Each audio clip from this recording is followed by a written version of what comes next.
Of the Senate Finance and Public Administration Legislation Committee. Today, the committee will begin its examination of the additional estimates for 2021-2022 for the parliamentary departments, the Prime Minister and Cabinet portfolio, the Finance portfolio and cross-portfolio Indigenous matters. The committee may also examine the annual reports of the departments and agencies appearing before it.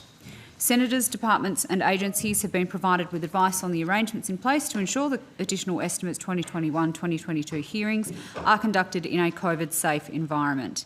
This guidance is also available from the Secretariat. The committee appreciates the cooperation of all attendees in adhering to these arrangements. The committee has before it a program listing agencies and outcomes relating to matters for which senators have given notice. The committee's proceedings today will begin with the parliamentary departments, followed by the Department of Prime Minister and Cabinet and its agencies as listed on today's program.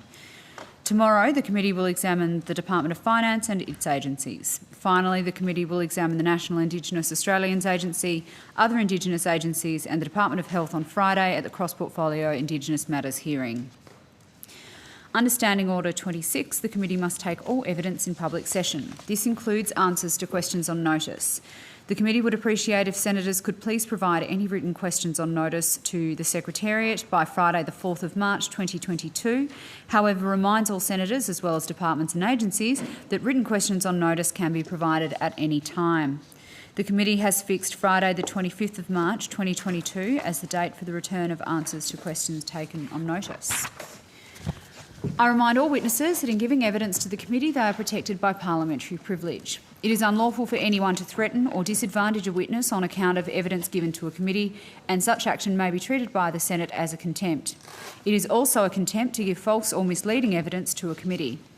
The Senate, by resolution in 1999, endorsed the following test of relevance of questions at estimates hearings. Any questions going to the operations or financial positions of the departments and agencies which are seeking funds in the estimates are relevant questions for the purpose of estimates hearings.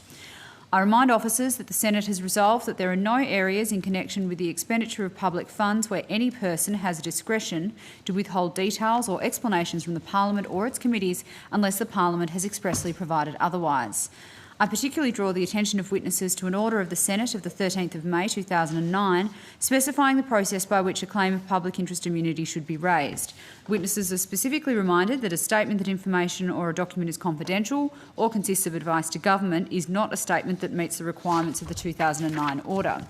Instead, witnesses are required to provide some specific indication of the harm to the public interest that could result from the disclosure of the information or the document. The Senate has also resolved that an officer of a department of the Commonwealth shall not be asked to give opinions on matters of policy and shall be given reasonable opportunity to refer questions asked of the officer to superior officers or to a minister. This resolution prohibits only questions asking for opinions on matters of policy and does not preclude questions asking for explanations of policies or factual questions about when and how policies were adopted. An officer called to answer a question for the first time should state their full name and the capacity in which they appear, and witnesses should speak clearly and into the microphones to assist Hansard to record proceedings. I remind everyone in the hearing room to switch off your mobile phone and other devices or turn them to silent. I also remind those senators and witnesses appearing via video conference who are not speaking to mute your microphones. Officers are requested to keep opening statements brief or seek to incorporate longer statements into the Hansard. Finally, the committee has agreed to allow media into the hearing room. In doing so, the committee reminds the media that they must follow the directions of the committee and the Secretariat and remain within those areas clearly marked for the media. In addition, recording must not occur from behind the committee or between the committee and the witnesses, and computer screens and documents belonging to senators must not be filmed, photographed or recorded.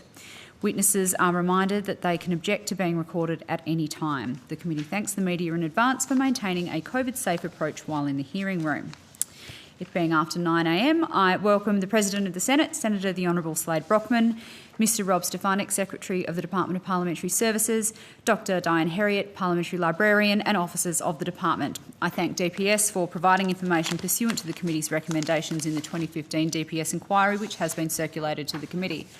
Mr President, do you wish to make an opening statement? I will make a very brief opening statement, Chair. Thank you. And first, I'll thank you, Chair, Deputy Chair and all committee members for being here today. I would like to briefly address the significant protest activity that has occurred since the last estimates hearing in October 2021. I will commence by thanking the Department's parliamentary security staff and the Australian Federal Police, including ACT Policing, for their coordinated and diligent work to facilitate peaceful assembly whilst keeping this building secure. One of the virtues of Western democracies is that our citizens can exercise their right to communicate their opinions and ideas through peaceful assembly. This includes gatherings within the parliamentary precincts. The authorised assembly area, known as the AAA, is a designated space where large groups can meet safely and collectively articulate their concerns. Groups are permitted to use this space following consideration for the protection of public safety and fair and equal access. We were all, however, shocked by the lawless acts which led to significant acts of vandalism and graffiti on our building, and most recently a significant fire that damaged Old Parliament House. As a direct result, it has been necessary to maintain the security of the precincts by implementing tighter security controls, including changed traffic conditions, which I'm sure all senators have noticed this week, and all staff in the building as well, for that matter. I appreciate the inconvenience this causes to the operations of Parliament and those who work in APH, and thank all building occupants for their patience. I'd also like to briefly touch on the Jenkins review. At the previous estimates hearing, I reported that the department had been proactive in assisting Sex Discrimination Commissioner, Ms Kate Jenkins, with her independent review of parliamentary workplaces. Since the report was received by Executive Government on 30th of November 2021, the Department of Prime Minister and Cabinet has rightfully been leading the work to respond to the report's recommendations and findings. Last week saw presiding officers deliver a statement of acknowledgement on behalf of the Parliamentary Cross-Party Leadership Task Force. DPS is engaged with the Department of Prime Minister and Cabinet by attending working groups along with other parliamentary departments and the Department of Finance to action recommendations regarding access and inclusion, and also workplace health and safety. DPS has also undertaken preliminary work to identify options to implement the proposed Parliamentary Health and Wellbeing Service, noting the reliance on completion of a feasibility study and guidance from the Leadership Task Force. Work implementing the recommendations of the Foster Review continues with the involvement of relevant parliamentary committees. Just a quick update on a couple of more technical matters in the building. In late 2021, the department commenced the rollout of the Wi-Fi upgrade project to resolve persistent issues with the general standard of Wi-Fi connectivity. The project will replace 654 wireless access points that have reached end of life and will improve coverage while increasing data throughput. Upgrades have been completed in the public areas of the building. Incremental improvements to Wi-Fi have been realised since December 2021, and the project is currently scheduled for completion by May 2022. I'm also pleased to report that the systems testing for the auxiliary power upgrade project was successfully completed over 2 consecutive weekends in January, finalising the installation of the new auxiliary power infrastructure. Senators may recall the project replaced and upgraded the original independent backup power system from 1988. The project is an important business continuity measure to provide an additional layer of redundancy if the grid backup power sources are unavailable. Testing involved a controlled shutdown of the main power supply and a restoration of the building's essential services. The successful testing process was one of the last remaining deliverables for the project. I'd like to thank all those involved who supported this project reaching this important milestone. And just finally, Chair, on cybersecurity. At the last estimates hearing, I advised that the department was in the process of implementing domain-based message authentication, reporting and conformance, also known as DMARC, into our parliamentary email system. You may recall DMARC is part of the Australian Cybersecurity Centre strategy to mitigate cybersecurity incidents and aims to protect the aph.gov.au domain from being used for email spoofing, phishing and cybercrimes by blocking emails generated by third-party distribution services. I'm pleased to report, since its implementation on the 6th of December 2021, DPS has observed an 82% reduction in email traffic attempting to impersonate the aph.gov.au domain. Through standard reporting, DPS identified that DMARC blocked 31,255 emails, down from 181,000 in 1 week alone between 7th of December and the 14th of December last year. The subset of impersonation emails classified as threats has reduced from over 240 per day to less than 40 per day. I'd like to thank all parliamentarians and their staff for adapting to this essential change. It does highlight, however, the ongoing need to guard against cyber intrusion to protect the essential work of all parliamentarians. This is a race that will never end, and ongoing enhancements to cybersecurity arrangements remains a high priority. That's it from me, Chair. Thank you, Mr President. Mr Stefanik, do you wish to make an opening statement? No, thank you, Chair. Dr Herriot, do you wish to make an opening statement? Very good. I'm looking to Senator Gallagher to have the call. Thanks very much, Chair. I'm wondering, Mr President, if you could make available your opening statement.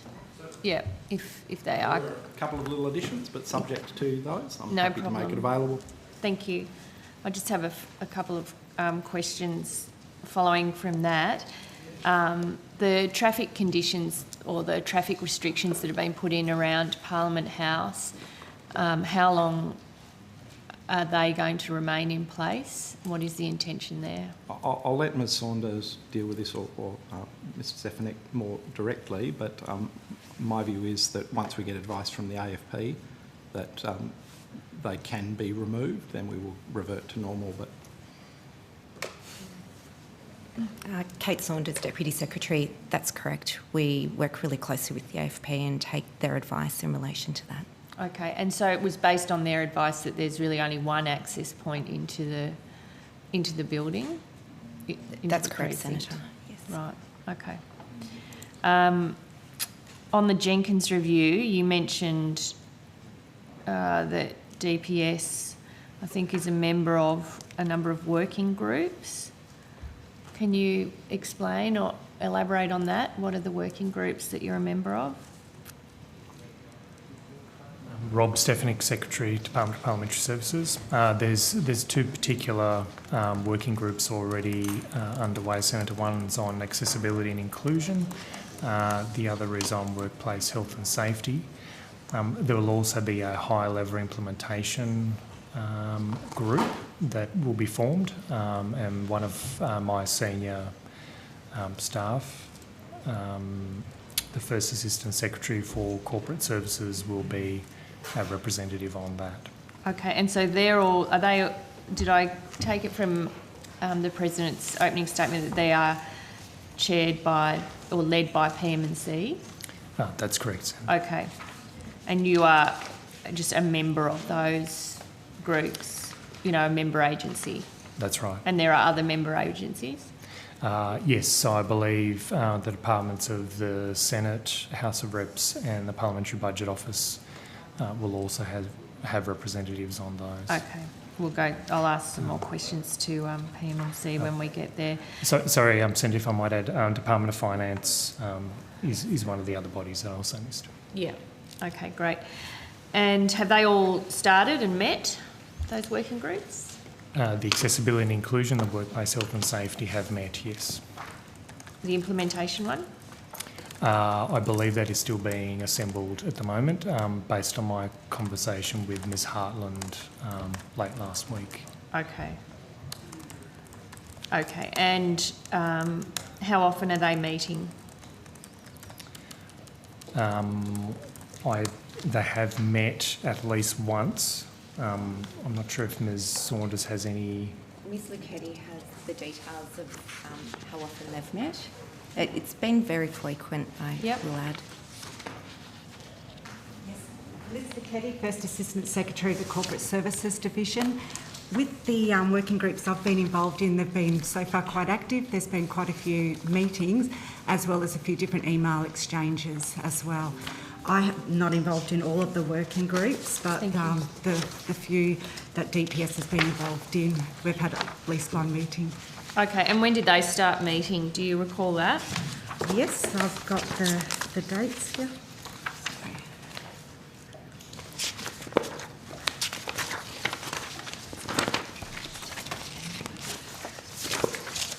I think I can assist with this, Senator. Sure. So on the 16th of December 2021, DPS met with PM&C to discuss the implementation of the Jenkins review. That was the first meeting that the Secretary and I were both involved in. Then following that, There was another meeting that was attended by DPS with PMC. That was on the 22nd of December. Someone from the Department of the House of Reps and the Department of the Senate, and that was in relation to the WHS working group. On the 6th of January 2022, DPS attended a meeting to discuss the health and wellbeing service and a feasibility study. That was attended by 2 members of the executive DPS, someone from the PMC and another official from the PWSS. On the 7th of January 2021, DPS provided information to PMC on the health services that are currently provided at DPS. On the 12th of January 2021, DPS attended an Access and Inclusion Working Group meeting. That was attended by an official from PMC, Department of Finance, 3 officials from DPS, an official from the Department of the House of Reps, Department of the Senate, in fact 2 officials from the Department of the Senate and an official from the PBO. On the 12th of January 2022, DPS followed up on a request from that meeting for further information on childcare services. On the 12th of January 2022, DPS provided its internal drug and alcohol policy to Department of Finance via email. So I was It continues. Yeah, There's so the more. meetings, it was really the meetings of those groups. I don't need necessarily all the email to throw, but... Right, so then there was a further meeting on the 20th of January that I attended, and that was As what? As on the accessibility and inclusion or the workplace safety? that was to discuss with PMC all of the recommendations actually, and how DPS could assist in Okay. implementing those recommendations. So is that part of the implementation working group or is that a No, separate? it's not. No, it's a it's separate process. to that. Yep, yep. So outside of those 3 working groups, Yep. there's another process where you're meeting with PM&C essentially to talk about the recommendations as well? Yes, we're doing that, not through an informal working group, but yes, there's frequent meetings. Okay. So so these groups are informal working groups. What does that mean? Informal, so they just come together as needed, or? That was a discussion, Senator, on that date. Really, from my perspective, to make sure that we were doing everything that we could to enable implementation of the Jenkins Review recommendations. Okay. But are the working groups informal? You just said informal working No, groups. sorry, I was clarifying. The other groups are formal. Right. Okay. That was a meeting That was a between meeting me which and an official is like from an PMC. informal working Yes. group. Okay, got it. And Senator, on the 8th of February, there was an additional one, the Parliamentary Induction Working Group meeting, which was the first meeting of that working group DPS attended. Parliamentary. So there's another working group, is it? Parliamentary. That was the Parliamentary Induction Working Group. So there's 4 working groups. That's correct, Senator. Right. And are there terms of reference for each of those working groups? And if so, could you provide them to the committee? I'll take that on Yeah. notice, Senator, but we'll All right. provide you whatever we have. All right. Thank you. That would be useful because we do want to follow this pretty closely. Now, the Health and Wellbeing Service, what's happening there? Senator, I can address that. Yep. So we've had a meeting just to talk about different options to be able to build and develop that health and wellbeing service. So a feasibility study is going to be conducted just to be able to look at those options that have been made and to make some recommendations on the way forward. Okay, so the feasibility study, that is to look at different options, is it, around how you deploy a health and wellbeing Yes, service? that's right. A GP, psychologists, how we can utilise our nurses centre, the health and rec centre as well, all into a nice little health and wellbeing hub. I mean, Okay. obviously, jump in here, but there'd also be implications for the building and Yes. how we utilise the building most effectively. Yeah. As in, As in, do we need to reconfigure spaces to make whatever the best way of implementing this work? okay, So there could be physical changes that are required as well. all right. So sorry, Senator. The feasibility study will be guided by the leadership task force. So how that feasibility study is framed and what services will be sought as part of that health and wellbeing service will be determined by the task force. Okay. And where are you getting the funding for this? Who's paying? At this point, it's not resourced. So again, as a result of the feasibility study, we'll be able to make an assessment at that time about what the additional resourcing requirements will be.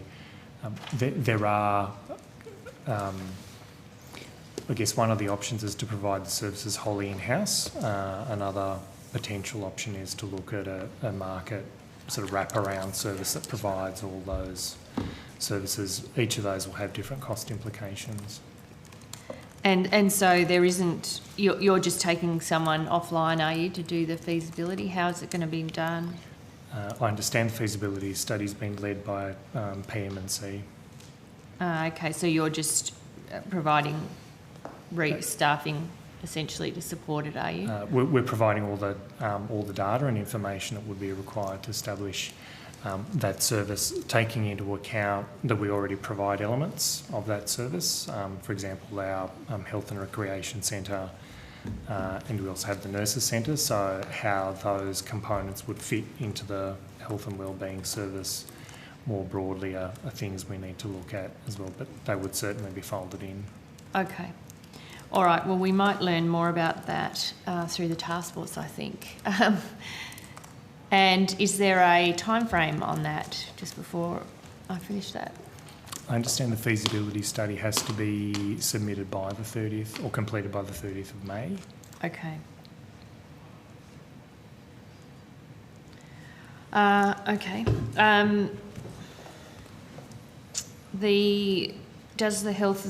So the discussion we've had in the past also about access to the building out of hours and all that kind of stuff.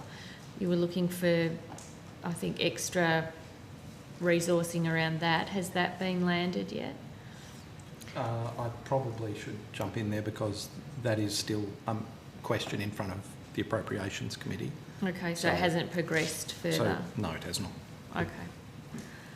All right. Thank you for that. Last time we met at Estimates, we had a discussion about the video that you've done for staff training for, responding to serious incidents in the building. And I think it was the 13-minute video, but you corrected your evidence. It was 11 minutes and 18 seconds, that video. We're now in, February. Has every member of the DPS staff viewed that video? So that procedural, instructional procedural training video is targeted specifically to the Parliamentary Security Officers. Yeah. Specifically because it is the video is a spoken version of the procedures, which facilitate how the security officers will respond in the event of a serious incident. So that video is specifically targeted to that cohort of approximately 180 staff. It's not intended for general consumption because it is an instruction delivered by one of our senior security training officers to the security officers themselves. So, but since that time, Ms Saunders and I have observed on a number of occasions, and we've been able to confirm that the video is actually a read-through of the procedure as we had developed and approved. Okay, so my question was, perhaps we take a step back. Who has watched the video? Who has seen the video since we last met? I think it was 80 out of 180 when we last discussed it. Where Yes, is so- it today? Yes, so all security officers, apart from a few on long-term leave, had viewed the video within 2 weeks of the procedure being approved. Okay, so do you have, so it's 180 out of 180 or It would be 175 out of it would be 180? close to That. that. Everyone who is not on long-term leave has viewed that instructional video. New recruits will watch it within the first 2 weeks of commencing their recruit training as well. Okay. So do you know, I mean, is it impossible to give me a number of how many people have seen the video? Ms Tunningly may have that number with her, but it is everybody who is not on long-term leave. Okay. She's just getting that for you, All right. Senator. We'll And- come back to you with that number, All Senator right. Geller. Okay. So all security staff who are not on long-term leave have watched the video. All security officers, yes, Senator. And what about your executive? Last time we spoke, I think one member of the executive have viewed the video. That's correct, and that was Ms Tunningly, because Ms Tunningly, who is the branch head, was responsible for approving the video. Subsequent to that, both Ms Saunders and I have viewed the video. I don't believe there's a requirement for the other members of the executive to have viewed the video because it's not relevant to their work. Okay. And having viewed the video myself, Senator Gallagher, I can absolutely assure you this was clearly something designed for the PSS staff, for the security officers. It was an instructional video on a very narrow issue as described by the officials. Okay. Ms Tunningly, did you have something? Leanne Tunningly, Assistant Secretary, Security Branch. As at the 6th of January 2022, we had 189 security service officers, five of which are on long-term leave and haven't watched the video, but all other officers have. Okay. And how many people in your executive, Mr Stefanik? 17 in total. 17. Out of how many staff in DPS? At last count, 1,163. 1,163. And then the security, a much smaller subset of that, 189. So the security branch, so the Parliamentary Security Service is a section within the security branch itself, Yeah. which is approximately 250 staff. So 189 security, are they called SSOs or? PSS, Parliamentary Security Okay. Staff. Parliamentary security staff. And then you've got another 60 odd that work in the security branch but are not directly security officers. Correct. So that includes people that do the monitoring of our CCTV, our IT. So the security network is a separate IT network. So it's the staff that manage that.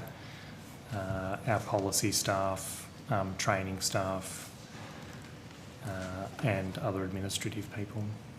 Okay. And they're not required to watch the video or receive training about how to respond to serious incidents? No. Because not part of their work or? That's correct, because it is a very specific procedural. It is entirely about a procedural response to what a security officer on the floor might find or might be called to attend. Okay. So it is very, very specific to once a security officer has arrived on the scene, what actions they should take to manage that scene and the decision points that they would make. For example, if in their preliminary assessment it would be a serious incident, their first step would be to contact the AFP, and the AFP would make a decision about contacting the PWSS. So that's in addition to their normal first responder duties, which would be to, for example, render first aid if they found someone in a distressed state. Okay. So what, for the rest of DPS, and how are they, what training have you post the Higgins alleged rape and all of the reviews that have followed? What, if any, training's been done for the rest of your staff who work in this building?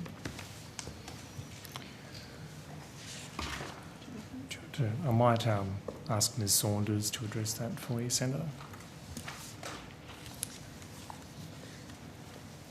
Senator, we've focused a lot, not just since the Foster review or the Jenkins review, but we've had a program operating since 2018 to promote cultural reform within the department, and also as part of that focus on bullying, harassment and discrimination.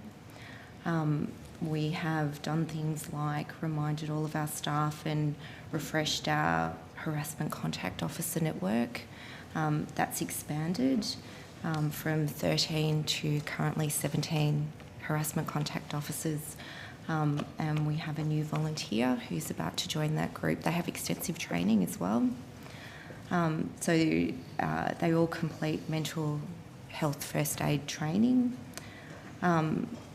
In March 2021, bullying, harassment and discrimination training was mandated. In June 2021, all of our content on our intranet that's related to bullying, harassment and discrimination, it was reviewed and it was rearranged to enhance accessibility and discoverability.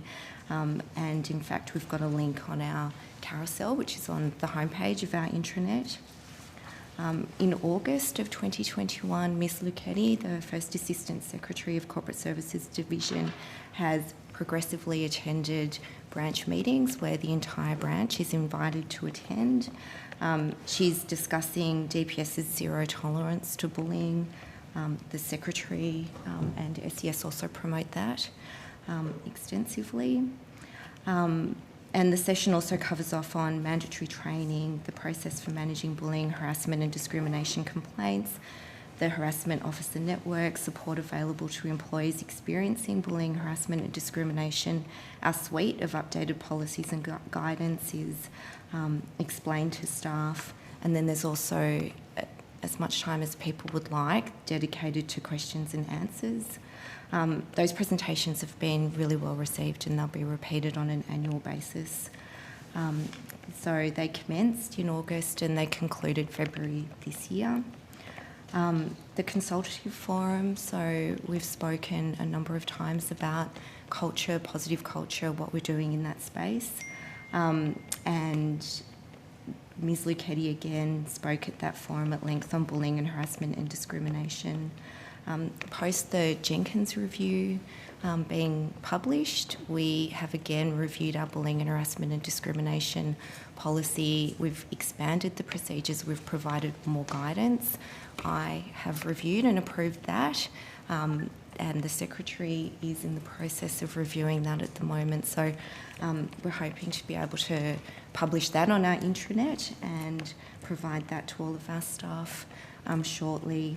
The Jenkins review also includes a recommendation for mandatory respectful workplaces training. So at DPS, we have had that in place for a couple of years now, and we have just recently made that mandatory for all staff as well.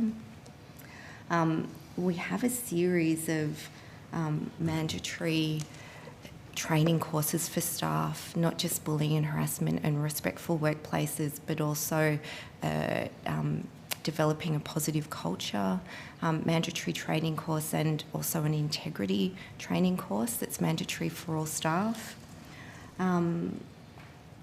When you say mandatory, you've used that a bit. How do you monitor that? Like,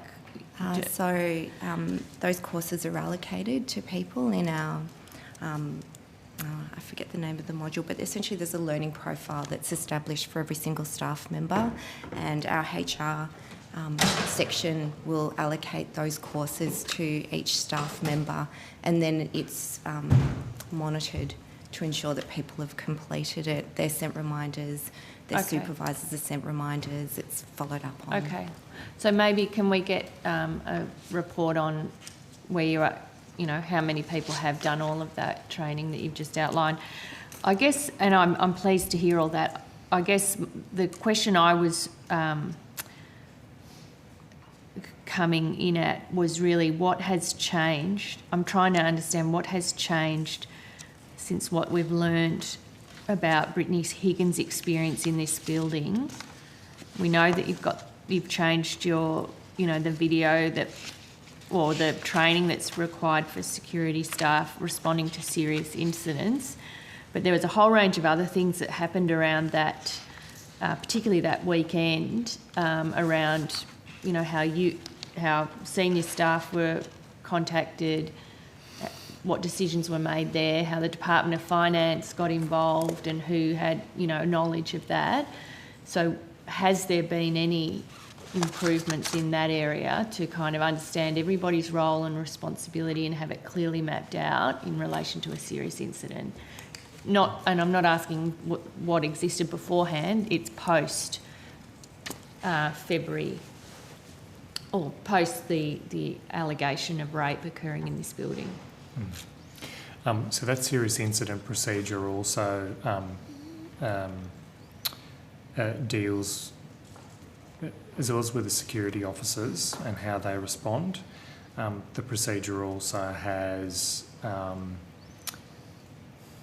beyond the Parliamentary Security Service, it incorporates the responses of other entities. So, for example, the role that Department of Finance may have and the PWSS may have in that process. So the parts of the procedure that relate to our security staff are quite specific, but there is also other parts of that procedure that deal with how communication, how the communication process works after a serious incident has been identified. And escalation? Yes. Okay, so that has changed since Ms Higgins' alleged rape in this building? Yes, because the formation of the PWSS has provided a formal body that communication flows through, and then the PWSS takes the relevant action. Okay. So there is a new sort of standard operating procedure around serious incidents? That is the procedure. And that is new? Yes. Yes. And it's been updated to reflect what you learnt out of that, out of Ms Higgins' experience? So the procedure was informed through not only DPS, but we had, in developing it, we had consulted with PM&C, Department of Finance, the AFP, and then when the PWSS was formed, they had input into the development of that procedure. So the procedure wasn't developed by DPS in a vacuum. It was consulted more broadly to ensure that it would cover the entire range of actions required once a serious incident is identified. And Senator, it was approved by the Security Management Board, of which the AFP is also a member. Okay. So outside of what thinking's been done, I don't know whether it's this, what is it, the PWSS PWSS group, around providing training and advice to other people that work in this building about dealing with serious incidents and how to go about reporting or responding to them. Has DPS looked at any of that? No, that is the area that is the remit of the PWSS, which is the Parliamentary Workplace Support Service. And who's on that? Sorry. So that is an entity that was established under the Parliamentary Service Act. I understand it was created by an instrument that was tabled in the Houses. And That's specifically my recommended. memory, yes. Sorry? And specifically recommended in the Foster Review. Yeah. And that's So been who's- active in undertaking training. I mean, I'm sure, Senator Gallagher, you've done the training that PWSS provides to parliamentarians and staff, the safe and respectful workplace training. Oh, yeah. So Yeah, I've done that. That is ongoing. I don't know work that of it the told me what to PWSS. do in the event that there's a serious incident in the workplace, though. Like, we Well, I did go think through it- general... I think mate. it did. I mean, it covered pathways of referral that you could take in terms of going to the PWSS or other actions you could take. So the PWSS includes psychologists, trauma-informed experts in managing a serious incident. And they've been extensively promoting the service that they provide. Mr Stefanik, in October, I asked a similar question, but I asked if others who work in the building come across something that meets the criteria of a serious incident that they're not necessarily trained in and is something that's unusual, how would they know what to do? And you said, we haven't had an opportunity yet to get full communication out about it, but I anticipate that we'll be doing more to that. We just haven't got to the point of communicating broadly on that yet. And I think that was in relation to the procedure that was signed off, because it was new then. I think so. Have people been trained on the procedure? So so shortly after the last estimates hearing, I communicated with all DPS staff. Okay. And I articulated exactly what the video does, so that there was an understanding of what is required, and also articulating that the Parliamentary Security Service should be contacted in the event that someone is found in a distressed situation. Okay. So that was to all DPS employees? Correct. What about contractors and others that work in this building, like, mop staff, things like that? Is there any advice? Presumably that goes out through finance, would it?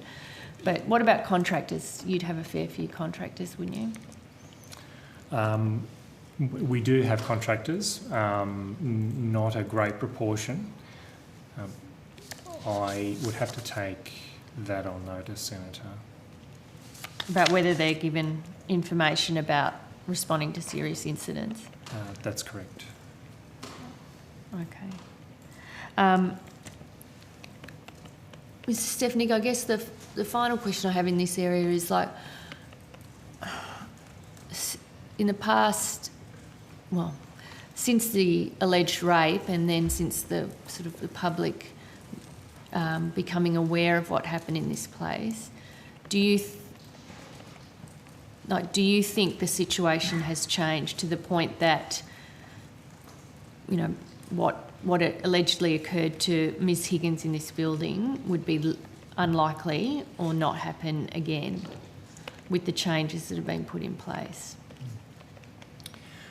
Certainly, as concerns my department and the control that we have, or where we intersect with the situation, it's not only the procedures themselves and the actions we've taken. Obviously, the articulation of Ms Higgins' experience is almost daily in the news, and it's impossible to miss. So I certainly think it is at the forefront of the mind of all our staff, whether they're security staff or not. So, I mean, I guess the point I'm trying to make here is: have we done enough to make Parliament House as safe as it can be for people in this building? Well, Senator Gallagher, I mean, I'll just jump in. I mean, there is an ongoing body of work, and everyone acknowledges that. I mean, we heard part of it in Parliament last week. Obviously, the Jenkins report is a significant body of work. I'm sure you've read it. It's a very significant amount of activity that needs to happen, and you know the reality is it's not going to be done overnight. This is a long process we're undertaking. It's going to take many months, if not longer than that in some cases, to implement and activate those recommendations. I think that's just the reality of the situation. When you're undertaking such a significant body of work, it can never happen instantly. So I think, is there more to be done? Well, there is more being done. Yeah, like I understand there's an ongoing piece of work, but I think there's also a sense of urgency that, we'd like to be able to provide confidence that what happened to Ms Higgins and the circumstances around it, 1 year on from that becoming public and, 3 years on from that incident occurring in this building, that we can offer some sense of confidence that that situation would not happen again. I mean, surely that's not an unreasonable thing to be seeking at this point in time. I understand cultural change will take longer. And I understand that there is a lot of work going on, but I guess I need to know, and women like Ms Higgins need to know, that if they were in that situation again, that we have already effected change, that, it wouldn't happen again.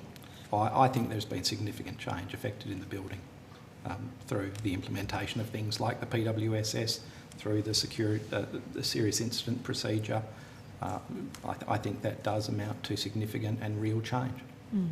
So do you think if people, like if we start at the beginning, if people present to the building, in the early hours of the morning, do you think at that point that there's been enough change that the security staff may set off a series of decisions that would, change that outcome, i.e. they wouldn't be let into the building? Well, or they would be offered some alternative, or some, people would ask a few questions, things like that? As the President indicated earlier, there are two of the outstanding recommendations of the Foster Review are currently with the appropriate committees of both houses.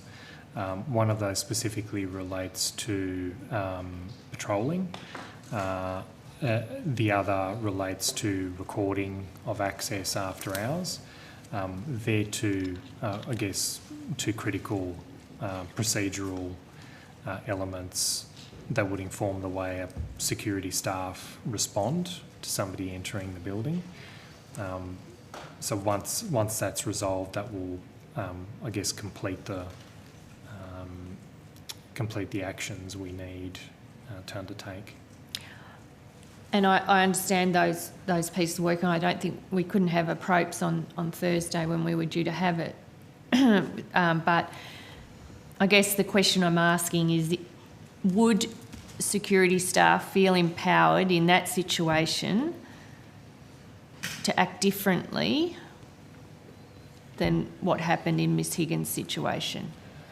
Like, surely they're not dependent on a register to note who's coming in out of hours. I mean, that data's collected on the swipe pass system anyway. It's more, are security staff in a position where they would perhaps ask some questions? They would say, well, I'm not sure, or one of us will come with you as you go to the suite and remain outside. I mean, are those practical things on offer now, knowing what you know? Given there are given there is a broad range of building occupants that enter Parliament House, the rules that you would need to apply would have to be consistent across all. The question, I guess, would be what responsibility are we going to impose on security staff for making judgments about the state of someone's sobriety and whether they should be allowed access. I think they're decisions that the Parliament needs to make about what it's prepared. Obviously, it will impact on the ability of parliamentarians to do their work. If, for example, staff of theirs are attempting to enter the building in a similar circumstance. Yeah, I'm not sure I follow you there. I guess I'm trying to understand whether... So take the situation where you have an MP coming into the building with their bag or whatever, off to do some work at 1 a.m. They are quite different, aren't they, to, say, a couple of staff arriving at a similar time under the weather after they've been at the pub or whatever. I mean, are security staff able to make those sort of judgments? Because the Parliament isn't there. The Parliament isn't there to make the judgments. The security staff are. And it might be an unfair request of them, but I'm trying to understand if the situation arose that occurred with Miss Higgins, has anything changed? Or would, in her situation, they just be waved through again because there isn't a register for after-hours access and patrols? That's the question. Yeah. Their role is primarily to vet people and to conduct security screening. It's not the role of security officers to be making judgments about people's state. It's why it's important for the Parliament to decide what the entry requirements or what restrictions would be imposed on someone presenting to the building in a state that might not be acceptable in the workplace.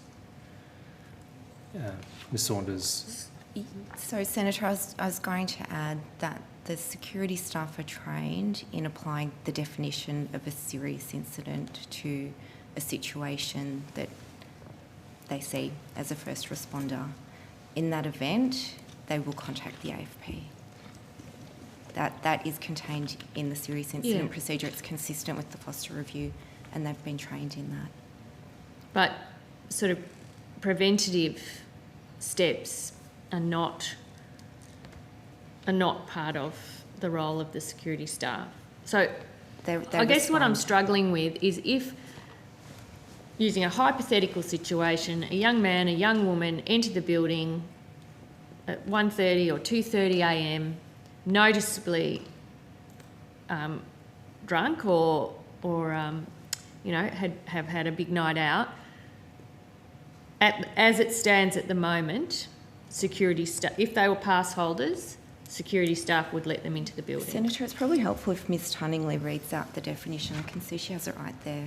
So that's what we are following, because it is contained in the Foster Review, so it's word for word from that review. It's been consulted on with all the parties that the Secretary discussed just earlier, and it's on the record from the last hearing as well. Do you want to read it? So, a serious incident is interpreted as an incident or pattern of behaviour that causes serious harm to someone.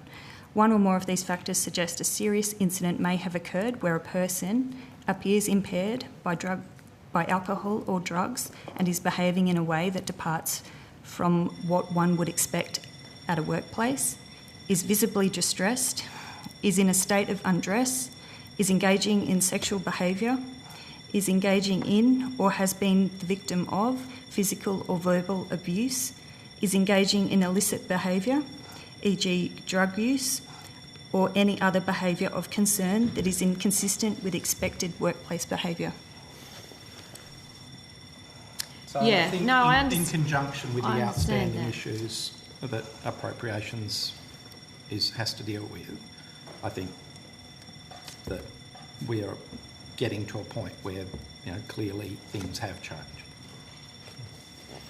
Yeah, and I don't want to go before matters before the committee. I understand, it's patrols largely and after hours access. But I think the thing that worries me is that it doesn't sound like the serious incident training is all good and excellent, but the vulnerability that was created in terms of accessing the building is still a problem. Like if that scenario happened again today, you're saying to me that your staff have no ability to say, look guys, this isn't a good idea, you're drunk, you're not coming into the building. They would, if you're a pass holder, you're just allowed in, and there's nothing to stop that. That's not strictly true, Senator. So Okay. given the scenario that you've painted and with the procedure, the next step for our security staff would be to contact the AFP. So based on the procedure, their assessment with that scenario would be to contact the AFP, and then they would attend and then make an assessment based on their presence at the scene. Okay, so that is at entry to the building. They could apply at entry to the building as well. Or Yes. it could apply The presentation later is seen as a security serious officer. incident. Hey?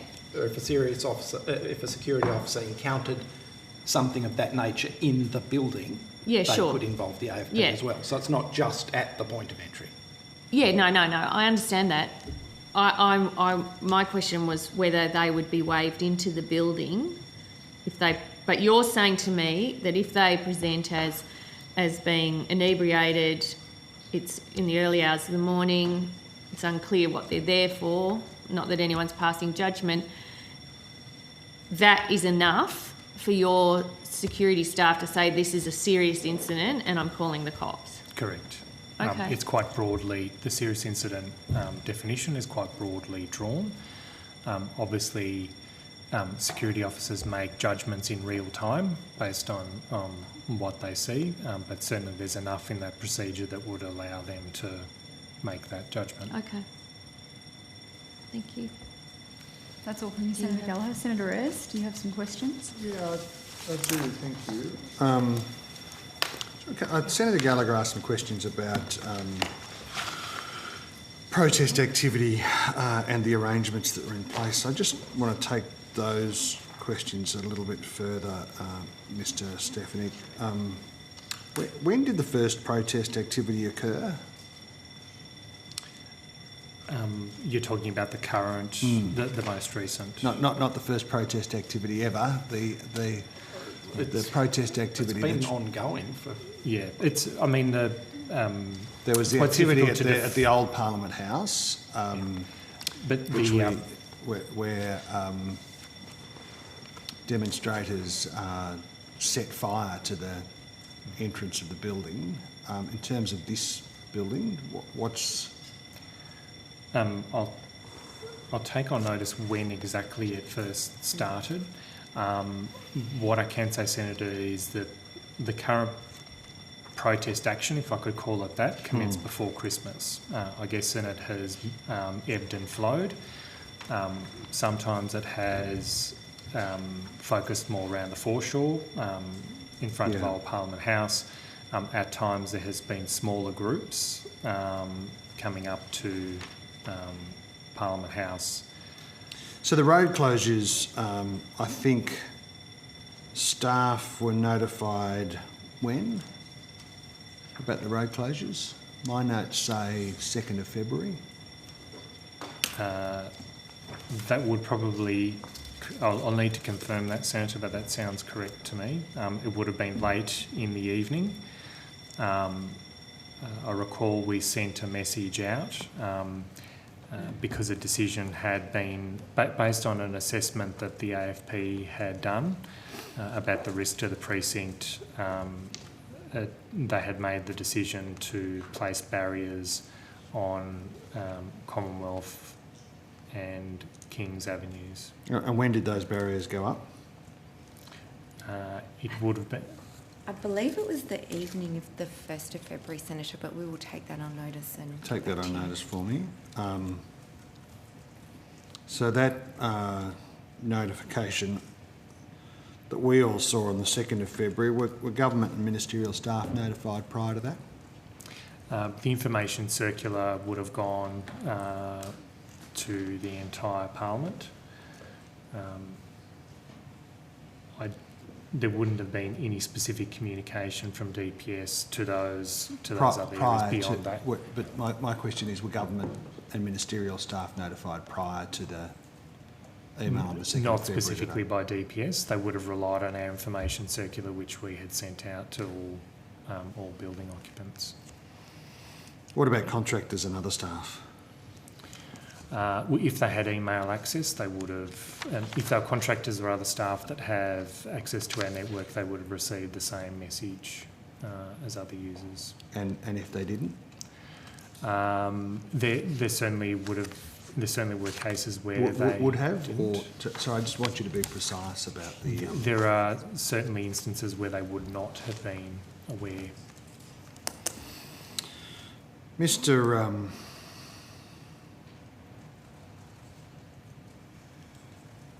Was there any additional advice sought by DPS in relation to the protesters other than that was provided to MPs by the AFP? Did you seek other advice about the protest activity? We do work, as Ms Saunders pointed out, we do work quite closely with the AFP. And certainly when there is protest activity, there's close communication with Ms Tunningley and her counterpart in the AFP. We obviously rely on their intelligence to make, and we work with them to make judgments about what restrictions are imposed on the precincts. There was a group of protesters that Mr Kelly escorted into the building last week. Were there any precautions taken in relation to that group? There certainly was. There was a detail of both AFP and Parliamentary security staff that monitored that group at all times while they were in the building. So how did that work? They were admitted. Were they made aware of the sort of building protocols? Put a mask on, keep it on, all that sort of stuff. Yes, they were. As I recall, they were initially... And how was that managed? So as I recall, they were initially... some members were turned away because they were had protest paraphernalia on them. And then when they returned without that paraphernalia... T-shirts on, inside out, that sort of thing? Correct. Yeah. Then they were advised of the building requirements. I understand Ms Tunningley can correct me if I'm wrong, they complied with the mask wearing, undertaken security screening, and then were signed in by Mr Kelly, which he was entitled to do. But given the nature of the protest and the group, we already had staff deployed to ensure once they'd entered the building that they would not be lost. Would not be what, sorry? Would not be lost. Oh, that they would not be lost. That they would not be lost. Yes. And why, can you tell me the ban on the public attending in the galleries or attending the Parliament still in place? How long is that going to continue for? I probably should take that one. So basically the presiding officers jointly make a decision on the arrangements for Parliament House. We obviously take a medical advice on the situation at the time. The advice we had before this sitting period was that because particularly of the wave of Omicron in the ACT, and obviously throughout Australia, that the settings that we currently have were advisable, but obviously we will take further advice on the settings going forward. And further advice from whom? So there's a range of health officials. The Deputy CMO is probably the principal source of advice. I can get you a more complete list if you would like it on notice, Senator Ayres. No, yeah, I just want to understand, so it's not just ACT Health, it's Deputy CMO and ACT Health? ACT Health is involved, yes. So has the public health ban been consistent with ACT Health's advice, or you're saying you're getting other advice? It has been consistent with ACT Health advice. At all times? I don't think we've ever varied remarkably from that. Sometimes our settings have reflected the difficulty we have, Senator Ayres, is that there have been times during this pandemic when one jurisdiction has been COVID-free and others haven't. And so there's also been times when jurisdictions outside the ACT have had COVID when the ACT hasn't. So obviously we've had a two-way concern in that regard. We wanted to avoid bringing COVID into the ACT when it was COVID-free. And obviously for senators from my home state, for example, Western Australia, but this also applied to Tasmania at various points, South Australia at various points, where there was no COVID in those jurisdictions. We obviously also took into account the desire to not spread the virus out from the eastern states to other states. Yeah, and it's a very significant departure from, one of the aspects of this building that's important for it as an institution is the capacity for the public to be able to visit, to attend in the galleries. Absolutely agree, Senator Ayres. Has there been any consideration, for example, last week, the presiding officers and a number of the party leaders gave speeches in relation to the apology that flowed from the Jenkins report? Was there consideration given to, allowing people to attend in a sort of socially distanced and safe? Yes, and my understanding is in the House of Representatives, people did attend in that way. Some specific. I mean, they had to be signed in by an individual member of Parliament. There was. We were never going to make the building open to the public. Because it just would simply become impossible to police galleries and social distancing in that kind of environment.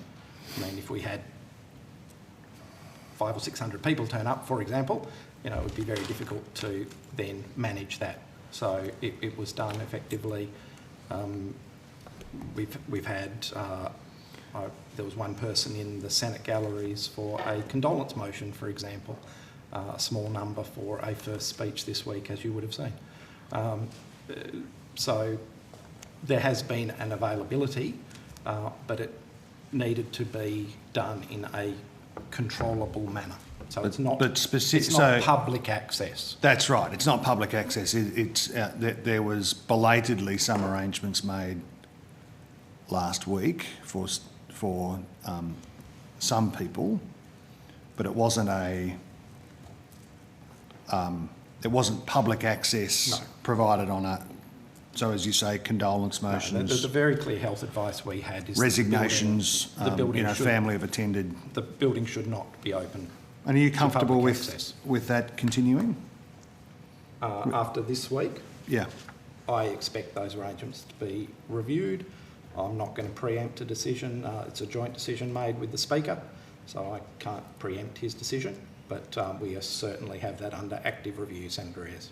Are you comfortable with the public being excluded from the building?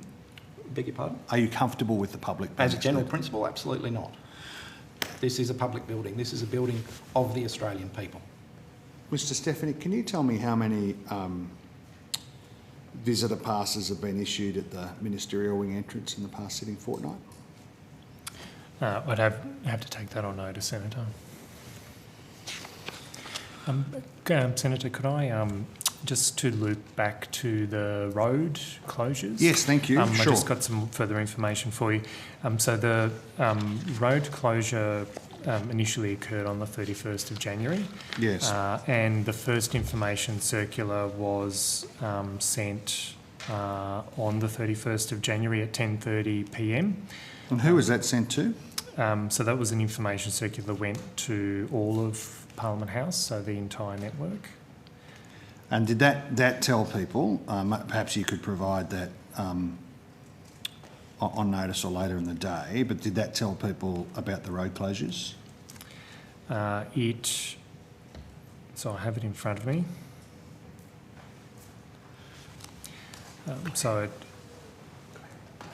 It's titled Protest Activity Around Parliament House, Road Barriers. Due to the protest activity near Parliament House, the Australian Federal Police has closed access roads to the building. Building occupants wanting to enter the car parks or drop-off points may need to show identification to police who are at the barricades. Please exercise care and allow extra time to complete your journey. Then there was a follow-up message that, so I can table that for you if you like. Thank you. That'd be helpful. And then there was a follow-up message which I don't have in front of me, but I'm happy to table that as well, on the 2nd of February, which was a reminder about the road closures and provided specific advice about access through Melbourne Avenue. Thank you. I just to assist the Chair and the committee, I reckon I've got about 5 minutes worth of questions to go. So if you just, maybe we break early for... I was about to say I propose that we just go to morning tea a little earlier. Sure. Thank you, Senator Perez. Well, just one final bracket of questions then, Mr Stefanik, is that the issue of casual staff access to the Parliamentary Computer Network. Is there somebody here who can assist with that? Yes, I could ask the acting CIO to come up. Thanks very much. I think this was raised during the last session of estimates. So staff employed on casual contracts should automatically have their access to emails and the IT systems terminated at the end of their contract, which means they have to renew their arrangements every 28 days. Yes. So there's a lot of sort of time wasting and mucking around that's involved in that. Can you just tell me, has this issue been resolved? No, so I might start off with a non... And I'll very quickly be out of my depth if we start going too far into sort of... No, that's all right. I'll keep it. Has it been fixed and how's it been fixed is what I really want to know. All right, I'll let you... Did you... That's right. So it has not been resolved yet. Okay. So it's a matter of process between Department of Finance and ourselves, because so for casual staff that work for parliamentarians, we receive notification from Department of Finance before we put them on our network, and then we rely on notification from Department of Finance to remove them from the network, so that is an automated process where we are advised. So we simply follow advice that we receive from Department of Finance. What we are exploring now is how we could potentially leave casual staff with an active email account. That is an easier process to switch on once they return. The problem for us is that some casual staff work for multiple members of Parliament. And so having an identity that gives people network access to one area becomes problematic because you would need multiple identities for that person across the network. So that is one of the sort of broader security issues we need to work through. I don't know if Mr Spheris can... No. It seems to me it's... Oh, sorry, Sorry. No, that's okay. Conspirus, Acting Chief Information Officer. What Mr Stefanik has indicated is correct. We're currently working through the issue with Department of Finance. From one of the things that we are working through with them is that we have the obligation to follow the guidance that's provided by Finance to us as the employing agency. So, at the last time we spoke about this, Finance, DPS, Special Minister of State, all engaged in this process. If the question is, has anything changed, the answer really is no. Correct. Okay. I think you can appreciate those, Senator Ayres. I mean, the difficulty here, if you and your two colleagues employ the same person on a casual basis, then, but then drops off employment for one or two or three of you and then comes back on for one of you, what emails they have access to and what parts of the network they have access to. I mean, you do have some quite complex moving parts there that need to be dealt with. Look, I start to lose the will to live when I think about the problem too hard, but that's the job of the department and the Department of Finance to resolve it. I just have to say I'm not quite sure why that's been too difficult to resolve. Sorry, yeah. What are the figures? I mean, how many staff or casual staff are working across multiple offices versus casual staff which you know are repeatedly employed within the same office? I don't have those numbers, Senator, on me. I'll need to take that on notice and get those numbers. Well, is that something you can find? Because if that's the issue which is making this problem insurmountable to solve, it would be good to know actually how many staff it affects if you can separate those staff out under another rule and if you have visibility over which staff in the building are just repeatedly working for the same Member of Parliament under these contracts. It's certainly a matter we'll look into, Senator. And can I just clarify as well further to Senator Ayer's questions, what are your plans for the next steps to resolve this? Because I understand there's a lot of issues and complexity, but where to next?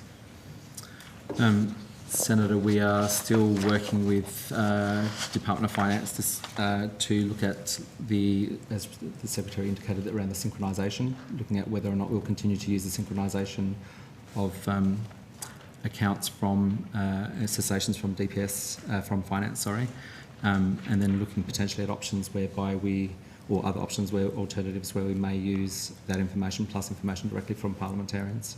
Okay. So do you expect when we're back here in a month's time for the next estimates, you'll have a fix or at least a plan for a fix? Yeah. Is that something you can commit to? Yeah. I think one of the things, Senator, that I just need to highlight is that the obligation, so under the PS, the Protective Security Policy Framework, it does actually specifically specifies that finance retains responsibility for initiating the clearance process and managing the separation process, and not DPS. So we are bound under that component to take the advice specifically from finance. What we're working through is what we can do within that guideline. Also, what would be acceptable to ensure that we both are, I guess, maintaining compliance with that requirement of the PSPF. Just two more questions, Chair. Can I just ask, on computer outages, ICT outages, have any of those this year been the result of hacks or cyber security breaches? No, there has not. None this year, okay. And Mr Stefanik, there's been, I think, some anticipation that there'll be some changes to air filtration and ventilation in the Parliament as a response to the pandemic. Are there any plans? Are there any plans to do any of that work? I'm not aware of any, Senator. I know that we had upgraded our filtration, our air filtration during the fires, which introduced a higher standard of filtration because of the particulates in the air. I'm not aware of any. So no plans in the building or childcare centre? No, the building air conditioning meets all building requirements. And the air quality is frequently checked, Senator. Okay, thank you. Thanks. Thank you very much, Senator Thanks, Ayres. If senators have no other questions, we will dismiss DPS with our thanks for appearing here today. That concludes our examination of the parliamentary departments. The committee will now suspend for a short break and return to commence its examination of the Prime Minister and Cabinet portfolio at 10:35am. Thank you, Chair. Thank you. Thank you. Thank you.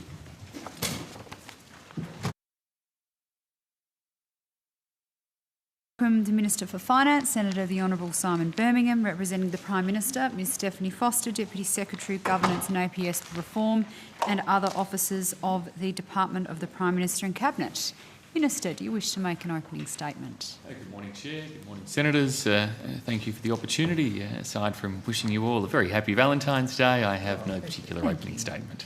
Happy Valentine's Day to you too, Minister. Ms Foster, do you wish to make an opening statement? Yes, please, Chair. Thank you. I'm Stephanie Foster, Deputy Secretary Governance, Head of APS Reform in the Department of Prime Minister and Cabinet.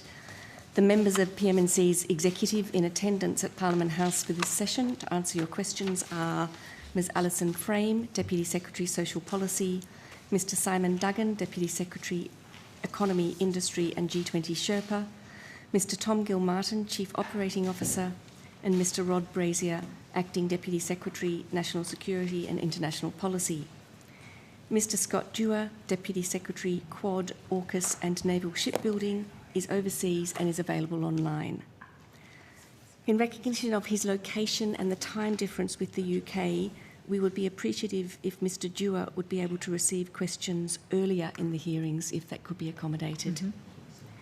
The Department has ensured key senior officials are physically present here at APH to assist the committee. There are also a number of senior officials attending virtually, available to answer questions. There may be a slight delay for those witnesses attending virtually as they join the session, and a detailed list has been provided to the committee secretariat.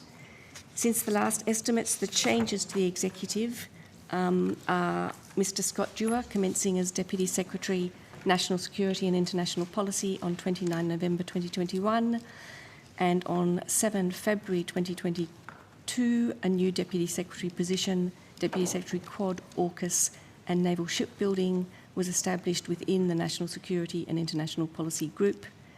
Mr Scott Dewar has taken on this new Deputy Secretary position. Mr Rod Brazier will be acting Deputy Secretary, National Security and International Policy in the interim.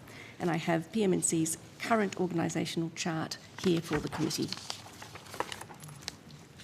Thank you very much, Ms Foster. Senator Gallagher, you have the call. Thank you very much, Chair. And is the organisational chart being circulated, Ms Foster? It should be being tabled as we speak. Thank you. I have a copy here if no one else does. Thanks heaps.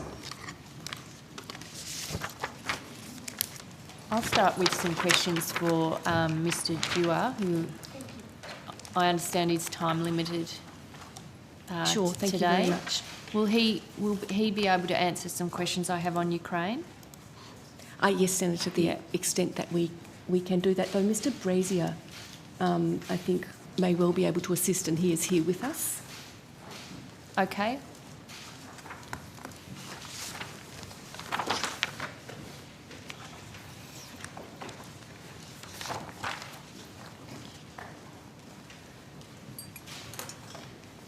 Good morning, Senator. Rod Brazier, Acting Deputy Secretary, National Security International Policy. Good morning. Can you please provide the committee with an update on the current situation in the Ukraine?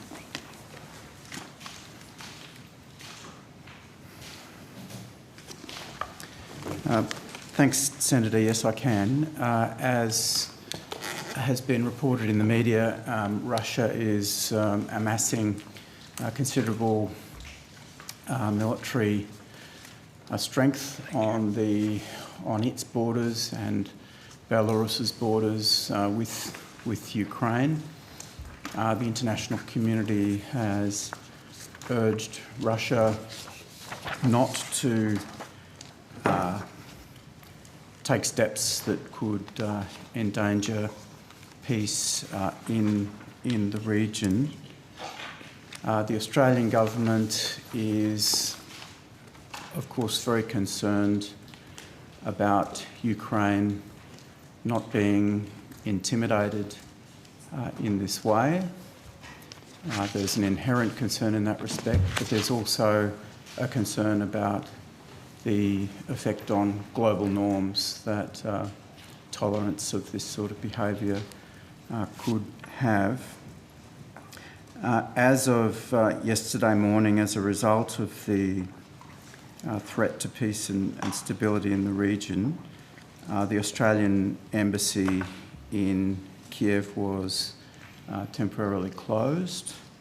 The Australian-based DFAT staff and AFP staff left Kiev by road, and at 6:30 Ukraine time yesterday, those staff arrived in the city of Lviv in the west of Ukraine, where the embassy has set up a facility for operations. This is a temporary move that will be kept under review, considering the security situation. Posts are in contact with colleagues from like-minded embassies that have also relocated to Lviv. Locally engaged staff who are employed via an arrangement with the Canadian Embassy will be placed on paid miscellaneous leave for a period of 2 weeks. I think if my memory is correct, that relocation was of the final 3 embassy officials that... This is the one that happened yesterday? Yes, that's right. That there had been steps over a period of time that saw partners and children of Australian officials relocated or come home. Then a reduced number of officials overall as the relocation took place with 3 individuals staying to continue to provide consular assistance to Australians who were still in the Ukraine. And as the Prime Minister did yesterday, I'd echo that particular thanks, of course, to our officials who find themselves in the world's hotspots on occasions like this and continue to serve Australia's interests and to help Australians in those circumstances. Yeah, agreed. Does the Australian government have an understanding of how many Russian troops are currently mobilised on Ukraine's eastern border?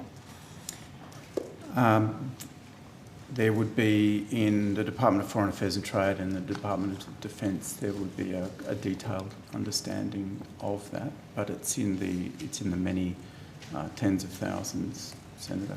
So you don't have that information with you, or it's just we don't get to that until later in the week, you know? I could find an estimate for you and share it with you during the course of the hearing, Senator. Okay. I do have a number of questions on Ukraine, so I'll just work through them. There have been reports that Russia has mobilised logistical support, including hospital units, to support its troop deployments. Has this been verified, these reports, by the Australian government?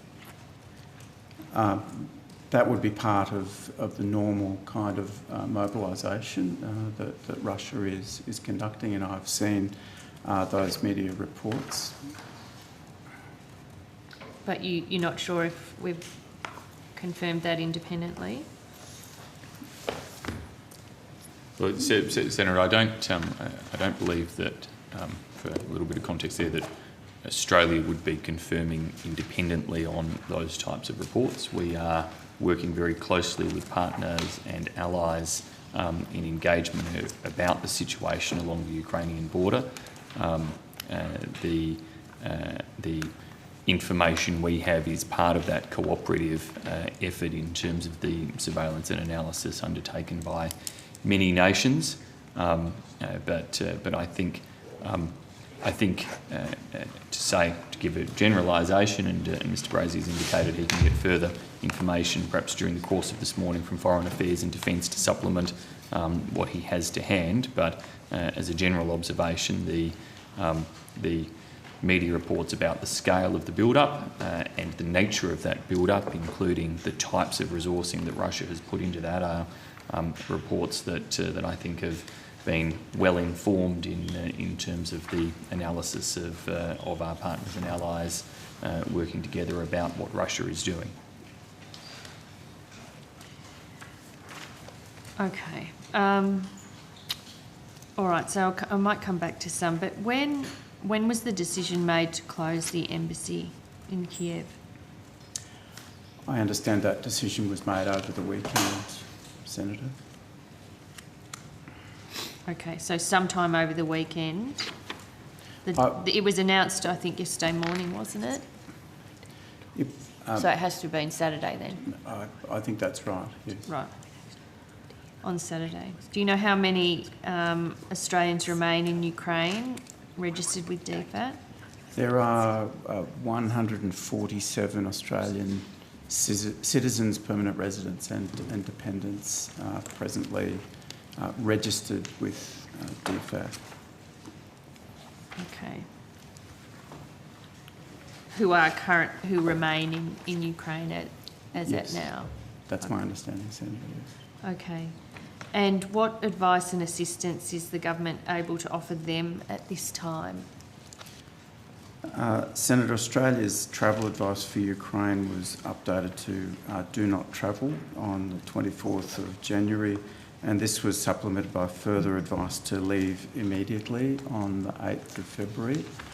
The embassy in Kiev would have been in a direct contact with all those Australians, permanent residents and dependents that were appropriately registered to convey the advice that they need to leave immediately. As the Prime Minister has said, there are still commercial means for Australians to take heed of this advice, and they should do so as soon as possible. Okay, so the government has reached out to those people that remain?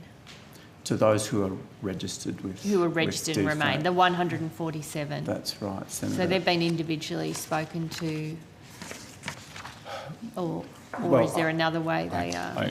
I certainly understand that DFAT has been in touch over a period of time from the warnings and notification and advice changes that Mr Brazier went through, particularly the 8 February indication that people should leave the Ukraine, that DFAT has been in contact via email, text message type means with those Australians registered as being in the Ukraine, and to provide information about the different avenues for leaving. That includes means of assistance with commercial bookings of flights. Of course, there are also avenues for departing by land, by road, through Western Ukraine into different safe havens as well that individuals have taken passage of. I can't recall the exact figure, but the figure Mr Brazier now gives of the number of registered Australians in the Ukraine is certainly significantly lower than the one I recall being briefed on several weeks ago. That's right, and just to... So do you know, clarify, sorry, just before you go to there, do you know how many people have left, registered with DFAT who have left since those advisories were provided? The figure of around last week was around 170 or 180, so that number has fallen.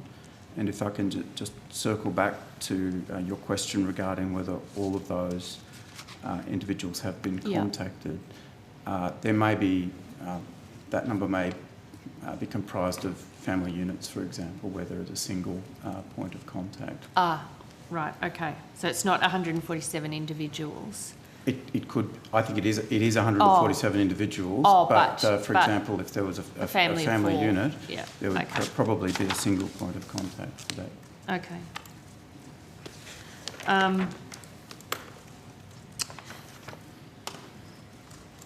Okay, so the embassy closed yesterday after a decision taken on Saturday, and then you said, I think in your opening comments, that at 6:30 p.m, I presume, Ukrainian time. That's right. The temporary arrangements were put in place in Lviv, is that right? That's correct, Senator. Okay, and so that's the 3 people, or is it more than 3 people? 3 diplomats and 2 AFP officers. Okay, so there was 5 people that left Kiev? There were 5 that left Kiev. Okay, so 3 DFAT employees and 2 AFP radio, and by late that same day they were able to get temporary arrangements up and running? Well, those arrangements had been put in place in advance of that movement. But they were able to staff them? That's right, and they travelled overland to Lviv. Okay. Can you just... and again, for a little context, the AFP presence in the Ukraine is in particular still related to ongoing cooperation as part of the response to MH17. Thank you, and the ongoing work that we have had with the Netherlands, the Ukraine, and of course Australian officials around the prosecution of individuals. So they're on a to specific MH17. task, So essentially. They're that's not there providing protection. No, so our Ukrainian embassy has had what would appear to sort of on a normalised basis to be an elevated presence of AFP officials as a result of that cooperation around those ongoing investigations and prosecutions. Okay.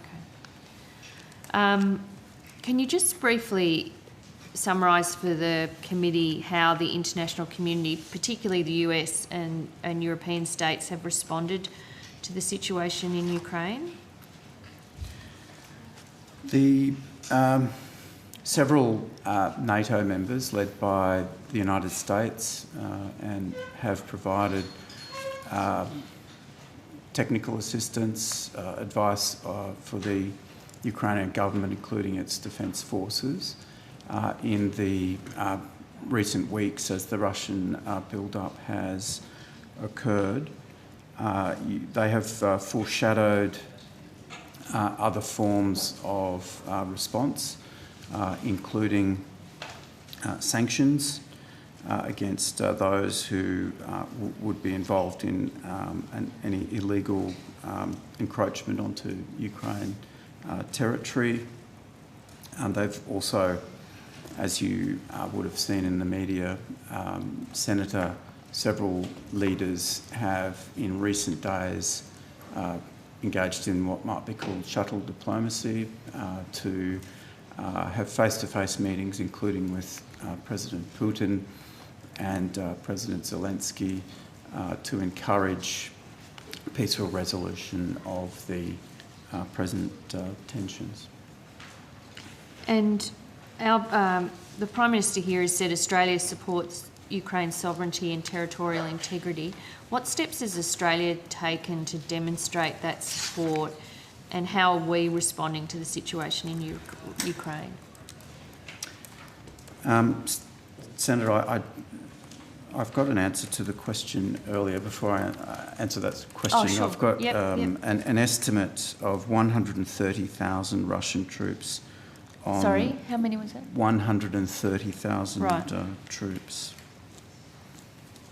on the border, and that's in Russian territory, but also to the immediate north of Ukraine in Belarus. The support Australia is providing to Ukraine, over the past 12 months, Defence has funded capacity building training in cyber security to Ukraine officials in recognition of the fact that cyber attacks increasing in volume and frequency would be expected in this situation. So Australia has provided training in that area. Australia's Ambassador for Cyber Affairs and Critical Technology has discussed assistance directly with the government of Ukraine, and the government is currently considering what other options it can provide to support Ukraine. The Australian government is currently considering? Yep, it's been kept under review. So, okay, so when you said cyber security training, sorry, I think you did mention a date. You said over the last... Over the last 12 months. 12 months, okay. So this predates that training. So actually the Australian government's been providing training to the Ukrainian government, officials in cyber security. That's right, Senator.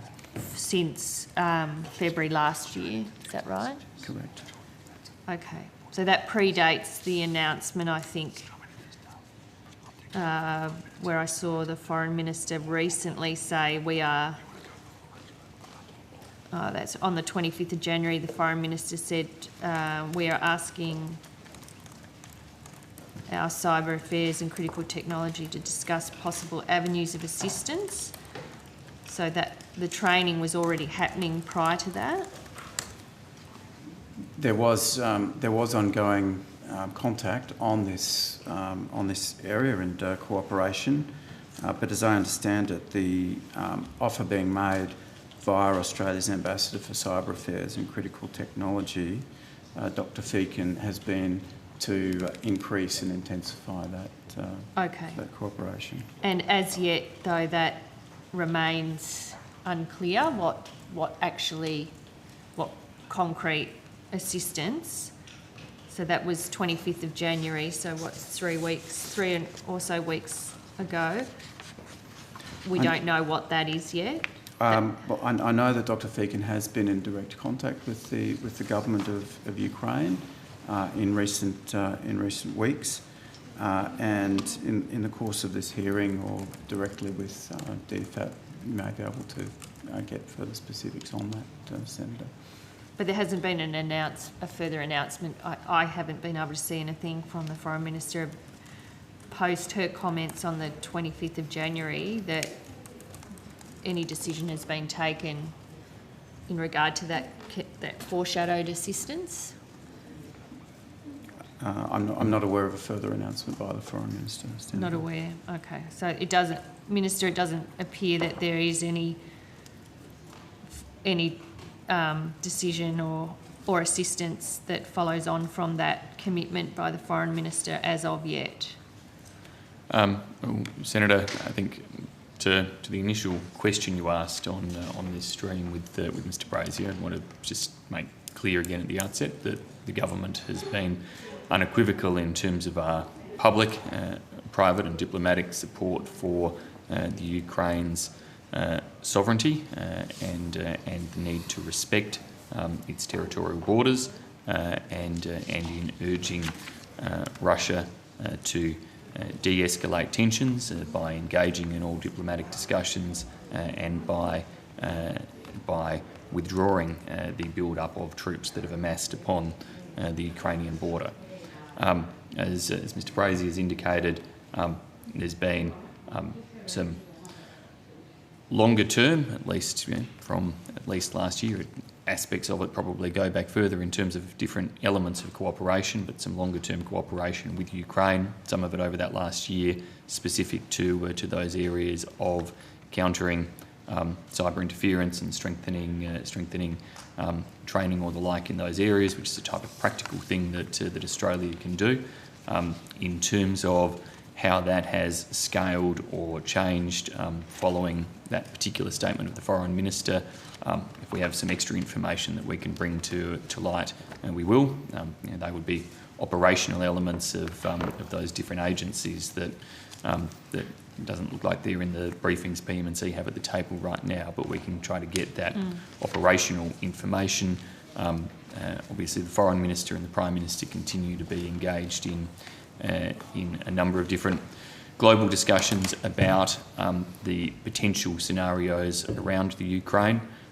We have been clear that Australia would not be committing troops to action in the Ukraine in that type of response, but that our responses would be strong, and that we are obviously looking at questions of further sanctions or other activity. Australia already has a range of sanctions in place with Russia, and we would be working with counterparts to make sure that the type of action they have made clear Russia would face were it to breach the Ukrainian border, that Australia would be acting in concert with those international partners around any of that. I can advise that the Foreign Minister spoke with her Ukrainian counterpart on the 19th of January. That may be the statement you were referring to. 19th? Yes. That the Foreign Minister discussed Ukraine with Quad partners on the 11th of February with many counterparts across Europe during a visit to Europe in December of last year. and of course during the AUKMIN discussions that took place in Australia during January. They're just a few examples of some of those ministerial level engagements, which obviously DFAT could go into more detail about some of those. Okay. So just to track back a bit, I think Mr. Brazier, how is it that PM&C wouldn't be aware or not aware of either what the Foreign Minister said or if indeed commitments had been made for further assistance?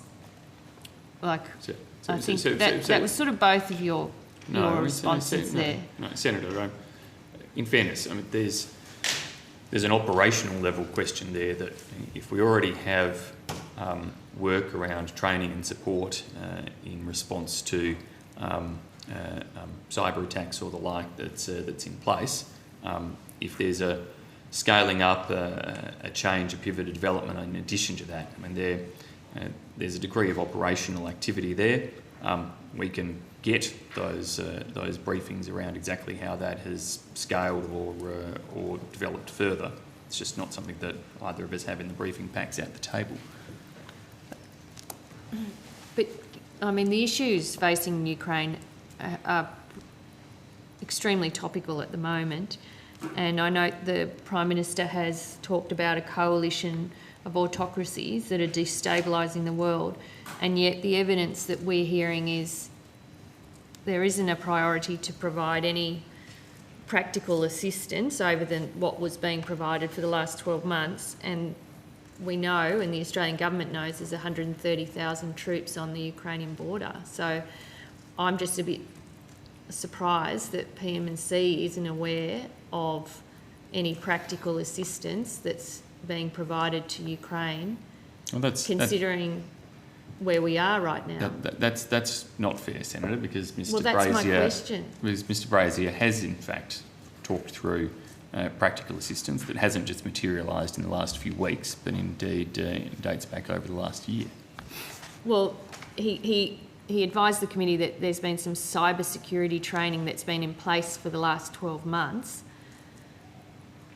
And then I've asked the question that since the 25th of January, when the Foreign Minister told publicly in the media that that there were discussions underway between the Ambassador for Cyber Affairs and the Ukrainian government, and I've asked what has happened since then, and the answer from both you and Mr. Brazier is you don't know. And I'm asking, well, how can that possibly be the case when you are representing the Prime Minister? Because the exact detail, Senator, of how many officials engaging in what training or what specific cybersecurity matters would be held by the relevant agencies. But I'm happy for us to go and get that. Over and above that level of practical support for Ukrainian officials, the principal element of Australia's diplomatic response is about trying to ensure there is as united a front for deterrence by Russia in regards to taking further action in terms of incursions into Ukraine. That united front in terms of deterrence is about making sure that we, together with other partners and allies, particularly across the democratic world, particularly those, of course, throughout Western Europe, with proximity to the Ukraine, are clear that we're all speaking with one voice about the type of response that would occur if Russia were to breach the Ukrainian border, that the sanctions and actions that would be pursued in support of the Ukraine and against Russia would be as comprehensive as possible. There are no doubt practical steps, as I say, that many nations are taking with the Ukraine at present. Australia is seeking to play our part through that type of cyber training, but the most important deterrence elements there are about the building as united a global coalition as possible to deter Russia from taking those types of of acts against the Ukraine. Okay, but in terms of I find it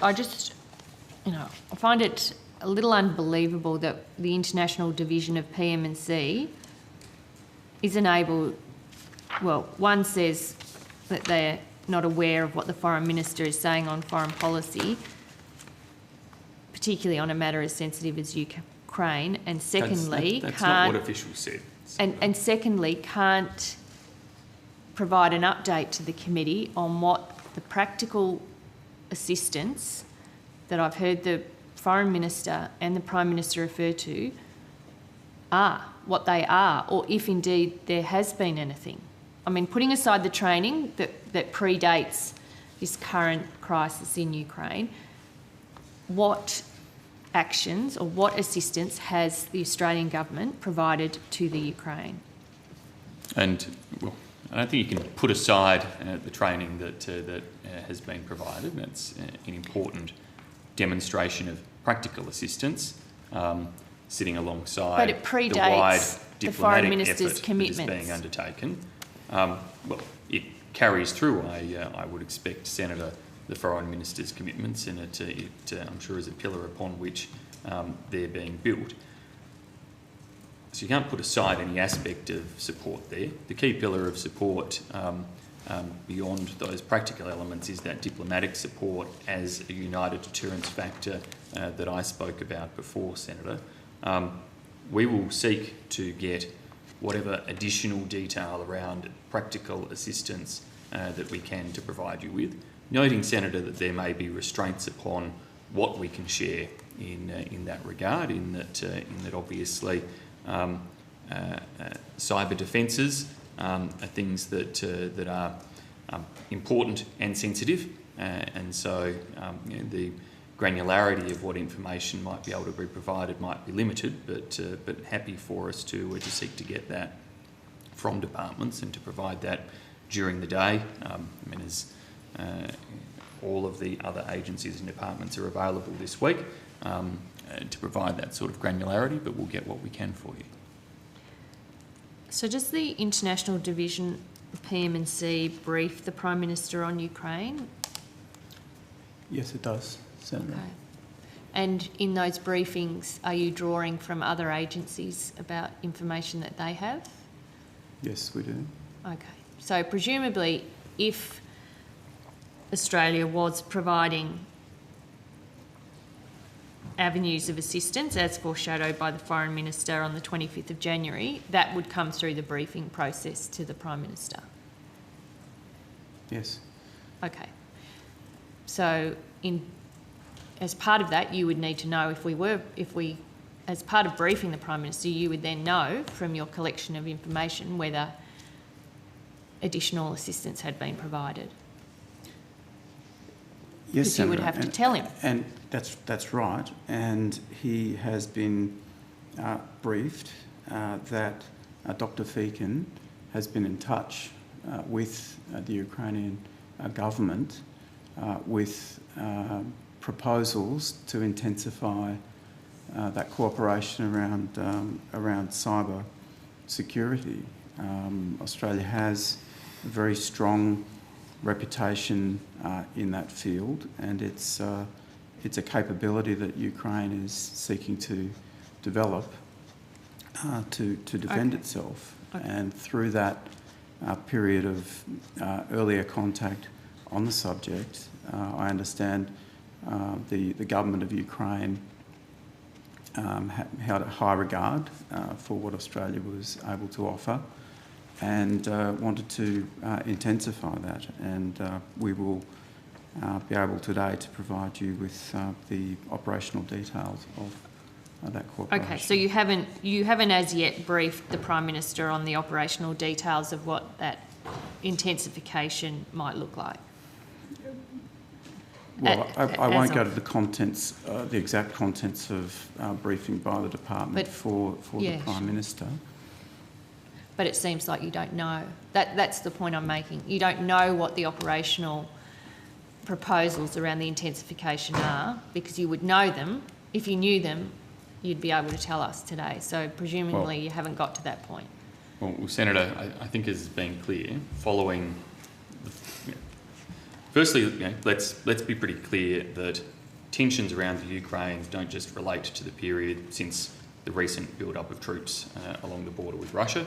The Ukraine has been subject to various threats from Russia in particular over a long period of time, and cybersecurity threats have been very significant amongst those activities. And so Australia's support for the Ukraine is manifested in the broader diplomatic effort, and also, I guess, is given practical effect by virtue of that cooperation from last year around cybersecurity and training, demonstrating very clearly that we are willing to act as well as provide the diplomatic support in terms of the Ukraine.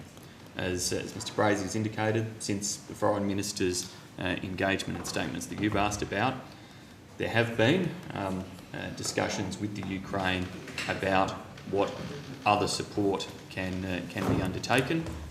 What Mr Brazier doesn't have to hand at present, and what may be sensitive in terms of what can be provided, is what the Ukraine has accepted in that regard and what actions are underway. But as we've indicated, if there is more we can provide, we will. Can I just jump in there quickly? Senator Gallagher, you've had the call for over half an hour now, and I'll just flag that I do have some government senators for questions to International Division on AUKUS that we will need to get to before lunch. All right. Before what? Lunch? Lunch, because we lose one of our witnesses. Okay, then. I have a few more. Okay. Okay, so just to finish that line of questioning off, from the date that the Foreign Minister made the comments publicly that you were engaging with the Ukrainian government around possible avenues of assistance to today, there hasn't been any public comment around what that additional assistance might be over the past 3 weeks. Not to my knowledge, Senator, but that would not be unusual either.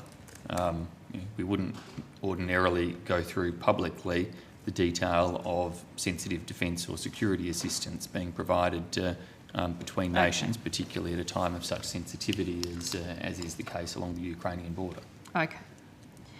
So, Senator Birmingham, how many times has the National Security Committee of Cabinet discussed the situation in Ukraine? Well, Senator, I don't think it would be practice for us to go through chapter and verse discussions I'm not asking of cabinet discussions. committees or indeed the different agenda items of cabinet committees, but I can assure you that NSC has been briefed and briefed on multiple occasions. And it's meeting regularly, is it? NSC always meets regularly, has been my experience. And yes, it is, Senator. Has the Prime Minister had any direct discussions with the President of Ukraine? Not to my knowledge, Senator. Not to your knowledge, and you would know? Yeah, well, Mr Brazier? We've not provided any briefing to support a discussion between the Prime Minister and President Zelensky. As Minister Birmingham noted earlier, the Foreign Minister met her Ukrainian counterpart, Foreign Minister Dmytro Kuleba, in Europe on 19th of January. So the Foreign Ministers met the Ukrainian Foreign Minister on the 19th of January. Why has the Prime Minister not picked up the phone to the President of the Ukraine, considering the situation Ukraine's in at the moment? Well, I think, Senator, you should perhaps just contemplate that question from the position of President Zelensky and the Ukrainian government as well there, that there are no shortage of pressures in their system at present. Australia, through our Foreign Minister, through our Ambassador, and through our public statements and through our engagement with partners and allies, has continued to make our position very clear and our support for Ukraine's sovereignty and independence very clear, and our opposition to autocracies like Russia engaging in the way they are through the troop build-up. I am sure that if President Zelensky wished to engage with leaders in our part of the world, that Prime Minister Morrison would be very happy to have that engagement. But of course, what we are doing is seeking to make sure we provide the maximum support to the efforts of partners and allies, and those efforts are being led by those who have closer ties and particularly closer geographical proximity to this issue.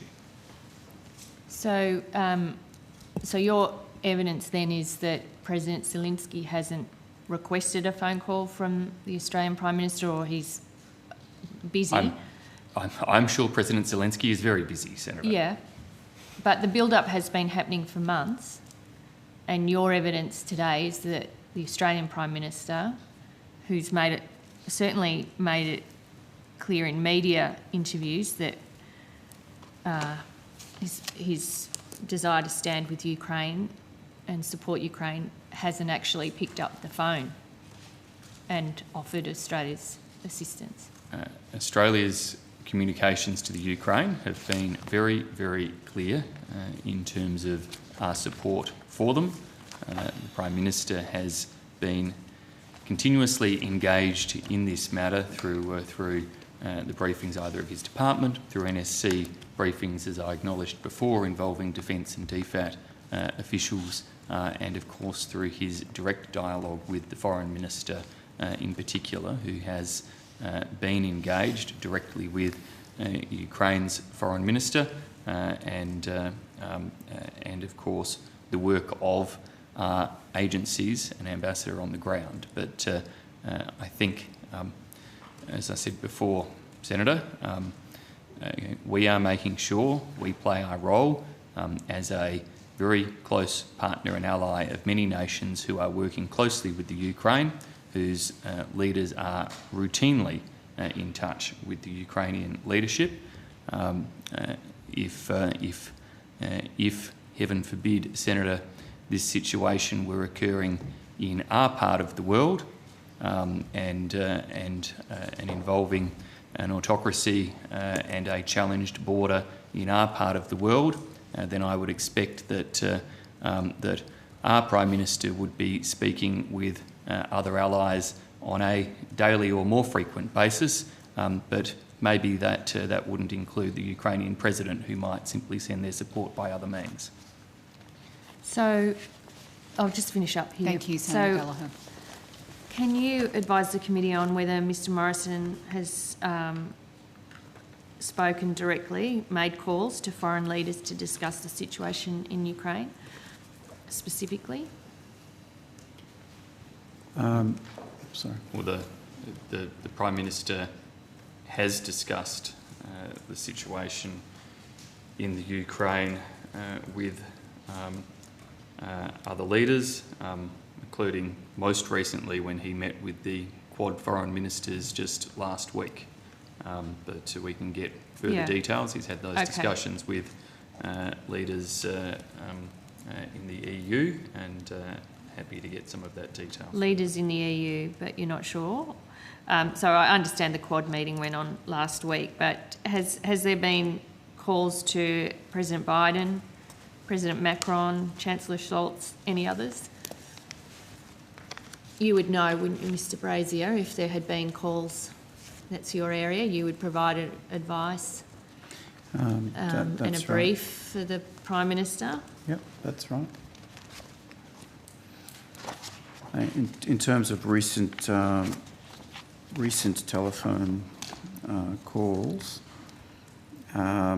with international leaders, there've been numerous with European leaders as to whether they all featured discussion of the Ukraine.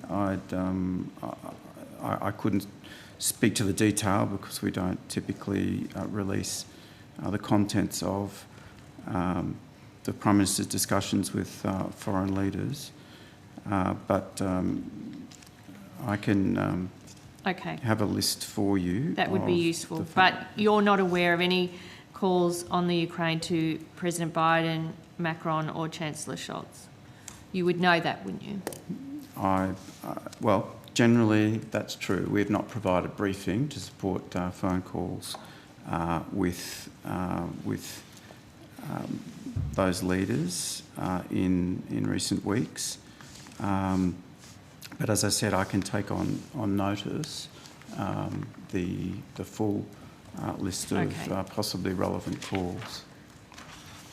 Okay, thank you. Mr Brazen. Thank you, Senator Gallagher. Senator Patterson, you have the call. Thanks, Chair. I have some questions about the AUKUS agreement. Are the right officials at the table for AUKUS? Mr Dewar is online. Oh, great. Excellent, thank you. What was the rationale for Australia to acquire nuclear-propelled submarines with the assistance of the United States and United Kingdom? I think you might be on mute, Mr Dewar.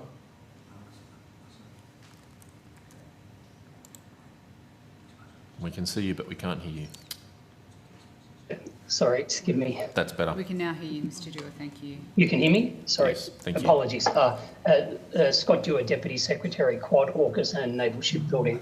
The rationale behind the decision to acquire nuclear-powered submarines was that government had assessed that conventionally powered submarines wouldn't be able to meet Australia's operational needs going forward.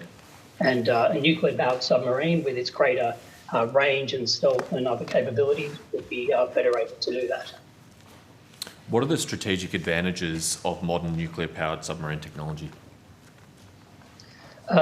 Senator, it goes to that range and stealth manoeuvrability, which the key characteristics that nuclear-powered submarines have. And so that was the decision, that was behind the decision to pursue that, and in, of course, cooperation with the United States and the United Kingdom. Can you unpack that with a little bit more detail, please, about the advantages of range and stealth of a nuclear-powered submarine compared to a conventional diesel or electric submarine?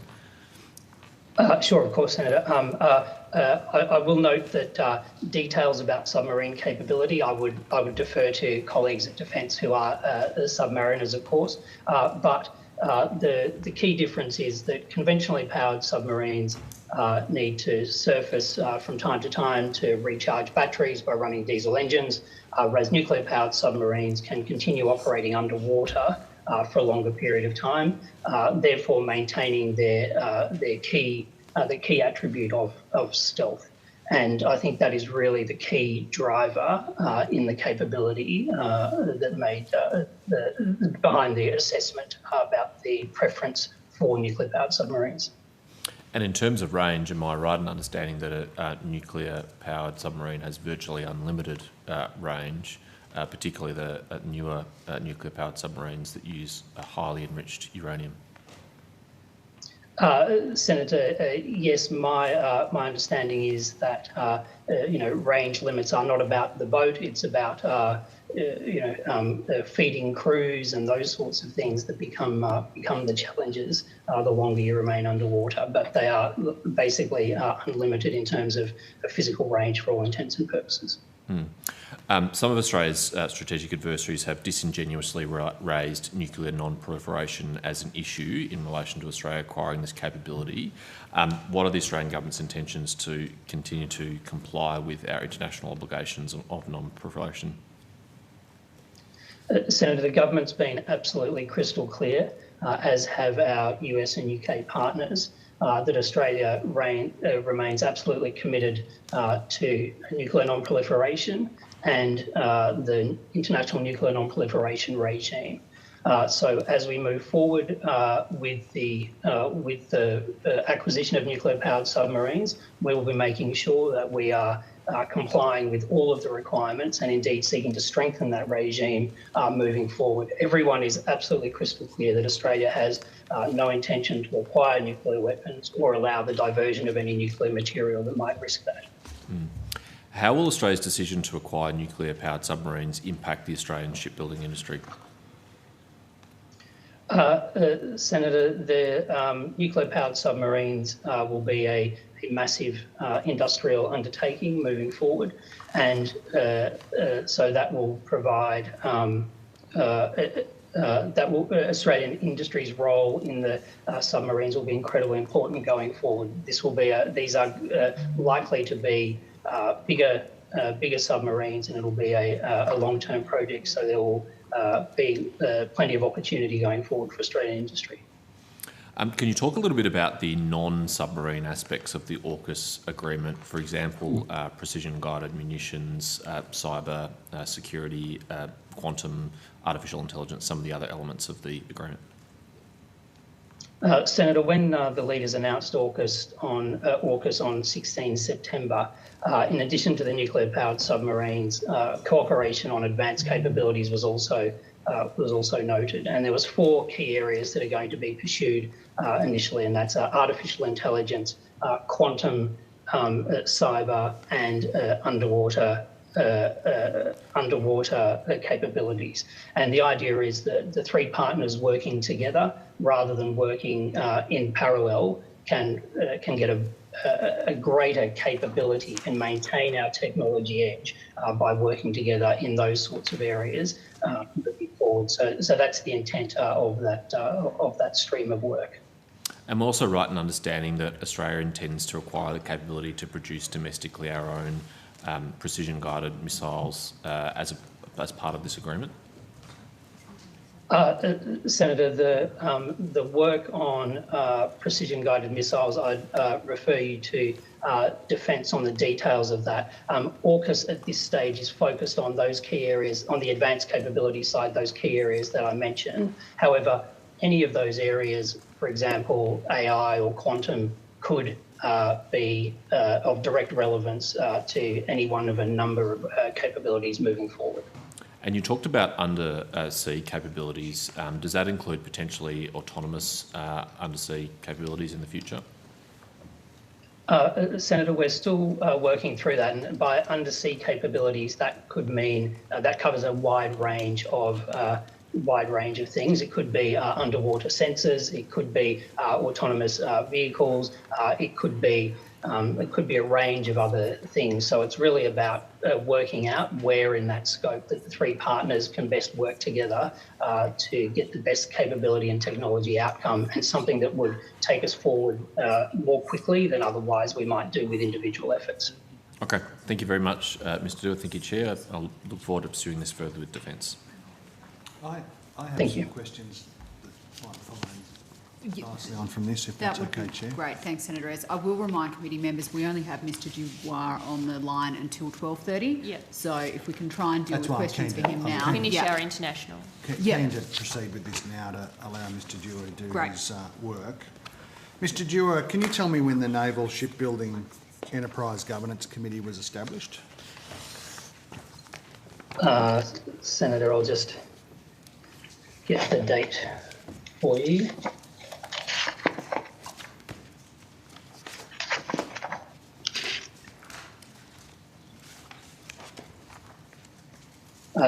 Senator, I don't have that date immediately in front of me. I don't want to take up too much time. Perhaps Mr. Brazier or another official might come back to me a little bit later with that date then. The title and the announcement seem to suggest that committee was going to be concerned with submarines and frigates at the very least. Is that right? So the mechanisms such as the Secretary's Committee on Naval Shipbuilding Enterprise and the Naval Shipbuilding Coordination Group do look at the breadth of... So sorry, let me just get these down. There's the Naval Shipbuilding Enterprise Governance Committee. What were the other two groups? There's a Secretary's Committee on Australia's National Naval Shipbuilding Enterprise. And what was the other one? There's a Naval Shipbuilding Coordination Group. And specifically the Naval Shipbuilding Enterprise Governance Committee, is it concerned with both submarines and frigates?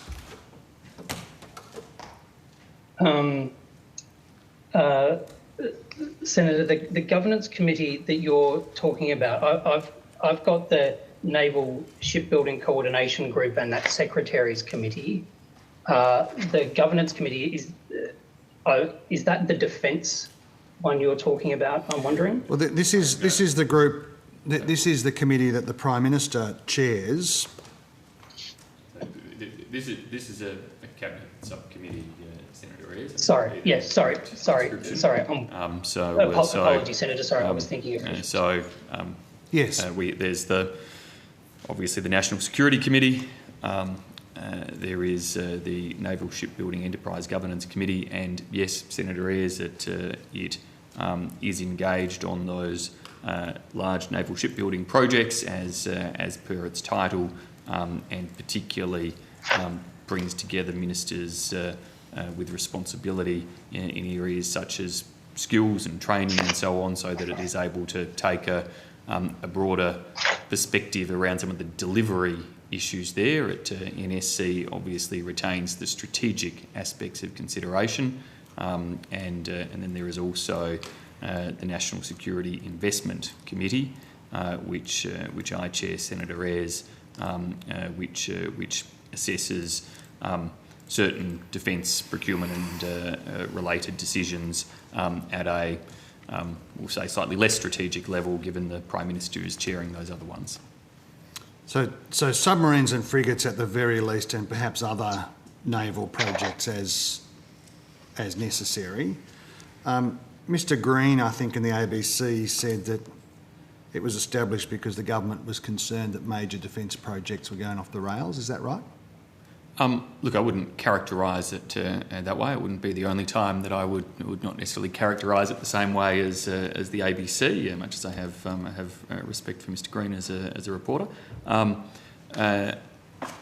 But it was established, as I indicated, and I don't have the full membership in front of me, but I think it brings, as I say, the training committee? The training minister. Yes, I am. It Yes. brings the training minister, the industry minister, and so on to the table. So, whilst NSC is responsible for strategic decisions such as AUKUS and such as, of course, the decision to engage in the procurement of nuclear-powered submarines, and when it comes, Senator Ayres, to the ultimate decision of what model of nuclear-powered submarine Australia is procuring and the arrangements around that, they again will be NSC and cabinet level discussions and decisions, but the Enterprise Governance Committee goes more to the delivery of those contracts that have already been entered into, and making sure that the skills and Australian industry content, procurement partnerships and all of those different elements that are necessary to make that delivery a success have a reporting mechanism into government, and that in particular those departments and ministers who don't sit on NSC but are then important in terms of the industrial delivery of and skills delivery of those projects are at the table for those discussions. And the Prime Minister chairs it. Does this mean the Prime Minister's actually going to take responsibility for the delivery of these projects on time and on budget? The Prime Minister made the decision to establish the Enterprise Governance Committee and to bring those additional ministers to the table of those elements of the defence procurement conversation, and did so because he's demonstrating the leadership in terms of making sure that those projects, which are massive and complicated in their delivery, have the type of dedicated focus that's necessary. And so it's not the only place where updates on those projects occur. Yes. They are also featured at other cabinet committees, and as Mr Dewar was talking about, then of course there's a range of more operational and departmental level briefings and structures that exist. Is Professor Winter still contracted as the Prime Minister's Special Advisor on Naval Shipbuilding? I can't recall the exact title, but yes, Professor Winter is still engaged. So the department, I think the department's previously told us that it's a $1.5 million contract. Can you tell me what Professor Winter does? Senator, sorry. I was going to make the high-level observation before throwing to you, Mr. Dewar, that Professor Winter participates in some of those Cabinet Committee processes that you were just asking about. In terms of NSEGC, does so on a routine basis, but is also engaged in a range of other ways in terms of the advice that is provided to defence and government more generally. But Mr. Dewar can probably add to that with greater specificity than I've got to hand. Senator, yes, Professor Winter, we use him to draw on his full breadth of expertise to feed into, to provide advice that we can feed into government consideration of the broader naval shipbuilding enterprise. It covers the whole breadth of the enterprise, including those issues that Senator Birmingham was talking about in terms of workforce and training and other issues as well. And is Professor Winter contracted exclusively to the Australian government? Does he do work for other governments?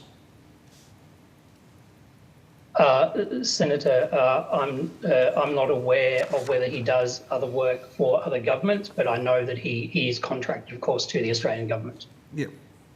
Anybody else in a position to answer that question?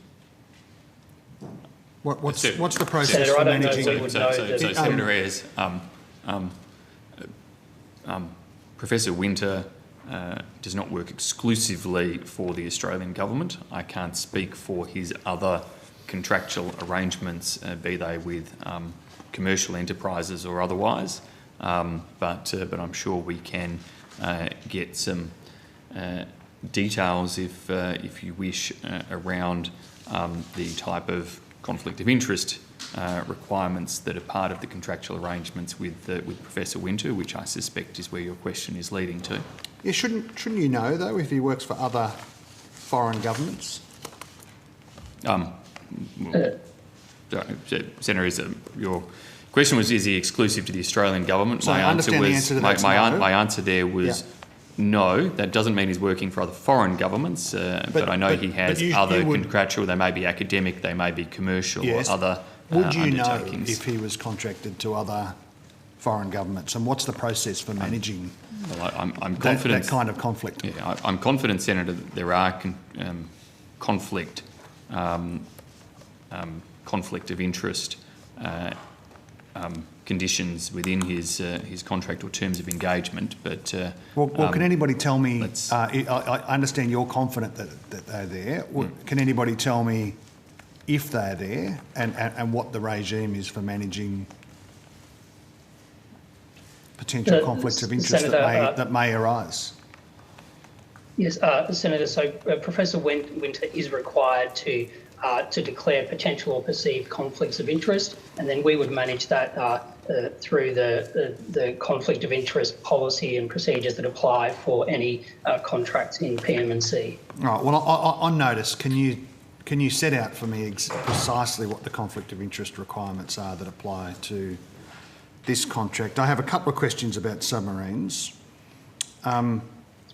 How much, Minister Birmingham, has the Turnbull and Morrison government spent on the abandoned French submarine contract to date? Senator... I only ask you because you're in the position of being the Finance Minister as well, so I assume you can tell us how much has been spent thus far.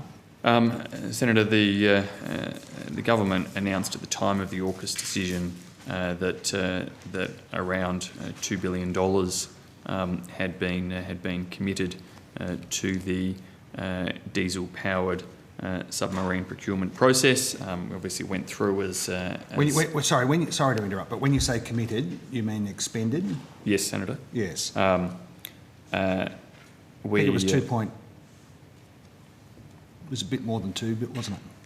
I thought at the time the figure detailed was around $2 billion.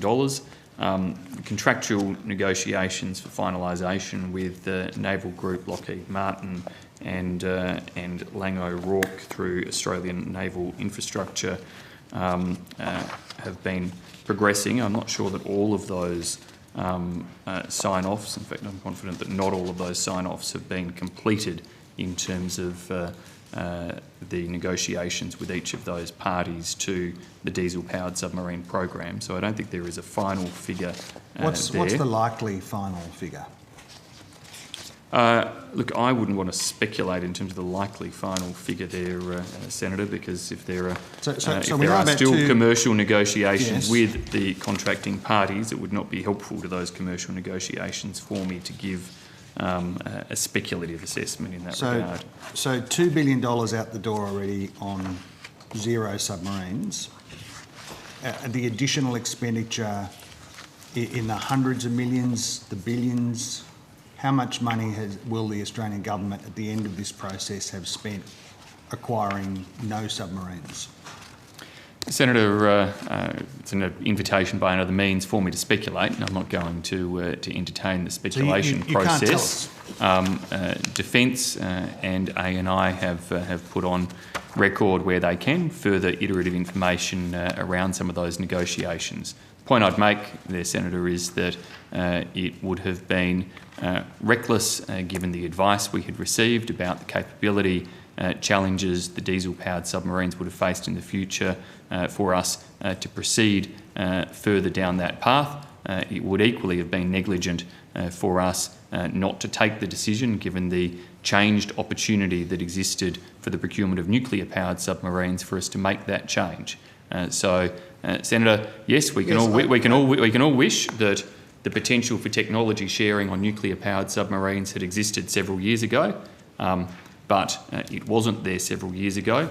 It was there now. There was a gateway clause in the contract with Naval Group that enabled us to make this decision now, and so it was certainly the right and proper thing to make that decision and to ensure that, notwithstanding the pain and those costs, we are able to get the best possible capability for the future, which has now become available. I'd also note, just lastly, Senator, not all aspects of expenditure incurred to date will be sunk costs. There will be some areas of infrastructure, some areas of skills development that will continue to contribute to now the nuclear submarine program and or to other naval shipbuilding programs. But Mr Morrison can't be entirely reckless about public accountability here either. Billions of dollars out the door. You can't tell me, and the Prime Minister can't say or won't say, how much money has been expended on this project thus far for no submarines. I hear what you say, not all of this money has been wasted, but many billions of dollars have been.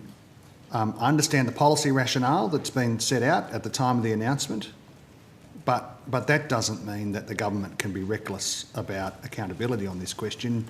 We're almost at an election, and you can't tell us how much money has been expended or will or is likely to be expended in total. Well, Senator, from the very moment we made the announcement, we've acknowledged that the incurred expenditure on attack class was going to be more than $2 billion. That, in anyone's terms, is a very significant sum of money. We don't shy away from that one iota.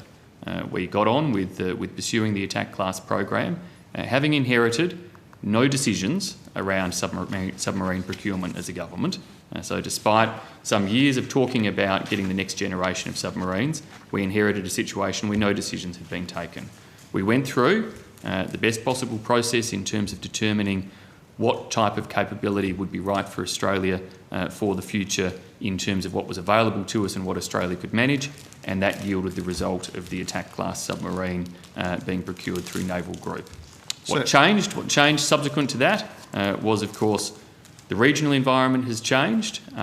The analysis around where those submarines would be able to safely operate, and perhaps most significantly what changed was the willingness of the US and UK to share technology around nuclear-powered submarines that they had not previously been willing to share, and the evolution of technology around those nuclear-powered submarines that enables us to have confidence that we don't need to build a civil nuclear industry in Australia Minister, to operate them. I'm not asking you about the policy rationale. I'm asking you about Senator Ayres, why isn't the government being clear with this committee and with the Australian people about what the likely cost is. We all understand the policy rationale. Senator, I don't think we have been... You've said it out 3 or 4 times. I don't think we've been remotely evasive there, Senator. Let's not shout over each other.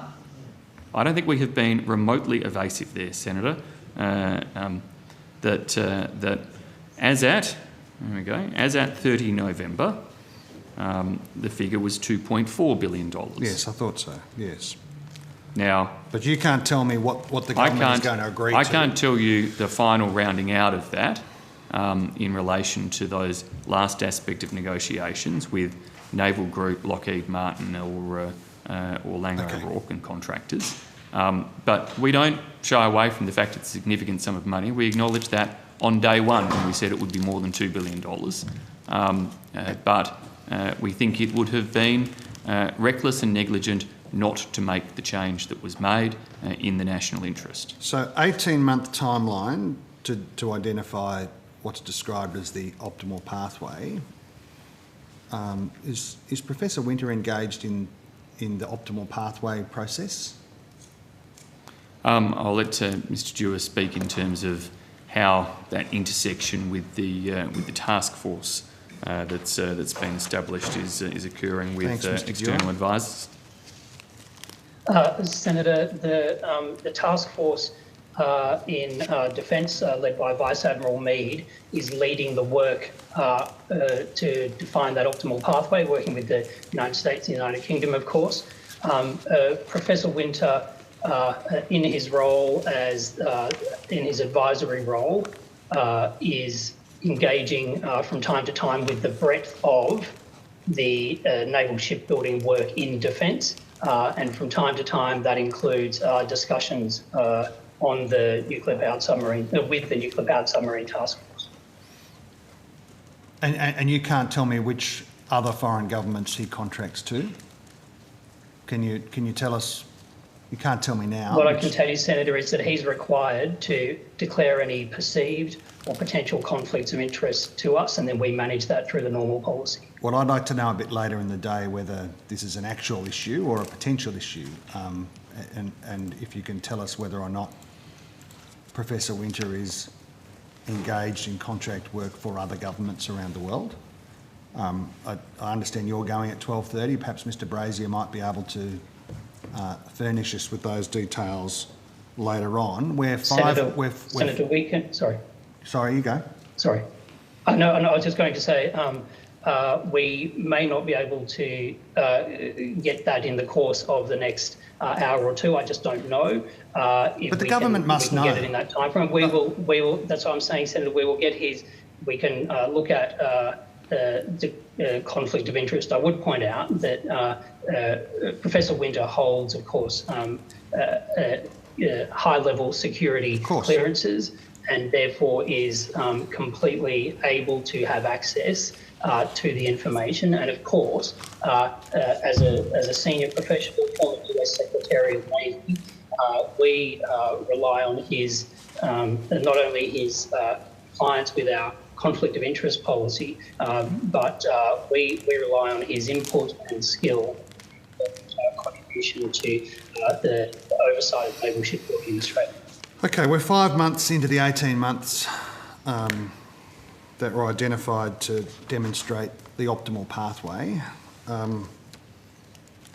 Is everything on track, Minister? Can you tell the Parliament when will this be delivered within the 18-month timetable? Senator, the government's confident that it will be, as Vice Admiral Mead has indicated to parliamentary committees that he's appeared before. He is working to the government's mandate and time frame, and that time frame includes the ambition of trying to proceed and progress matters as quickly as possible. On the 9th of February, the exchange of naval nuclear propulsion information agreement entered into force, which is a critical building block in terms of the work of the task force and enabling the different parties to be able to share all of the necessary information for the task force to make its recommendations. There are two dangers here, aren't there? So the 18-month timetable, you say you're confident will be delivered. We won't know until for 13 months, 10 months after the election. This process could run over time or could be... How can we be confident that it won't be rushed? Well, Senator Ayres, your question, your question almost frames the answer there. How can we be confident it won't run too late? How can we be confident it won't be rushed? Was your question, Senator? We, through discussions with the parties, framed 18 months with a degree of confidence that that the work could be undertaken in that time frame. All of the parties to the AUKUS agreement, the US, the UK and ourselves, recognise the importance of speed in terms of making decisions and proceeding into the next steps so that we can achieve the earliest possible delivery of capability in terms of those nuclear-powered submarines. But equally, there is the need against that speed paradigm to make sure that relevant issues are considered, which is why the task force has been established, looking at the different streams, be they nuclear stewardship streams, be they capability streams of the different boats that are options, or of course be they questions around infrastructure on site for building of them, sustainment of them elsewhere and the like. Okay, another project that this Naval Shipbuilding Enterprise Governance Committee of Cabinet that the Prime Minister chairs is overseeing, future frigates. The truth is, well, the start of construction delayed from 2020 to 2024. The first frigate was supposed to enter into service in the late 2020s, but now it's not even going to be ready. It's going to achieve initial operational capability that is not fully commissioned in 2031. The last of these frigates will arrive 6 years late. This project is hopelessly behind schedule, isn't it? Senator Ayres, the government has made decisions around the commencement of construction there to have greater confidence that all design aspects will be finalised in a timely way for optimal delivery. It's a project that has been impacted. The Hunter class is built off of the platform of the Type 26 in the UK. It's acknowledged that through the UK there have been COVID-related delays to finalisation of that project there. We've had to take You're those. You're not blaming COVID for a 6-year delay in this. Well, I don't accept that characterisation, Senator Ayres, in terms of that sort of timeline you're talking about. What have I said that's wrong? The commencement date, according to the last announcement, and we'll come to what's actually going to happen, the gap between what the government says in defence and what it actually delivers. The commencement date has been moved back from 2020 to 2024. The first frigate won't be in the water until 2031, and the delivery of the final frigate is 6 years over schedule. I don't know where you're getting that 6-year figure from, Senator Ayres. Well, it was supposed to be delivered in 2038 and now won't enter service until 2044. My crude maths gets me to 6 years. I'm not accepting the premise of the dates and timelines you're talking about there without going back and checking them, Senator Ayres, because they don't sound like an accurate reflection of statements to me. But I don't have chapter and verse those timelines in front of me. I'd note again, Senator, your party was a government that didn't manage to start and finish any ship builds. We've now seen the offshore patrol vessels start to roll off, and we are going through this process. Rhetorical hot air. What we've got a limited amount of time with Mr. Dewar. Is that a point of order, Senator Ayres? Yeah, it is. We've got a limited amount of time with Mr. Dewar. I would like the Minister to answer the questions rather than drift off into what turns into a sort of extended monologue on some of these questions. Senator Ayres, it's the case, Minister, isn't it, that the commencement and the conclusion of this project have significantly blown out in terms of their time? Well, there have absolutely been delays in relation to the commencement, as there have been from the Type 26 program in the UK, and that has impacts in terms of delivery schedules. I don't accept but the Prime Minister's chair of this subcommittee. When will construction of the Hunter-class frigates actually begin? So Mr. Dewar may have that precise date. Prototyping is underway and continuing, and in terms of the expected construction of the first. Yes, Senator, the construction of Ship 1 will commence in June 2024, and prototyping is already underway. So June 24, and when will the first of this class of 9 frigates enter service? Senator, I don't have that figure in front of me at the moment. I'll ask if a colleague might be able to assist there. Seems like the kind of thing that the Prime Minister should know. Smart-ass comments won't get you anywhere, Senator Ayres. Let's go to... I just have a few more questions on this issue. I do want to pass the call around as well, Mr. Packham in the Australian... I understand these questions about schedule, but Mr. Packham set out a defence engineering assessment in the Australian a few weeks ago that said that the frigates will be slower and have a shorter range than intended, could be more vulnerable to detection by enemy vessels, and could be less safe for crews. I think he said Australia's new $45 billion Hunter-class frigates will be substantially slower, have a shorter range than originally intended, and could be vulnerable to detection by enemy vessels. The Defence Assessment warns that ships could also be less safe for crews, with the potential for sailors to become trapped below deck by floodwaters in credible damage conditions. Mr. Morrison's chair of the Committee of Cabinet that oversees these projects. What's gone wrong? Well, Senator, the Hunter-class frigates are built off of the Type 26 platform from the UK. They have a number of similarities to that UK procurement and the Canadian procurement. There have been delays related to COVID. There are other design issues that government continues to work through in terms of the elements of modification that are required in Australia. Defence undertakes, as is prudent, a range of different scenario plans about these projects to ascertain where government needs to focus to minimise risks to programs. They're complicated programs, Senator Ayres.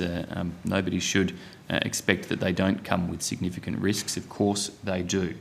But the risks that we are seeking to address, we do so with the UK, with BAE Systems. The type of quotes that were in Mr. Packham's story were of the nature of that sort of defence internal assessment about various risk management areas and the response of government in terms of design responses and planning responses to all of that is well underway. You shouldn't. There would be no doubt other scenarios that present much lower risk than what some of those statements suggest, Senator. But Mr. Dewar might want to add to Mr. Packham's not wrong about those risks, is he? There are lots of different risks in major procurement contracts and major shipbuilding exercises. And any such project would come with significant risks. The test is how you respond to those risks. In terms of the delayed commencement to construction that you're asking about before, that is one of the responses to those risks, Senator Ayres, that government took a decision that it was prudent in making sure the design and the confidence in design was as well developed as possible, that it was better to delay commencement of construction and have a longer period of prototyping so that we would minimise those sorts of those risks and have them addressed before you got to the final construction. But this government chose the design. This government's had responsibility for stewardship of the procurement program all the way through. Mr Morrison's now chairing this committee that seems to indicate that he, at least when the announcement was made, was taking responsibility for getting on top of these projects. Now, some months later, it's everybody else's fault but Mr Morrison's. No. Senators, let me make a slightly broader point around this. I mean, I can remember... The point is about taking responsibility. I can remember... You're making a political point. Your question wasn't a question of detail. It was a politically charged question, so please allow me to respond, Senator Ayres. Okay. I can remember the years of build around the Collins class. Senator Patrick knows all of that chapter and verse. I can remember the years of debate around delays in the Collins class, the difficulties around how many boats were in the water at any one period of time, around the challenges about sustainment and so on. Much of that was politically charged commentary, and much of it was an unfair reflection on what was a supreme technical and engineering undertaking by Australian governments at the time. Credit to the Labor governments that commenced that program and established it in Australia. Just as I give credit to the work around the air warfare destroyers and so on that the Howard government established. Much work had to be done to address some of those issues. But anybody who comes in and pretends that any one of these procurement activities is simply a smooth, seamless, risk-free exercise is just operating in a false environment and showing a great degree of pretense in their commentary. Each one of these major undertakings come with significant risks and significant challenges. We've faced them before and we've overcome them before in terms of what has been built in Australia. And rather than trying to talk down Australia's capability to be able to deliver these sorts of projects, I'd rather see us talk up Australia's capability. The fact that despite the difficulties and delays that previous shipbuilding or submarine construction exercises have undertaken, we've overcome those and we have highly capable naval equipment built in Australia as a result of that. And we will work through the risks on the projects that are underway, and those risks will be there whoever is in government, and we ought to be big enough to acknowledge that. Thank you. You'll Thanks, get your Chair. hand on the Yes. call. Thank you very much, Senator S. Sorry, just nodding madly. Senator Patrick, I understand you have some questions for International as well. Thank you. I would point out that the Mortimer review and the Kinnaird review did suggest lessons from Collins and other programs. We ought to embark on programs that are generally off the shelf, and we haven't done that, Minister. But and that leads to the sorts of problems that Senator Ayres is talking about. I just want to go back to the questions that Senator Gallagher was asking about the Ukraine. I've got a reasonable brief on what was asked, so I'll avoid some of the questions. I just want to know what the Department of Prime Minister and Cabinet's role is in terms of planning and coordinating an Australian government response to the Ukraine crisis. Senator, I'll ask Mr Brazier to pick up those questions again. Thank you, Senator Patrick. As is always the case, the role of the department is to ensure coordination across the public service and to ensure that the advice, there is a flow of advice to the Prime Minister directly from the Department of Prime Minister and Cabinet and from other parts of the system to support decision-making in relation to Ukraine. Has a whole-of-government task force been established? DFAT has convened an interdepartmental committee that has met on numerous occasions. So they're taking the lead in this particular instance? DFAT is chairing that committee. The Department of Prime Minister and Cabinet is attending that. Has PM&C looked at or participated in the whole of government analysis of the effect of this conflict on our energy costs, and in particular things like LNG. My understanding it was conversations about our LNG being diverted to Europe. Obviously, we have a very tight market, and we are affected by international prices. We want to give Australian companies advantages, making sure they've got stable energy prices. What's the government's position in relation to energy costs or LNG costs in circumstances where a conflict does go ahead? Senator, there's certainly been some discussions and briefings in Treasury and Resources and Energy in particular, looking at some of the potential consequential impacts of different scenarios that could occur out of the environment in the Ukraine. Most of Australia's gas supplies already go into export markets through the significant LNG. They're of course commercial contracts, and most of that gas is already commercially contracted. There may be some scope for some producers to be able to scale up production or under their contracts divert certain production if necessary. But we're also clearly looking at quite long, far greater distances for the type of countries you're talking about as to whether it would be viable for Australian supply, and also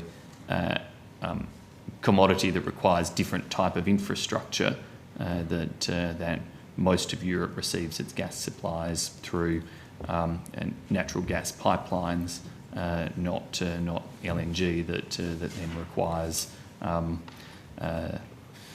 I can't remember the technical name of the port infrastructure and so on, but I was trying to remember the technical name for what you have to do to essentially de-liquefy it at the other end. But so are you suggesting that in actual fact we won't end up with a situation where that very limited supply of Australian gas, noting much of it is tied up in fixed contracts, will end up going to Europe? My concern is what the government is doing to make sure that if there is an invasion, that we don't end up with our manufacturers paying exorbitant prices and our consumers paying exorbitant prices for our own gas. Yeah. So the commitments and engagements governments had over a number of years now to try to provide security of gas supply in Australia and to have downward pressure on prices in Australia probably means that we are better prepared than might otherwise be the case if we hadn't faced some of these questions over recent years. You would simply have a full market environment in operation that hadn't had the type of engagements to secure those commitments from Australian domestic gas producers to supply the Australian gas market. Our full expectation is that producers have made commitments to Prime Ministers and Treasurers and to government over the years, continue to honour those commitments first and foremost to security of supply in the Australian market. Obviously, there's then the medium to longer term picture which the government has pursued in terms of bringing further supply on through support for other gas reservations and projects around Australia, and they become ever more important if we are looking at a situation where there are potentially long-standing sanctions in place against Russia that cuts Russian gas supply off from parts of the world, that you're then not just looking at the short-term consideration of whether Australia's current production can be scaled up or diverted elsewhere, but the possibility that Australian reservations and growth in production in Australia could my concern here is in the short term, the market elsewhere. We could have a situation with this conflict next week, sadly. the ADGSM under the legislation really can't be dealt with until January next year. So that's our one mechanism for pulling the trigger on exports. You haven't implemented a reservation policy, which was something that Minister Taylor announced in 2019. Are there force majeure options available to the government in circumstances where there is a conflict and there's a tightening of supply and Australian companies end up suffering because because of the conflict? Well, Senator, there may always be those sorts of extreme options available. They would need to be weighed against constitutional advice around confiscation of property and those sorts of considerations as well. But I think the gas actually belongs. I think the gas belongs to the Australian public. Actually, I think those reserves. First and foremost, the gas does, but obviously licences are held for its extraction. Those licences are contracted in different ways. First, before I don't envisage a situation where we would be getting to that type of extreme outcome, given the commitments and cooperation government has managed to have with Australia's gas producers over the last few years to address the concerns that were more manifest a couple of years ago about potential shortages in the Australian domestic market and to ensure that there's been that increase in production in the domestic market. Now, I don't have the statistics in front of me about how the gas production for domestic purposes has changed in that time, but we've developed some of those break glass policy mechanisms if they became necessary, but they have not become necessary on the basis that Australia's gas producers have worked with government and industry, and our full expectation would be they would continue to do that and to give priority to their domestic obligations. Okay, so again, I'm not worried about supply. We saw in 2013-14 when the ADGSM was introduced that supply was fixed, but because supply is tight, the price still remains high. I'll move on just to one last, just a final area I wanted to just understand in relation to our response. Has the government given any thought, and has the government got any plans in relation to a potential refugee situation in the Ukraine?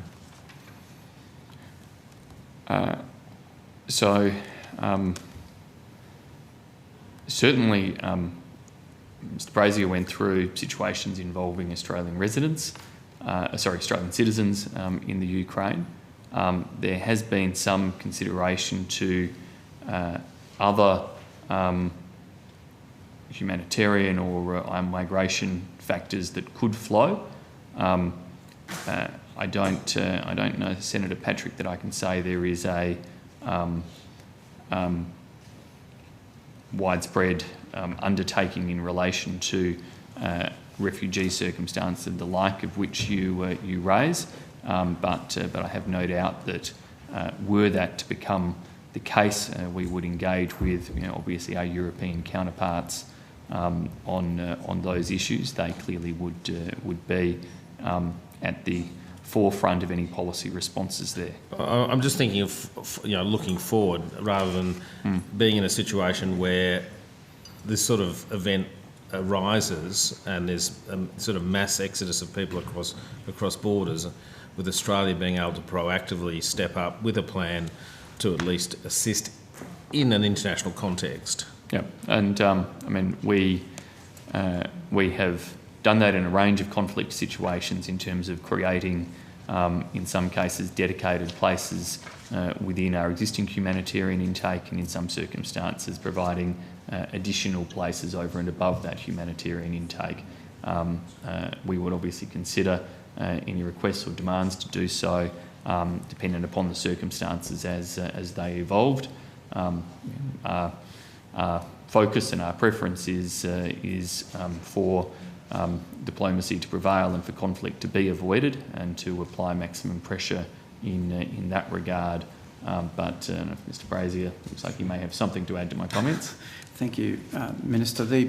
Of course, whatever refugee crisis is caused by possible Russian action will depend on events, and some of the high side forecasts are very sobering in the millions of people that could be affected. Typically, Australia over many decades now has worked very closely with the United Nations High Commissioner on Refugees and intergovernmental organisations like the IOM. Once there are refugees gathering in neighbouring countries, there is a process of registration, assessment of refugee status, and then resettlement to Australia within parameters decided on by government. But that is usually something that is conducted in very close consultation with other refugee receiving countries, depending on the numbers involved, Senator. Right, thank you very much, Chair. I do have more questions, but not for international division. Thank you very much, Senator Patrick. Senator Waters, you have been waiting there very patiently.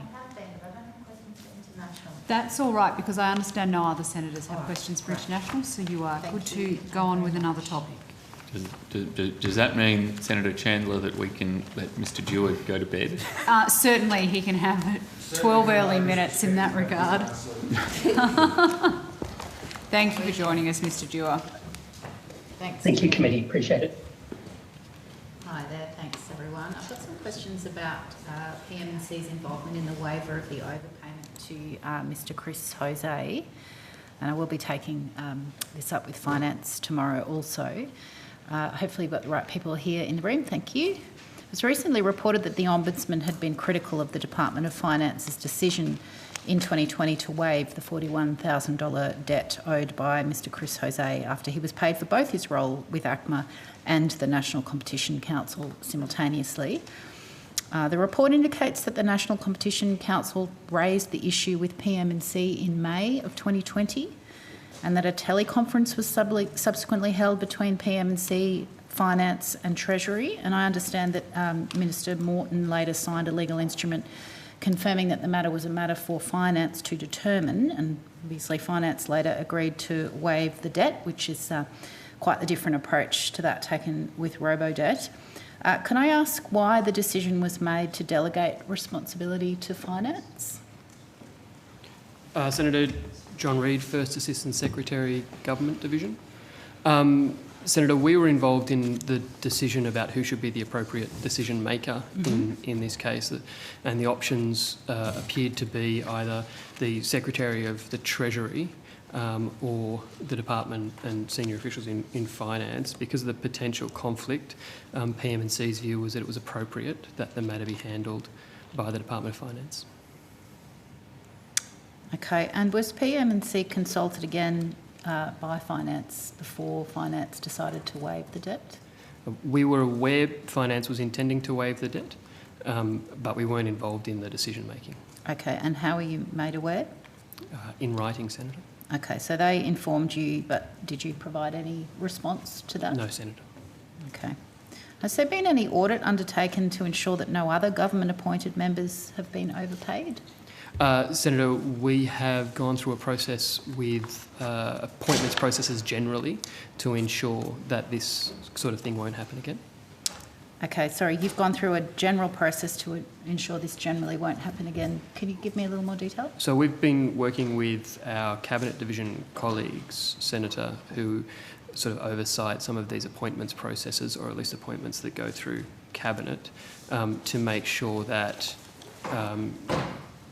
the appropriate questions are asked, to make sure that if there are people for whom this issue might arise, that is picked up in the process. Okay.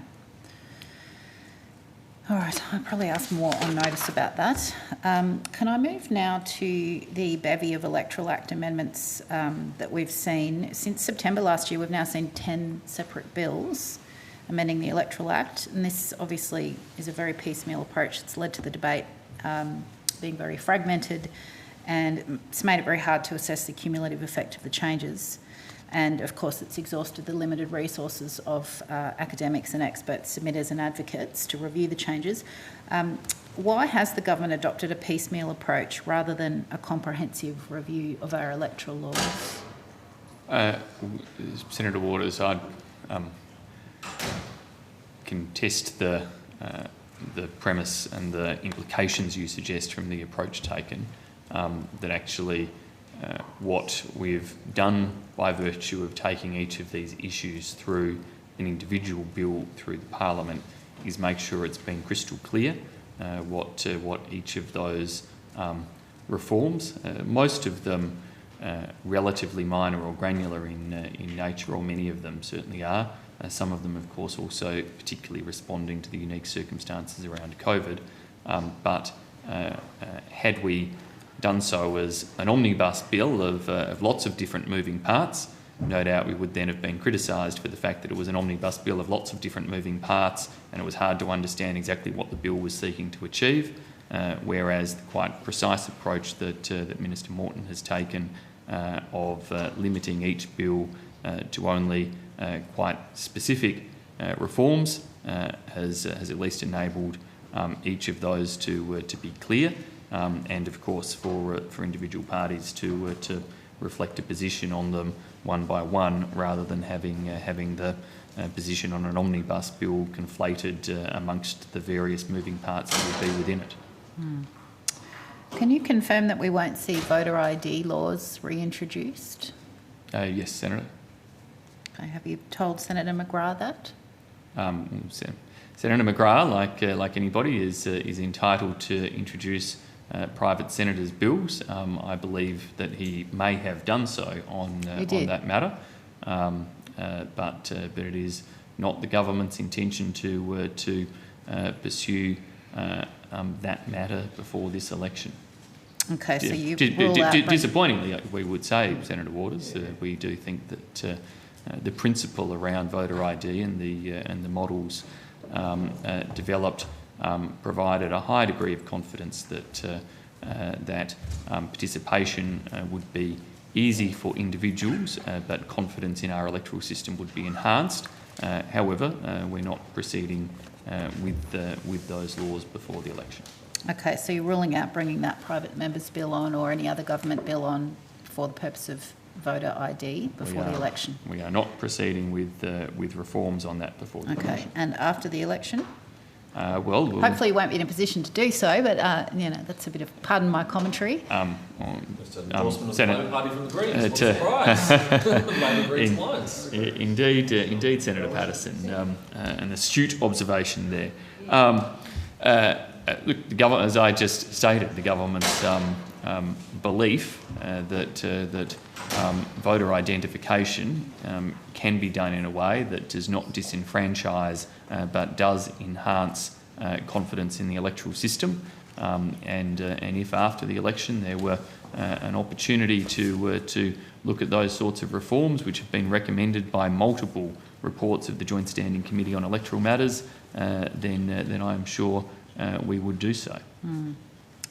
Okay, is anyone in the department working on laws to implement donations reform or truth in political advertising or election spending caps or any of the other big reforms that I believe the community actually wants to clean up our system?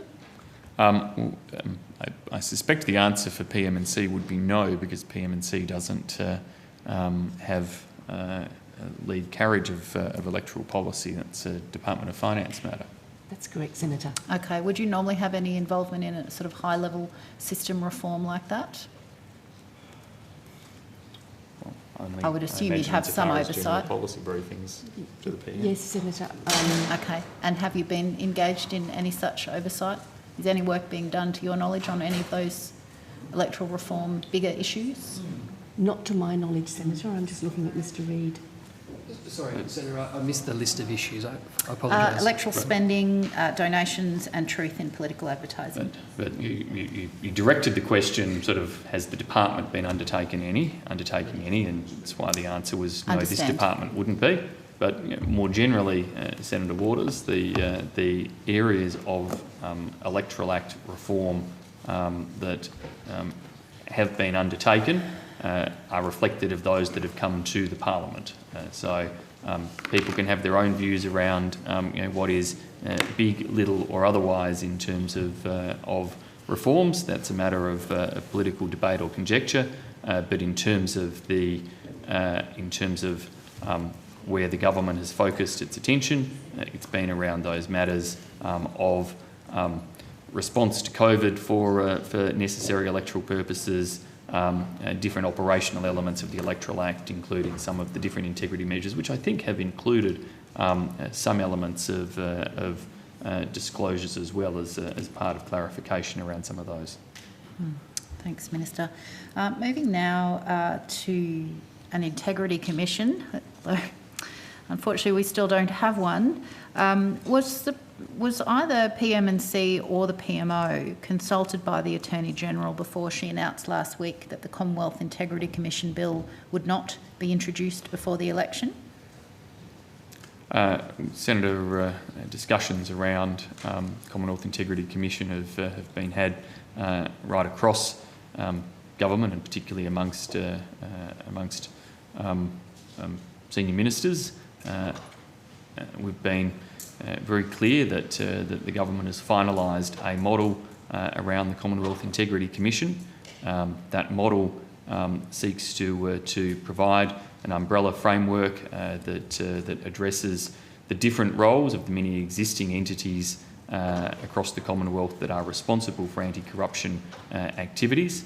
It does so through the creation of a Law Enforcement Integrity Division under a proposed CIC and a Public Sector Integrity Division under a proposed CIC. We've also been clear that we don't believe and think it would be worse than the existing framework were Australia to end up with an Integrity Commission that took on some of the negative aspects of entities such as the New South Wales ICAC in terms of its operation as a public star chamber. And so we've finalised preparation of a bill, several hundred pages attached to it.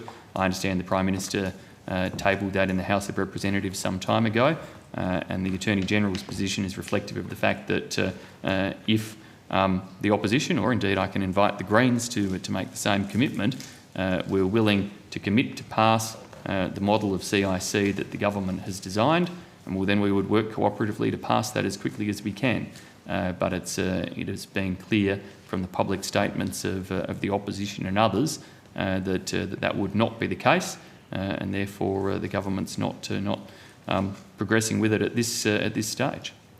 Well, the government well knows the criticism that the bill has been subjected to, and a very good bill, I might add, that happens to have my name on it, passed 2 years ago, that's got some strong features and that experts said was the gold standard. So it's not like you can't get this done if you really want to. So I'm afraid I won't take the suggestion that it's anybody else's fault or responsibility. We don't support your bill and you don't support ours. That's clear. But we've been very clear in terms of the model of Integrity Commission. The legislation is drafted. It was tabled in the House of Reps some time ago. And if there were the parliamentary support for its passage, well, it would pass and come into law. Can I come back to my actual question, which was the PMO or PM&C consulted by the Attorney before she announced that the government's bill would not be introduced before the election? Well, I don't think it would be ordinary for the Attorney to consult PM&C about statements like that. The legislative program is a matter for government, but the Attorney was simply reflecting that reality that I've outlined, which is barring any change in position from the Labor Party or your party, Senator Waters, there is not a pathway for its passage before the election. Was the Attorney-General, did she consult with the Prime Minister before announcing that it wouldn't be introduced before the election?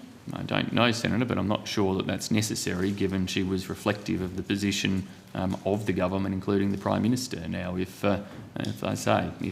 if other parties want to change their position, well then that bill could potentially have potential for introduction and passage. But based on the stated public positions of Labor's 2 or 3 page flyer that is their model and their public comments about the several hundred pages of legislation in our model, that doesn't appear to be a pathway. Did PM&C make submissions in relation to the latest iteration of the government's version of the bill? No, Senator. Okay. And given that there was reporting about suggestions it would be unusual for a government department to make a submission to a public consultation process of that. Yes, well, everything nature, about this is Senator. unusual, so forgive me for asking questions in estimates. Given the suggestions that a stronger version, perhaps similar to the one that independent member for Indi Helen Haynes proposes, which I might add is also very similar to the one that has actually passed the Senate 2 years ago, very similar indeed. Given suggestions that this was potentially proposed in a cabinet meeting by none other than a desperate Prime Minister, is that a model that the department has been advocating for? Or is the Prime Minister just clearly very desperate and freelancing? Senator, you're asking the government the department to provide comment on policy advice that it may or may not give to the PM. The department provides briefings and information routinely in preparation for cabinet discussions and the like, but the government has finalised the model of Commonwealth Integrity Commission that we support, and that model is reflected in the legislation the Prime Minister tabled in the House of Representatives. So the department didn't provide any advice about alternative models to the Prime Minister?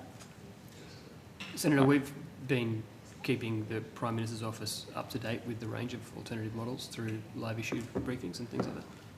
And when was the last time you gave one of those briefings? So the nature of those that briefing system, Senator, is it's a dynamic briefing system. I'm not sure when we last amended it. I don't know what that means. I've not familiar with that terminology. It's a live system, so it's iterative. I could take on notice when we last updated the system. Okay. And so you just put information into something that the Prime Minister accesses at his whim? Is that... No, it's the method by which we generally keep the Prime Minister's office briefed through question time briefs and things like that. Okay. I'll take on notice when we last amended. Okay, thank you. Chair, I might leave it there for the time being. Thank you very much, Senator Waters. Senator O'Sullivan. Thank you. I've got questions regarding the digital task force and the digital economy strategy.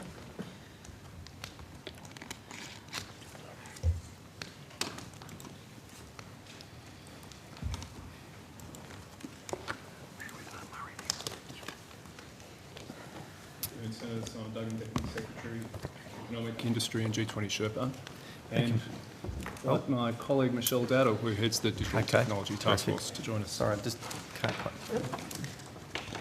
Dowdle, thank you. Thank you both.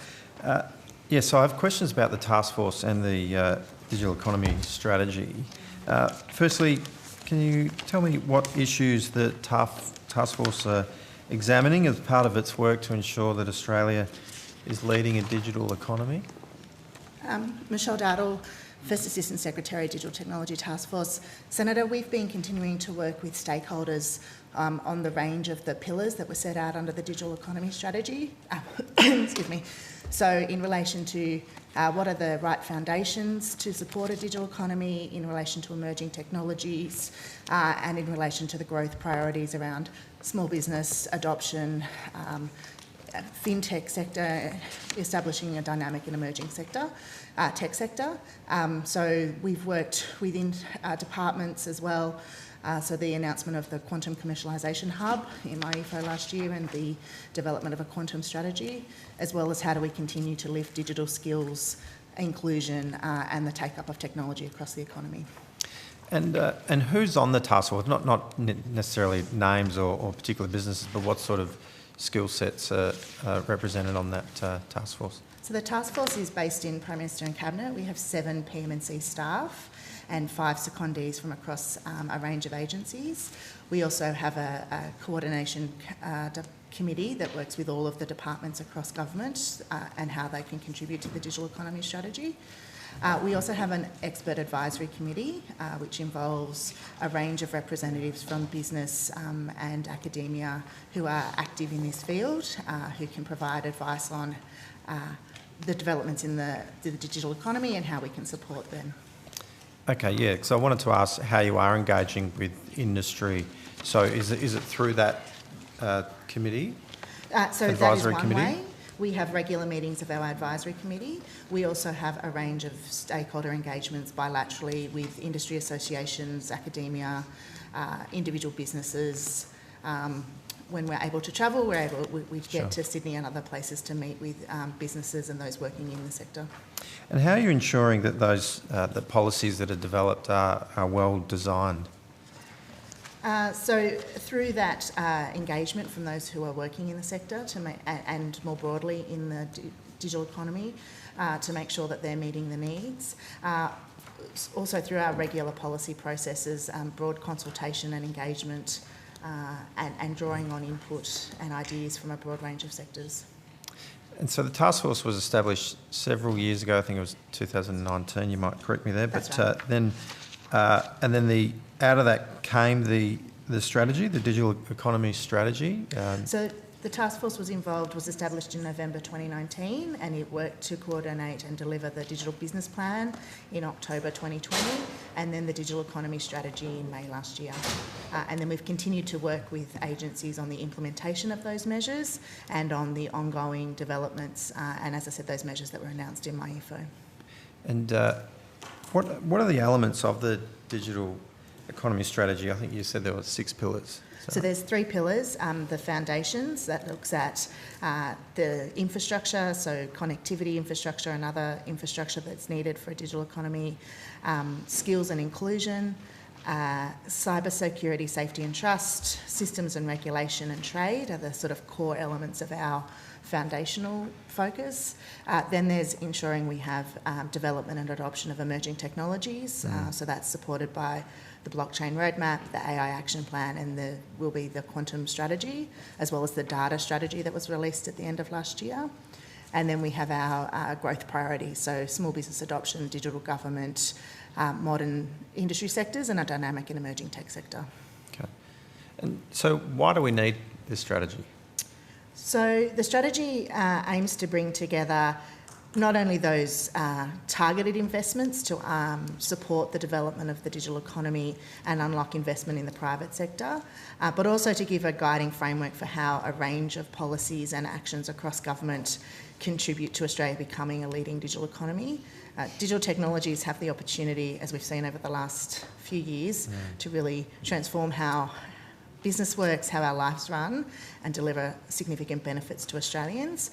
And so the strategy is aiming to ensure that all of the actions that government takes is working towards that objective. And is it vital to Australia's recovery out of the COVID pandemic and the economic impacts of that, and what's it doing to create jobs and improve the lives of everyday Australians? It is, and I think as we've seen, as we've lived experience, that it's been essential for both the survival through the pandemic, the number of people who are now working from home, the number of businesses that were able to transform what they operated when lockdowns happened. We've seen a significant change there. So it's both in that phase and then the recovery and the growth of the tech sector and tech in our broader range of economic activity is really critical to making the most of those opportunities, as well as opening up new markets. So digital trade means that, you know, the barriers to entry for small businesses are much less to be able to reach new markets within Australia and around the world. And what's the size of the Australian government's investment into? I've sat through 10 minutes of this absorption of time now. This is an opposition forum. I think I've been sitting here since 9 o'clock. It is an opposition forum, essentially, estimates. And one of the advantages of being a government senator is you can always get a briefing from the department if you're really interested in this kind of thing. Opposition senators get those briefings all I'm the time. just hoping, Chair, that this will come to a close shortly. I will note your concern, Senator S. I will also say that government senators have only had 12 minutes of time questioning this morning. What time did we start? We did start at 9 a.m. Oh, yeah. So I will let Senator O'Sullivan keep going with his questions, recognising that there are other senators who would like to seek the call, and we'll all try and be as economical as possible. Senator O'Sullivan, you have the call. Thank you. I was just asking about the quantum, the amount of money that's been invested into this strategy. So since 2020, $2.3 billion specifically under the strategy, but there have been a range of other investments through the cybersecurity strategy, the investment in the NBN, and a range of other initiatives that also contribute to the digital economy. And so how is the strategy and the investment supporting small businesses, and in particular, what impact is it having or likely to have, particularly in regional Australia? So the focus on connectivity and enabling systems to build and develop businesses means that that activity can be undertaken anywhere. I think, as we've seen from the working from home and the movement of population that has been enabled by digital technology, that has really given some focus to regional and remote areas where people have been able to relocate and then also establish businesses in those areas. So we've got a very strong focus on small business adoption. And we've seen that through the pandemic at the rates at which that can be taken up. And initiatives like the Instant Asset Write-Off has also allowed businesses to invest in that capital to undertake the transformation. And how do we compare internationally with regards to digital transformation, and what's this strategy doing to help the government's goal for Australia to be a world-leading digital economy by 2030? So there's a number of indicators, I don't have them with me, that's set out in the strategy about where Australia currently ranks. We do rank quite highly in terms of use of e-commerce, which has only accelerated through the pandemic. The government has a commitment to be a top 3 digital government by 2025, and we're on track there. So there are a range of indicators where Australia does show existing strength, but the strategy is also there to ensure that not only do we sustain that, but build on that to rank higher in coming years. And previously you mentioned that the strategy was developed in consultation with industry. What's been their reaction? So it's been very positively received, but we continue to work with them to ensure that future investments meet those needs. It obviously was a starting point and will be a living strategy that will evolve over time. So while positively received, there are always areas that they're keen for the government to invest further in. Okay, and just one more, probably more curious question for me. Just going on your on the website or looking at the actual strategy, you lay out some points with regards to measuring the success of the strategy, and there was one point there: all businesses are born digital. I'm familiar with the term, but how would you actually measure that? What's the maybe you could just explain what it actually means, I suppose, first. But. So from a government perspective, that means that you can undertake all of your activities to establish a business digitally. So can you register your business? Can you obtain a licence? All of those steps that you would need to do. It's also one we're working with business on to ensure that other things like establishing a bank account or other connections you might need, that you can do all of that digitally and you don't need to provide either hard copy papers. So it's not just for government entities, you're talking about small businesses and other entities. Okay. Thank you, Chair. Thank you very much, Senator O'Sullivan. Senator Watt, who has been waiting patiently. Thanks, Chair. I've just got some questions about the Statement of Ministerial Standards. So that might be Ms Foster's area? Yes, I think. Yep. Senator. Ms Foster, you'll recall, I'm sure, the circumstances relating to the resignation of Mr Porter last year, and that obviously arose from his blind trust. Am I correct that it was ultimately Mr Porter's inability to rule out a conflict of interest due to the blind nature of that trust that triggered his resignation?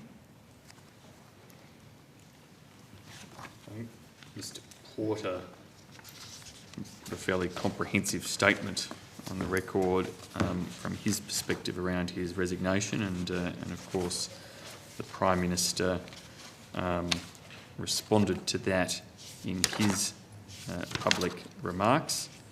As the Prime Minister said, the inability for him to practically provide further information because of the nature of those arrangements was a factor there. I'm just trying to glance down the transcript to highlight the relevant parts rather than reading the whole statement to you, Senator Watt. But I think that I was actually going to take you to that statement, Minister, so I think that is probably the relevant part of the Prime Minister's transcript the day that he announced Minister Porter's resignation.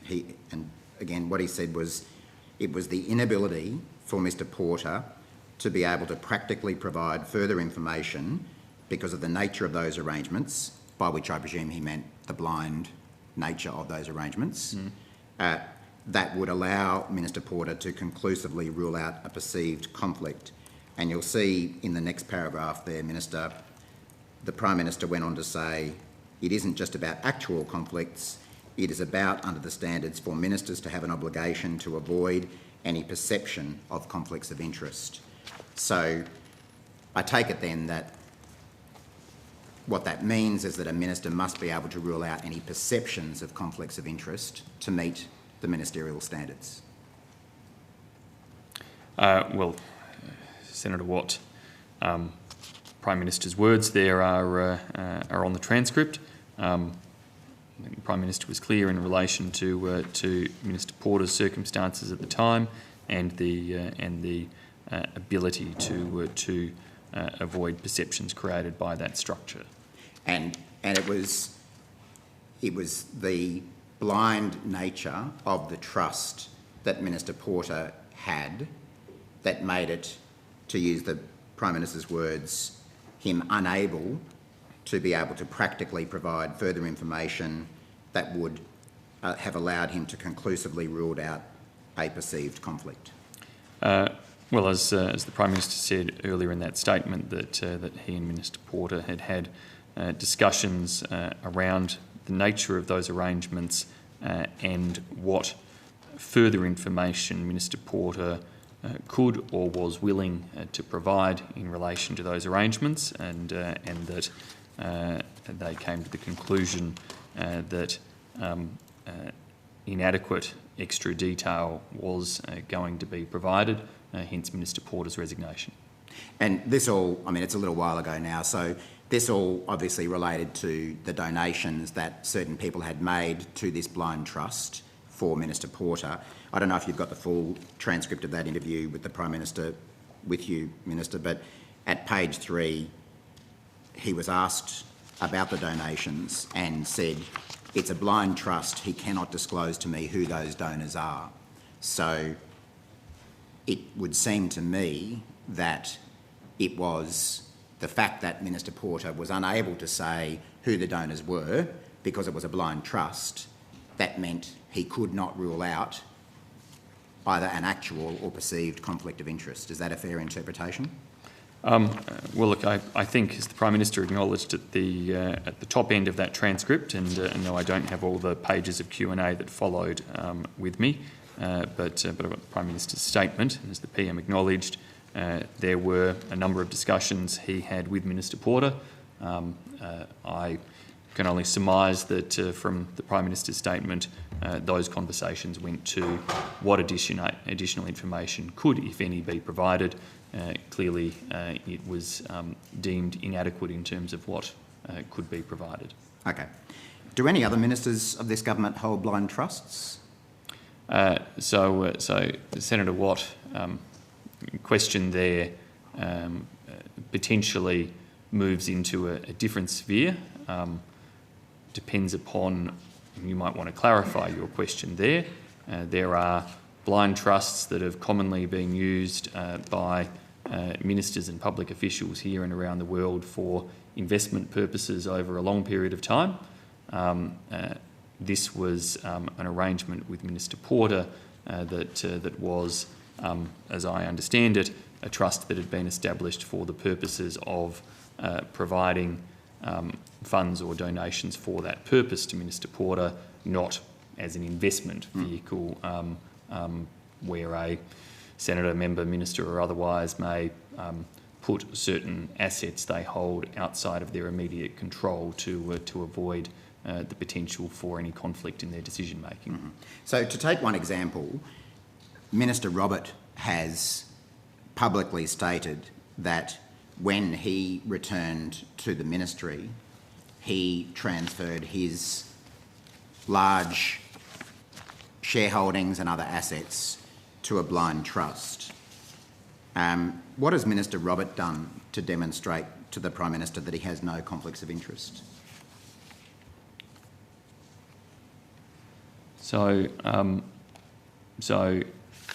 Minister Robert would comply, I'm sure, with all of the relevant declarations to the Prime Minister and his public declarations as a member of the House of Representatives. Mr Reid has just drawn my attention to section 2.14 of the relevant code that says where a situation arises of the kind referred to in paragraph 2.13, which relates to possible shareholdings that could present a conflict of interest or a perceived conflict in a minister's duties, that where a situation arises of the kind referred to in 2.13, the minister shall make appropriate arrangements to ensure that any conflict of interest is avoided. Those arrangements may include, and it provides 4 relevant points of how they may handle that. One may be to refer decision-making elsewhere. One may be to divest the shareholding. The third referred to is the establishment of a blind trust, or the fourth, such other arrangement to the satisfaction of the Prime Minister on advice of his Secretary, etc. So the code reflects the role of blind trusts as a potential management vehicle for interests that a senator or member serving as a minister may hold. And as I said, that's long been the case and has been used by many ministers, I think, over a longish period of time to manage such issues. I think probably some of the greatest attention to that was of course, around former Prime Minister and former Minister Turnbull as to how he structured some of his holdings at the time. So essentially what you're saying is that the way Minister Robert has sought to avoid conflicts of interest is by establishing a blind trust? Senator Watt, I don't have Minister Roberts' declarations in front of me, but you were the one who quoted him before, so I'll take your quote at face value. I'm happy to. Risky though that can be sometimes. Well, I'm happy to provide you with copies of his declaration if that's of assistance.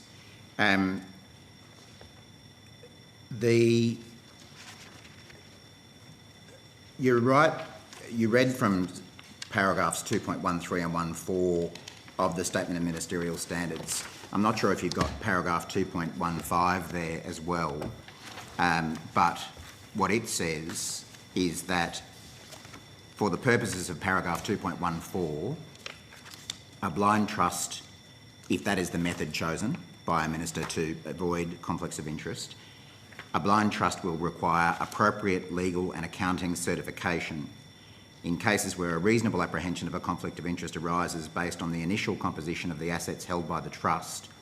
A minister must, 1, declare any interest to the Cabinet and to the Prime Minister as necessary, and 2, absent themselves from Cabinet consideration or make arrangements for decision-making to be passed to another minister selected by the Prime Minister. What did Minister Robert do when establishing his blind trust to ensure that he complied with that requirement from the Statement of Ministerial Standards? Senator, unless somebody else at the table has specifics, I'll have to take that one on notice.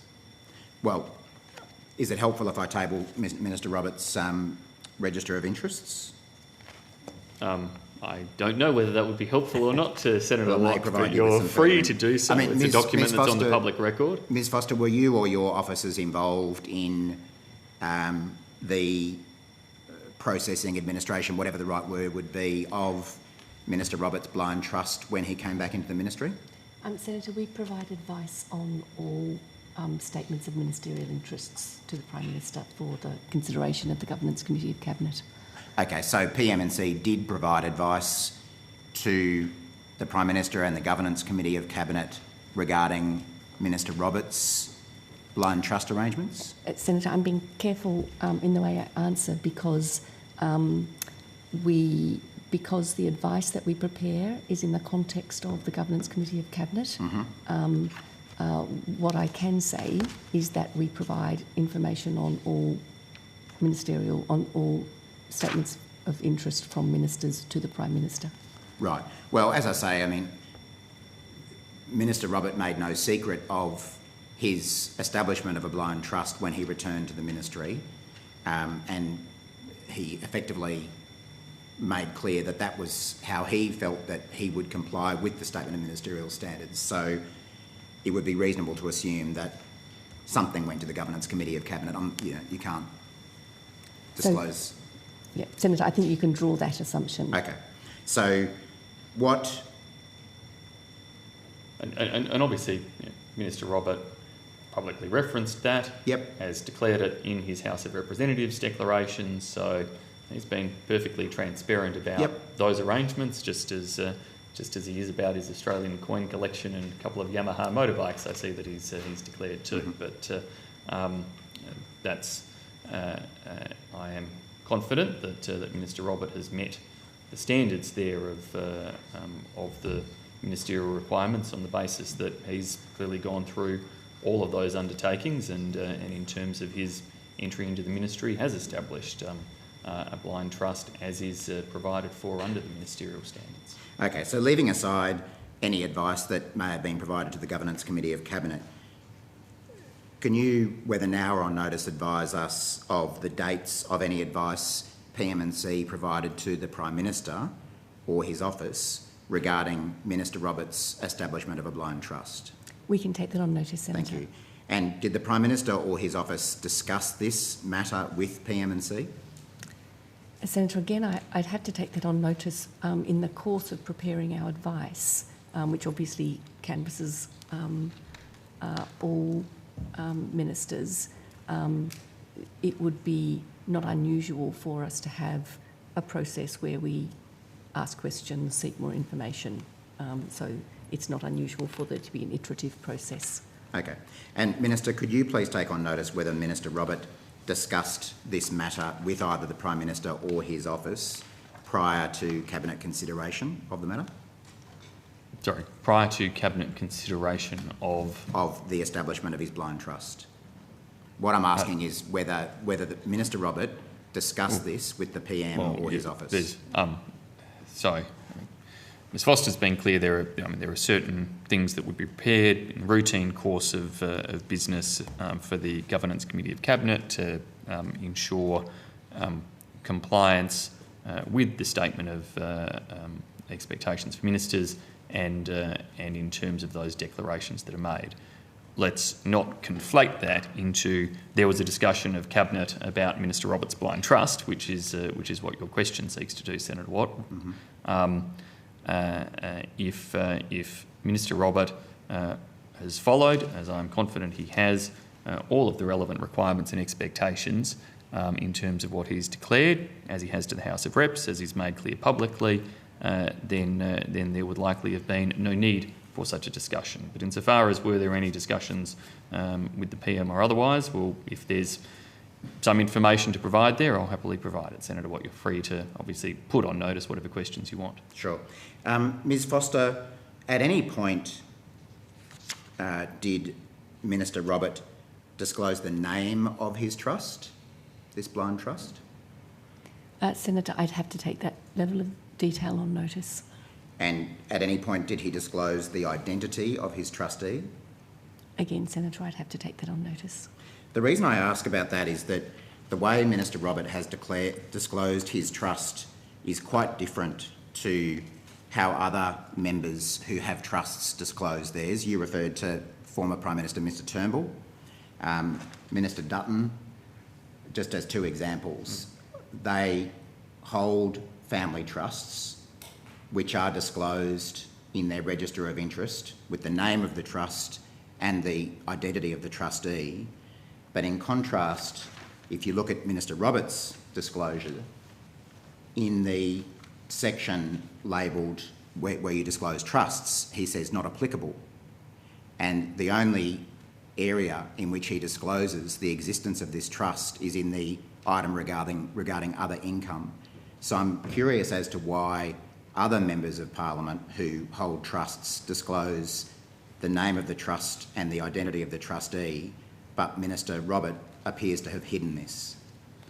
So my question again is whether Minister Robert has disclosed the name or identity, name of the trust or the identity of his trustee. Well, I think just firstly there, Senator Watt, in terms of the public House of Reps declaration, which I've been able to pull up, he does disclose it both as an asset and as a source of additional income. Mm-hmm. It's not only disclosed in relation to the additional income section, it is disclosed as an asset.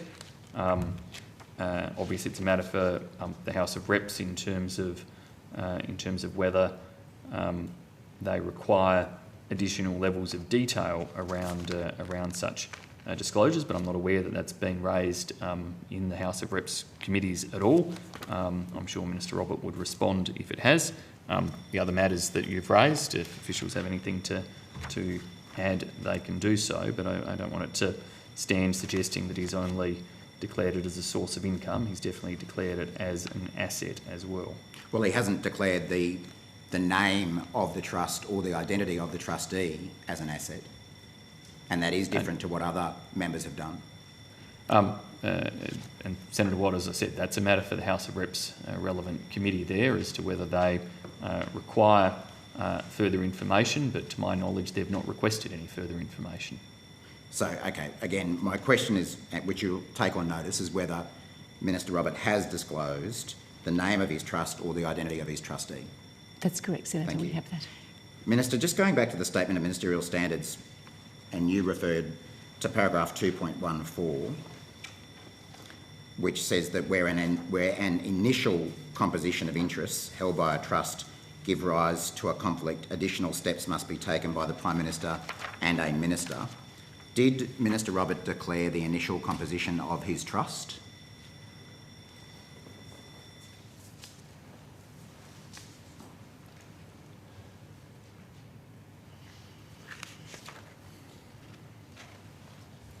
Sorry, Senator, were you quoting from 2.14? Yep. Sorry, 2.15. Right. Sorry, that's where I was. So again, 2.14 deals with potential conflicts of interest of ministers and instructs ministers to make appropriate arrangements to avoid conflicts, and they may include a range of things, including the establishment of a blind trust. 2.15 deals specifically with situations where a minister chooses a blind trust to avoid those conflicts of interest, and says that in cases where a reasonable apprehension of a conflict of interest arises based on the initial composition of the assets held by the trust, then a minister must do certain things. Yeah. So my understanding is that the Minister Roberts met all requirements of the Ministerial Code, and if there's anything to add to that, I'll bring that back to the committee.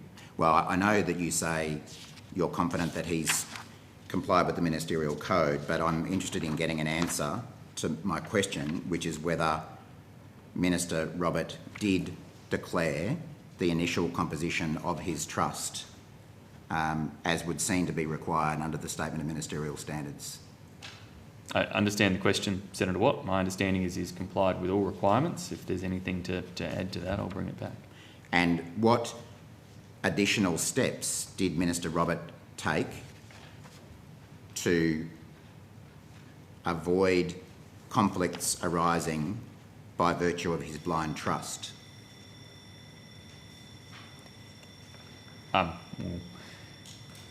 That would be that's a potentially hypothetical question. Well, it is a hypothetical. It's not. He either took additional steps or he didn't. Well, no, because the composition of it may mean that there is no area for conflict in his duties, particularly dependent upon what the initial composition of it was and discussions that ensue from there. And of course, once established, the point of a blind trust is he doesn't have line of sight over decisions that are made around his investments. Well, the reason this matters is that at the time of the creation of his blind trust, Minister Robert and family investments, family trusts that he held had significant shareholdings in property companies, mining companies, health companies, biotechnology companies, transport companies. So I don't think it takes a rocket scientist to realise that depending what he did with those interests, that would potentially generate conflicts of interest if those shareholdings were simply transferred to a trust. Well, Senator Watt, Minister Robert is the Minister for Employment and Skills. He's been acting in the education portfolio. If there were specific decisions that he was undertaking, then of course there would be a responsibility to be mindful of any of those potential conflicts. There are the general deliberations of Cabinet. Every member of our Cabinet, as with every member of your shadow Cabinet, will have shareholdings through superannuation investments and otherwise in resources company and in a range of telecommunications and banking and financial and other sectors. So I think we need to be cautious about where you seek to draw the line in those regards. But in terms of the specific questions you've asked, obviously, as I've said, if there's further particular issues to bring back to the committee, I'll bring them back in terms of his establishment and handling of that. I mean, to help you out, the Statement of Ministerial Standards at paragraph 2.15 actually says what a minister must do if there is a reasonable apprehension of a conflict of interest arising from their blind trust. And what they must do to comply with the standards is, firstly, declare any interest to the Cabinet and to the Prime Minister as necessary, and secondly, absent themselves from Cabinet consideration or make arrangements for decision-making to be passed to another minister selected by the Prime Minister. So has Minister Robert done either of those things that are required under the standards? Well, Senator Watt, you're now leaping to suggest that there is some area of conflict in regards to any decision-making that the minister's engaged in without actually prescribing what you think that may be. Well, I'll tell you. Immediately before Minister Robert established his blind trust, his declaration of interests in October 2018 listed extensive shareholdings, property holdings, family trusts, other assets. His next declaration of interests, when he became a minister, said that it had all been transferred to a blind trust. Mm-hmm. So if... In accordance with the ministerial standards? Correct. So if the day before he sets up his blind trust, he has all sorts of shares, either directly owned or through trusts, and simply transfers them into a blind trust, I guess my first question is, how is that a blind trust if he knows what's in it? And secondly, and more importantly, what has he done to manage the conflicts of interest that would arise from that?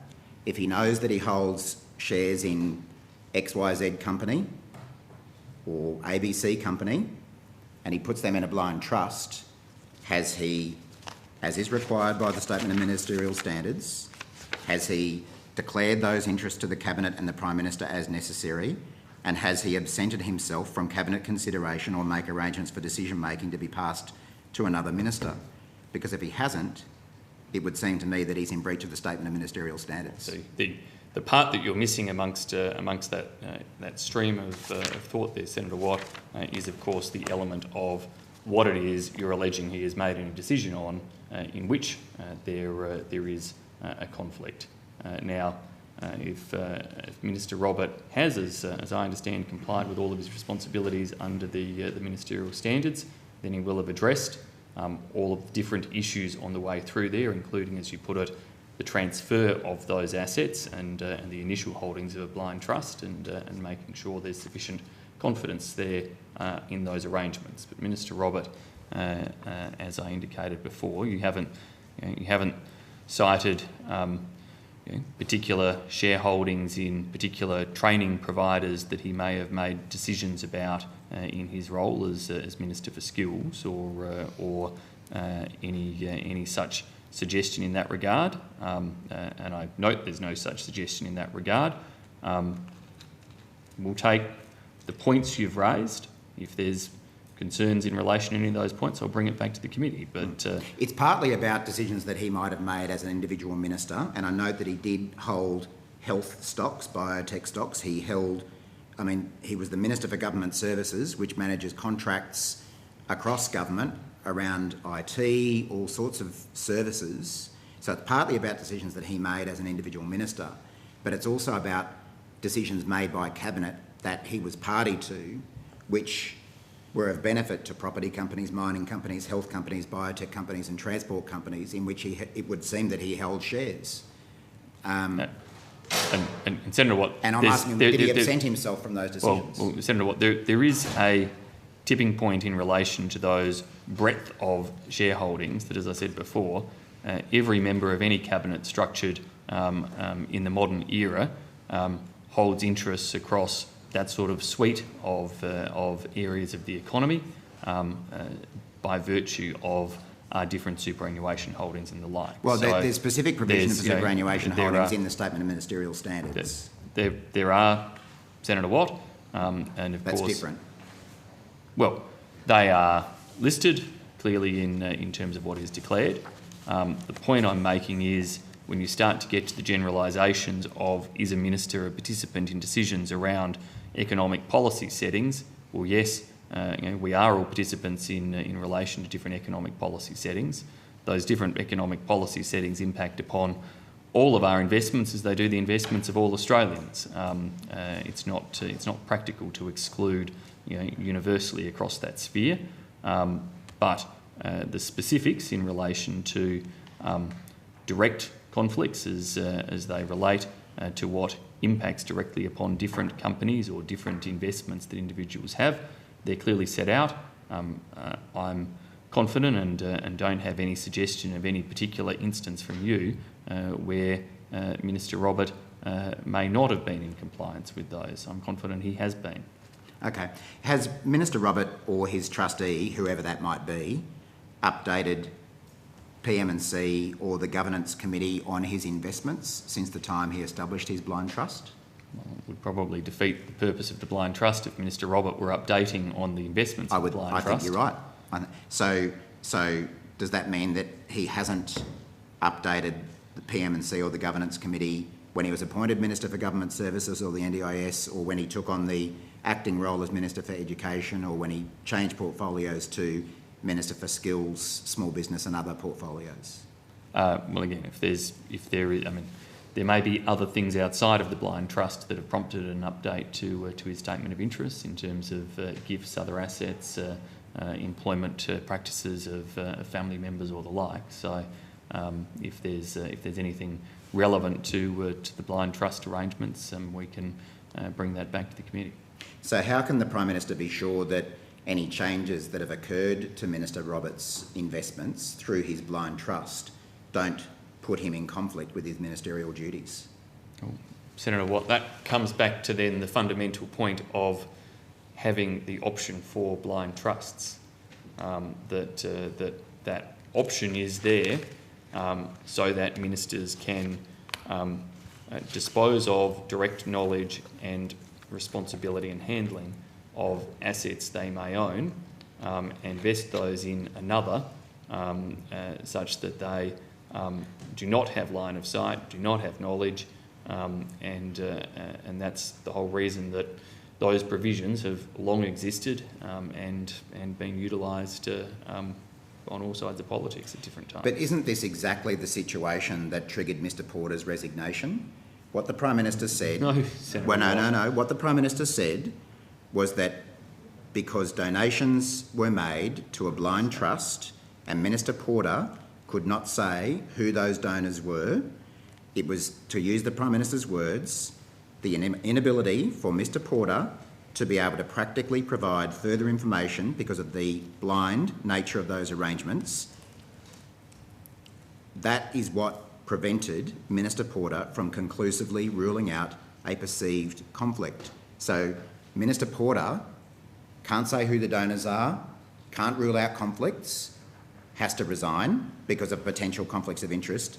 Minister Robert sets up a blind trust that he doesn't disclose the name of, that he doesn't disclose the identity of the trustee for, doesn't know what's going on inside it, can't rule out conflicts of interest. How is that different? So Senator Watt, are you proposing that a future Labor government, if there were one, would remove the ability for blind trusts to be used for the holding of I haven't said that at all, but what I've said is that ministers should... You seem to be arguing that should be the case. No. What I'm arguing is that ministers should comply with the standards, which requires them... And the minister does comply with the standards to all the advice. But you don't know that. You haven't been given. able to assure me that Minister Robert complies with paragraph 2.15, which goes specifically to blind trusts and requires ministers to declare any interest to the Cabinet and the Prime Minister, even if they're in a blind trust, and absent themselves from Cabinet consideration or make arrangements for decision-making to be passed to another minister selected by the Prime Minister. And you're just seeking to engage in a general slur there without actually suggesting there is a single decision that you're actually bringing into question. So there's no decision of Cabinet that benefits mining companies, property companies, health companies, biotech companies, transport companies. Let's not talk over each other. That's where I'll take you back to that general point about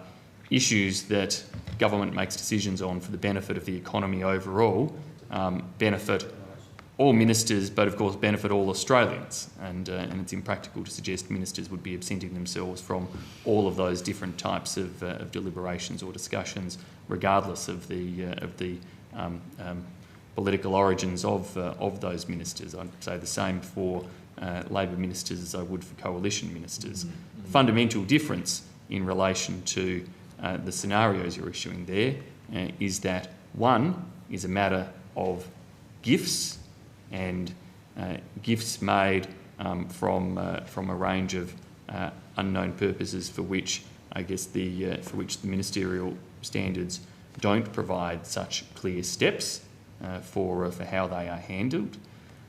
The other is a matter of investments for which there are long-standing practices of which the ministerial standards do provide a process for how they are handled. And my advice is that Minister Robert has followed that process. Senator Patterson, I was just about to say, sorry, I think you had a supplementary on this matter. I do on this topic. Minister, I'm not sure if you're aware, an article published in the Sydney Morning Herald on the 24th of June 2007 was entitled "Rudd's Blind Trusts Take Control of Share Trades," and it went on to report Labor leader Kevin Rudd has set up a blind trust for his family's prolific share tradings 6 months after pledging to do so. A spokesperson told the Sun Herald Mr Rudd had finalised the trust last week and it will be registered on his parliamentary pecuniary interest file this week. The trust will control the share dealings of Mr Rudd, his multimillionaire wife Therese Rain and adult children Jessica and Nicholas. The family will have no say in buying and selling and will not be told about any transactions. The move follows questions raised about the potential for conflicts of interest to arise between the Rudd family's share dealings and the then Labor leader's position. The potential would be greater if he were to become Prime Minister. Last month, Mr Rudd divested himself of shares in the investment company AMCIL, which owns stakes in some of the country's biggest companies. Ms Rain's multi-million-dollar portfolio is on Mr Rudd's pecuniary interests register. Her PBL shares would soar if Labor in government implemented its $4.7 billion national broadband rollout promise.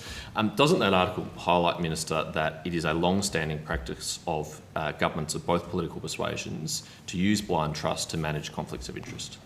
It does highlight that, Senator Patterson, as I indicated on the way through, and it is useful to have that example of Mr Rudd's holdings, for which I think we can say with some confidence, given the breadth of those holdings, that in terms of the generalisations Senator Watt has raised about holdings in resources or financial or technology companies, that as Prime Minister it would have been impractical for Mr Rudd or Mr Turnbull at a later point to absent themselves from every area of policy consideration that may have an impact upon those sectors more generally or the economy more generally.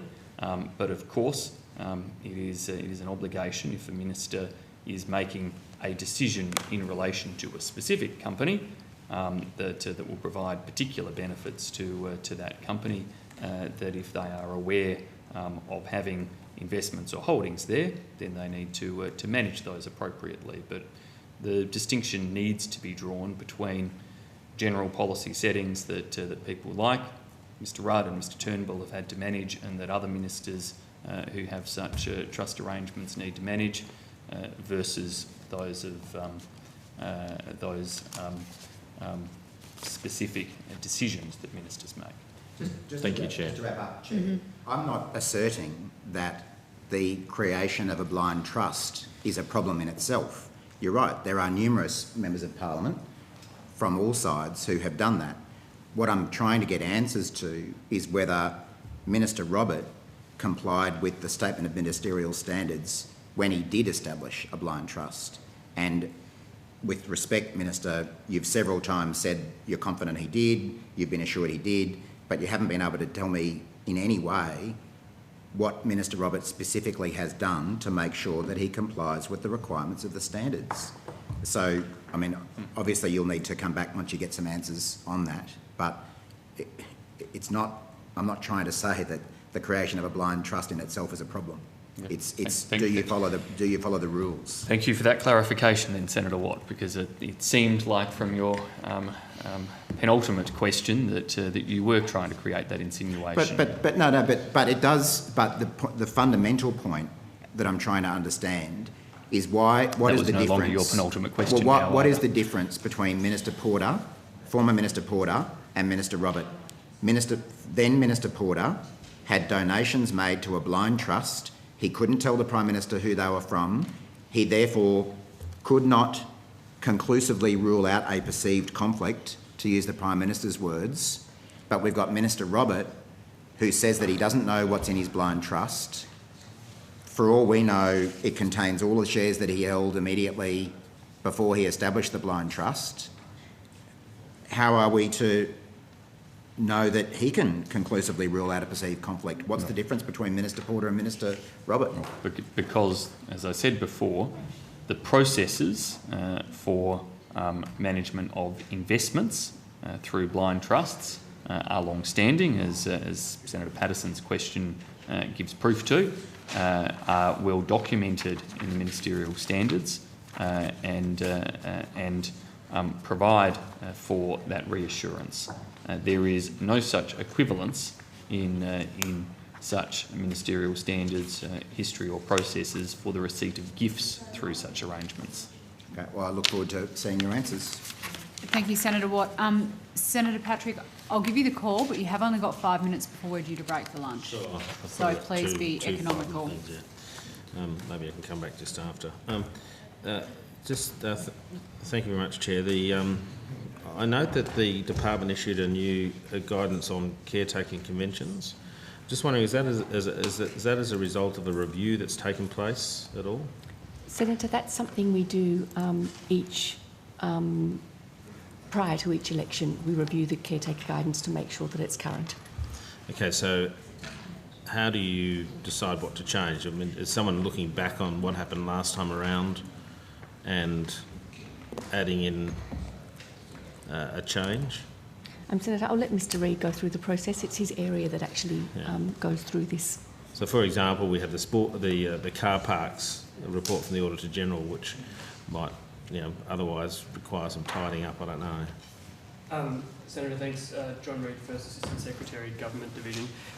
As Ms Foster has said, it's a usual process ahead of an election period to, as you say, tidy up the convention, or the guidance on the convention. In this case, we made some amendments for accessibility and formatting and things like that.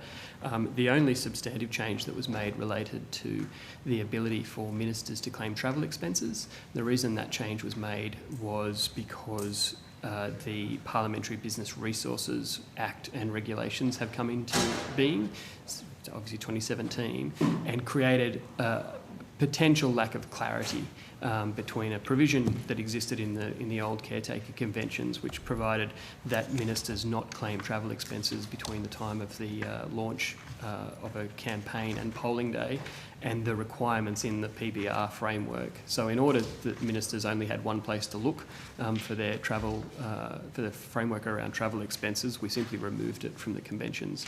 And that was as a result of a request by the then Special Minister of State and Shadow Special Minister of State. Okay. During the caretaker period, is there someone in PMNC who's responsible for observing conduct and making sure that the conventions are complied with? So, Senator, we have an advisory role, and so Mr Reid's area provides, in effect, a service that departments can call on to seek advice on how they should interpret. So if a minister makes a decision that's a rogue decision, it's not in accordance with the convention, is it the case the department doesn't implement it, or is it a case that the PMNC do something else? So, Senator, it's a matter for each departmental secretary to manage that process with their minister during the caretaker process. As I said, we will provide them with advice on how we believe the convention should apply. So if a major binding decision was made by a minister, if the secretary is okay with it, then in effect nothing goes beyond that. Is that right? So, Senator, the secretary would have account of the caretaker convention, of the guidance, and if they were uncertain about the appropriateness of the action, then they would seek advice. And if it came to the attention of PMNC that there had been a breach, would the opposition leader be briefed on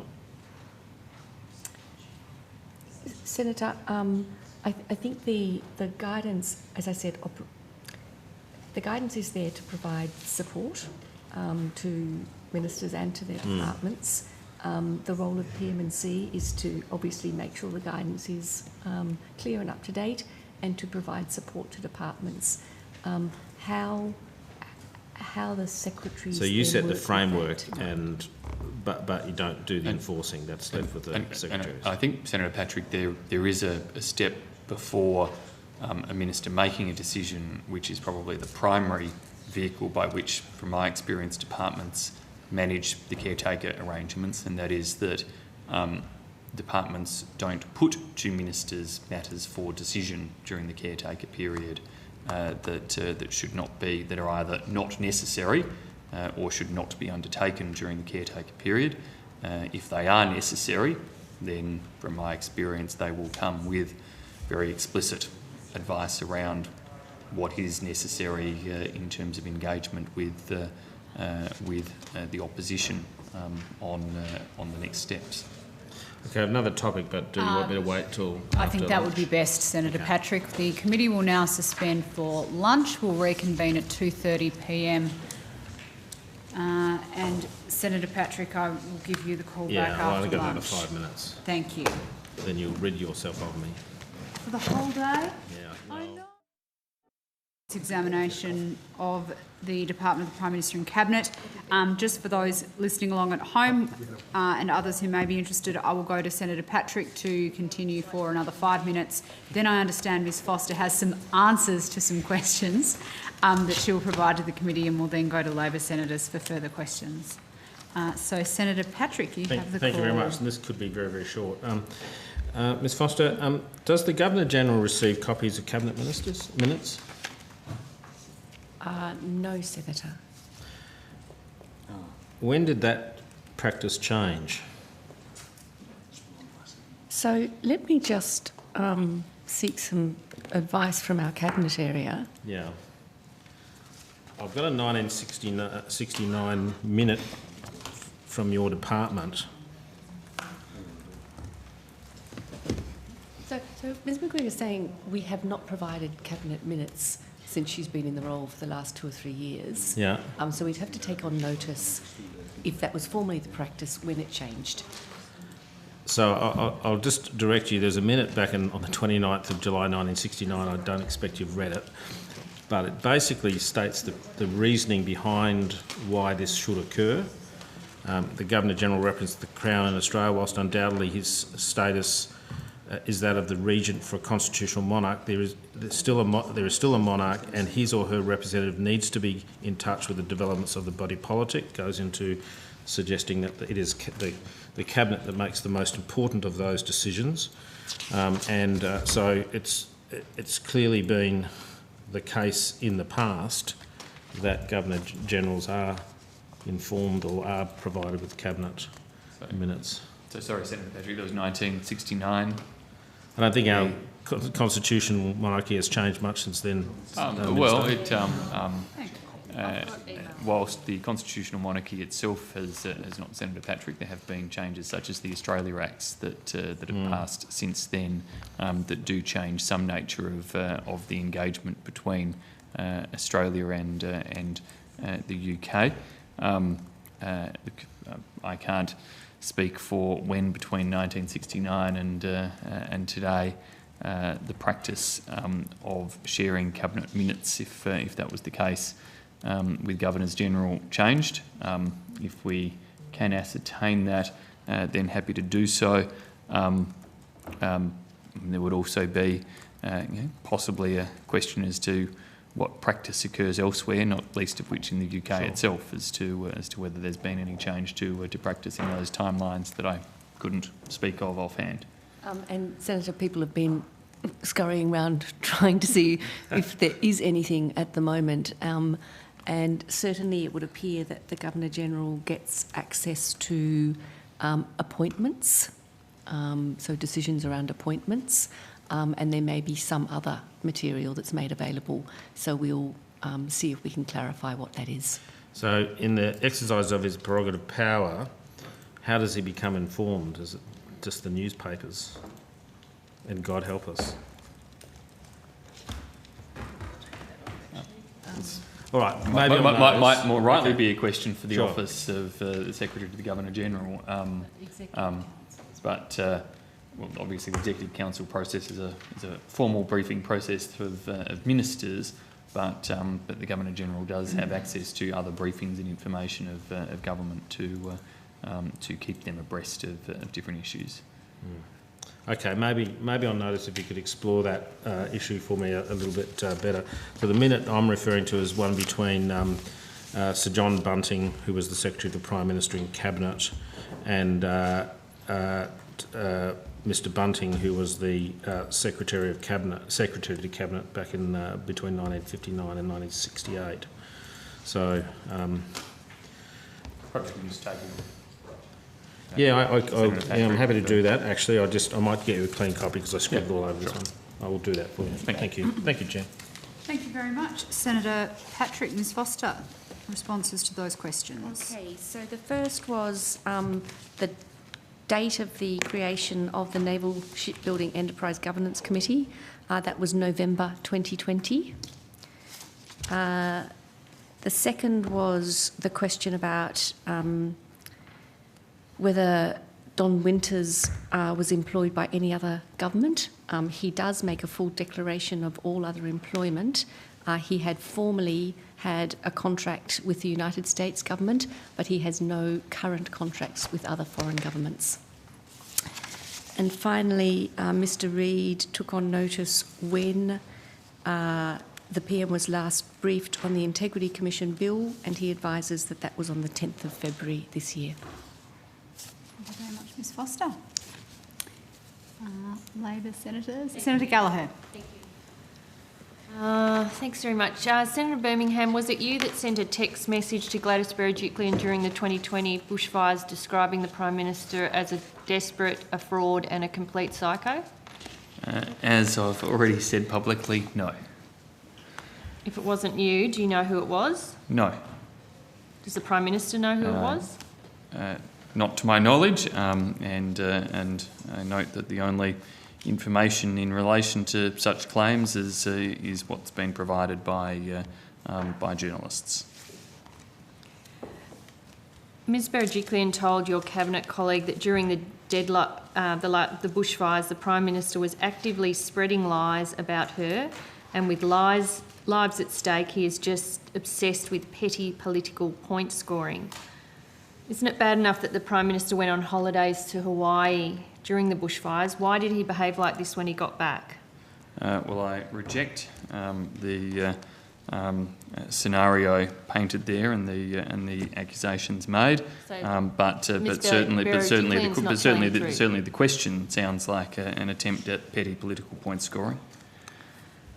So Ms. Berejiklian in this question is not telling the truth then, is that what you're saying? Oh, I'm not taking any of these statements as fact, Senator Gallagher. So you don't believe the text messages were actual text messages? I have nothing other than public and media reporting on the matter. Have you ever sent a text message disparaging the Prime Minister? No, Senator Gallagher. On the 22nd of March last year, the Deputy Prime Minister sent a message to Ms Brittany Higgins via a third party saying, "I and Scott don't get along. He is a hypocrite and a liar from my observations, and that is over a long time. I have never trusted him and I dislike how he earnestly rearranges the truth to a lie." What does it say about the Prime Minister that two people who know him very well, the Deputy Prime Minister and Ms Berejiklian, both describe him as a liar? Senator, I don't accept the character appraisal. The Deputy Prime Minister has addressed those matters. I was quite hoping that I might get asked about this in the Senate last week, because I was thinking that perhaps with, for example, Senators O'Neill and Keneally in the room together, it would be entertaining to understand what text messages they've exchanged about one another. And the same could be said about any number of different relationships across the building. The Deputy Prime Minister. Are you suggesting to me that none of the Labor caucus have ever had a bad word to say about Mr Albanese? I'm suggesting to you that a lot of people think the Prime Minister is a liar. And that's what I'm suggesting. And no doubt, Senator Gallagher, that the high, uplifting, positive ad campaign you will run in the election campaign will focus on such personal slurs. Well, these aren't slurs from Labor. They're from the Deputy Prime Minister and a former New South Wales Liberal Premier who worked closely with the Prime Minister. And there is an important reason to ask about this, because it goes to the character of the Prime Minister. And we have a number of people, including former Prime Minister Turnbull, who said that Scott has always had a reputation for telling lies. So Mr Joyce, Ms Berejiklian and Mr Turnbull all wrong. Senator Gallagher, Senator Patterson on a point of order. Thank you. I know Senator Gallagher has to get a YouTube video or a Facebook video out of today as a KPI, but I'm just wondering how this relates to the estimates of agencies or departments appearing before us. I don't think the Prime Minister's character, to use Senator Gallagher's framing, is a budget item. I do. On the point. Yes, Senator Gallagher, on the point of order. This is the Prime Minister's department. They are questions that go to the character of the Prime Minister. It also, the division and disunity and leaking that is going on goes to the heart of operations of this government right at this point in time. So it is relevant to the portfolio department we are before. The character of the Prime Minister and the way this government is functioning at the moment is relevant to this committee. Senator Gallagher, you might want to consider framing your questions a little more relevantly to the budget papers in that instance. Thank you. Thank you. So, Senator Birmingham, are Mr Joyce, Ms Berejiklian and Mr Turnbull all wrong? Are they the ones telling lies? Well, Senator, as I said, I don't accept every anonymous leak that is made on the public record. But in my working career with the Prime Minister, I have found him to be very determined, very hard-working, very focused on the issues before him as Prime Minister and the issues before the nation, and very forthright and honest in his dealings. So why then do we have a number of people that have worked closely with him openly calling him a liar? Senator, they're questions for individuals as insofar as any of them are confirmed. As I said, the Deputy Prime Minister's addressed those matters publicly, but I'm sure you wouldn't be suggesting that every member of the Labor caucus has only ever had nice things to say about Mr Albanese or indeed many of their other colleagues. I've got no doubt there are probably some colleagues who've had some mean things to say about me at different times. I'm broad enough to shoulders to take that on and know that, of course, that is part of public life and public office, and that occurs within all political parties, as well as of course across the cesspit of social media and elsewhere. So the Deputy Prime Minister's, or the now Deputy Prime Minister's message to Ms Higgins was sent just after the Four Corners program, which aired into the Brittany Higgins matter, was aired on 22nd of March last year. Was there a connection between his description of Mr Morrison as a serial liar and Mr Morrison's claim that he didn't know about the assault for 2 years? Senator, I can't mind read what Mr Joyce, who was then on the backbench, was thinking. Mr Joyce has addressed those issues. He's apologised for them, and he's spoken very clearly about the positive relationship that he has with the Prime Minister and the way they work constructively together. So it's just a coincidence then, do you think, that it was sent as soon as that program finished, where the Prime Minister was saying he didn't know? I don't seek to try to read anybody's minds, Senator, least of all that of Mr Joyce. In the story by Mr Massola about the text message with Ms Higgins, it says, referring to the Prime Minister, Barnaby approached me this week to inform me of these text messages. Yet there's only been one text message printed. Were there other text messages that Barnaby had sent? Or Mr Joyce, sorry? Senator... are you aware of any more? No, Senator, I'm not aware of Mr Joyce's text messages. He's addressed the issues publicly. As I said before, if we want to go on some grand text message expose across the Parliament, I suspect it would be unedifying for your side of politics and as for allegations anybody. he's a liar. I think it's in its own category, on its own, isn't it, really? Oh, well, Senator Gallagher, you can seek to run the personal politics of these matters.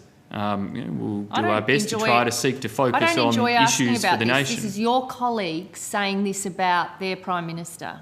No, you're making the decision to ask about these matters. Because it goes to the heart of this government. Nobody's forcing you to ask, and the running of this government, Senator. And the dysfunction. Nobody's forcing you to ask about these issues, Senator. And I don't think you are so naive as to think that all of your colleagues are pure and nice about one another in their text messages. I'm asking because it relates to the functioning of government and the fact that this government is leaking so openly against each other and seemingly wanting the whole country to know that the Prime Minister's a liar. And it is therefore affecting how this government, or whether this government is actually in a position to govern at the moment. I can tell you, Senator, that the only part of my days I spend dealing on such issues are when I'm forced to respond to questions from you or from members of the Fourth Estate. Yeah, right.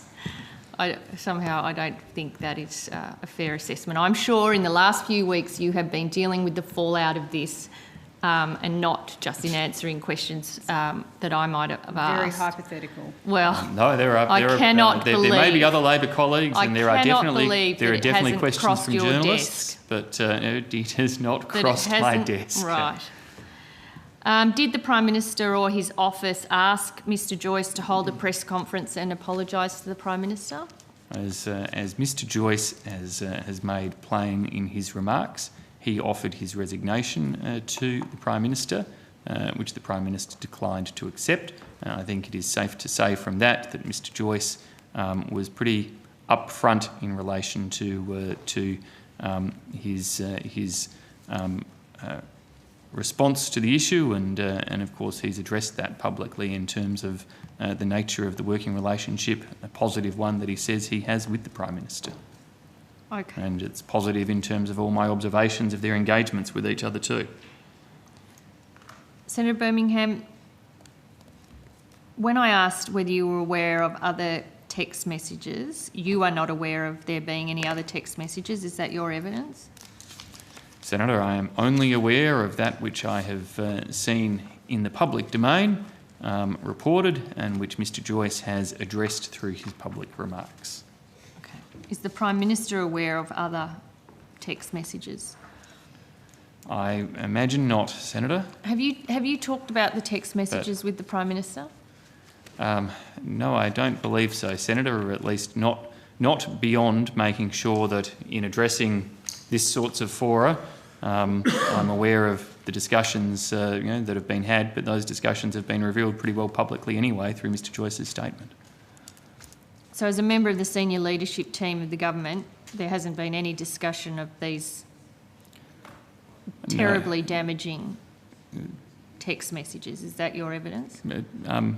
Senator, correct. I can assure you that whether it be focus on matters of the Ukraine, where you started questioning today, which was a much more serious point for you to question than where you're at now, whether it be other matters of national security, whether it be elements of COVID response, whether it be our national economic plan, that they have certainly focused discussions, not these matters. Can you please try to come back to the committee on whether there are other text messages that the Prime Minister is aware of? It's his language.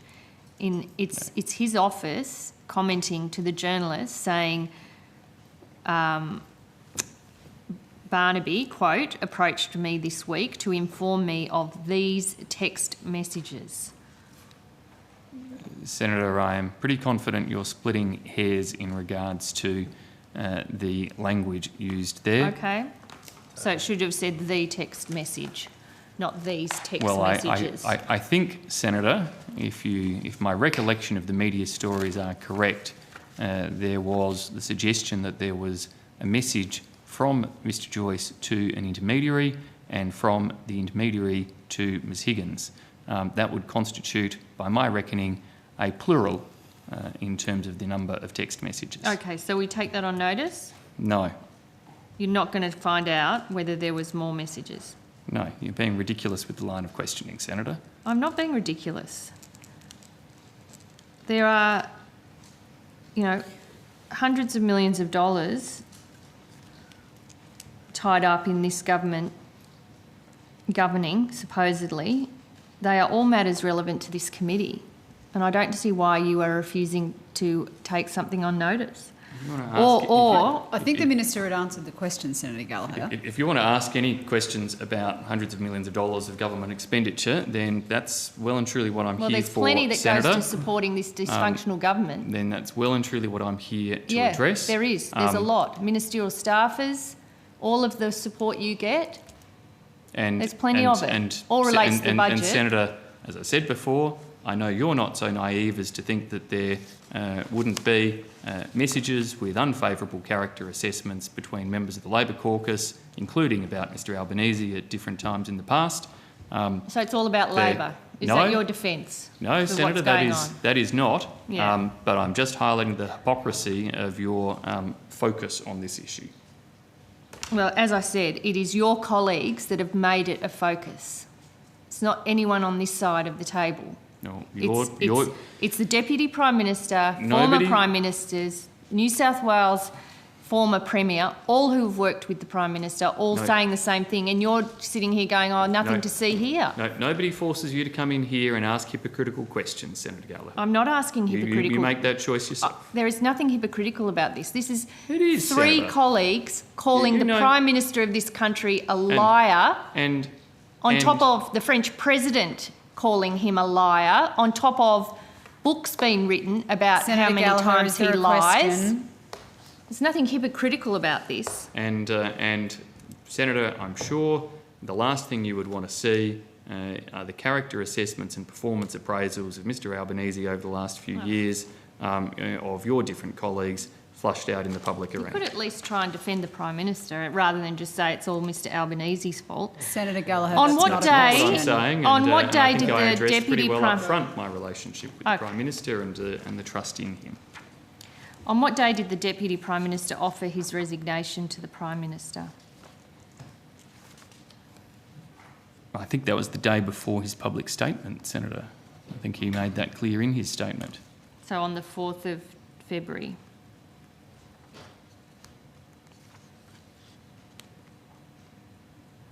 I don't have the exact timelines, Senator. didn't bring Does- the details of such petty matters with me, but I'll take your word for it on the date. Does Mr Morrison have the power to remove Mr Joyce as Deputy Prime Minister? As Deputy Prime Minister, yes, Senator, the Governor-General makes such appointments on recommendation of the Prime Minister. But wouldn't it actually be a matter for the National Party who holds that office, not... Well, the National Party determines who the leader of the National Party is, but the Governor-General makes appointments to such offices on the recommendation of the Prime Minister. So the Prime Minister could have sacked Mr Joyce without reference to the National Party room, is that correct? Well, my understanding is that Mr Joyce offered his resignation. That's a different question, an answer to a different question. My It's question is, a statement of fact, actually. It's a is statement it within, of fact, Senator. Well, that's fine. Is it within the power of the Prime Minister to sack the Deputy Prime Minister, a member of the leader of the National Party, under the Coalition's power sharing arrangements? It's a genuine question. Well, Senator, it's a different question to the one you asked before. So the Prime Minister, as I said, makes recommendations to the Governor-General around appointments to the ministry, and that includes holding the office of Deputy Prime Minister. Matters in relation to the leadership of the National Party are matters for the National Party. What happened on this occasion is Mr Joyce offered to resign. So Mr Joyce, of course, is free to resign if he wishes, and that would have consequential impacts. So the answer to my question, which is, does the Prime Minister have the power to sack the National Deputy Prime Minister under your coalition agreement? Does that exist? If the Prime Minister felt there was a need to remove the Deputy Prime Minister, he has that power in his commission from the Governor-General as Prime Minister. So he could technically do it without reference to the National Party room? Technically, Senator, such things are hypothetically possible. In this regard, the Prime Minister, as Mr Joyce made public, had a conversation with the leader of the National Party who offered his resignation. So the hypothetical is not the case in this regard. So just sticking with The hypothetical? No, with text messages.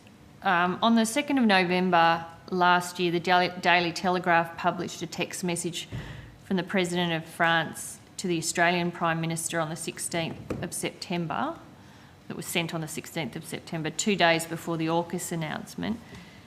How did a newspaper get a text message sent to Mr Morrison from President Macron? I think those issues have already been addressed, Senator, including including through the last round of estimates. My memory is correct. At some length. So, well, I didn't ask them, and I'm here to ask them again. How did a newspaper get a text message sent to Mr Morrison from President Macron? Well, Senator, I refer you to the previous Hansard on those matters. Well, we will, if someone can provide me with that, I'll come back to it. It seems to me the only way that the newspaper could have got access to that text message was if the Prime Minister authorised the leak himself, or is there another explanation? I would refer you to the previous Hansard on those matters. So you don't want to talk about it? You don't want to answer a pretty straightforward question? I think they were all addressed previously, Senator, and I think the most effective way to deal with those questions is to refer you to the previous Hansard. So in the previous Hansard, did you answer that specific question? Well, I'd refer you to that Hansard. Did Mr Senator. Morrison authorise the leak of a private text message to him from the President of France? Well, Senator, I would refer you to the Hansard of those previous discussions. Okay, well, we'll keep going and you can keep not defending this. When did the Department of Prime Minister and Cabinet become aware of the leak? Senator, I'd refer you to the Hansard of those previous discussions. When did Mr Gaetjens become aware? of the leak? I think that would be almost identical to the previous question.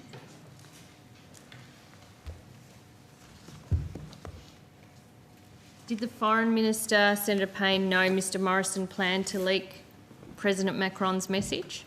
At that point, I think I'd broaden it out and refer you to the answers in the DFAT estimates that the Foreign Minister would have provided. The unauthorised publications of messages... Sorry, Senator Gallagher. So, are you saying, Minister, that this has already been dealt with in estimates and you're referring us back to... Really? That is my recollection, I think, Senator Evans, yes. Well, the G20 was after Senate estimates. Yeah. So what are you talking about?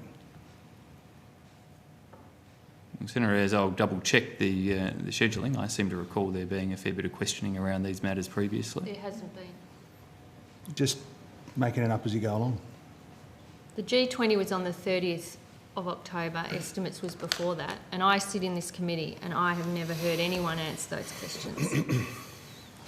So, could we start again? Or are you just refusing to answer? Or the government could provide me with the Hansard where these questions have been examined. I'll double check, Senator. It may be Yeah. that what I remember answering questions of in the chamber, of which I do a lot, was what I was thinking of in terms of this committee. But I seem to think that there had been some deliberations here before.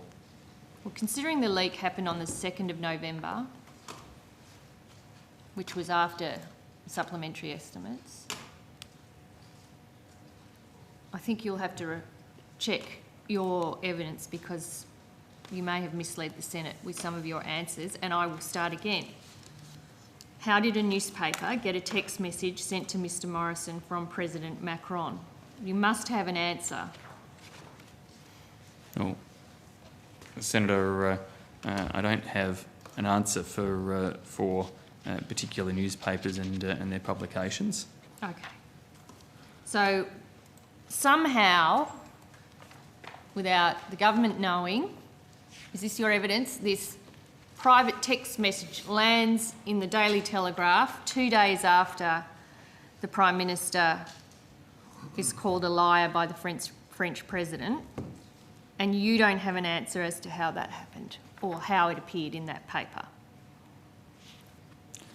Senator, there can be many different potential responses in terms of these matters as to with whom messages were shared at different points in time or who else was party to anything. I think the Prime Minister addressed the issues raised by President Macron fairly extensively, especially when he arrived in the UK and made clear that in terms of the discussions they had had about the cancellation of the diesel-powered submarine contract and the decision to embark upon the AUKUS arrangement, the nature of discussions that the PM had had with President Macron about the changing strategic environment in our region, the changing threat profile and the impacts on Australian defence capability decisions. Yeah. So how did a newspaper get a text message, a private text message from the Prime Minister to the French President? How did that happen? Who leaked it? Senator, I don't know in terms of newspaper sources. Okay, so they may have just wrote it on a vibe of something. It seemed a pretty accurate description, including what was said by the French President. Presumably, if it's a text message to the Australian Prime Minister, then what, are we suggesting that News Limited journalists have access to the Prime Minister's text messages without authority? Is that the land we're in? No, Senator, but Okay. as So we that were narrows just, it down a as little. we were just talking about on other matters, dependent upon others who may be party to such messages or the like, I don't have any conclusive knowledge of how a newspaper came to have such statements. What I think has been clearly addressed by the PM are, of course, the response to what President Macron had to say, the PM was quite clear in relation to the nature of conversations he had with President Macron around that changing strategic environment in our region and the different capability equations for the Navy that flow from that. So, if we accept that News Limited aren't hacking the Prime Minister's phone and getting access to his text messages, how then would a private text message from the Prime Minister, the leader of our country, received from the leader of the French, come to appear word for word in a News Corp paper if it wasn't authorised by the Prime Minister himself? As I said, Senator, I can't speak for the sources of newspapers. Obviously, depending upon who else was party to different discussions or knowledge of them, can impact upon what those potential sources might be. So your first answers to my questions were you've answered all these before. Now your answer is you can't answer. I mean, it's a pretty serious set of circumstances, isn't it, where you've got private communication between two world leaders suddenly appearing 2 days after the French president has said Mr Morrison lied to him in a widely read paper in Australia. I mean, it's a pretty serious set of circumstances, isn't it? Because all you can take from it is that the Prime Minister himself or an agent of the Prime Minister leaked Senator, correspondence between two world leaders into the press to try and take the political heat off him. Well, Senator, I think there are a number of serious sets of circumstances at the heart here. Perhaps the most serious being the policy issues that were being discussed, which were Australia's naval military requirements and capabilities for the future. President Macron sought to suggest that he had perhaps not been aware of or not had certain discussions with Australia or the Australian Prime Minister about the different issues that were being faced. Prime Minister Morrison made clear and outlined in his statements that he made upon landing in the UK after President Macron's observations the tone and nature of those discussions in which Australia, the Prime Minister, have raised the issues around the changing strategic environment in our region, the impact that has in terms of the defence capabilities that we need. Now, we went through some of the details around AUKUS earlier today. Happy to go over that and the need for that again if required, and the fact that we took a decision that was in the public interest. Now, was it an easy decision? No, it wasn't easy because of the issues that Senator Ayres raised earlier about the fact that significant sums had been spent on the diesel-powered submarine option, but we made the decision that it would be reckless to continue with that project and not take the alternative. It wasn't an easy decision because we knew that Naval Group and the French government would be upset by the decision that was taken. But again, it would have been negligent to not make that decision, notwithstanding those concerns that the French government had as a result of that. The decision was taken firmly, squarely in the national interest, regardless of those difficulties, cognizant of them, but ultimately believing that as hard as a decision it might be, and as difficult as it might be on those different fronts, it was the right decision to make for Australia. Look, I understand the issues that are, are being examined here around the broader point or that you are speaking on. My questions are about the leak of the text message because, again, like we've just gone through how the Prime Minister's own colleagues think he's a liar, an absolute psycho, a fraud, a person that puts politics above people, and the only explanation that I can see, and you're not correcting me here, is that the Prime Minister authorised a leak of his private communication with another world leader.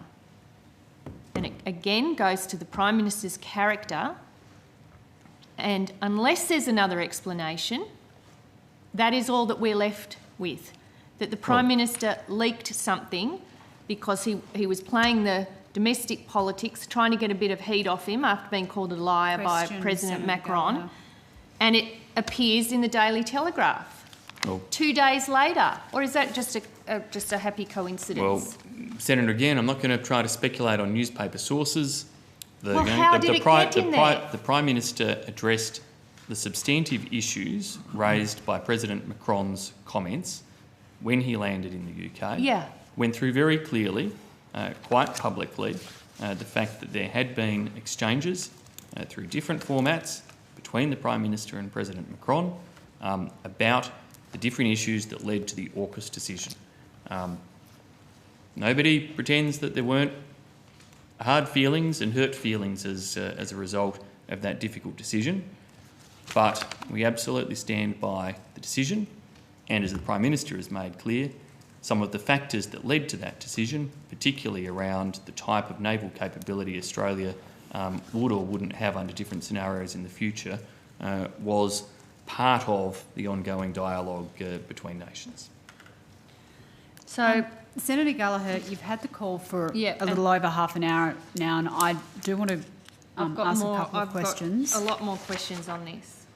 Okay. So it's whether you want me to finish that or we come back to it. How much time more do you think you will require on Well, this it depends on the particular topic? answers, but I've probably got another 10 or so questions. Okay. If you could continue with those as economically as possible, as I always request, that would be appreciated. So we've got a journalist who's on the travelling party with the Prime Minister and other colleagues who just gets a scoop, is he? Like, how does this text message get in the Daily Telegraph? What is your explanation for it? What is presumably the government is concerned if text messages between world leaders are suddenly appearing in the paper. So what has happened? Has there been a police investigation into this? Not to my knowledge, Senator. Okay. One of Mr. Gaetjen's special, has he been called in to investigate? Not to my knowledge, Senator. Okay, so the government's just like, oh, well, Prime Minister's phone records appear in the Daily Telegraph.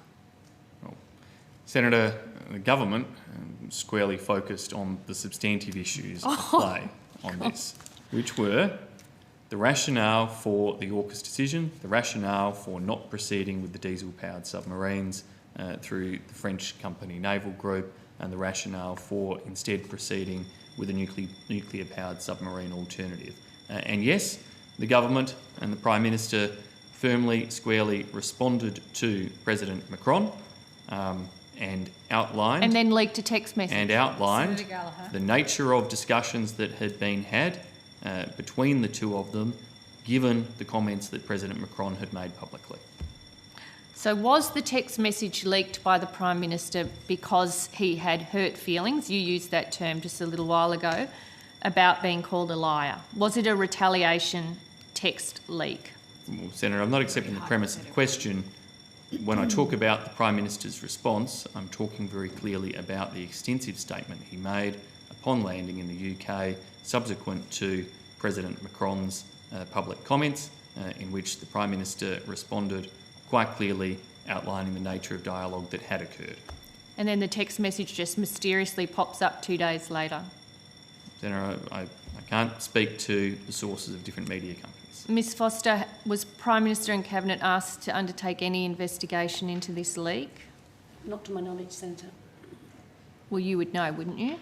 I would expect to know, Senator. You would expect to know. And you weren't requested by the PMO or Department of Foreign Affairs or any of the other security agencies who might be concerned about the Prime Minister's phone records suddenly appearing in a daily newspaper?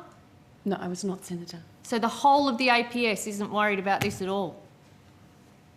No one in the APS thinks, oh, the Prime Minister's text messages are appearing in an Australian paper. There's a bit of a worry about that. No, nothing? So you do know it was from the Prime... In that case, you must all know that it's from the Prime Minister and his office.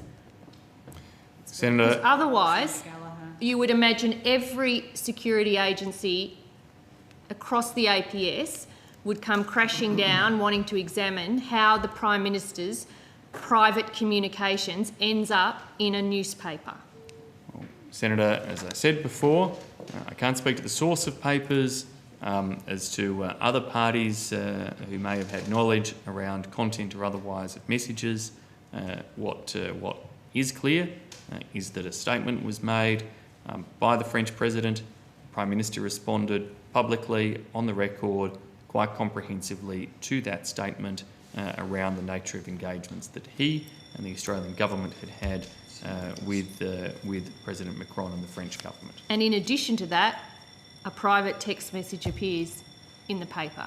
Yes, he did those things, but then his phone records or records of a communication appear in the paper, and the indifference from the public service speaks volumes, honestly.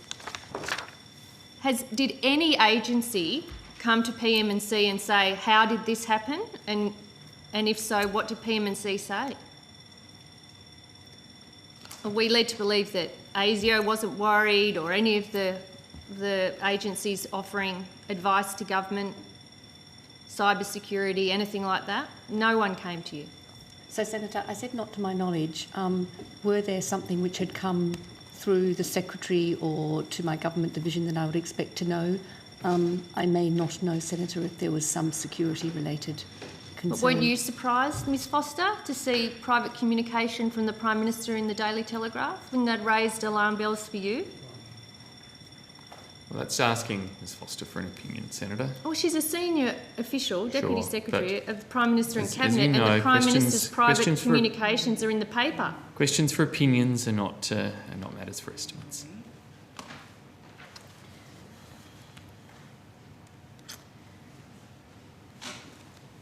Okay. You didn't seek an explanation, Ms Foster? I think Ms Foster's already addressed that question. No. To which the answer was no. I'm asking if she sought an explanation. I didn't, Senator.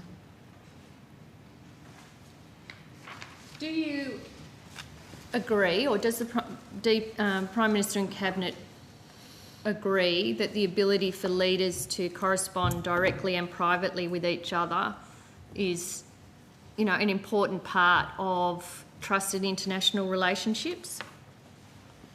Again, Senator, that's seeking an opinion. Well, what do you think, Minister Birmingham? Do you believe that ensuring that when world leaders are communicating with each other, that communication is secure and not open to hacks or leaks?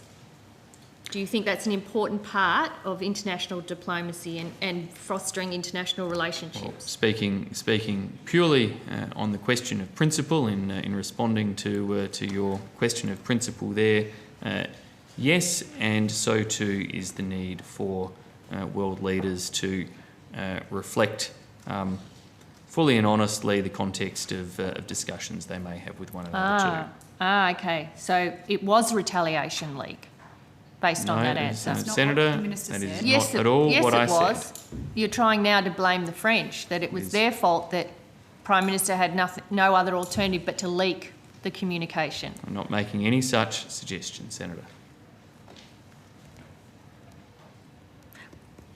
I think the French afterwards, a French newspaper saying, disclosing a text message exchange between heads of state or government is a pretty crude and unconventional tactic.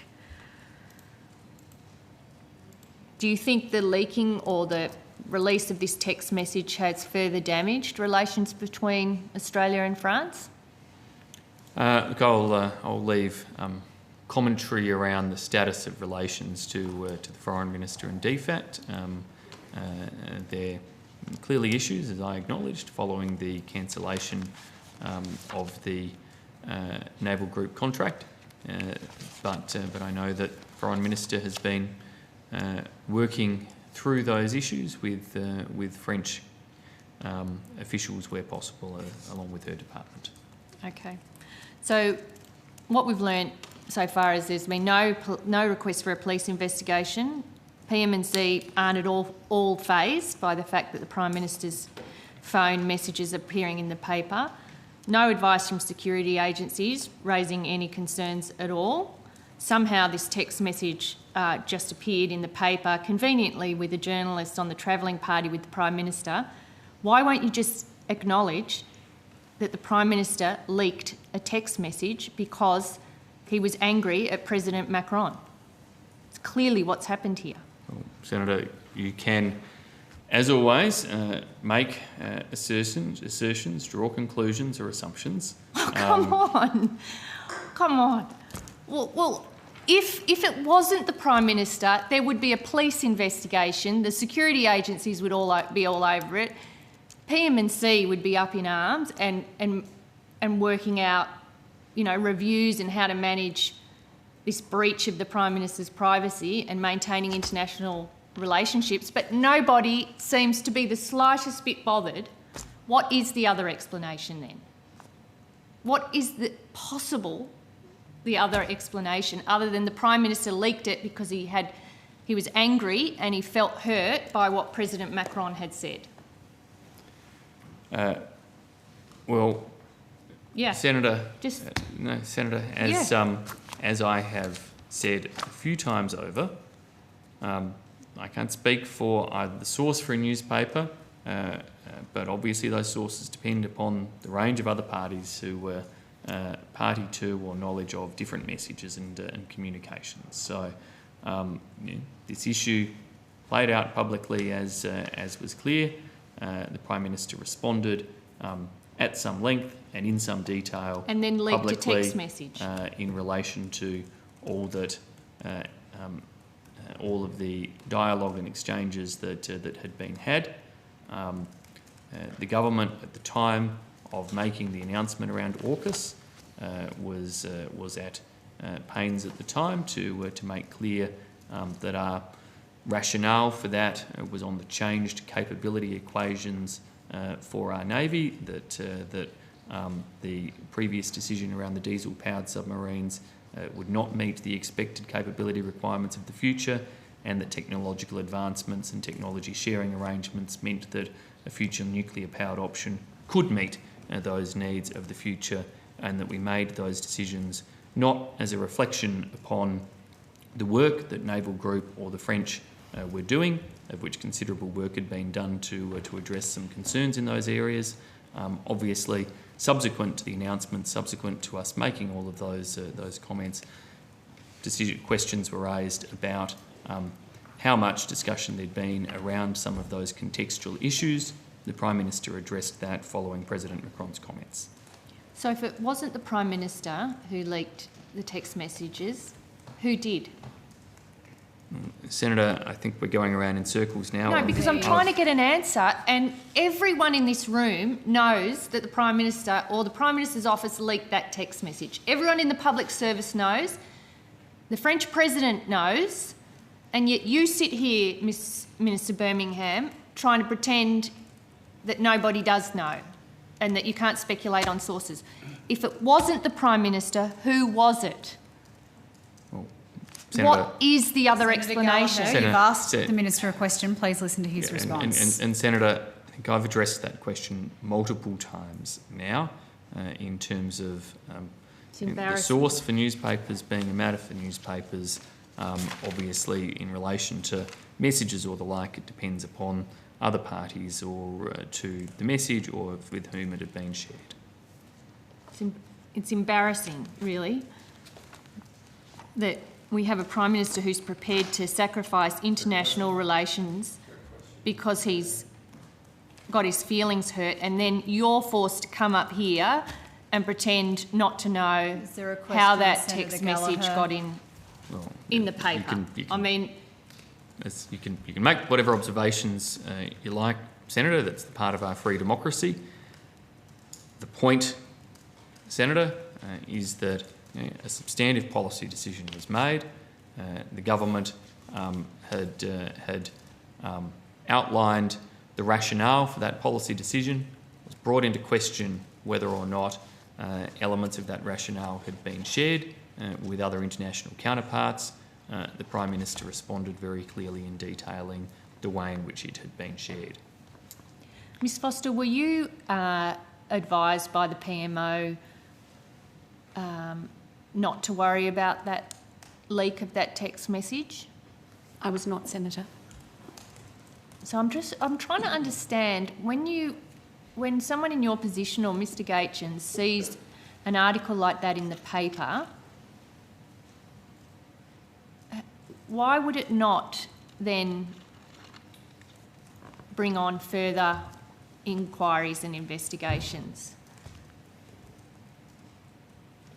Senator, I don't think it's a question to PM&C. It is a question to PM&C. Well, Senator Gallagher, the Minister's allowed to respond to the question. Senator, I don't think PM&C's day job is to be responding endlessly to what they see in the newspapers. Okay. A strategic leak from the Prime Minister's private phone doesn't happen every day, right? There it is. It's in the middle of an international, fracas between the French and Australia. It appears in the paper, and Mr Gaetjens eating his cornflakes goes, oh well, in the morning. Like, that just doesn't float with me. I just don't buy it. So what happens? Are you told, don't worry, we don't need to investigate this, we don't need to bring in the police, don't worry, my phone hasn't been hacked? Like, something must have happened in that space. Or nothing. Well, It's Senator, worse as I said, than I it's thought. not PM&C's job to be responding to what they see daily in the newspapers. Okay, well, answer then this question, and I'm almost finished, Chair. There's an FOI request by The Guardian for communications between, the text messages as they were leaked, and on the FOI, they were denied on the grounds that disclosure of the requested documents would or could reasonably be expected to cause damage to Australia's international relations. Was the PM&C involved in handling of that FOI? No, Senator. As you know, we provide support at an administrative level to the Prime Minister's office in the handling of FOIs, but that was a decision by a PMO decision maker. So you weren't involved? That FOI didn't cross your desk at all? It didn't cross my desk, Senator, but as I said, my staff provide some administrative support, but the decisions are taken within the office. Okay, so the PMO's response to the FOI request says, the requested documents are communications between the Prime Minister and a head of state of a foreign government and were undertaken in confidence. And on these grounds, essentially, the disclosure was not agreed to. So the PMO thinks they were confidential and shouldn't be disclosed, and yet somehow they find themselves on the front page of a newspaper. So it's just like, do you think that that is a reasonable way to conduct international diplomacy and relations, by essentially having our national leader leak communications? That's very hypothetical, Senator Gallagher. Hypothetical? I think everyone in this room knows what's going on. That is very Poor old hypothetical Minister also. Birmingham's just in a position where he's not able to acknowledge the reality that everyone else accepts is that we have a Prime Minister who had his feelings hurt, got angry and Senator leaked a text Gallagher, message. is there a question? Case closed. I don't ever look for any sympathy, Senator Gallagher, so you don't need to run the poor old. Well, I do feel sorry for you occasionally, Minister Birmingham, occasionally, because you have to come in here and cop other people's rubbish and Senator, and defend it. What unfolded were, of course, debates that arose about what discussions occurred in terms of the contextual environment of the cancellation of the diesel-powered submarine contract and the decision to pursue AUKUS. Certain suggestions about an absence of communication were made. The Prime Minister responded fulsomely in relation to what actually occurred in relation to the nature and context of discussions about the strategic environment driving those decisions. I know.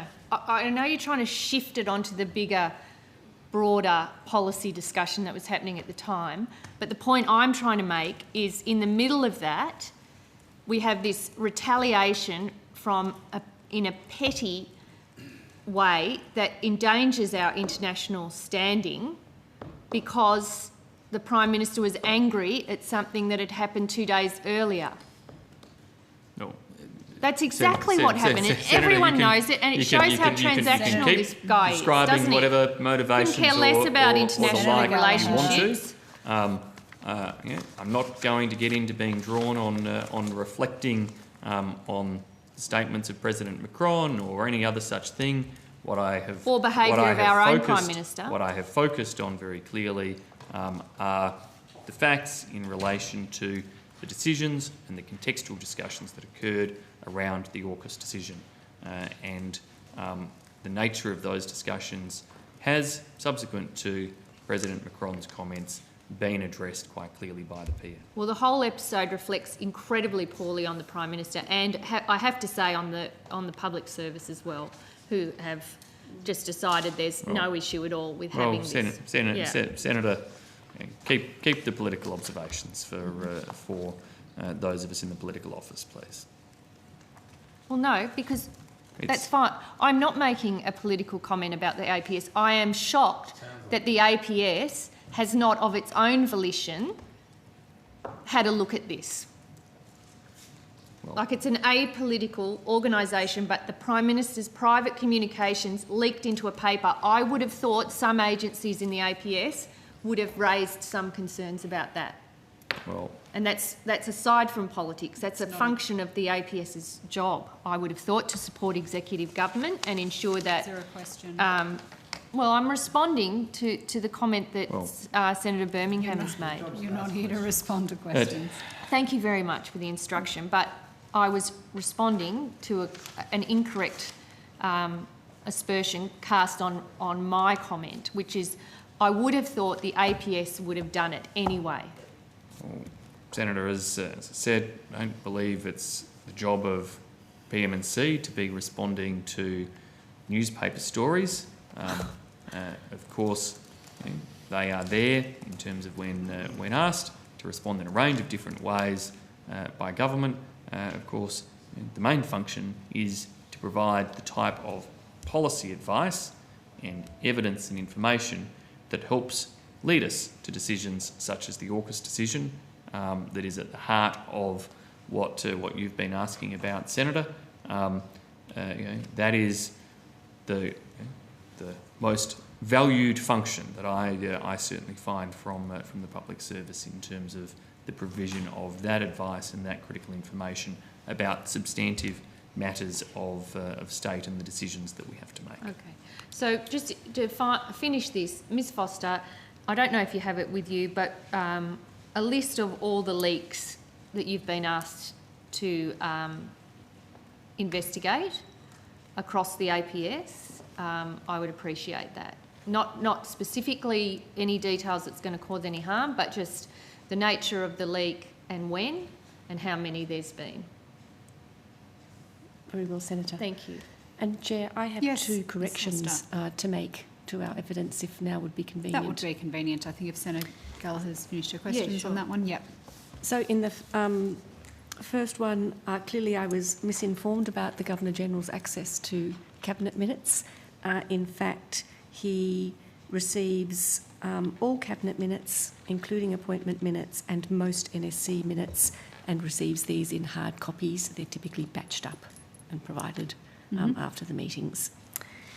And my apologies for not knowing the correct answer. I hope Senator Patrick is listening. Senator Patrick asked the question. I'm sure we can return to the issue, Senator Patrick, if the response from Ms Foster now precipitates something further about the Governor-General's reading habits. Indeed. The second was Senator Waters' questions about Mr Jose.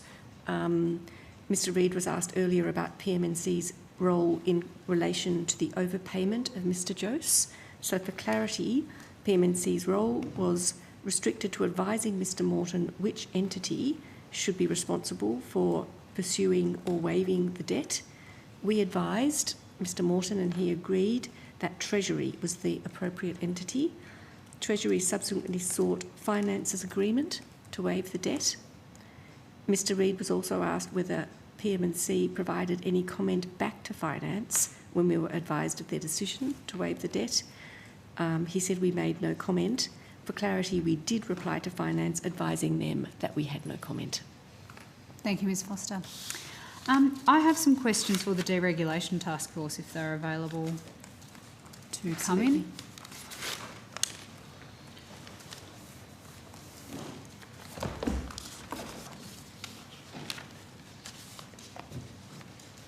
Chair, my colleague Jason McDonald, who heads the Deregulation Task Force, will join us just a moment. Thank you.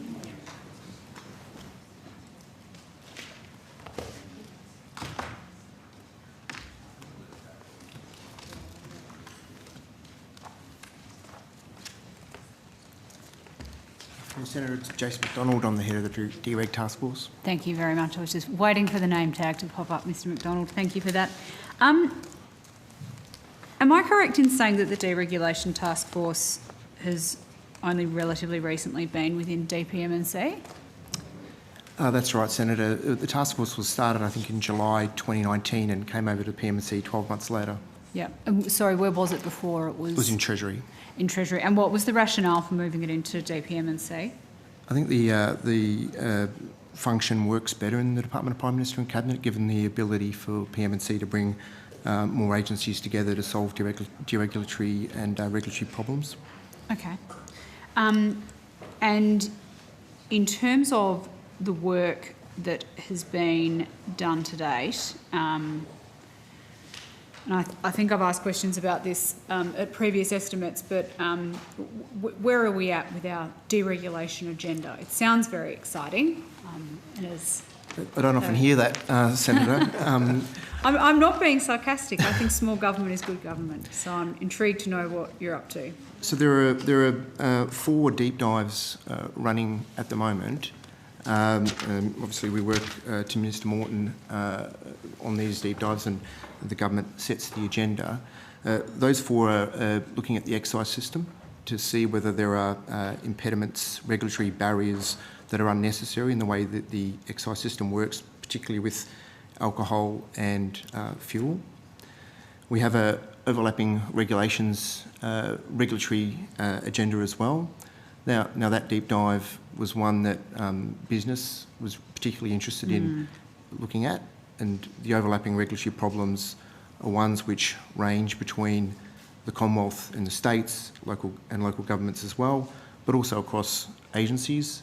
And that one was taken to National Cabinet last year and was agreed by National Cabinet to work on 10 priority areas. I can work through those if you like, but they cover issues ranging from charity fundraising, working with vulnerable children, checks, which are something that business has raised with us, many issues that have come from business in terms of overlapping regulations. And I think the groundbreaking element of that reform is the agreement of the jurisdictions to assist in working on that. So it's not just the Commonwealth and Commonwealth agencies, it's the states as well. We have the automatic mutual recognition of occupational licensing deep dive, which is in the phase of implementation now, with I think all jurisdictions except for Queensland and Western Australia in the scheme right now, and Western Australia is expected to join on 1 July. That deep dive, again at the direction of National Cabinet, has allowed for workers with legitimate licences in one jurisdiction to work across the borders in other jurisdictions.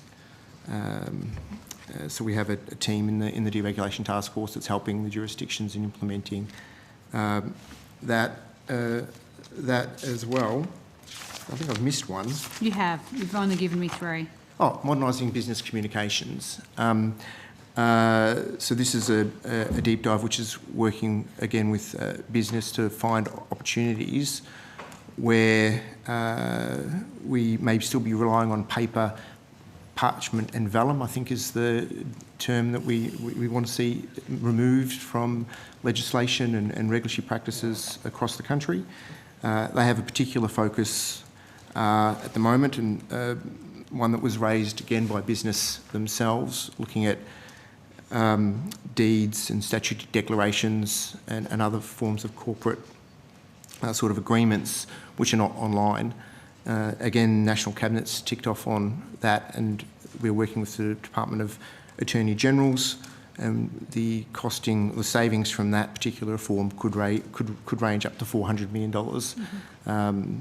One of the benefits of the DREG task force is the bottom-up process, the factory floor approach, I think the Minister calls it, where we actually ask business what are the problems that they see.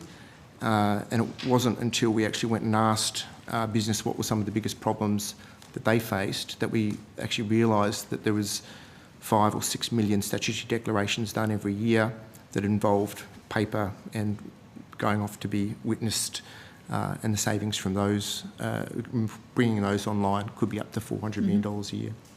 When you say that you went to business to ask them what the problems are, what did that process look like? And is it still ongoing? Because I can't tell you the amount of times that small businesses in my home state come to me and say, oh, you know, this form's annoying to fill out, why do I have to do this twice, etc., etc. It would almost be good if there was a continual way that businesses were able to provide that feedback to government beyond just through their elected representatives.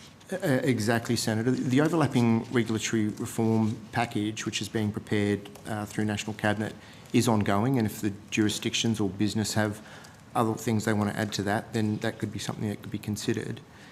Minister Morton actually wrote out to businesses, I think it was early last year or mid last year, asking for any evidence or any problems, and we did a consultation process around businesses late last year as part of that as well. I should say each of the other deep dives has got quite sophisticated stakeholder engagement strategies. So the modernising document execution or modernising business communications, the deep dive has a group which assists them in consulting with business. The excise deep dive has conducted multiple roundtables and sought the feedback from industry at many times.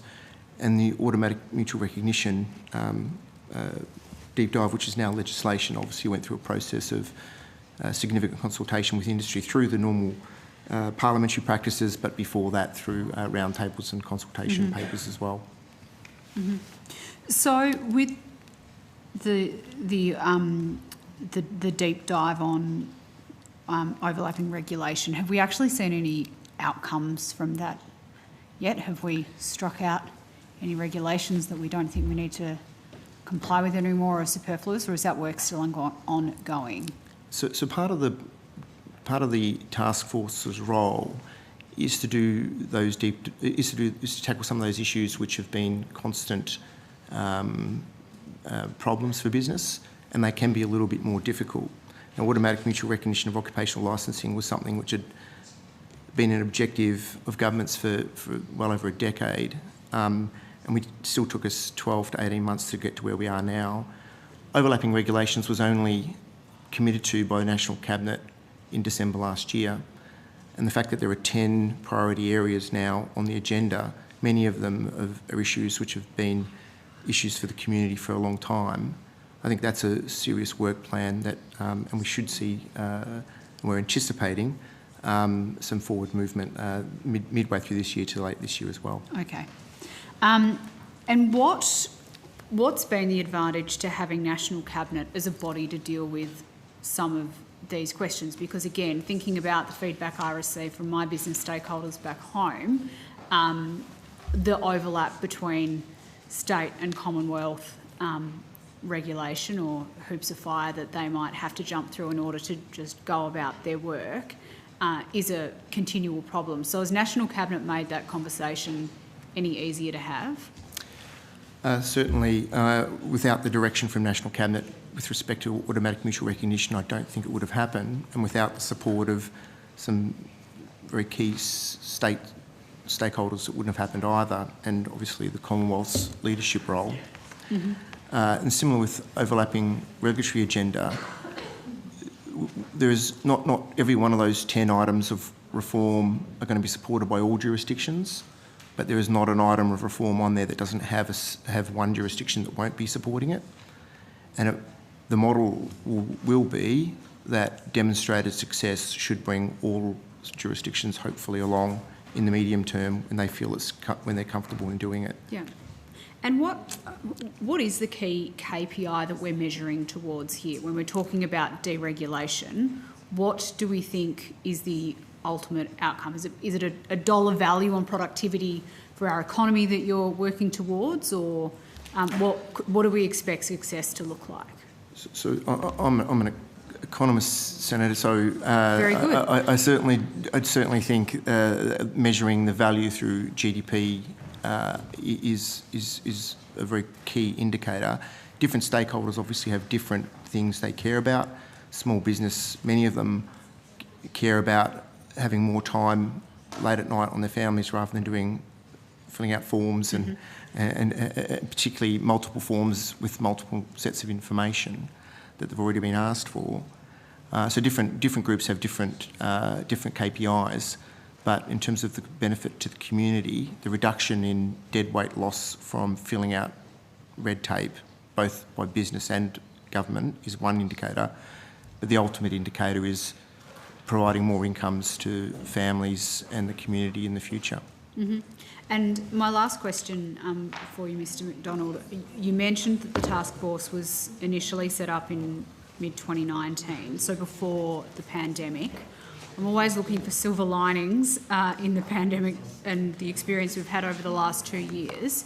Has the pandemic precipitated or I guess made it more urgent that we have these conversations around making life easier for business? I know that when we were talking about reawakening the economy after those first lockdowns in 2020, there was a lot of conversation around government getting out of the way so that business can get about their work. So do you think that sentiment from the business community has made your job easier and has shed light on more areas of deregulation that we should be focusing on?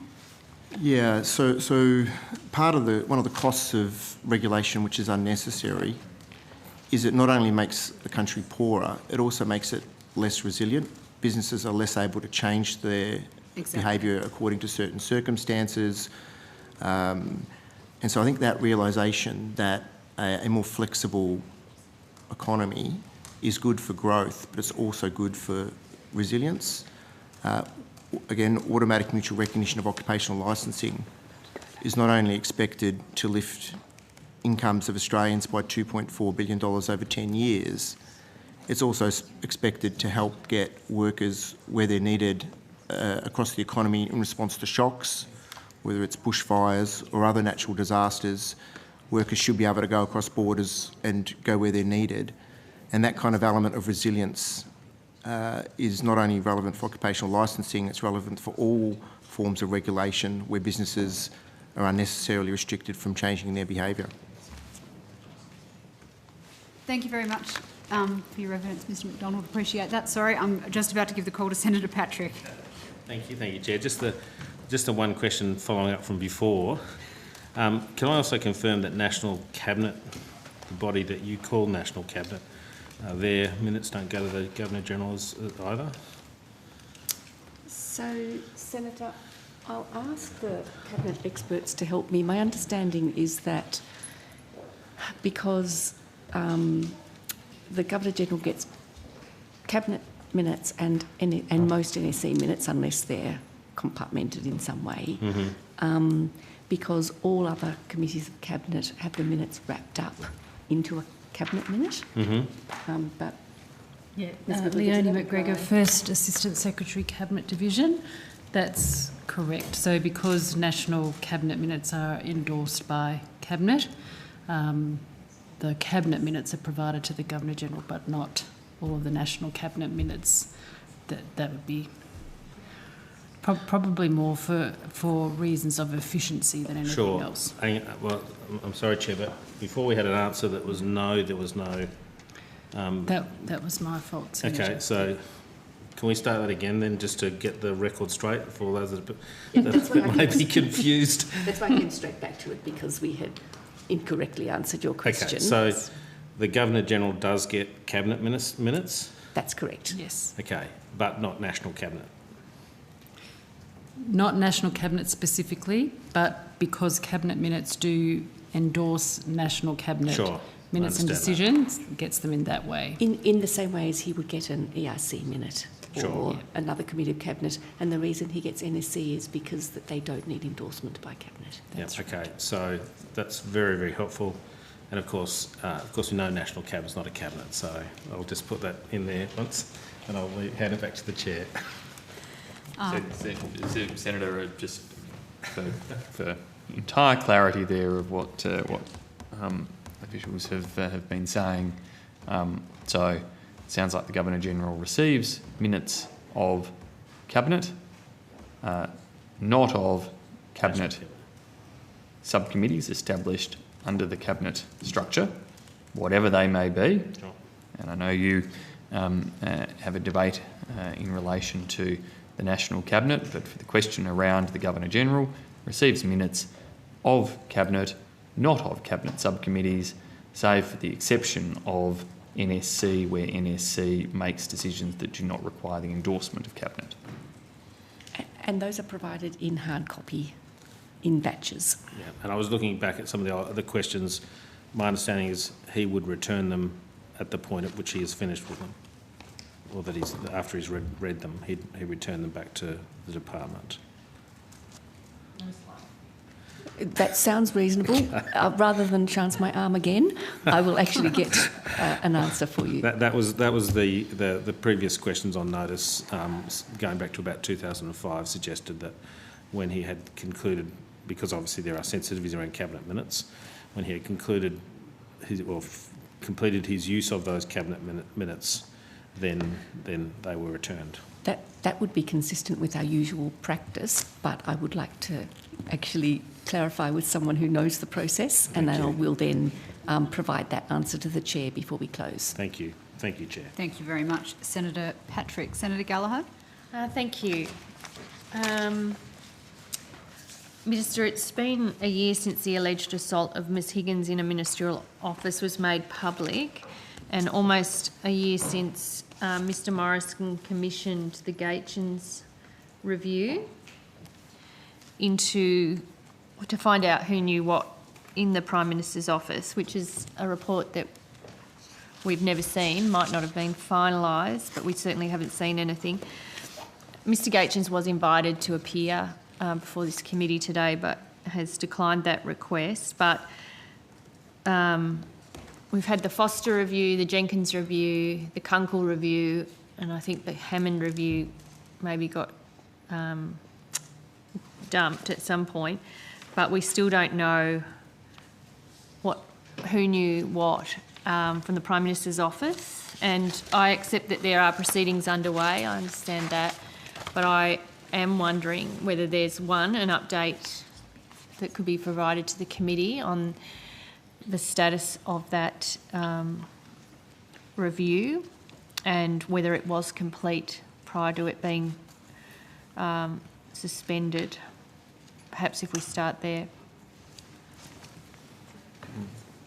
Sure.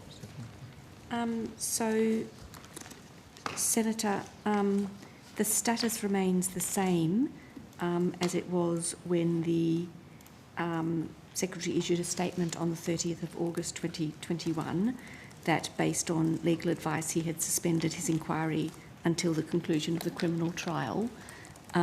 We also have very clear advice that the Secretary should not comment any further on that inquiry or its progress.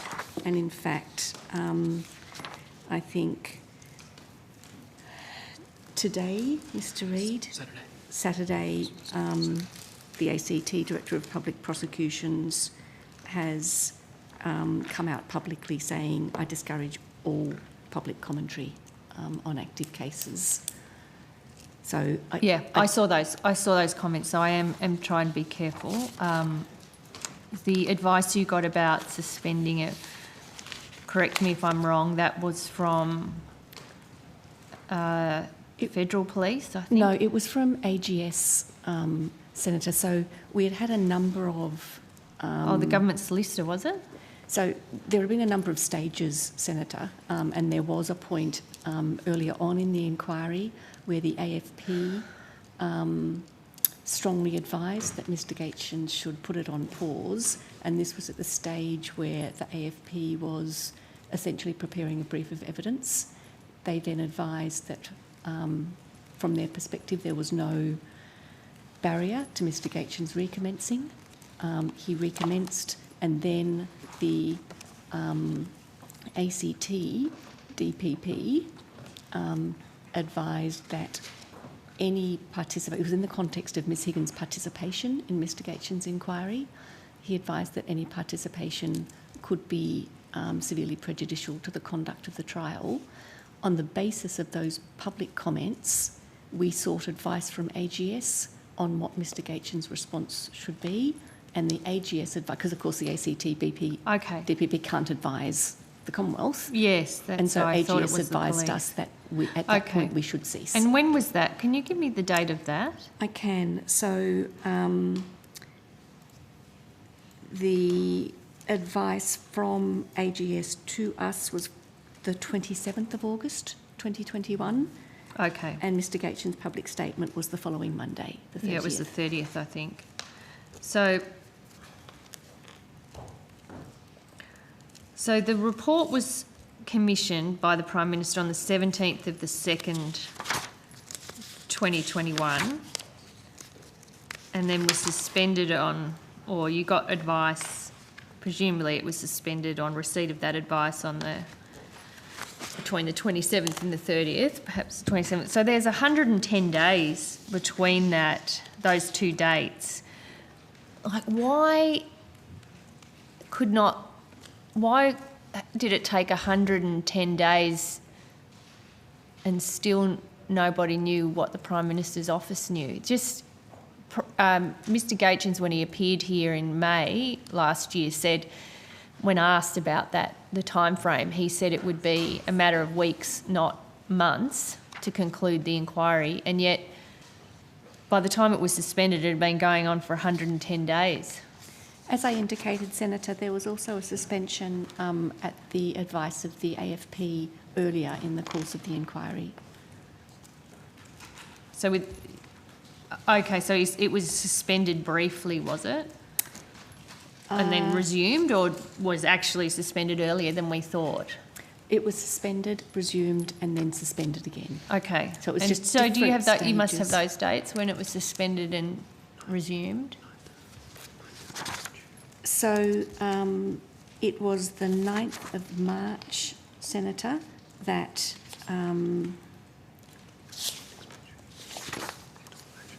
the AFP Commissioner advised the Secretary to hold off finalising the review. Yep. Finalising it. And finalising any records. And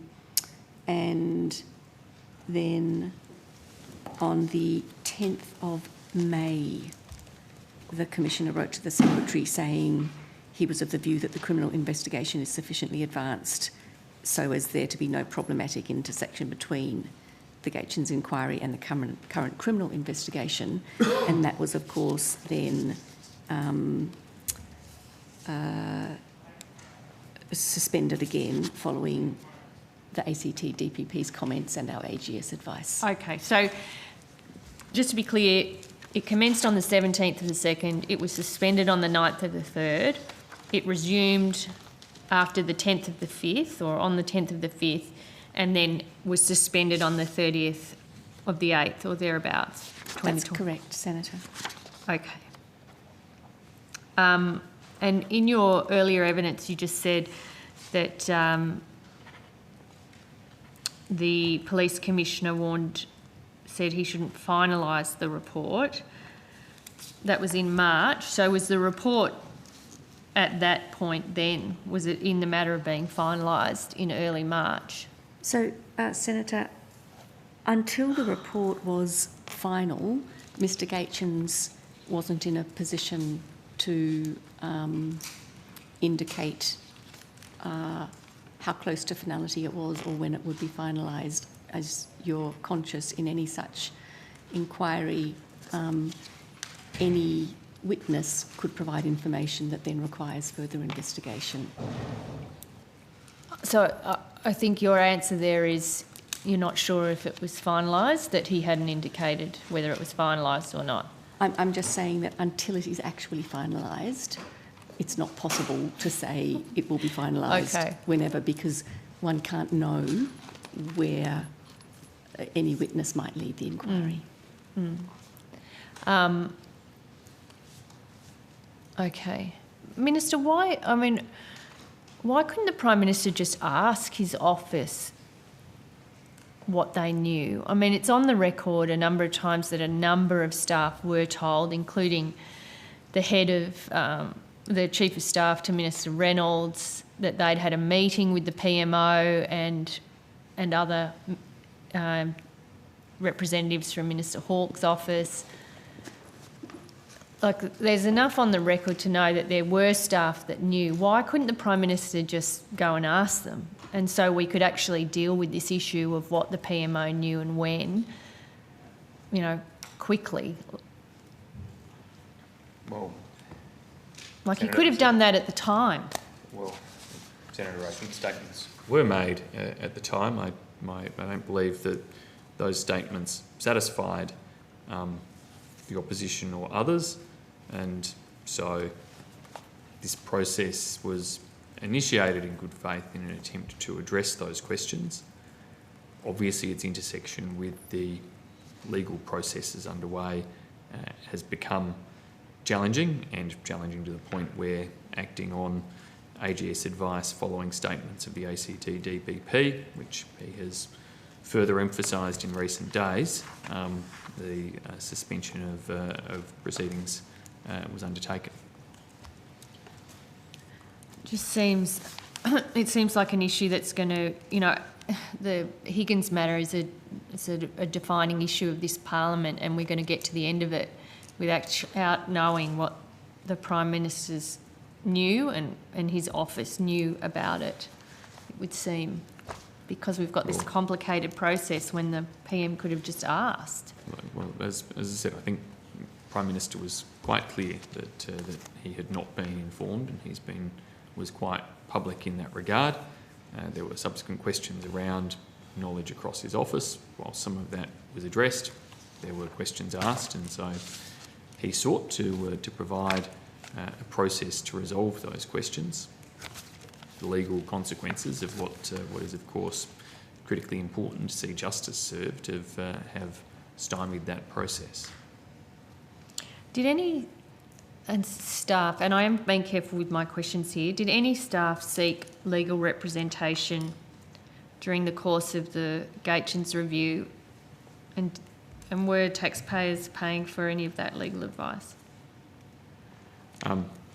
Senator, let me separate that question into two parts. We have some processes in place in relation for reporting on legal advice and assistance provided to staff under the legal services determination that Finance reports on. It does so in a way that doesn't seek to identify individuals or risk the identification of those individuals. Of course, we can go through current expenses in relation to those matters of support for staff over the period that Finance reports it, over the time frame they report it tomorrow. In terms of this individual issue, I don't think it would be helpful for us to get into the details of the processes with individuals who may have been interviewed or had discussions with Mr Gaetjens, given the fact that that there is the possibility that there's an intersection there with individuals who might end up providing evidence in criminal proceedings or other matters that that no doubt are driving the ACT DPP's advice to everyone to be mindful of the comments they provide in regard to this matter. Yeah, and I am trying to be mindful, and I hear what you're saying. Mine is a general question around whether any staff member involved with the Gaetjens review is being legally represented. I'm not asking for the names of people, I'm not asking for how many, I'm just wanting to know whether there are staff that are being legally represented through this. Senator,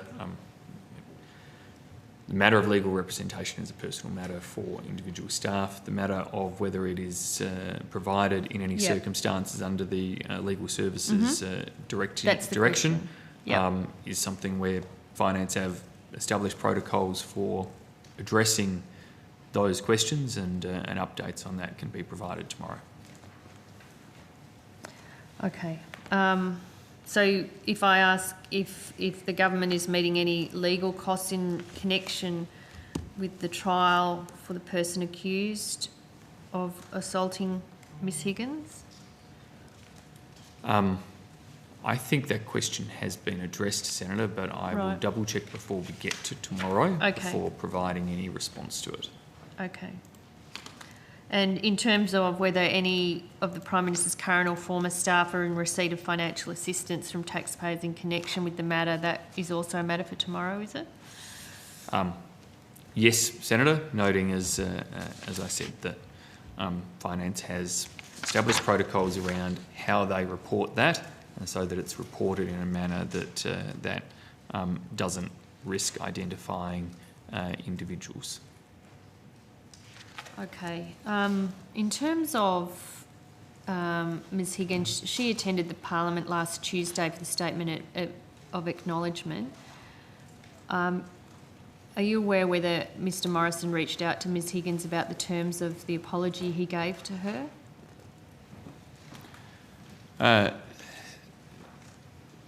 In terms of the Prime Minister's statement, so Senator, the process around the acknowledgement delivered by the presiding officers, and that there was quite an exchange between parties as part of that acknowledgement by presiding officers and consultation with the Sex Discrimination Commissioner as part of that process as well. In terms of the Prime Minister's response to that acknowledgement, I'm not aware that that was consulted on other than the Prime Minister and those he may have asked to help with the drafting. Okay. So essentially you're not sure, you don't think so, that he reached out, whether or someone from his office reached out about the form with which the apology would take? Not to my knowledge, Senator. Okay. As far as I'm aware, that was drafted and prepared as a sincere reflection of the Prime Minister's wish to give acknowledgement, as Commissioner Jenkins had recommended, but also to provide the apology and the call to action that was consistent with what was said in the overall acknowledgement delivered by the presiding officers. Okay. Did, considering the nature of the contribution he made and the comments directly to Ms Higgins, did the Prime Minister request the attendance of Ms Higgins in the public gallery?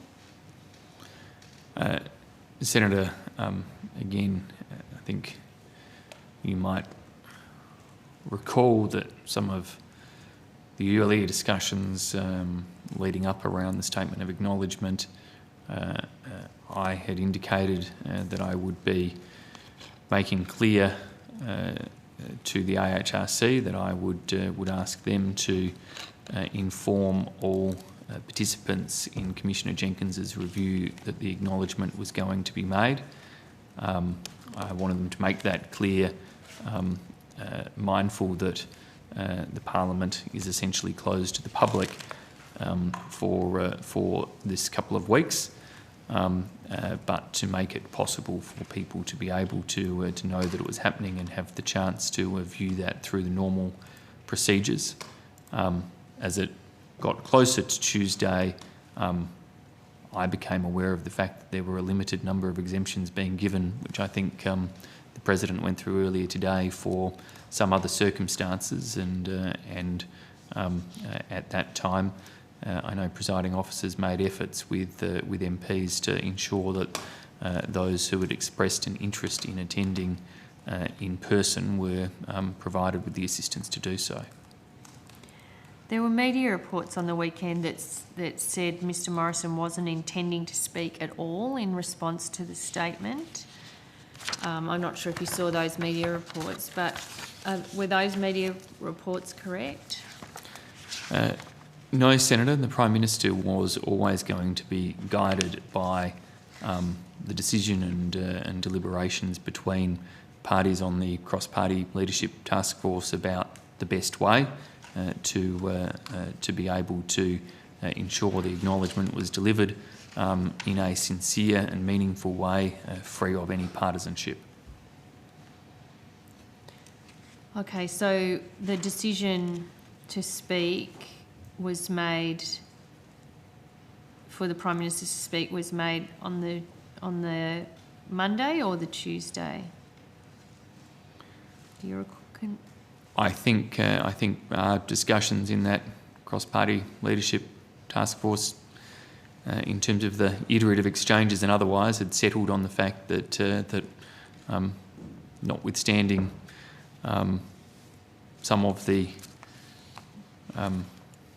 concerns expressed by some members, and I don't want to go into what we are trying to establish as a discussion of that is undertaken in confidence, but I think it was following feedback from different members with different perspectives. The decision was made on the Sunday or Monday that leaders would add to the statements of the presiding officers. Okay, so it was, I think the reports in the media say that it was only after Mr Albanese's office insisted that the Labor leader would speak, that Mr Morrison chose to do so. Senator, I know Mr Morrison and his office were preparing his remarks over a period of days. They were cognisant of the importance of the occasion. The decision around whether it would simply be statements by the presiding officers or statements added to by others was one that the Leadership Task Force was discussing in good faith with different perspectives across different party lines and representatives, but ultimately the PM was always willing to participate in whichever way that cross-party task force felt would be most befitting of the occasion to achieve a statement of acknowledgement that genuinely reflected the views of the Parliament.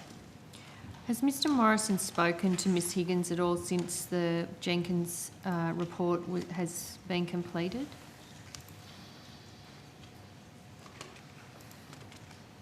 Not to my knowledge, no. Not to your knowledge. And does he plan to consult Ms Higgins on the implementation of Ms Jenkins' recommendations? Look, is there any involvement from Ms Higgins?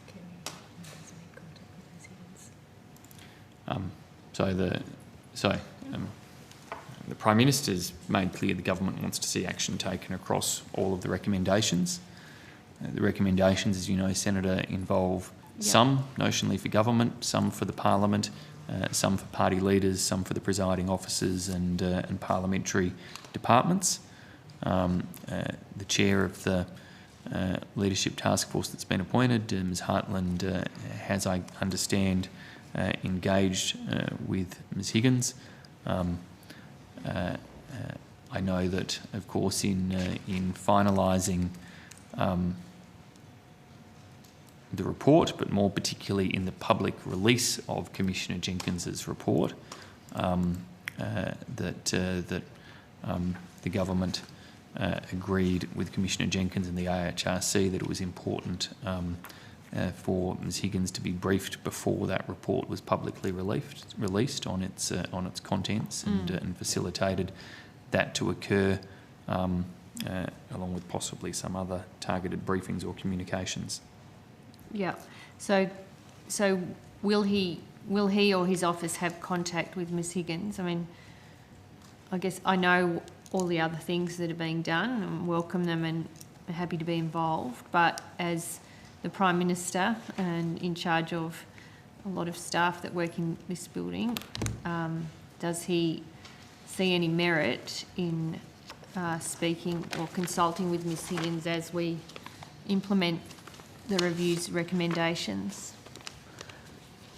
Senator, I'm sure if there was a wish to do so, then I'm sure he would. I think Prime Minister, I'm sure, I know, heard the message from Ms Higgins at the Press Club last week as loudly and clearly as I did, which was that she wants to see us act on those recommendations, and that is what the government is seeking to do in concert with all of the other stakeholders from other parties to deliver upon it.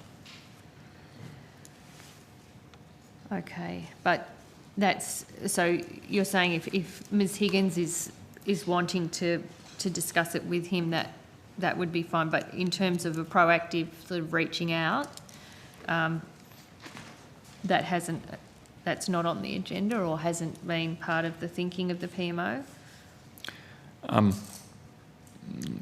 Senator, government's cognisant of what Ms Higgins has said publicly, not just at the Press Club, but indeed at the time Commissioner Jenkins's report was released. As we indicated, following its conclusion and handing to government, but before its public release, we agreed and encouraged the AHRC to provide briefings to her. My understanding in terms of all of the public comments and feedback that's been provided is get on with it. Get on with it and act on these recommendations.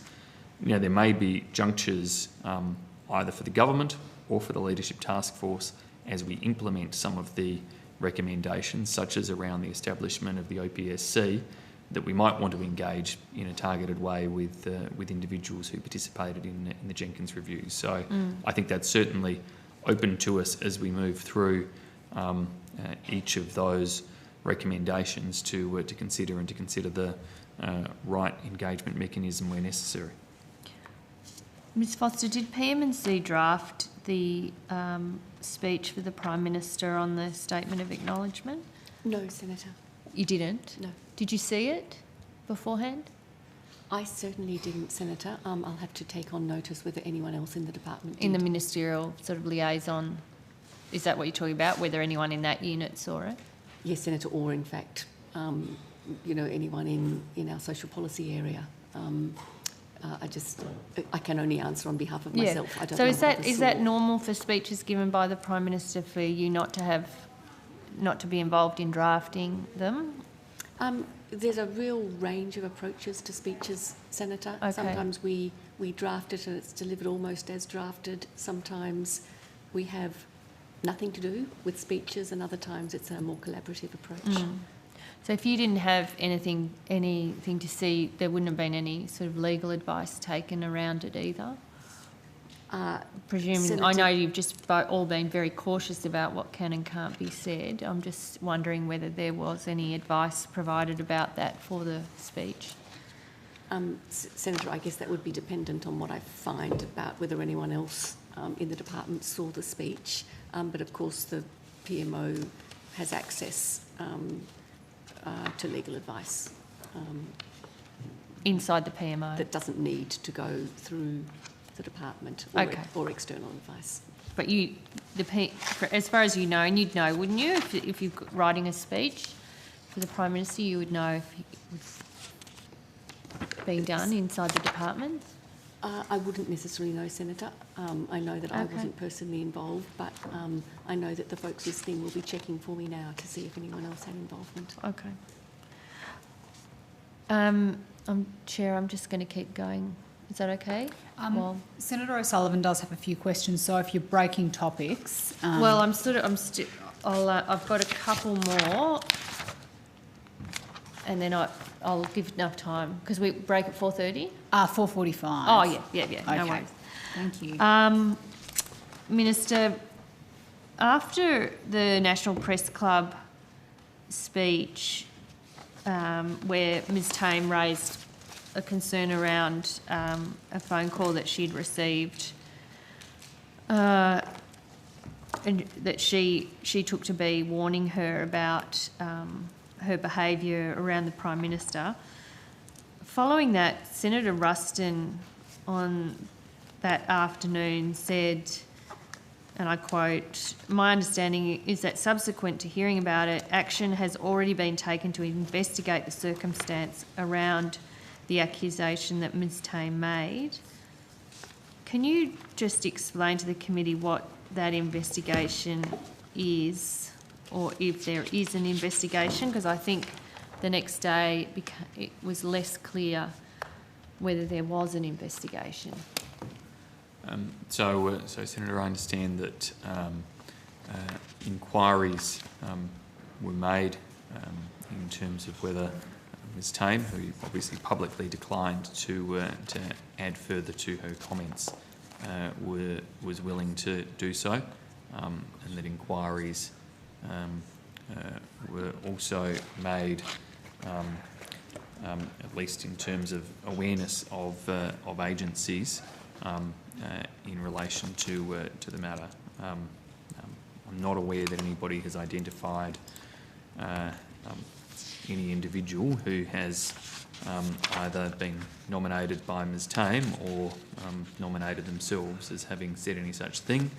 The Prime Minister and government ministers have been very clear that Ms Tame should be free to speak her mind, and both previously during her time as Australian of the Year, and of course now that that 12-month period is over, that she continues to be free to speak her mind on the very important issues, particularly around child sexual abuse that she has championed, but also on other areas of discrimination and abuse that she has championed. Okay, so when Minister Ruston said action's been taken to investigate the circumstance, and I note Ms Tame herself has said she's not keen on an investigation, but Minister Ruston said that action's been taken to investigate, and then the Prime Minister the next day said inquiries can only be made when we can be directed. So there isn't there's not an investigation underway. There's been some inquiries made. Is that your evidence? That's right, Senator.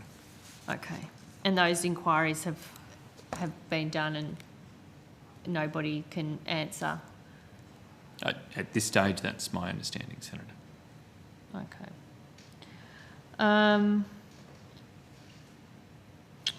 I have a couple more just on the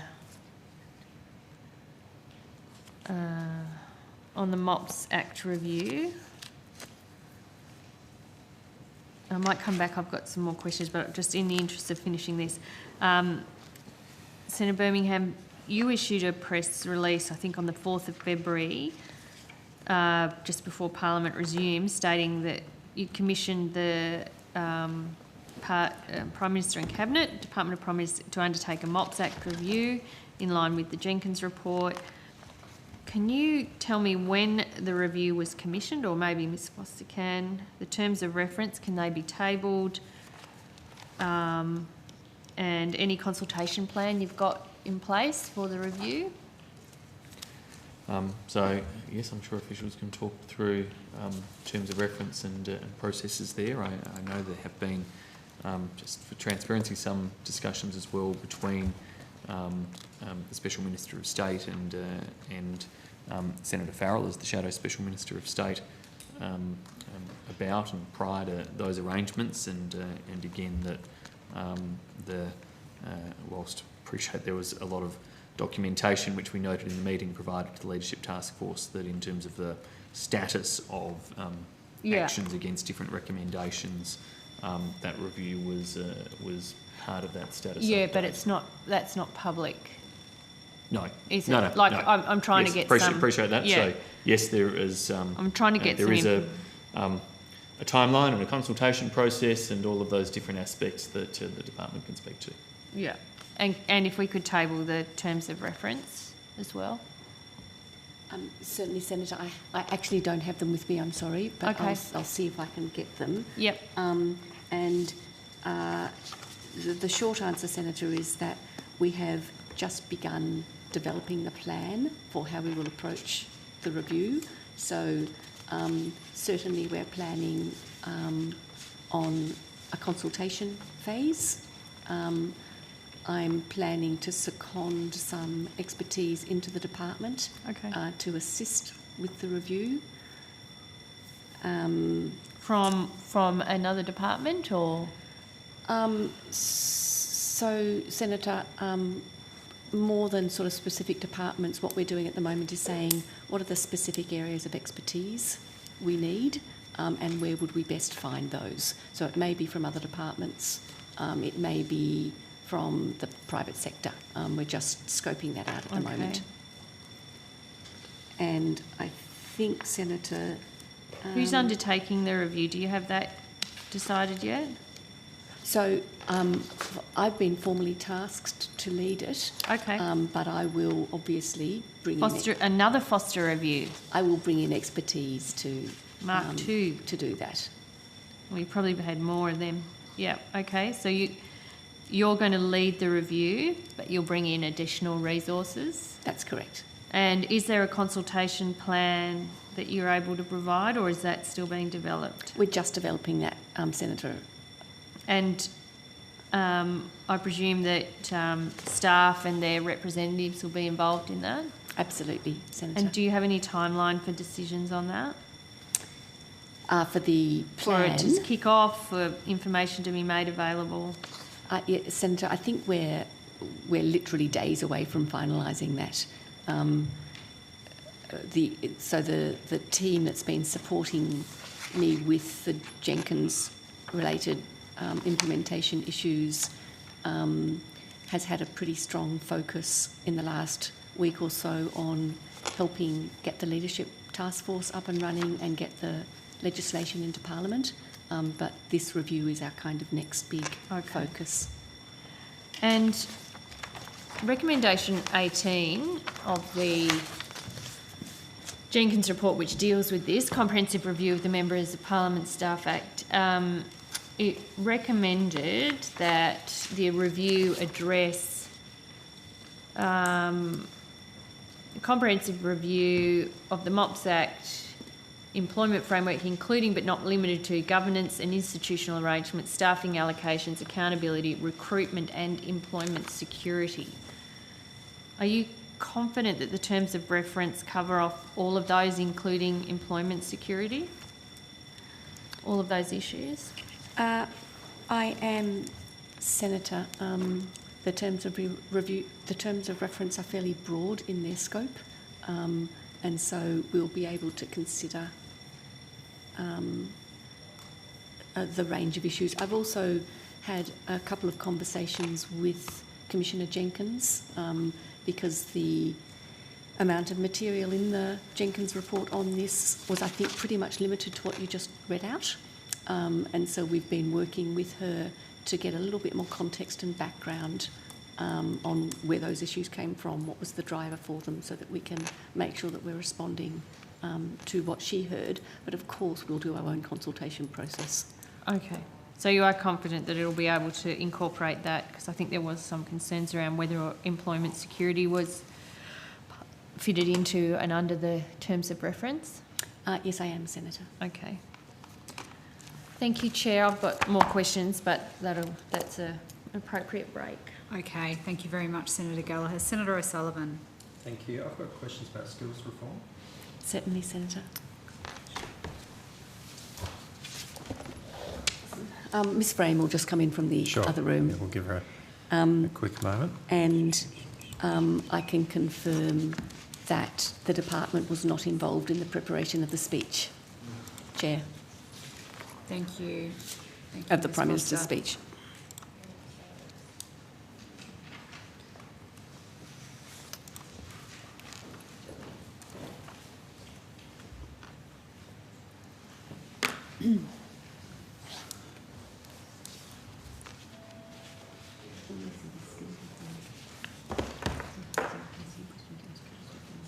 Skills. Senator, we're not obviously that topic can come from a number of different angles. Okay. Perhaps if you start asking the questions, and we'll work out if we've got the appropriate. So I'm going to be facilities. asking about the Job Trainer Fund and wage subsidies, apprentice wage subsidies and other incentives for employers. My colleague and I, Alison Frame, Deputy Secretary, Social Policy Group, my colleague and I, Mr Duggan from Economic Group, will work out, as you ask your question, Senator, who might take the lead in these responses. Thank you. No problems at all. Just by way of context, particularly in my home state of Western Australia, and I'm sure it's similar elsewhere, maybe it's possibly exaggerated a little bit more there because of the border situation being closed off to the rest of the country, indeed the world, and employers are screaming out for people that have the skills that are necessary for the opportunities and the jobs that are available. I'm curious to know how the Job Trainer Fund program is going, and I guess in particular, what's the rationale behind that particular initiative? Senator Simon Duggan, Deputy Secretary, Economic, Industry and G20 Sherpa. So, Senator, you're right that through the course of the pandemic, demand for labour has remained very strong across most sectors of the economy. And one of the key focuses has been ensuring that the government is in a position to, as efficiently as possible, link the available labour to its highest and most productive uses. In the context of the Job Trainer Fund, that was an investment by the government in rapidly providing additional training places for people to be able to undertake skills training to ready them for the demand for labour in the economy. Senator, I don't have the latest statistics in front of me, but we do know that most, if not all, of those places have been taken up, which tells you that people are taking advantage of the opportunity to get the training, and businesses are then taking advantage of those trained employees to be able to, to meet their workforce needs. So what was the target then? Have you got that number? Senator, I don't have that in front of me, no. The Department of Employment would have that number. Yeah, sure. And what role does the Skills National Cabinet Reform Committee have with this program? So the subcommittee of the National Cabinet. So, Senator, the NatCab Reform Committee is involved in the negotiations around the new skills agreement. So that's led, as my colleague said, led by our colleagues in DESI, leading those discussions with the relevant minister, and they are working through negotiations with states and territories around skills reform, and that includes additional job trainer funding, as you know, that was allocated in last year's budget. So they're having those specific conversations with all states and territories about their preferences and seeking to negotiate reforms, key reforms from the Commonwealth in the skills space, including the job trainer additional funds. Okay, and do we know where we're up to with those negotiations? Have all the states signed up yet, or is that still ongoing? I'm just checking on some current information, Senator. As I said, our colleagues in DESI are leading on this, so they would have all the up-to-the-minute information. As at 27 January, Senator, this year, all states bar the Northern Territory have signed on to the Job Trainer extension. All states. And currently negotiations are ongoing with the Northern Territory. Okay, and so just next question is in relation to wage subsidies and incentives for employers to hire people, in particular for apprentices and trainees. And of course, that's part of a longer-term goal of addressing the skills shortages that exist. How has the government supported wage subsidies for small businesses, in particular during COVID? Senator, the government has introduced a number of apprenticeship support packages through this period. One of the concerns when you're going through a crisis, an economic crisis such as this, was whether or not businesses were going to be in a position to be able to retain their apprentices through this period. So the government has provided a range of supports, providing direct wage subsidies to businesses that retain their apprentices through this period. The government's also provided programs, building on the existing programs around wage subsidies to encourage businesses to take on a new apprentice during this period. We know that early on in the pandemic in particular that it was younger people who were most affected by businesses going into hibernation during the early phases of the COVID crisis. And so the government took an active decision to try and ensure that those young people had opportunities to enter the workforce through whether it be a training, through a job trainer type process, or through an apprenticeship scheme. So a lot of apprenticeship places were made available through that time. And so during previous interruptions to the labour market, in particular, for example, in the GFC in 08 and around that period, there was a significant downturn in, I think the point is that when the labour market's really put under pressure, those sort of jobs are the ones that are let go. Businesses having to make tough decisions, and sadly sometimes that's an easier decision to make with regards to letting go people that maybe don't have all the skills that are required to make their business profitable at that particular time, because they're potentially lean times. So have we been able to, broadly across the economy, been able to ward off that mass sort of letting go of apprentices and trainees because of the supports that have been provided by way of subsidies and incentives for employers to hang on to staff and maybe even recruit new ones? Yes, Senator, that has been the experience. So I think the analogy going back to the GFC is a good one. So one of the things that is common between these two episodes is that we entered these crises with levels of unemployment that we hadn't seen for many years. And so businesses went into it with a mindset of trying to retain as many of their qualified, skilled staff as they possibly could, because the challenge that they were having just prior to the GFC and just prior to COVID was accessing highly qualified staff.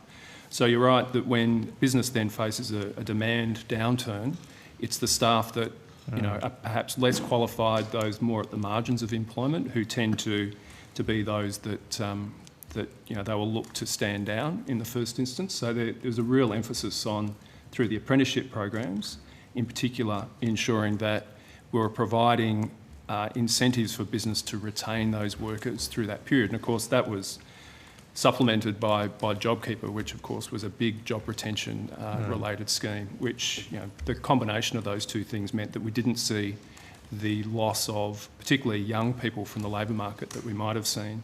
And then I guess the key piece of evidence for the success of that is that we're now down at an unemployment rate that's a full percentage point lower than it was before we headed into the COVID pandemic, which tells you, and in fact one of the more difficult challenges now is around labour supply and skills needs. So we're having now, labour has become more scarce, it's become a very valuable commodity to businesses, and so that is, of course, the focus then around, as you were asking Ms Frame, around the skills agreement, trying to ensure that we're skilling up as many Australians as possible to participate in the labour market.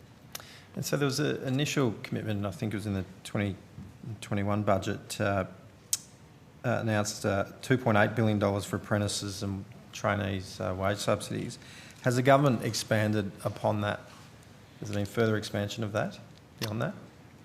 Senator, I think you said it's fully subscribed, and so has it gone on to create more opportunities? Yeah, Senator, there have been several phases of support, and so yes, I think my recollection is that there have been a couple of phases of that apprenticeship support. Again, I don't have the details in front of me, but I think you're correct in that. Okay, that's all. Thanks, Jen. Thank you very much, Senator Thank you. O'Sullivan. Labor senators, we are due to break, or all senators are really relevant to this. We're due to break at 4:45.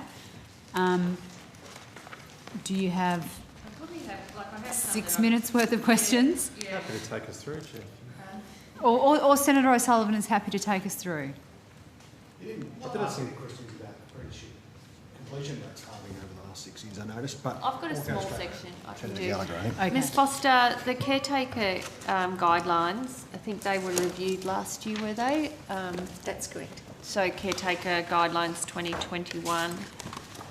I assume you undertook the work, didn't you, that did that post the 29 election? I seem to recall us in another committee having a discussion and you were reviewing the caretaker guidelines, or is that just normal business?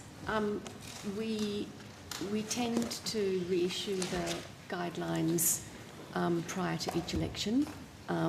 Typically, I think we did these, was it in December 2021, typically a little way out from when an election is called, if we can estimate that so that people can start preparing. Yeah, okay, so you've done that, and were some of the issues like that from the 2019 election, were there any changes that were made? So there was really only one change of substance. Mr. Reid took the committee through that a little bit earlier today, but we can, right, okay, sorry, we can do that again if you would like to, because it's a fairly straightforward answer, Senator. Yeah, just the change that was made. So, Senator John Reid, First Assistant Secretary, Government Division. We removed a part of the guidance which related to the ability of ministers to claim travel expenses between. I did hear that. Yeah. Between the party launch, between the campaign launch and polling day. It was just in order so that there wasn't any perceived overlap between the Parliamentary Business Resources Act and framework. Okay. And I think for complete clarity, it's important to recall that the conventions there have applied to shadow ministers as equally as they've applied to ministers. Yeah. But obviously, in the caretaker principles, they might have been more expressly reserved for ministers. So these go out to the departments. They then nominate a couple of officers at senior level, presumably, that are responsible for providing advice on caretaker to their own department, but presumably in liaison with ministers' offices as well. Is that correct? So each department typically will set up a little unit of some sort to provide support and advice within the department on caretaker issues. We have a unit within PM&C each time where we have various ways of accessing that unit.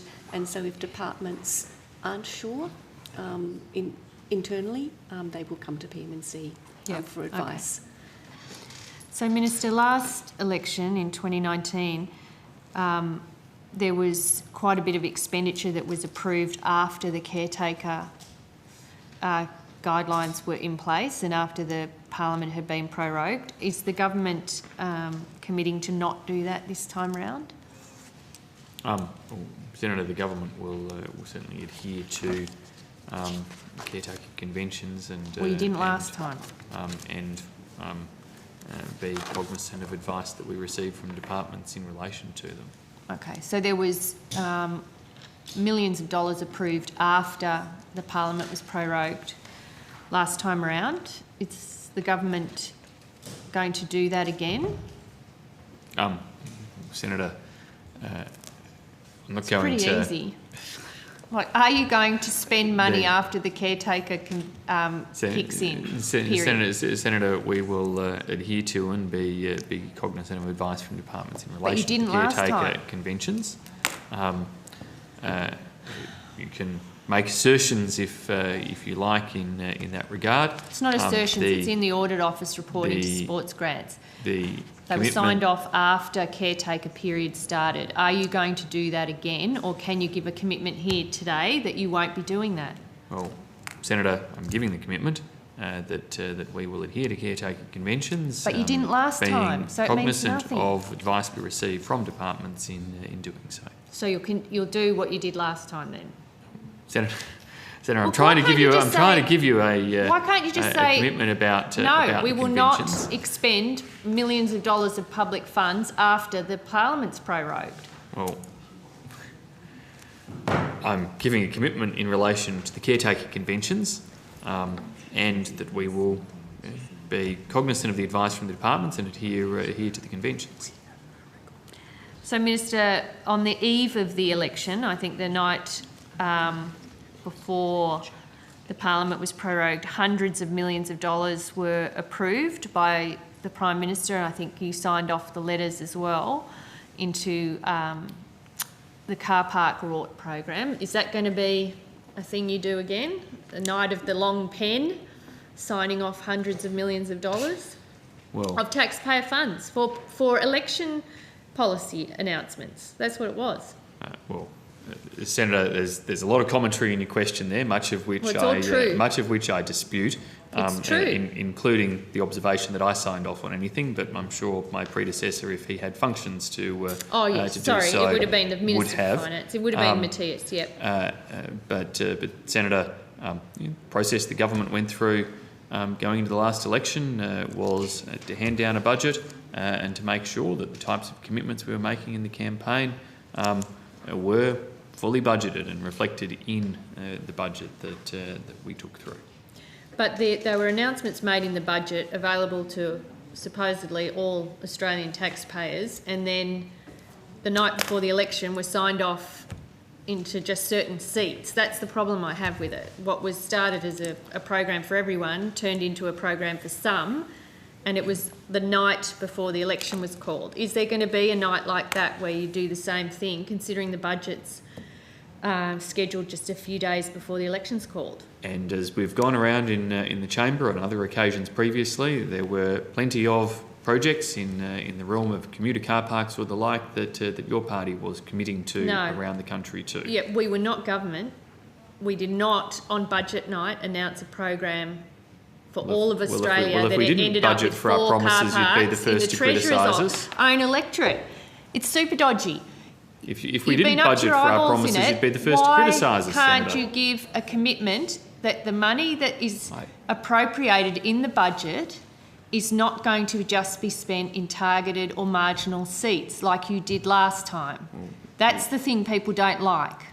Well, Senator, I give the commitment that we will budget for our promises and the policies we take to the election, as is the consistent approach of our side of politics. I'm not going to take lectures about individual projects when, if you want me to return after the break with a list of the various swimming pools and parks and other localised programs that Mr Albanese has already promised for the next election, has already promised in terms of going out there, they're overwhelmingly in what one might describe as Labor or Labor target seats.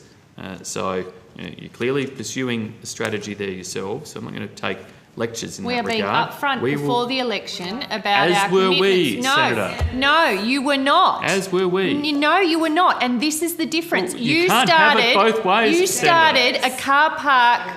No, listen. You started a car park fund that you announced on budget night, and when you announced it, you said so people all around Australia will get this improvement. And then what you did was you went. Before the election. The night before the election, when you're in government, you went and but allocated that before the election was even into called, so Australians your had 5 weeks of targeted or certainty marginal about where the seats. No, money you was going to be pretended spent. it was something Senators, else, I can't and hear then you used that question or the to response. sandbag in marginal seats. That's what you did. So you So it seem is to very be different. proposing, Order. Senator, that you would rather we had gone through the entire election campaign pretending that we were somehow going to give this money to everybody, rather than actually making it clear who we were going to give it to, and if so, who was also going to miss out, which we made quite if you'd transparent been honest in the about campaign. that fund, which you weren't. We were. You were not honest You about are it. criticising us, Senator, No, for you having weren't made the honest. decisions Because to you the didn't tell Australian anybody people on in budget advance night of when the you election. established the fund that it was going to end up with 4 car parks in the Treasurer's electorate. None of that was told. But you all knew what was going to happen with it. That's all of the those difference. promises That's were what made makes it dodgy. before people voted. Senator. Okay, we are over to Office report. Senator Ayres.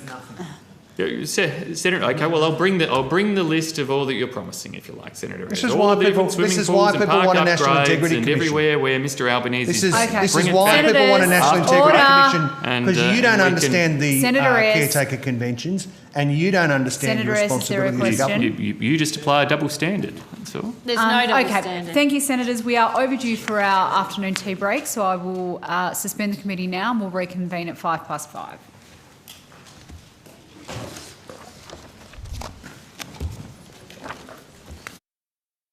Reconvene, and I will give the call to Labor. Right, I have some questions around the investigation into Ms Miller and Minister Tudge. On the morning of the 2nd of December, Ms Miller made a statement to the media containing some pretty shocking allegations about Mr Tudge's behaviour in the course of the minister's relationship with his staffer. How did Ms Miller's statement come to the attention of the Prime Minister?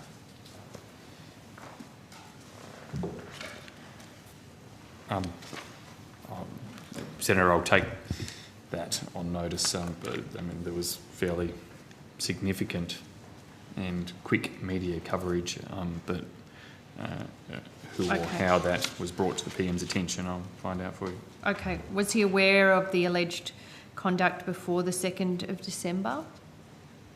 No, Senator, I don't believe he was. Was any member of the Prime Minister's staff aware before the 2nd of September? Not to my knowledge, Senator. Okay. So in the Prime Minister's statement to the House of Representatives, he said, "The Minister has agreed to my request to stand aside." Can you confirm that despite Ms Miller accusing the Minister of physically assaulting her, the Minister did not offer to stand aside? He had to be asked by the Prime Minister. Senator, again, for accuracy, I will seek to take that on notice. Given the seriousness of the claims made, the Prime Minister responded swiftly. Mr Tudge stood aside following their conversation, and the Prime Minister commissioned the independent inquiry to be undertaken by Dr Vivienne Tong. Okay. So do you have a brief that perhaps you can tell, like, I presume you came with a brief on the allegations around Minister Tudge. Are you able to give me any information of how, like, who the Prime Minister and Minister Tudge discussed the allegations? That certainly was included in the Prime Minister's statement in the House. Do you know when that discussion took place? Was it following Ms Miller's media statement and presumably before the House of Reps statement? It would have been following the media statement, Senator, yes. Okay, so it didn't happen prior to the media statement? I think we just went through the line of events there, and I don't believe the Prime Minister or his office were aware of the allegations before they were aired publicly. If I need to correct any of that, I will, but my understanding is that they learnt from that public process, and from that the Prime Minister acted in regard to establishing the independent inquiry and having Mr Tudge stand aside. I think all of that transpired in the course of a day, so we're not talking about a prolonged timeline around these matters. Okay, can you confirm that Mr Morrison's Chief of Staff, Dr Kunkel, contacted Ms Miller before question time on the 2nd of December, and what was the purpose of that call? I can't, Senator Gallagher. I'm happy to provide any additional information there, but it was reported in the media. I would imagine that it would have been to advise her of what the Prime Minister was about to say in the House when he had to make a public statement on the matter. Okay, will you come back on that? Because it's been reported in the media, Yeah. so someone's told. Yes, I'm happy to clarify that is the case, or if it's not, to come back on it. But as I say, I would imagine that it was a courtesy of seeking to inform Ms. Miller of what was about to be said in the House in response to the issues she'd raised publicly. Okay. Ms Foster, did the Prime Minister seek any advice from the department before his discussion with Minister Tudge? Senator, the Prime Minister's office certainly called to advise that the Prime Minister wished to have an inquiry. Okay.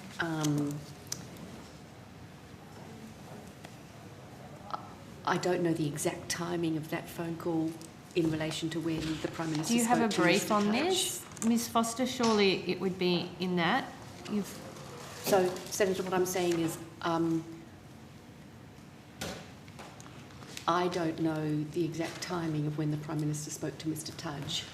What I do know is that the office called me before the Prime Minister spoke in question time that day about the inquiry. Okay, so that is on the 2nd of December. That's correct. You were advised that there needed to be an inquiry, and presumably the Prime Minister would take advice around how that was conducted.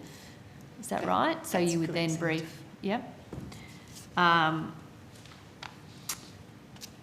And who recommended Ms Tom as the person to do the review? I did, Senator. Okay. And why was that, Ms Foster? So there are a number of reasons, Senator.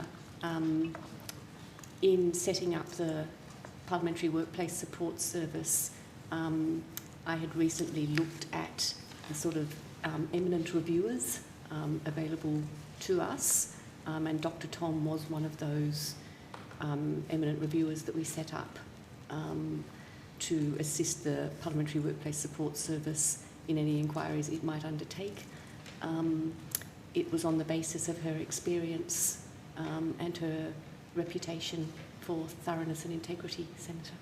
Okay, she is used by the government a fair bit, isn't she, for various inquiries and investigations? To my knowledge, it's the first time that I've contracted her to do an inquiry. Really? She's done a number of inquiries, certainly for other agencies. She was obviously asked by the High Court to undertake their work in relation to former Justice Dyson Heydon, and undertook a significant piece of work in that regard, and I think has well-established credentials in that respect for independence and integrity in handling such matters. But as Ms Foster said, she was not suggested from within inside the government in that sense, but by Ms Foster. Okay, so you approached Ms Tom directly, did you? I did, Senator. Okay, and that was before question time on the 2nd? It was, Senator. So that must have happened fairly quickly, was it? So did. there had been a media appearance by Ms Miller, there'd been a discussion with the Prime Minister and the Minister, there'd been a phone call from the Prime Minister to office to you, saying what you needed. You'd recommended Ms Tom, they'd accepted that, you'd then contacted Ms Tom, and that all happened before question time. That's correct, Senator. Okay, the contract notice published on the 11th of January shows that the department contracted Ms Tom between the 14th of December and the 31st of January at a cost of $44,325. Can you confirm that that's the contract? I've got the contract number if you need it. relates to Ms Tom's work on the Tudge investigation? It does, Senator, and that price will have been a cap to the contract, not necessarily the actual price of the contract. Do you know what the actual price of the contract is? I don't yet, Senator. Sorry? I don't yet have the total price. But the contract has concluded? That's correct, Senator. 31st of January. So the investigation is done? I don't know what it actually cost. Sorry, Senator? And so her work is complete? For the report that we tasked her to undertake, Yeah. Senator. So you have the report? Yes, Senator. Okay, and how long have you had the report? I received the report from Dr Tom on Thursday the 27th of January. Thursday the 27th of January. Okay. It's the date today, the 14th of February. So when did it get provided to the Prime Minister? On Friday the 28th of January. Okay, Senator. so it went to the Prime Minister's office? It went as a formal brief from the Secretary to the Prime Minister. So Mr Gaetjens sent it directly to the Prime Minister? Well, just in the normal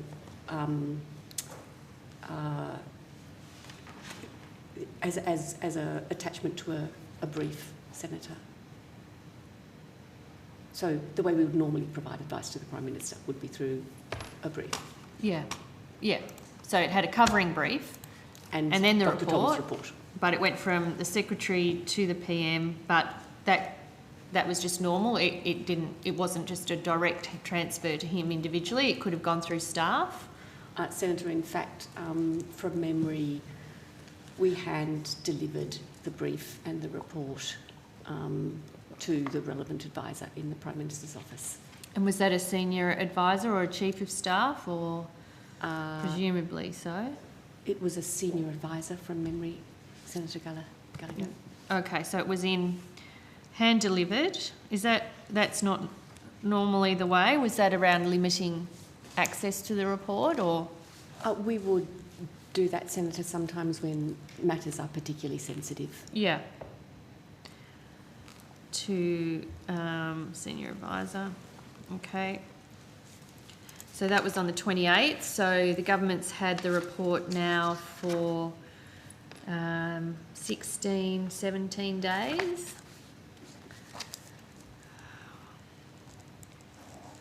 Has Minister Tudge had the report?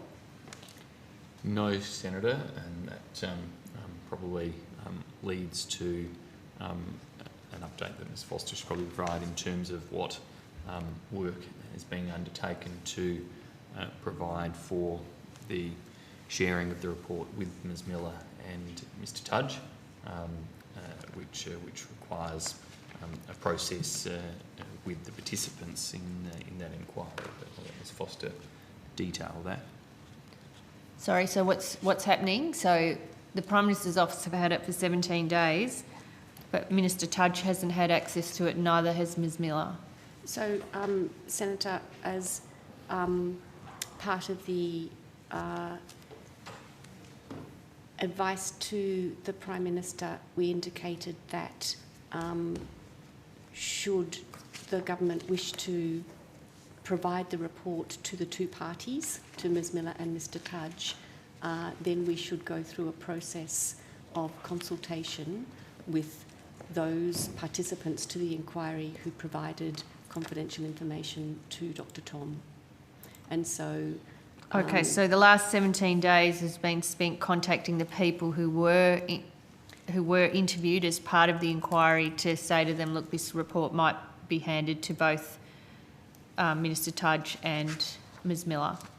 So, Senator, I was asked to take those steps of consultation with a view to being able to provide it to the two parties on the 7th of February. I sought some legal advice. We worked through the most appropriate way to do that, and we sent it to the parties who had provided information on Friday last week. On Friday last week. Sorry, I think for clarity there, Senator, Ms Foster, when you say we sent it to the parties, Sorry, I should be precise, Senator. We sent to each person who had Who'd been contributed involved. information an Okay. extract of Yeah. the information that The relevant they themselves had component. provided, not the entire report. Yeah, sure. Okay. So how many is that? How many people are involved in that consultation process? I think... I don't want names or anything. I know you don't, Senator, but I think it is also, I believe, might be a relatively small number that could identify them. I think that would be a reasonable risk. Okay. So what is the plan going forward? You've got people who participated in the investigation currently considering the parts of the report that related to them. They haven't, did you say, until... They have until close of business Wednesday this week, Senator, to respond. Of course, should anyone feel uncomfortable with that time frame, then we would take that on board. But assuming that I receive comments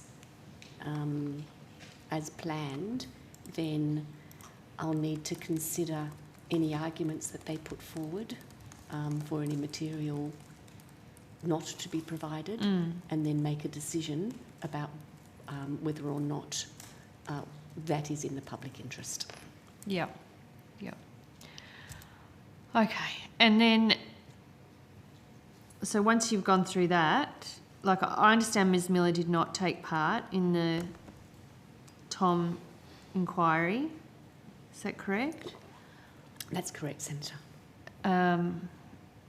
Did Minister Tudge? I'm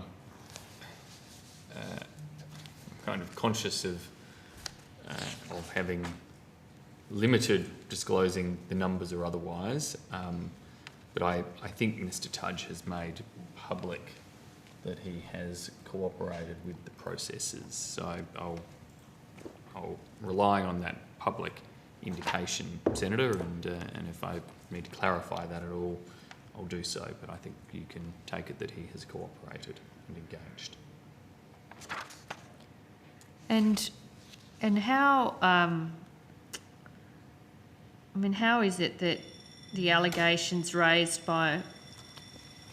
The inquiry was commissioned because of allegations raised by Ms Miller not, how could it be concluded without Ms Miller's involvement satisfactorily?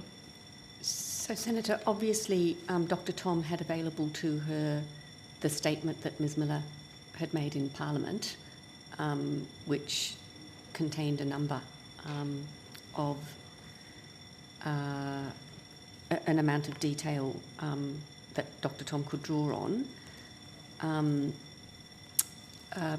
Both Dr Tom and the Commonwealth made a number of attempts to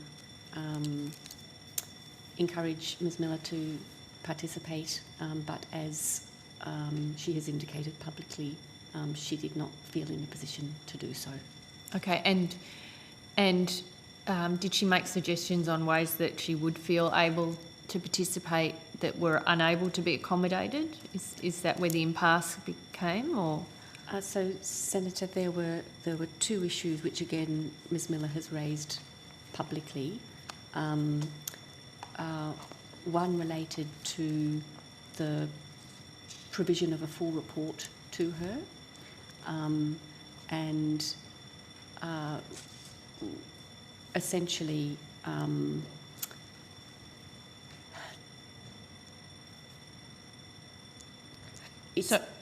it's possible that Dr Tom could have been provided with information that was critical to her decision making that participants would not give her permission to release. And so we were, Commonwealth was able to advise Ms Miller that to the extent that it was within the Commonwealth's power to release the report, it would, but that we had to be conscious that there may be third-party concerns to take into account. The second issue related to the capacity of Dr Tom to inquire into allegations of potentially criminal activity. And Ms Miller was unhappy with both of those? That's correct, Senator. Okay. So people have till close of business Wednesday to respond, and then what is the plan after that? So as I said, Senator, I will need to consider whatever information I get back from those participants, and then come to a decision on whether or not their concerns, if any concerns are raised about confidentiality, if they're outweighed by the public interest for which the report was initially commissioned. Okay. But as is self-evident from this process, Senator, it's the expectation that, subject to the privacy or legal provision considerations of the individuals who participated, the report will otherwise, including any conclusions or findings drawn by Dr Tom, be provided to both Ms Miller and Mr Tudge. Yeah. But we're not sure when. It depends on the feedback. Yeah, so we're working as expeditiously as we can, Senator. Because you've got Minister Tudge, who's been stood aside now for, 74 or 75 days. I would imagine this is something the government wants to conclude satisfactorily soon. Well, in the interests of... yes, Senator, and in the interests of all parties, Ms Foster. It's why the Prime Minister moved quickly in terms of having Mr Tudge stand aside, in terms of commissioning an inquiry and accepting the recommendation of Dr Tom as an appropriate individual, and seeking to at least put in place these sorts of processes to try to give as much procedural fairness for participation of all parties, and also ensuring that, given some of the lessons from the Jenkins review and from indeed Ms Foster's work about the importance of a report being provided to complainants, that actually occurs as the new PWSS would be undertaking in terms of their processes. Can you... what's the security around this report? I mean, is there... If you've handed it to the Prime Minister's office, could there be a situation where Minister Tudge has had access to that report?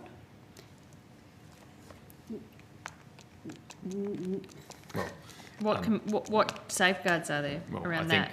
I think Ms Foster spoke of the way the document was transmitted, that although it was transmitted in the formal processes of a brief, it was handled in a manner to limit the numbers of individuals involved. I can say Mr Tudge has not had access to the report, other than the same process that has applied to any others who gave information to Dr Tom. And how can you say that? How can you guarantee that? That is the way in which the process has been handled to ensure the integrity and proper process around this. Okay. Well, 2 days ago, Minister Tudge said he announced he will recontest his seat. Are you saying there's no chance that he could have been advised even verbally around the contents of the report? Because it would seem to me if he's made a decision about his future, he's feeling pretty confident about what that report might find. Well, as I as I said, Senator, Mr Tudge has not had access to the report.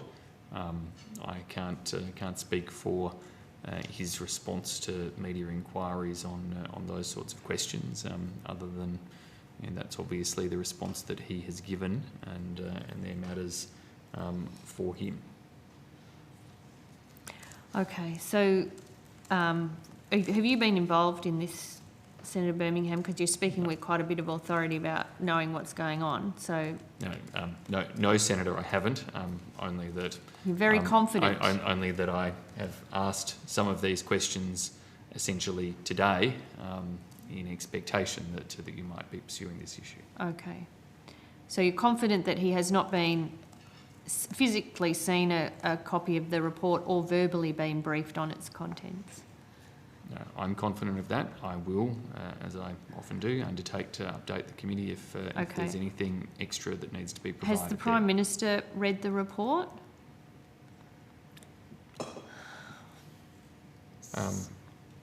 Senator, the Prime Minister certainly had access to the report. It's my understanding that he's read it, but I would have to... So you've been told that he's read it?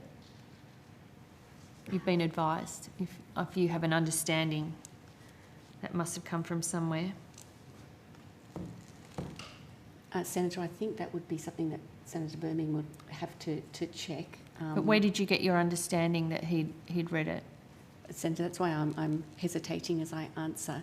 It's my understanding from his office that he's been briefed on the report and that he's had the report available to him. Okay.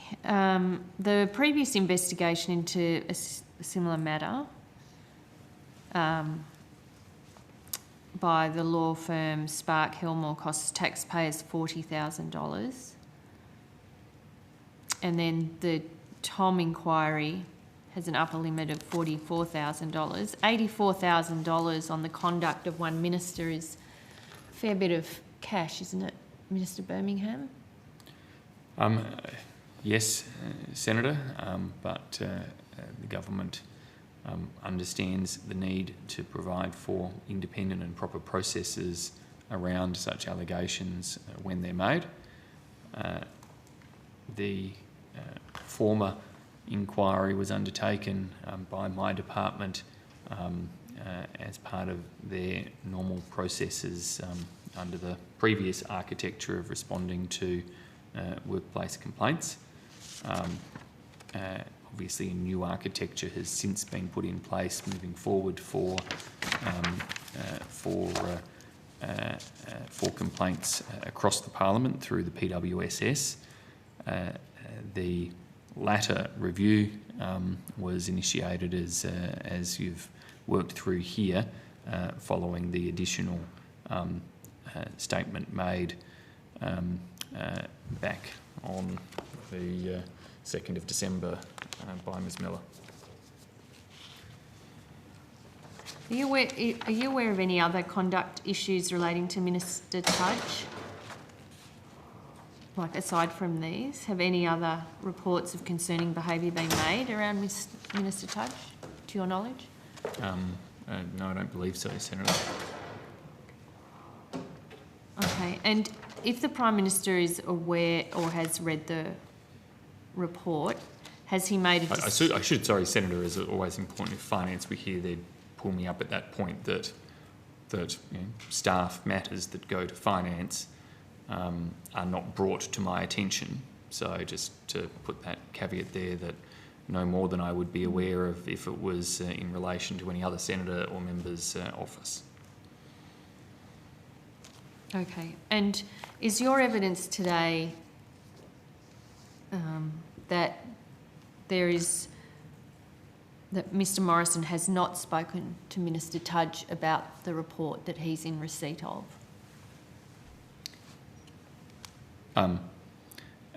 Senator, my understanding is that that the contents of the report have not been shared with Mr Tudge, other than the process that Ms Foster has advised in relation to all participants in the review being treated on equal terms.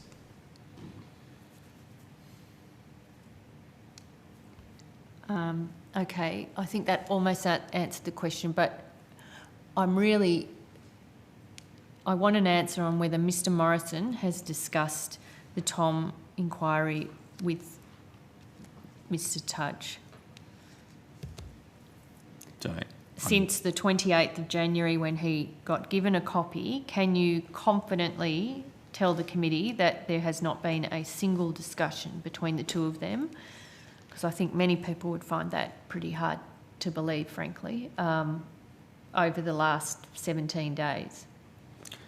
So, Senator, I will double check in relation to procedural matters. I'm confident in terms of the advice I've received that there's not been a discussion in relation to content or a sharing of content. Ms Foster may have information in terms of procedural matters. Well, there has obviously been engagement with Mr Tudge or his lawyers in terms of the checking process around content. Whether that has entailed any other advice about procedure, I'll leave for Ms Foster. So, Senator, the only contact I'm aware of is the formal process that we have gone through to provide Mr Tudge as a participant with information. Okay, so he's got bits of the report that he contributed. That he provided. And in the brief to the Prime Minister's office, or the Prime Minister, did you make it clear that this report should not be shared ahead of time? Like once you were finalising? I mean, in a sense, you've provided it to the Prime Minister while it's not yet finalised, which is unusual in itself, isn't it? Like there was a final report, except you had to undertake this further consultations. Why wouldn't you have briefed the Prime Minister once those were complete with the finalised copy of the report? What was the need to get it to him before that was finished? So, Senator, Dr Tom, as I said, had completed the report that we had asked her to do, which was to inquire into the allegations made by Ms Miller on the 2nd of December. The provision of that report to the participants is a further step. Right, so it's not as if the report, what your evidence there is, it's not going to change the report? That's correct, Senator. So the report still stands? Dr Tom has provided her report and we are now going through a process of consultation to enable us to provide that report to the two parties. Okay, so the report to the Prime Minister is finalised, but then there might be an amended report that goes to, or a doctored report, or what do you call it, redacted, where parts are redacted report that might end up in the hands of Mr Tudge and Ms Miller. And Senator, that obviously depends on the responses we get from participants, whether or not the full report can be provided, which is clearly the preference in a case like this. Okay. Now, just as I finish here, just a clear answer on whether the Prime Minister or his office are aware of any other allegations around Minister Tudge, allegations or complaints about Mr Tudge's behaviour. Not to my knowledge, Senator. And not to my knowledge, Senator. Okay. Senator, I have a total figure for Dr Tom's bill. Okay. $40,047.93.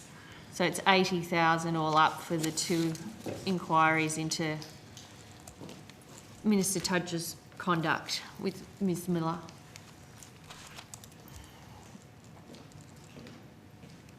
It's a lot of money to spend on ministers' conduct. Well, Senator, and Finance has undertaken a number of such investigations over the years in response to allegations by staff. That function will now occur through the Parliamentary Workplace Support Service at arm's length from Finance or a Department of State in that regard. The thorough and independent investigation of such allegations is a necessary but not free exercise of trying to provide for proper process and due consideration of those allegations. Okay, and you mentioned Minister Tudge's legal representatives being, consulted over the contributions, etc. So presumably they are being paid for by the Commonwealth? I'm actually not. I'll have to take that on. Well, I'd suggest, Senator, that the Attorney General's Department will be the best place to answer that question. I'm actually not sure that I have a briefing on that, and an AGD handle matters in relation to legal payments around ministers, members of Parliament. All, Senator, have access to certain insurance arrangements as well through the Department of Finance, but they're handled more directly by the insurer. So I'd suggest that AGD is the best place to respond on that. Okay, I'll ask AGD. I have one more section at least. I've got a few more, but I'm conscious you do want to get to the Attorney General's at 6:10. Oh, and in light of the fact that Senator Waters isn't here yet for the APSC, it might be best to crack on with this, and then we'll move on when we can. Okay. Just finally on the Tudge matter, is it envisaged that there will be an answer about his ministerial duties? I mean, the Department of Education has had an acting minister now for 2.5 months. Is it envisaged that the government will resolve this side of the election? Senator, I'm sure that is the hope of the Prime Minister and Minister Tudge, but I wouldn't want to preempt that. Obviously, that depends upon the content of the report and the consideration of that by the Prime Minister. Okay, and presumably it's not a report that would necessarily be released in full, but the findings of the report, is there any view that around making those public? Well, I think the report's been undertaken with the intent that as much of it as possible is provided to Ms Miller and Mr Tudge. Obviously, when a decision is made around Mr Tudge and his return to the ministry, a statement will presumably have to be made at that stage about the circumstances of that decision, and I would imagine that statement will at least draw upon the findings, but the report itself is one for Ms Miller and Mr Tudge in terms of the procedural fairness. Okay, so it remains to be seen what happens, but no commitment to deal with it this side of the election. So, Senator, I'm obviously progressing the work as expeditiously as I can. Okay.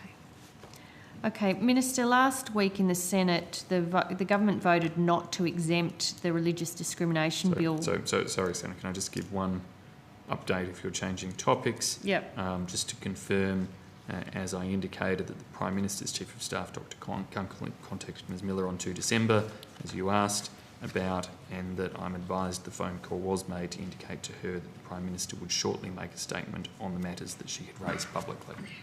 Okay, thank you. So on the moving topics, on the religious discrimination bill, the government voted not to exempt the bills from the cut-off and made no attempt to delist those bills for debate. Why didn't the government want to debate the bills in the Senate last Thursday? Senator, the first part of your statement there is incorrect. The government didn't seek to call a division on you the didn't motion, vote at all? Regarding... I was watching. Well, the government actually moved the motion, Senator. I know. It's almost worse though, isn't it? You move the motion and then go, we're not calling the vote, we'll just let that one go away and look like we were supporting it when we weren't. Well, we didn't seek to call a division on that. I think the Prime Minister has publicly addressed the fact that that the government is not in a position where it wishes to progress with that legislative package as amended by the House. And there's been differing statements around the future of those bills. What is the government's position on the religious discrimination bills? Will they be dealt with in this parliamentary term, or will they not?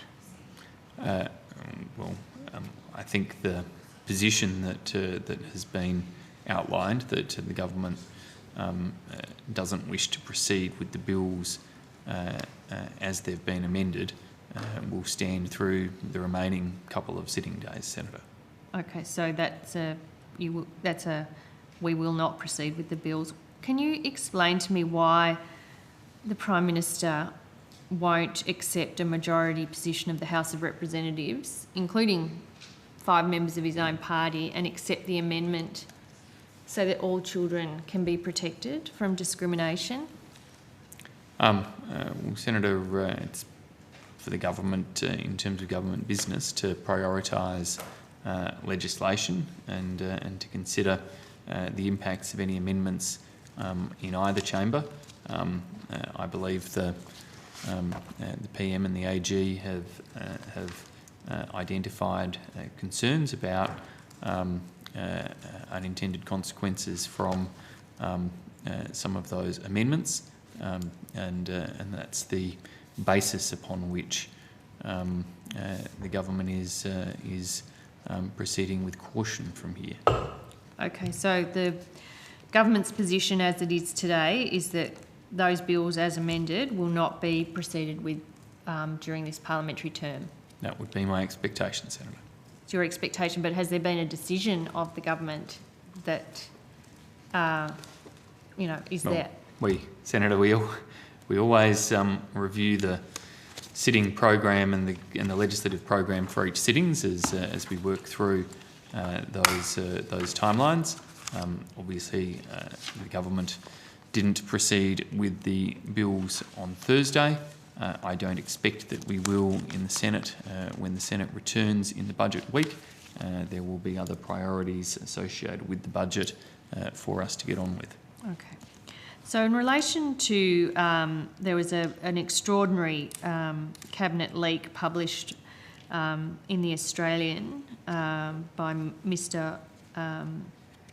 PBO, everybody calls him, Mr. Onzelin. You were there. In that piece, you were mentioned, Senator Birmingham. It's where, have you seen the story? It's where it's alleged that... Sorry? I wasn't sure if there was a question there, Senator Gale. No, I was sort of waiting for well, you were mentioned in that piece. It's where the Prime Minister's plan to secure votes for the religious discrimination bill were by linking it to a new anti-corruption bill, and it said in the piece that you were supportive of that approach. Is that a correct assessment of your role in that meeting? Well, in earth-shattering news, Senator, I'm not going to go into what I or other colleagues say in cabinet discussions.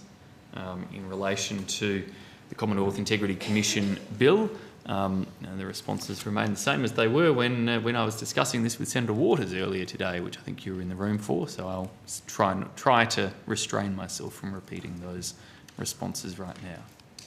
Okay, so, and this is where Ms Foster I think your evidence was that the last time you briefed the Prime Minister on an anti-corruption commission was on the 10th of the 2nd this year, I think was the date you gave. I think that's correct, Senator. And was that at a request from the Prime Minister's office, or was a brief that you had prepared on your own initiative?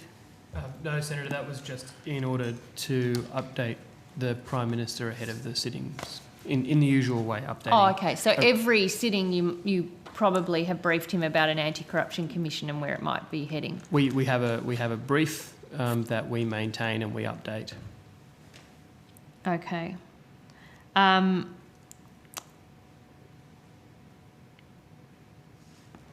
Minister, in the article that was leaked, or the information about the Cabinet, it says Minister Fletcher was a strong opponent of the Prime Minister's plan and was particularly concerned about retrospectivity. Why would that be? Is there anything to do with Leppington Triangle? So again, I'll dissect your question, Senator. On part one, in relation to Minister Fletcher or any other member of the Cabinet, I'm not going to comment on deliberations that might occur within the Cabinet. On part two, in relation to the insinuation you make about Leppington Triangle and those matters, I think they have been very thoroughly addressed, including making quite clear the role of departments in relation to those decisions, and the fact that there has been no suggestion of any wrongdoing by Minister Fletcher in that regard. In relation to the Cabinet leak, is there an investigation underway? Or is this another one of the leaks that nobody thinks is an issue? Well, Senator, again, much is written by newspapers speculating about who said what, where, when. Okay, so it was pretty detailed and to be made up, I think everybody would accept. I'm just saying, Senator, that in terms of the job of focusing on serious matters of state, there's more to be done than worrying about the odd story in a newspaper. So that answer is there is no investigation into the leak from Cabinet? Not to my knowledge, Senator. Why not? Because there are better things to do with our time, Senator. Then find out who's inside the tent leaking out? Then responding to anonymous comments in newspaper stories. I think Australians would rather that we focused on our economic plan, on jobs growth, on the national security challenges faced in our region and of course in the Ukraine, on the continued COVID recovery, on the range of issues that are at the top of the I'd love to believe that was priorities. true, Minister Birmingham, but after the last few months of this You're the one who seems to be spending a lot of day focusing on other issues, Senator. I cannot believe that is actually what's front of mind of this government. But so why is there not an investigation into a Cabinet leak? Is it lawful to leak Cabinet information? Ms Foster, is it lawful to leak Cabinet information?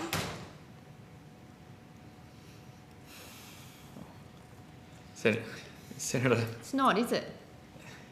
Senator, you're talking about a newspaper story So tell us it didn't happen then. sought to... Well, on the one hand, Senator, you're trying to suggest that people shouldn't be talking about Cabinet discussions, and on the next you're trying to invite me to talk about Cabinet discussions. I have been clear throughout this line of questioning. I'm not going to go into what was said in Cabinet. That means not confirming or denying stories like that. The fact that there are stories that seek to report what Cabinet might or might not have talked about, what ministers might or might not have said, is as old as the existence of this federation, and indeed older than that, Senator. So it's nothing new. So it's a free-for-all now, is it? No, Senator. Yeah. Basically anyone can say anything and nobody's going to... I'm just pointing out, Senator, that again, if you want me to go away and find stories about what was allegedly said in Cabinet during Prime Ministers Rudd or Gillard or Hawke or Keating, or why don't we go back and have a look at Prime Minister Watson or Reid or Barton? I'm asking about this government and the dysfunction that grips you.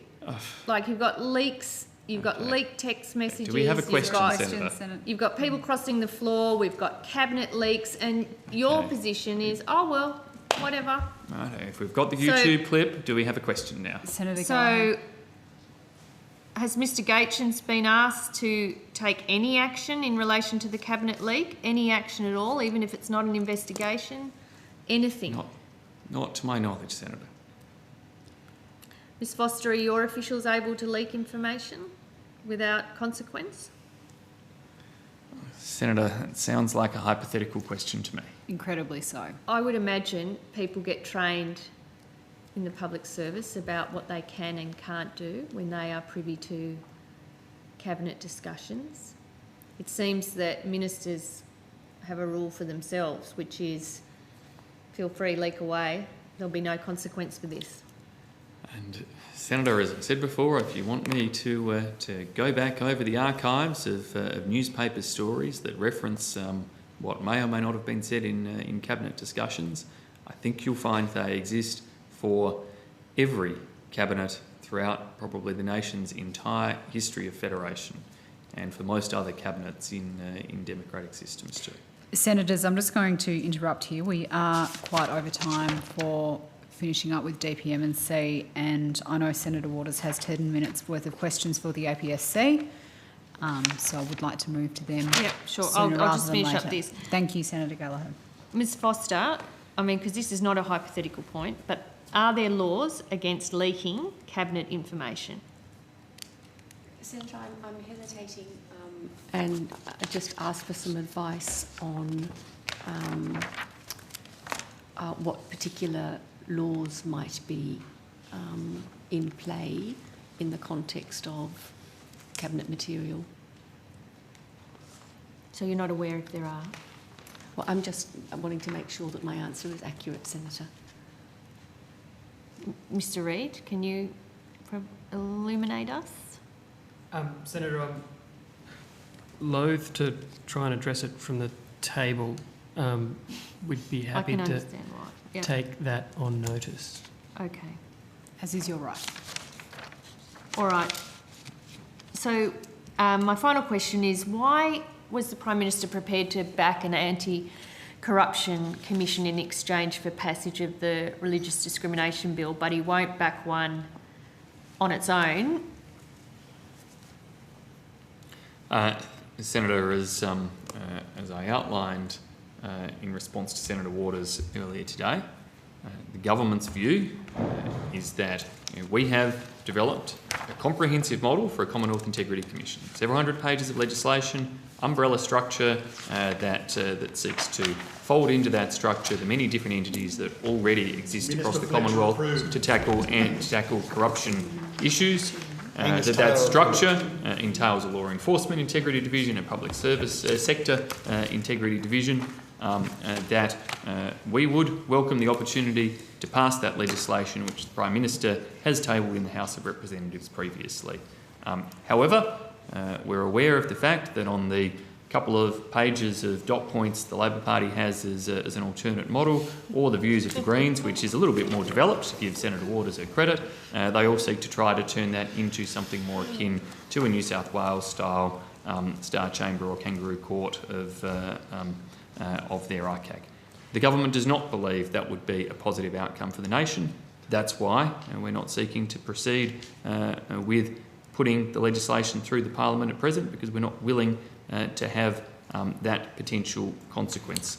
We would welcome the opportunity. We would welcome the opportunity to put the model as we've thoughtfully designed, with extensive consultation. Fletcher Taylor McKenzie approved model. Thank you. Thank you, Minister. Sorry, my actual final question? Yeah, my actual final. Dr Kunkel must have reached out to you around the information you provided on the conversation with Ms Miller.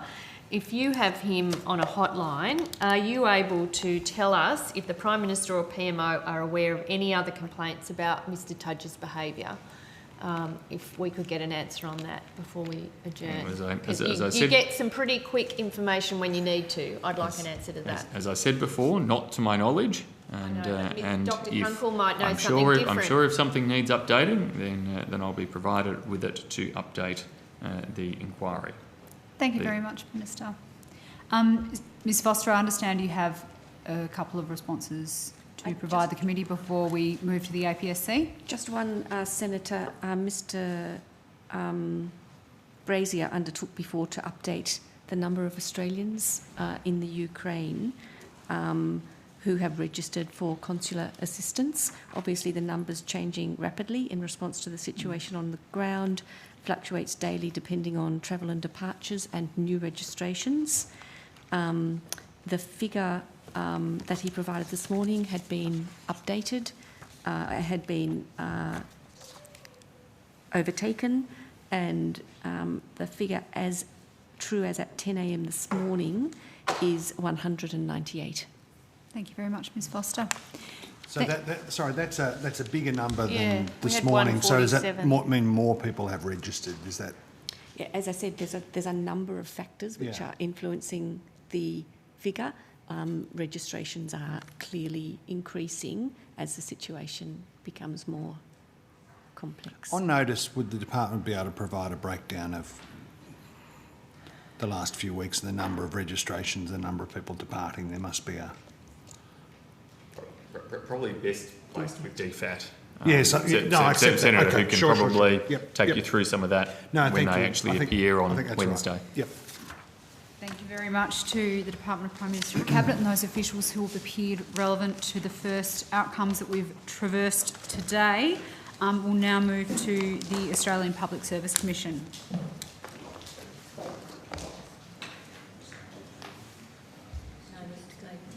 I think so.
I welcome Mr Peter Walcott AO, Australian Public Service Commissioner, and other officers of the Australian Public Service Commission. Mr Walcott, if you have an opening statement, we might ask that you table it in the interests of time, because we know we're a little late this evening. Thank you, Madam Chair. The good news is I don't. Wonderful. That is very good. And we just have Senator Waters with a few questions for you this evening. Thanks, Chair. Thanks, Mr Walcott, and to all of your team members. I've got two tranches of questions. The second chunk are actually for the PWSS, which I understood were potentially appearing under this current section, but I'll seek advice. If I can on clarify that. for you, Senator, I'm here today, this afternoon, as the Public Service Commissioner, which is one of the independent statutory offices that I hold. I also hold the role of the Parliamentary Services Commissioner, which is the accountable authority for the PWSS. I see. And so that you is, can that take is questions another about that. independent hat that I wear. So I'm happy to take questions on that, but it needs to be compartmentalised very much Yes. for my role as the Public Service Commissioner. Yes, thank you. I can manage that. Perhaps for management of that as well, can I just flag that while working with Mr Walcott as the Public Service Commissioner, I'll stay at the table. If we're transitioning to the Parliamentary Services Commissioner, I'll exit, which I would need to do when the Official Secretary to the GG comes on board anyway, so that the independence of the Parliamentary Services Commissioner is not tainted by my presence. All right, I shall give you forewarning. Thank you. Well, we'll start off, Mr Walcott, with your chief duties as APSC. Have you had the chance to review the Senate Committee's report into the current capabilities of the APS? I understand some other members of this committee were also participating in that inquiry. Obviously, I'm familiar with that report. I've read that report. I think our response, the government's response, is due on the 25th of February, if I'm not mistaken. Okay. And I would, as I say, it's under the government's response is under active consideration, And obviously, the APSC is doing a lot of work on that, on areas that are relevant to us. Okay. Are the findings and recommendations consistent with the earlier THODA review, in your opinion? Are they consistent with the THODA review? They run to many different areas.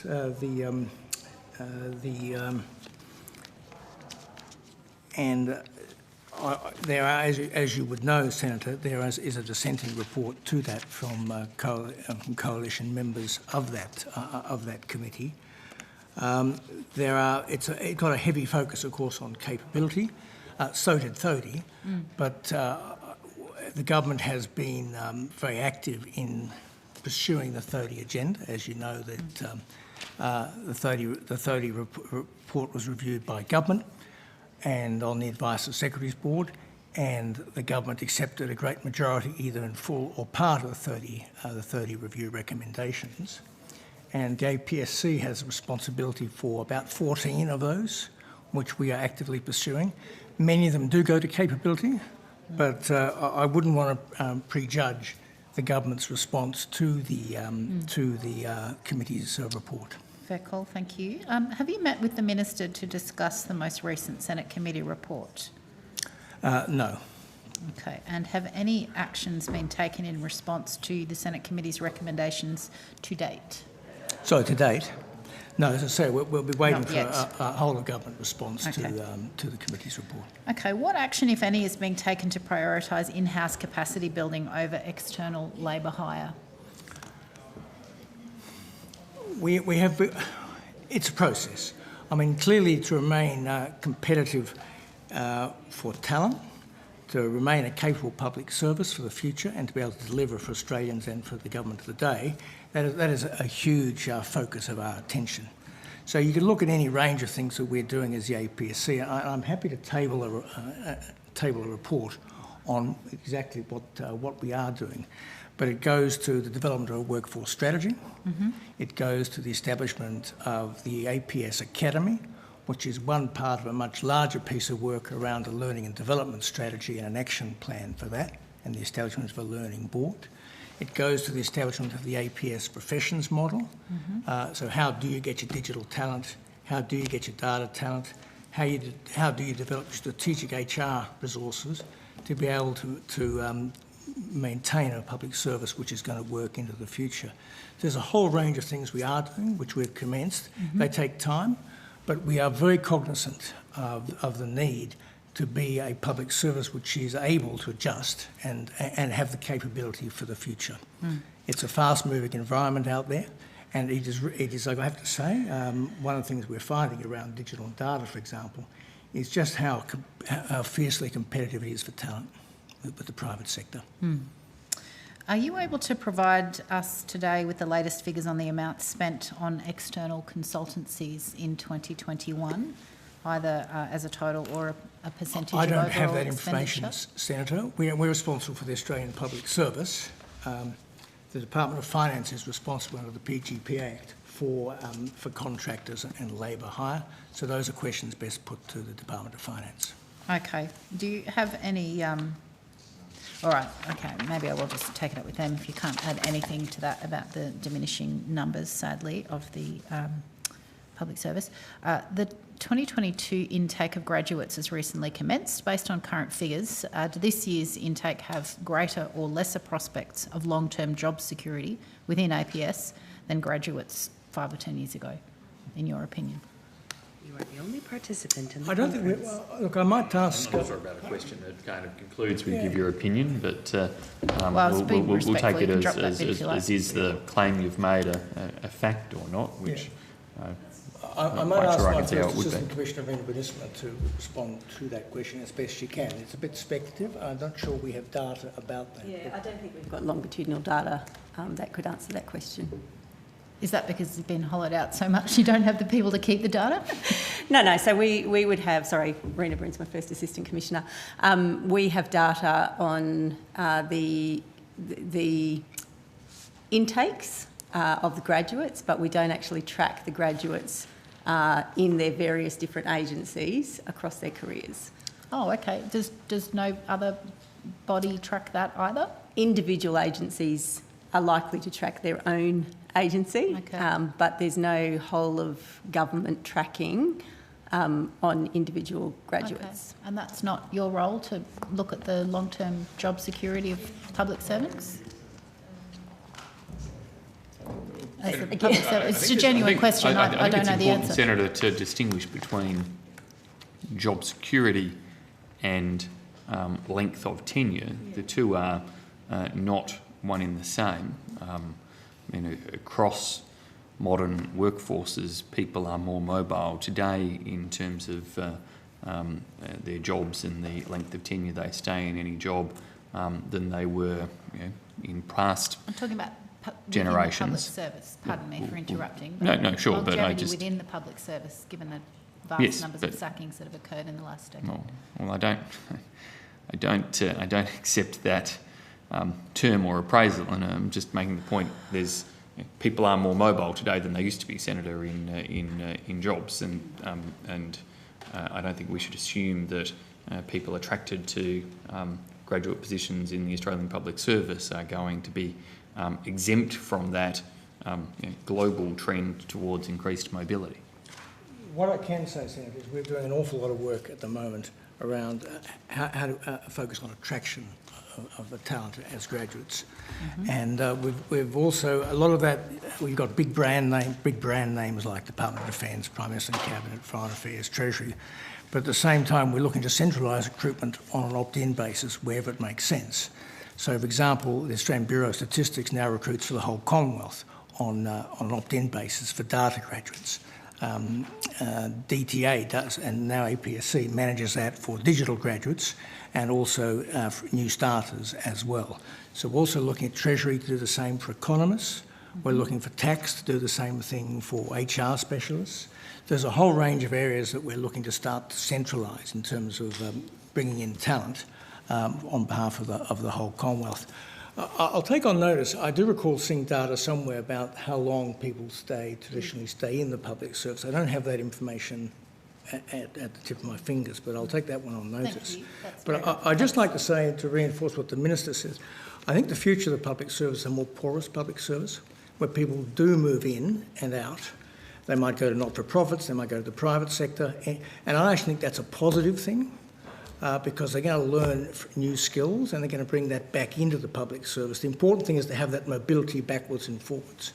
That's not something we've been particularly good at in the past, and it's something that we are giving a lot of thought to. We recently established, at the direction of the Secretary's Board, a Future Work Subcommittee of the Secretary's Board, which is looking at all these issues, from flexible work to recruitment, to how do we attract, how do we retain staff that we need. And as I say, it's a pretty fluid world out there, and it's pretty competitive for staff. You see what the unemployment rate is at the moment. And for talent, we've just got to be competitive. It's a fast-moving environment, and the issues are becoming more complex and more demanding right across the board. So it is a challenge for us, and it'll be a challenge for any future government as well. Okay, thank you. The Thodo review identified the relationship between APS and ministerial staff as an issue, and I note that last week Brittany Higgins also said that the upstairs-downstairs arrangements where young, inexperienced ministerial advisors had more influence than long-term departmental staff was problematic. I agree with that assessment. Is this an issue that you've discussed with the Prime Minister's office or PM&C as an area for reform, or with anyone for that matter? It's a very real issue. I think the relationship between the Australian Public Service and ministers and their officers is in part an unfinished piece of business for us. The relationship, when it works well, when a minister, his office and his department or agency work well together, it's when you see government governance at its best. When it doesn't work so well, it's when you see problems emerge. We've set up a reference panel in the APSC, which I think has been a very interesting innovation. And the reference panel includes Tony Nutt, who will be well known to the coalition members of this committee, Ben Hubbard, who will be well known to the Labor members of this committee, former Chief of Staff to Julia Gillard. Wayne Eggleston, the Chief of Staff to 2 Prime Ministers in New Zealand for a long period of time, both Bill Keys and John English. Rachel Thompson, the Minister's Chief of Staff, and Stephanie Foster, who was here before me. And this committee is looking at the whole question of how do you best both develop material, educative material, which will help the public service deal with ministers' offices.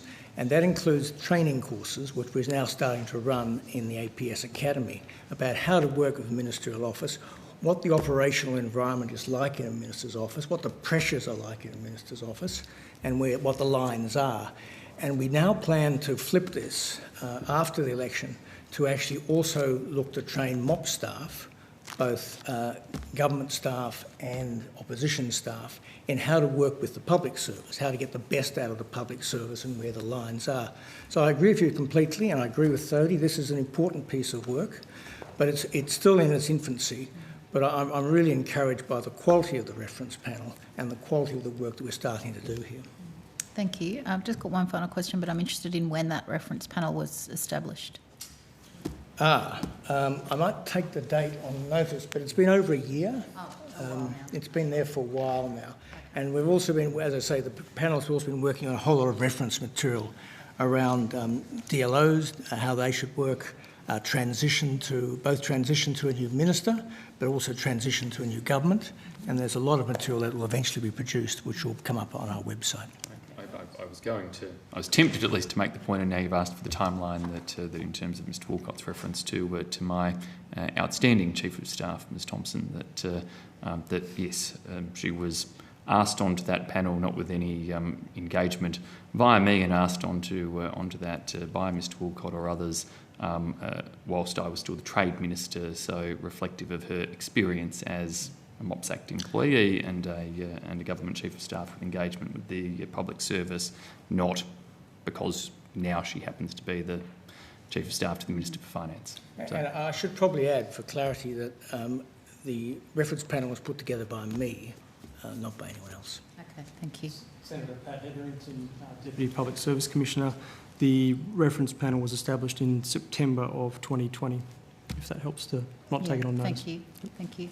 And just one last question on this issue before we move to the Parliamentary Workplace Support Service. The 30 review recommended a legislative code of conduct for ministerial staff.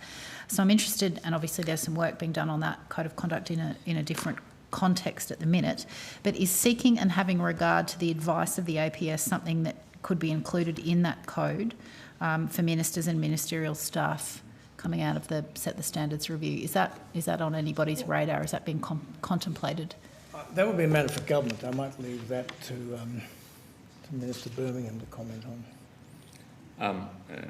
Senator, I think work around codes of conduct and processes around those now is going to be intrinsically linked to the Joint Select Committee that the Senate agreed to establish last week, and that I trust the House will agree to establish this week if it hasn't already. And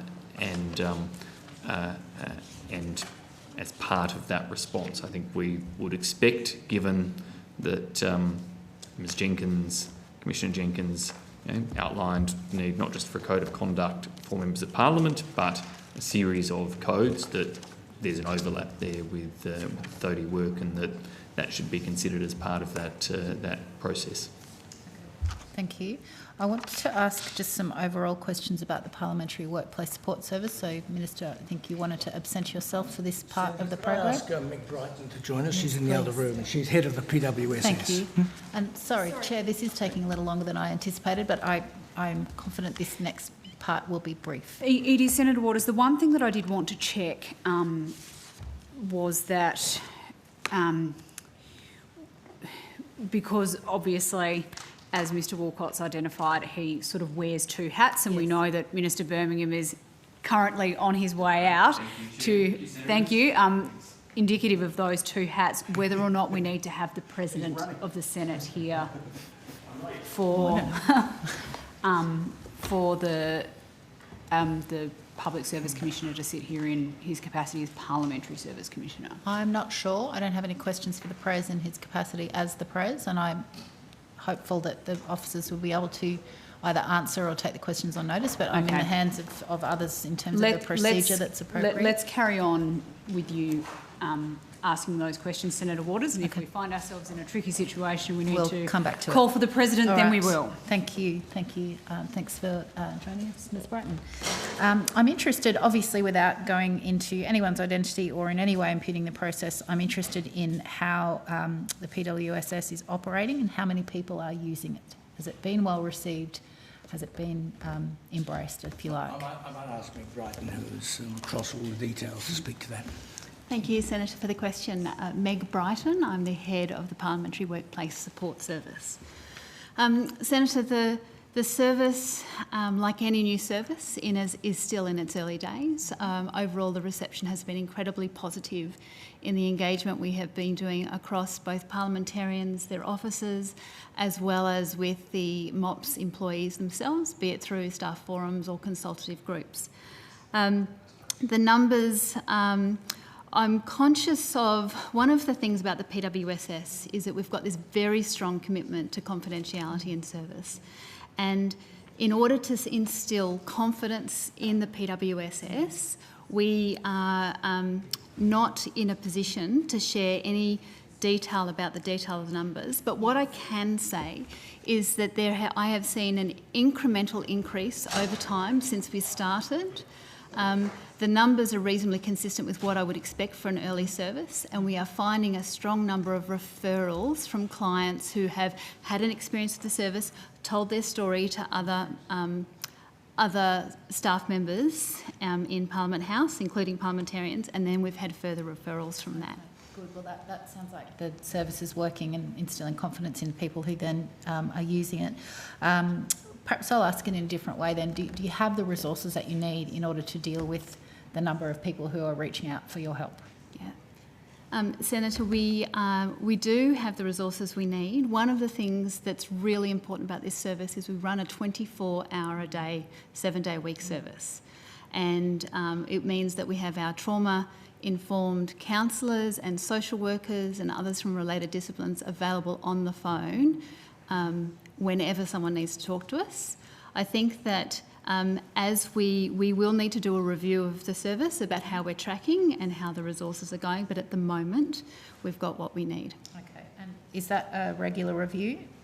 I keep a very close eye on what our rostering looks like, what our intake looks like, and then as things develop and as we do the work around set the standard of the report and consideration that Parliament will give to its implementation, then that will be another opportunity for us to revisit those issues of resourcing and capacity. Okay, thank you. Senator, there's no doubt that the Jenkins Set the Standards report has plans to grow the PWSS. Now, that's obviously a matter for the Parliament, how that happens. Yes, but there will be resourcing questions at that point. Yes, thank you. I was just about to go there. So, will PWSS be involved in the development of a code of conduct for parliamentarians, which is, of course, also recommended under Set the Standard?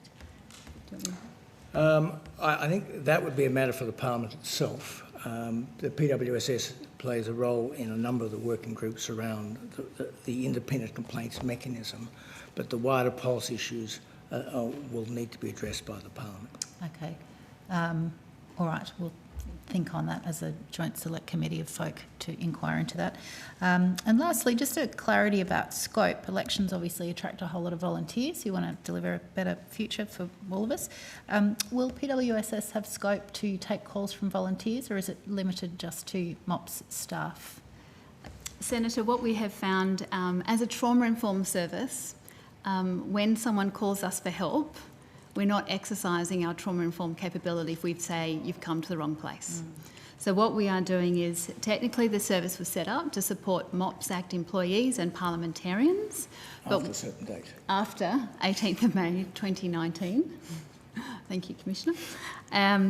But when we have calls from people who maybe don't fit that definition, our social workers and counsellors will talk through with a person, provide them immediate supports, and then look to what is the best place that we need to help them land. Okay. Yeah. All right. I'm pleased to hear that. Thank you for your time. I would ask more, but I feel like I'm getting the hurry along, so You I'll are call it. well identified. Thank you, Senator Thank you. Waters. That concludes our examination of the APSC. Thank you very much for coming along this evening. And then we will deal with the Office of the Official Secretary to the Governor-General as quickly as possible before dinner.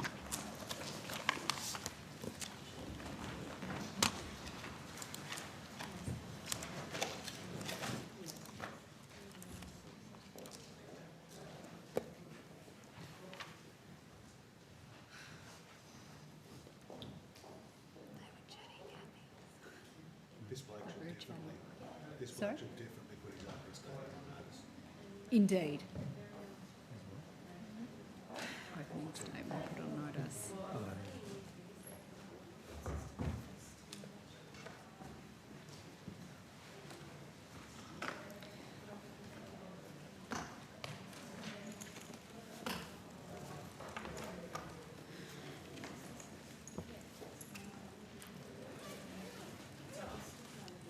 I welcome Mr Paul Singer, Official Secretary to the Governor-General and officers of the Office of the Official Secretary to the Governor-General. Mr Singer, in the interest of time, I might ask you to table your opening statement if you so have one. Be very happy to do so, Chair, and in doing so, very briefly, I'd just like to put on the public record my appreciation and admiration for the staff at the office who have done an outstanding job in supporting Your Excellencies over the last 2.5 years. So I just, on indulgence, put that on the public record. Thank you very much. I will hand over to Senator Ayres. Thanks, Chair. And Welcome. we'll try and do these questions as quickly as possible. Welcome, Mr Singer. We've opted to deal with your office as scheduled before the lunch break rather than keep you here into the evening. So I'm going to try and just shorten my line of questions and let's see how we go. I saw today that that there has been a six-figure settlement that the Morrison government's reached with 3 of the 6 women who had made complaints about former Justice Dyson Heydon. I think Her Honour Justice Keifel said about 18 months ago, so it's been a long process. We're ashamed that this could have happened at the High Court of Australia. We have made a sincere apology to the 6 women whose complaints were borne out. We know it would have been difficult to come forward. Their accounts of their experiences at the time have been believed. Does Mr Heydon retain the award of Companion of the Order of Australia? Well, Senator, as you're aware, he was appointed a Companion of the Order, I think, in 2004. Yes. I'm aware of the statement that's been released by the Attorney-General earlier today in relation to this matter. And of course, I would like to ensure that the Council has the opportunity to fully consider this in the context of its terminations and cancellations, and I expect that when it next meets, it will be on the agenda of items to consider. So it's on the agenda next. I mean, we've traversed some of these similar matters before in previous hearings. The Prime Minister said on the 23rd of June in 2020, so around about the same time, I think, as Her Honour issued the statement that I just read to you. He said, as you know, people's awards and honours, if those processes end in a place where where those allegations have been upheld, then there's a normal process for honours to be dealt with at that time. There should be a proper process to deal with this, there will be. And he goes on, and on that basis I would expect those processes to do their job. So the statement by Her Honour 18 months ago wasn't sufficient to have the matter listed before the Council, is that right? Well, I think as we've discussed previously, Senator, the Council keeps a very close eye on all of these events as they unfold. The fact that there's been an announcement of a settlement today, I think, is important in terms of the milestone around these processes. And as we've discussed previously, Senator, there are a number of provisions available within the Constitution for the Council to consider a recommendation for either a cancellation of a termination. And whilst I can't speak to the specifics of this circumstance or preempt the Council's decision, I think it's important that the Council has the opportunity to fully consider it in light of today's settlement. Those matters that we've discussed at previous estimates where there have been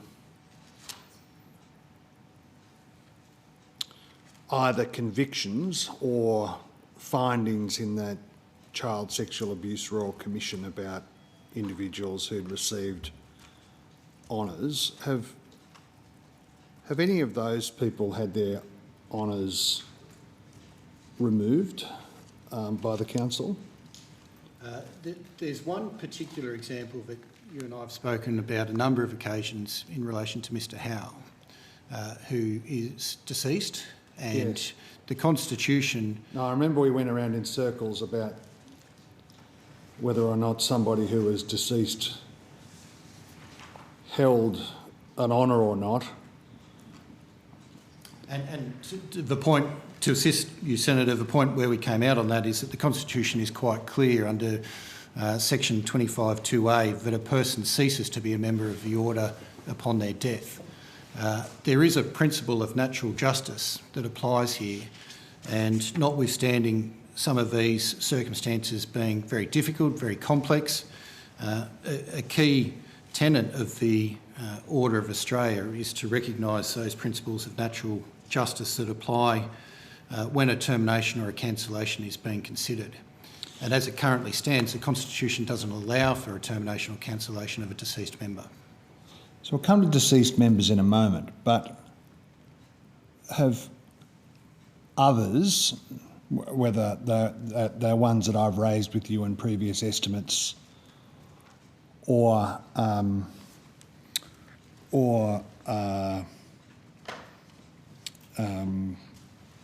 others who've been identified in the Child Sexual Abuse Royal Commission, have any of the living persons who've been identified in that manner had their honour removed?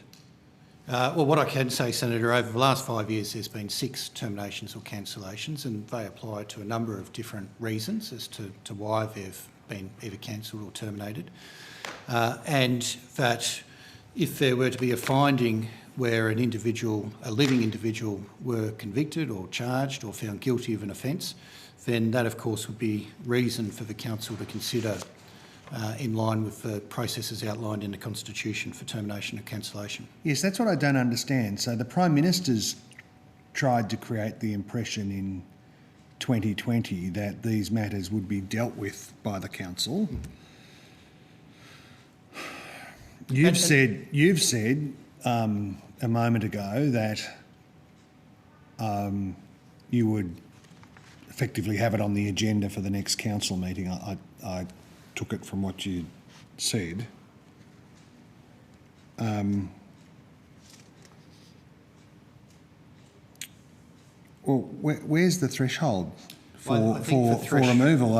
Is it? I mean, I don't want to participate in a hearing where the prospect of removal is held out as a serious prospect, but subsequently is not delivered upon.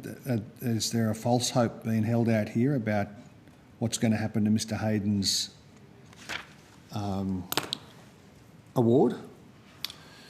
Well, I think as we've discussed previously, Senator, one of the key aspects that the Council considers is that the legal process needs to have concluded before the Council would make a recommendation. And I think that's an important part of the process to maintain in relation to the principle of natural justice. So the legal process is that in relation to a number of these complaints, a confidential settlement has been reached belatedly by the Commonwealth. Does that reach the threshold of conclusion of the process as far as you're concerned? Well, I wouldn't wish to preempt the recommendations or the consideration by the Council, but as Secretary of the Council for the Order of Australia, I would certainly expect that today's announcement and settlement is sufficient grounds for it to be put forward to the council for recommendation.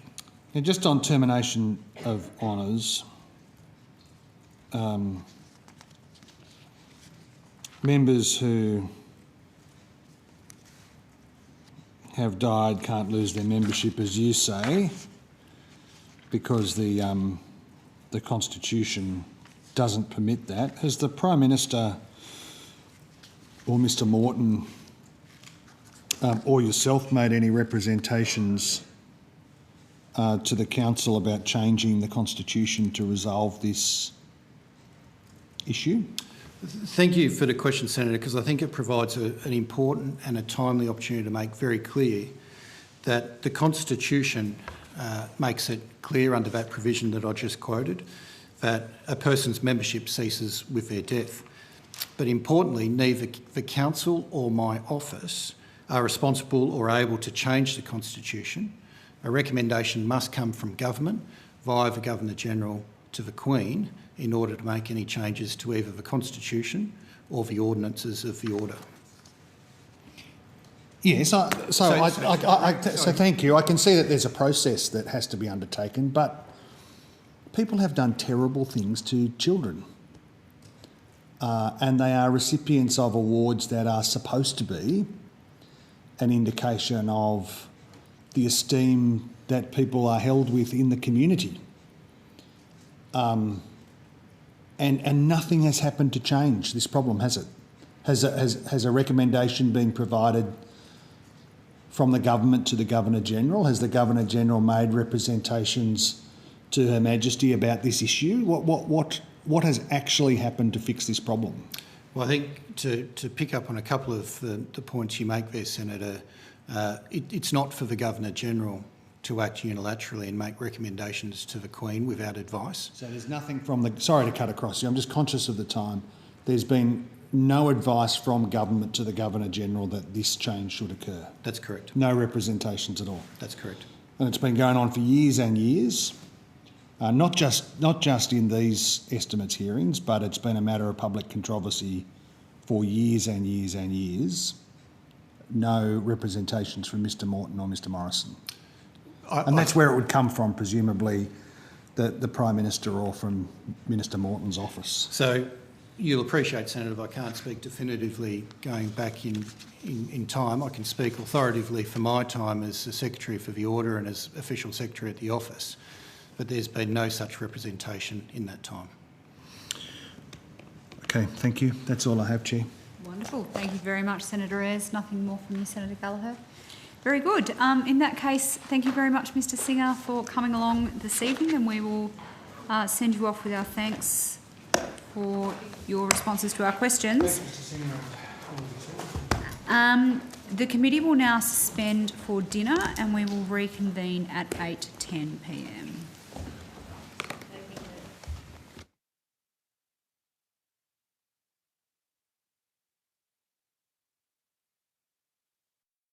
The Finance and Public Administration Committee will now recommence its hearing, and I welcome Senator the Honourable Marise Payne, Minister for Women, Ms Alison Frame, Deputy Secretary Social Policy at PMNC, Ms Zakharoff, First Assistant Secretary, and other officers. Minister, do you wish to make an opening statement?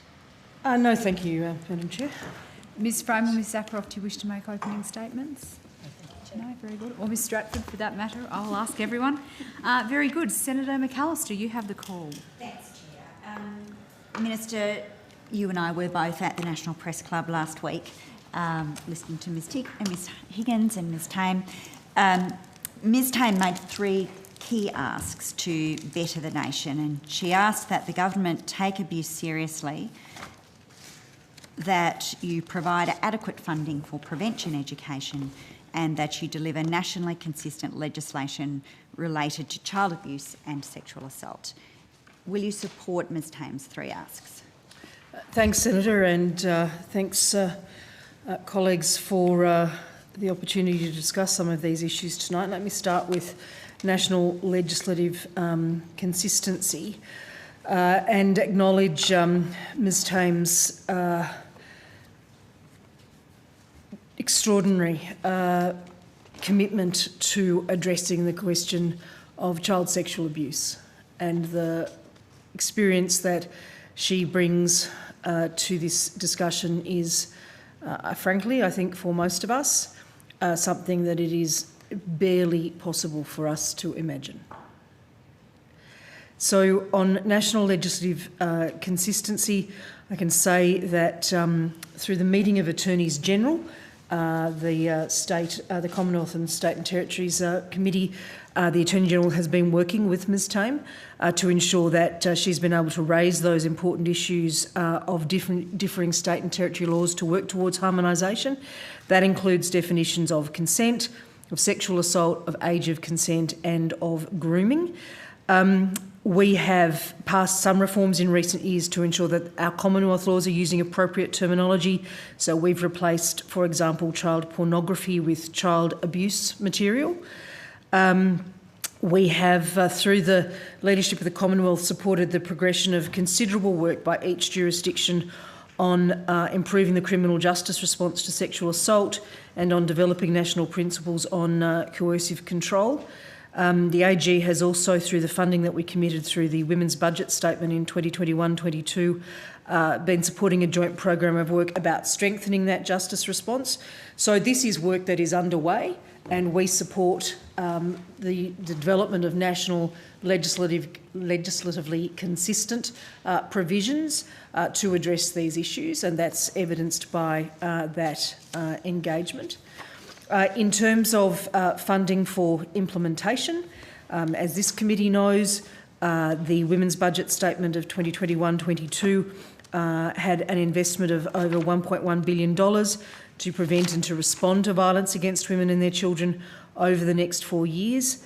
That brings our investment in women's safety to over $2 billion since 2013. We described the funding in last year's budget as a down payment on the next national plan, and you know the next national plan is currently out for consultation. Once that national plan is agreed between the states and territories, then the Commonwealth will release its first 5-year action plan under that, and that will be, of course, funded. I think that the work that we have done through COVID as well is an indication that we're very cognisant of the challenges that exist in this area.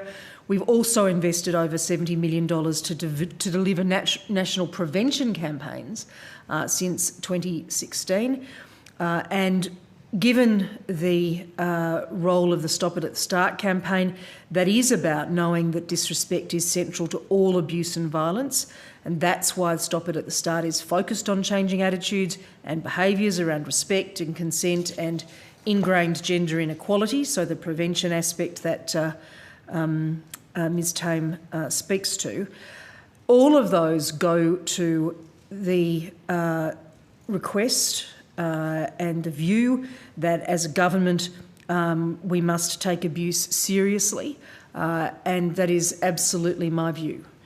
We are acting to support women's safety in their homes, in communities, in workplaces, in online spaces. We are working to implement all of the recommendations, as you know, Senator, of the Sex Discrimination Commissioner's report to set the standard. Our Women's Safety Summit last year, which has been part of this over 18-month consultation period on the next national plan, was also an important opportunity to bring lived experience together and inform the next national plan to end violence against women and their children. I don't have all the material here this evening in relation to child sexual abuse, which is also, as you know, core to Ms Tame's concerns, and she emphasised that on multiple occasions in her remarks last week. I don't have all of that here, but we are also taking significant steps in that area as well. So I know there will always be differences and differences of opinion, self-evidently. That has been the case in the past, but this government is taking these steps to ensure that we take it seriously, to ensure that we are committed to the funding that is required, and to ensure that we are moving on national legislative consistency with the states and territories. Particularly on the question of adequate funding for prevention education. Do you think that the funding levels at the moment across the Federation are adequate for prevention education? I didn't hear the beginning of your question.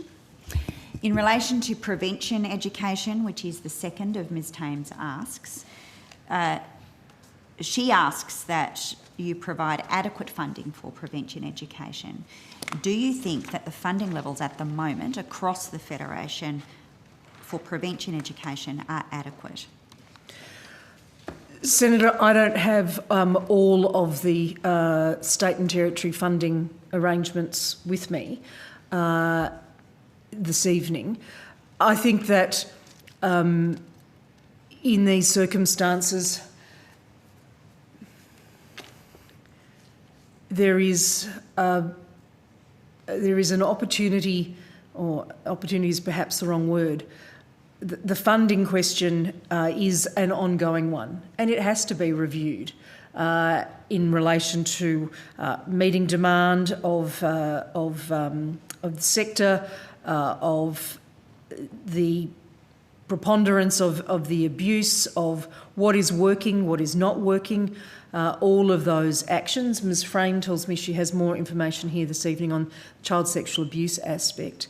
But we do keep that under review all the time, as you would expect a government to do. And that's why when we did present the Women's Budget Statement last year, that included that over $1 billion to prevent and respond to violence against women and their children over the next 4 years.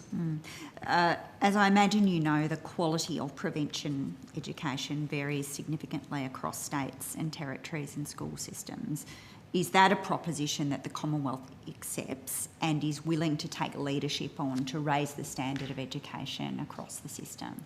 Well, these are conversations that we have been having right through this consultation process and through the development of the national plan. They are conversations which I have also had myself with Attorneys General from other states and from the states and territories and other relevant ministers. And I think that it is important that we work together. This is a federation. It is important that we work together. One of the reasons that the Women's Safety Task Force, as disparate as it is in terms of its makeup across the states and territories and the Commonwealth, one of the reasons that it is an important component of this and why it is one of only 2 National Federation Reform Councils is because we do recognise the importance of that coordination and that leadership.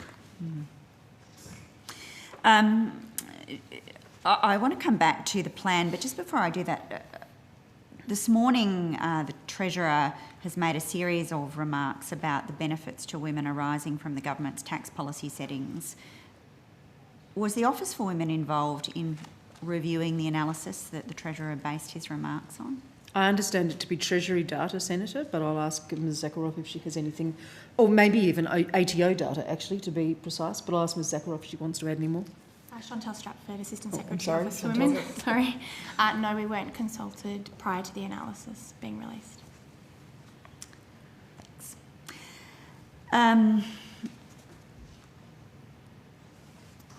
I should have said, Senator, also just in relation to your previous question, I do particularly welcome the agreement at the Education Ministers' meeting in just the last week or so on consent education. That obviously is a component of the sorts of issues that you're talking about. Just a few more questions about the plan. You indicated that when the plan was finalised, you intend to release a draft action plan or a draft action plan? Well, as you know, the plans are underpinned by implementation or action plans, and that will be produced after the plan is finalised. Can you step me through the timetable for that? I suppose just as you do so, I'm interested in the expected date for finalising the plan and whether or not you intend to consult on the action plans prior to confirming them. The commentary on the draft plan period will close on the 25th of February, and then I'll ask Ms Zakharov or Ms Stratford to take you through the next step, Senator. Thank you. Kayleen Zakharov, First Assistant Secretary, Office for Women. Senator, if I can explain it, I guess, in a temporal way, the next national plan is due to come into effect on the 1st of July 2022. So working back from there, we obviously need to finalise the national plan. And as the Minister said, that's currently out for consultation, closing on the 25th of February. This is obviously subject to the decisions of ministers, but our expected next step is that it will go to the Women's Safety Task Force, which is all jurisdictions with the Minister for Women and the Minister for Women's Safety chairing that task force, to get agreement on the draft plan as it then is. The Commonwealth, will certainly then work through the details of the action plan with obviously states and territories. I would note that states and territories have quite rightly flagged that they will also go through their own sort of internal approval and budget processes in that time. So there are a number of steps, but we have until sort of that 1 July 2022 period. Is it your intention to publicly consult on the draft action plans or on the action plans at all? It's not actually something I am aware of. If I can, I'll take that. I'd like to consult with my DSS colleagues, who we work quite closely with in the development of the national plan and the action plans, and I'll come back to you, Senator. Okay, is that something we could do this evening? Potentially, yes. Okay, Minister, do you have a view? Reflecting on the development of the last action plan, Senator, my understanding is that went through state and territory processes and the Women's Safety Task Force processes. I don't recall it being consulted in the same way as the national plan itself, but as I said, we'll clarify that. As Ms Zakharov said, we'll clarify that. Okay. Is it your expectation, Minister, that the draft plans will be made available to the public prior to an election? We obviously have a very limited window in which an election could take place. Which plans, Senator? The draft, my apologies, the action plans. Well, as Ms Zakharov said, the action plans are to be to sit under the national plan itself, and I would expect that that first 5-year action plan will be released in the first half of this year. But given that the expiry of the next national plan is in the middle of the year, I'm not sure what the exact timing on that will be at this stage. So for clarity, as far as we can be clear, it's uncertain whether or not the public will see the action plans prior to the election. Senator, I don't know what the election date is, and we have to finalise the commentary process on the national plan, and then progress that through the Women's Safety Task Force, as Ms Zakharov said, for its finalisation, and then the action plan sits under that. So it is a matter of those timeframes, and we will endeavour to make it public as soon as we can. Okay, so we're uncertain about, at this stage, whether or not there's going to be consultation on the action plans, and uncertain about whether people will see them before they go to an election. No, Senator, I think that the action plans development process, and I stand to be corrected if I have misremembered this, but the development of the action plan on the last occasion was undertaken through the Women's Safety Task Force process, and agreed through that process. I don't recall it being broadly consulted in the same way as the national plan itself. I don't think that has been the purpose of the action plan, but we will take that on notice and come back to you. Okay. Look, as you know, almost certainly, there's an open letter was released on Wednesday. 45 quite prominent women expressed disappointment in the draft national plan and aspects of that plan. Can I take you through some of the propositions that they've put and get your response to those? The letter states that in the absence of targets, we do not believe that the draft is credible and believe it should be withdrawn and rewritten to reflect these concerns. Will the government set specific targets to reduce violence against women and children as part of the plan? Senator, the draft plan includes key indicators, and we are considering those stakeholder views, including those to which you have referred, on the draft national plan, including potential targets against those indicators. Any targets would have to be agreed by the Women's Safety Task Force, which, as you know, comprises all of the states and territories and the Commonwealth. The national plan itself does include Target 13 of the National Agreement on Closing the Gap, which is aiming to reduce all forms of family violence and abuse against Aboriginal and Torres Strait Islander women and girls by at least 50% by 2031 as progress towards zero. But as I said, we will continue to consider those stakeholder views. Will the Commonwealth be taking a proposal for targets against some of those indicators into that meeting of the Women's Safety Ministers? I said we would continue to consider those stakeholder views, Senator. Okay, so no decision on that question as yet? No, Senator. Senator McAllister, we only had 20 minutes set aside for the Office for Women tonight, and I know Senator Waters would like to ask some questions as well. So do you have too much longer left? I have 3 questions of fact, really, about this same matter, and then I'm happy to pull up. Thank you very much, Senator McAllister. So the signatories to the open letter also considered that the government should undertake a more robust analysis of how and why the national plan, the first national plan, failed to meet its aspiration. Is that something that the government is willing to do? Sorry, Senator, can you say that again? Signatories to the open letter argued that the government should undertake a more robust analysis of how and why the first national plan failed to meet its aspiration of significant and sustained reduction in violence.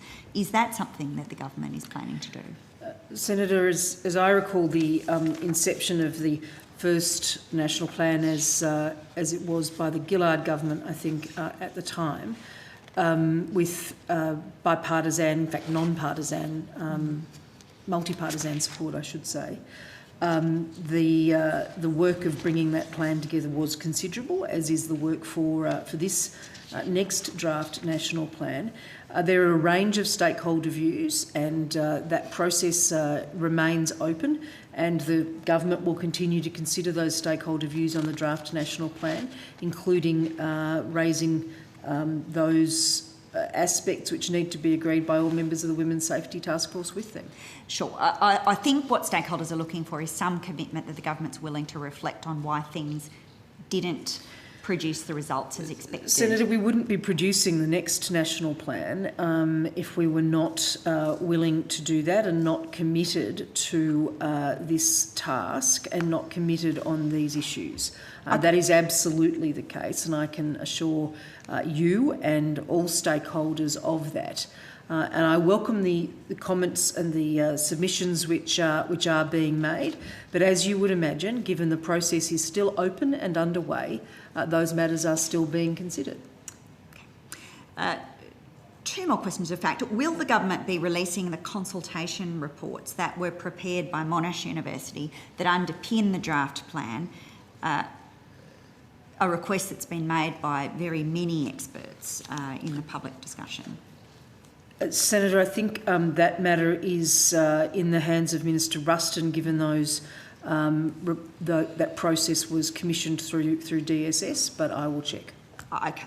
I wonder if you could check this evening. I mean, I'm not sure if I can check this evening, Senator. I said I'll check. Okay, so you don't know yourself? I said it's in the hands of DSS and Minister but not Ruston. in your knowledge, not something that's been communicated to you? Not that I'm aware of. Thank you.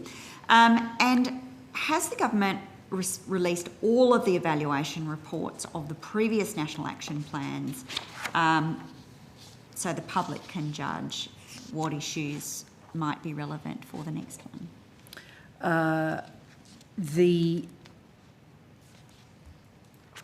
Those matters also, Senator, in terms of the management of those reports, again in the hands of DSS, but let me check.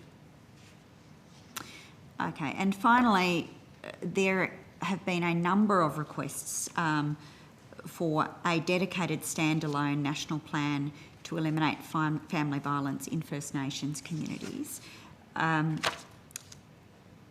Does the government intend to deliver a standalone national plan to eliminate violence against Aboriginal and Torres Strait Islander women? Senator, we have said that we have agreed to a dedicated Aboriginal and Torres Strait Islander action plan. We are working with our Aboriginal and Torres Strait Islander Advisory Council on the development of that dedicated action plan, and that reflects our absolute commitment to addressing the unacceptable rates of family violence against Aboriginal and Torres Strait Islander women and children.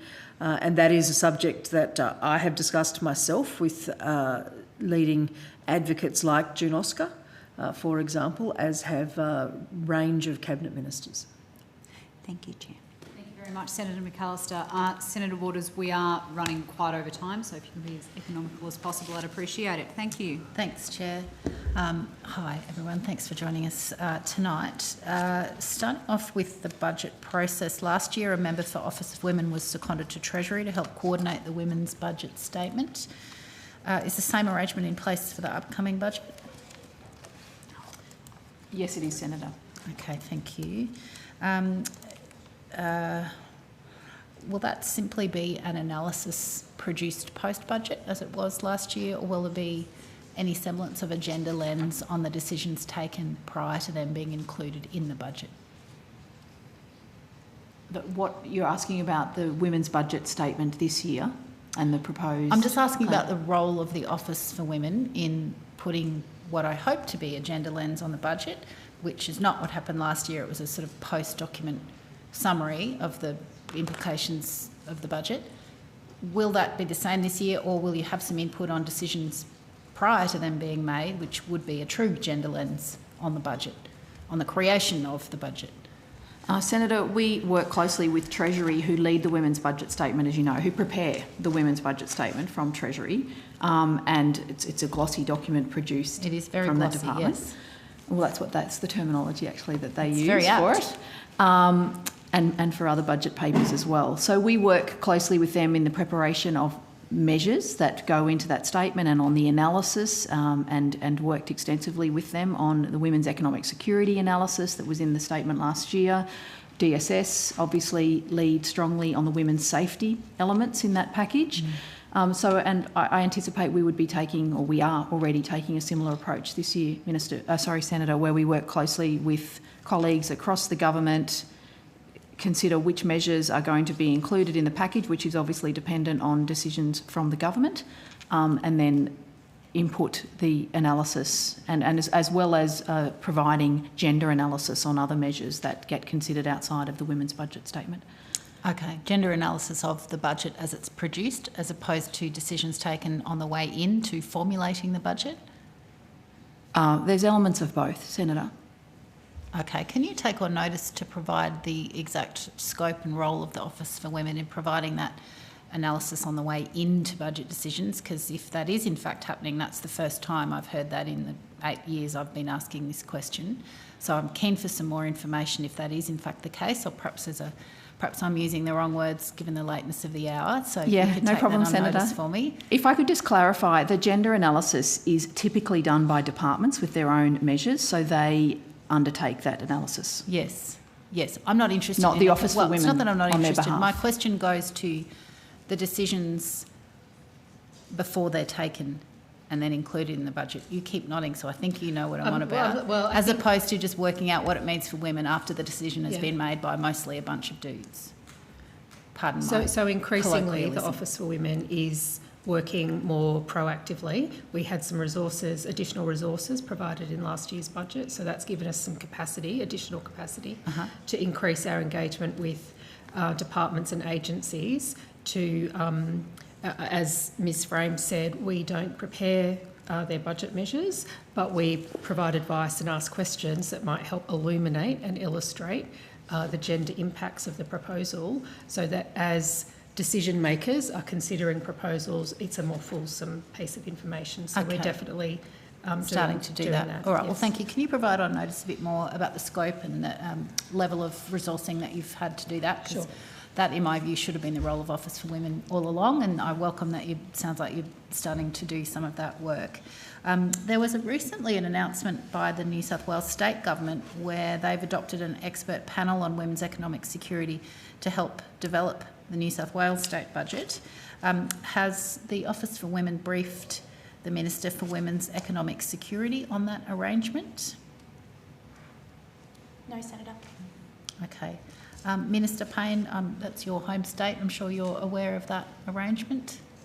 I'm aware, Senator, and also aware of the work that the National Cabinet has been doing in relation to women's economic security and the agreement on determining a nationally consistent framework for measuring progress on women's economic security that enables the jurisdictions to identify their or to state their existing measures, to identify where the gaps are and to plan future investments on that basis to improve women's economic security. We also have a Women's Economic Security Senior Officials meeting, which underpins the National Cabinet activities, which is also meeting to progress that work as well. Okay, thank you. Can I move briefly back to the national plan, noting Senator McAllister's questions already on that matter. Can I ask first about the change of time frame from 12 years to 10? Did the Office of Women provide any input into that? Maybe that's more of a DSS issue, but does anybody at the table know about that, the reasoning behind changing the time frame there? And did you provide advice on the wisdom of doing so? I'm certainly not aware of any advice, but it potentially precedes me. I'm certainly happy to take that on notice to see whether there was any advice. Thank you. I'm just interested in the policy rationale behind the change from 12 to 10. Yeah. But I'm also got my eye on the clock.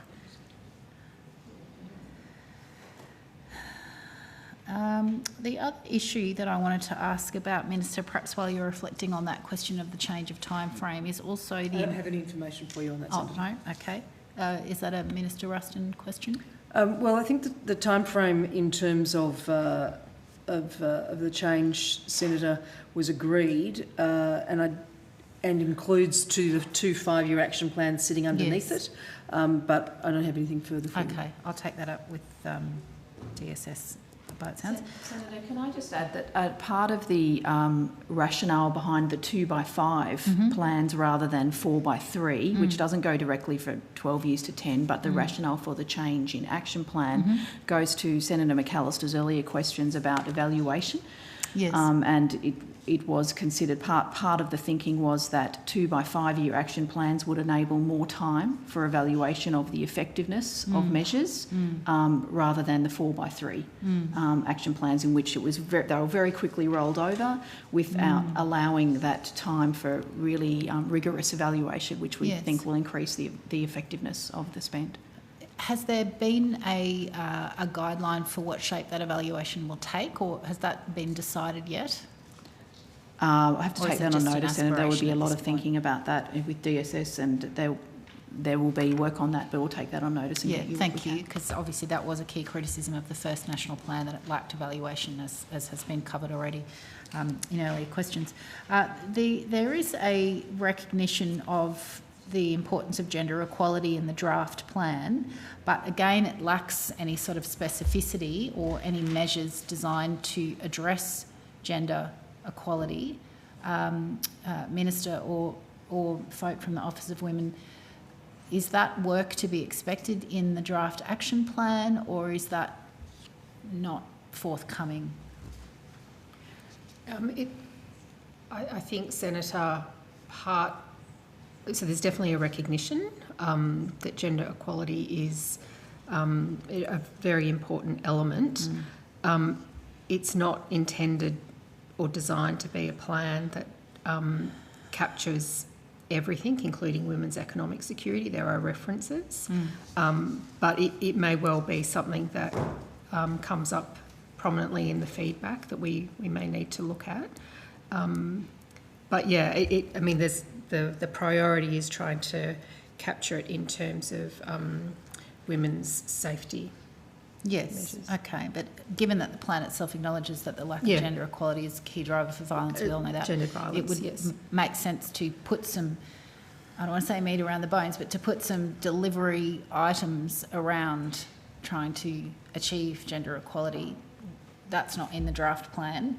Is it being worked on It to may be well, in the action plan? elements or- might appear in the action plan, and there are certainly other measures across government that go to, you know, we're going to hear from Ms Woolridge in a minute from WGEA, that go to measures and initiatives to address gender equality. Okay, so it might be in the upcoming action plan that we're not sure whether we will see before the election, and we don't know whether that will be consulted on with experts or the community.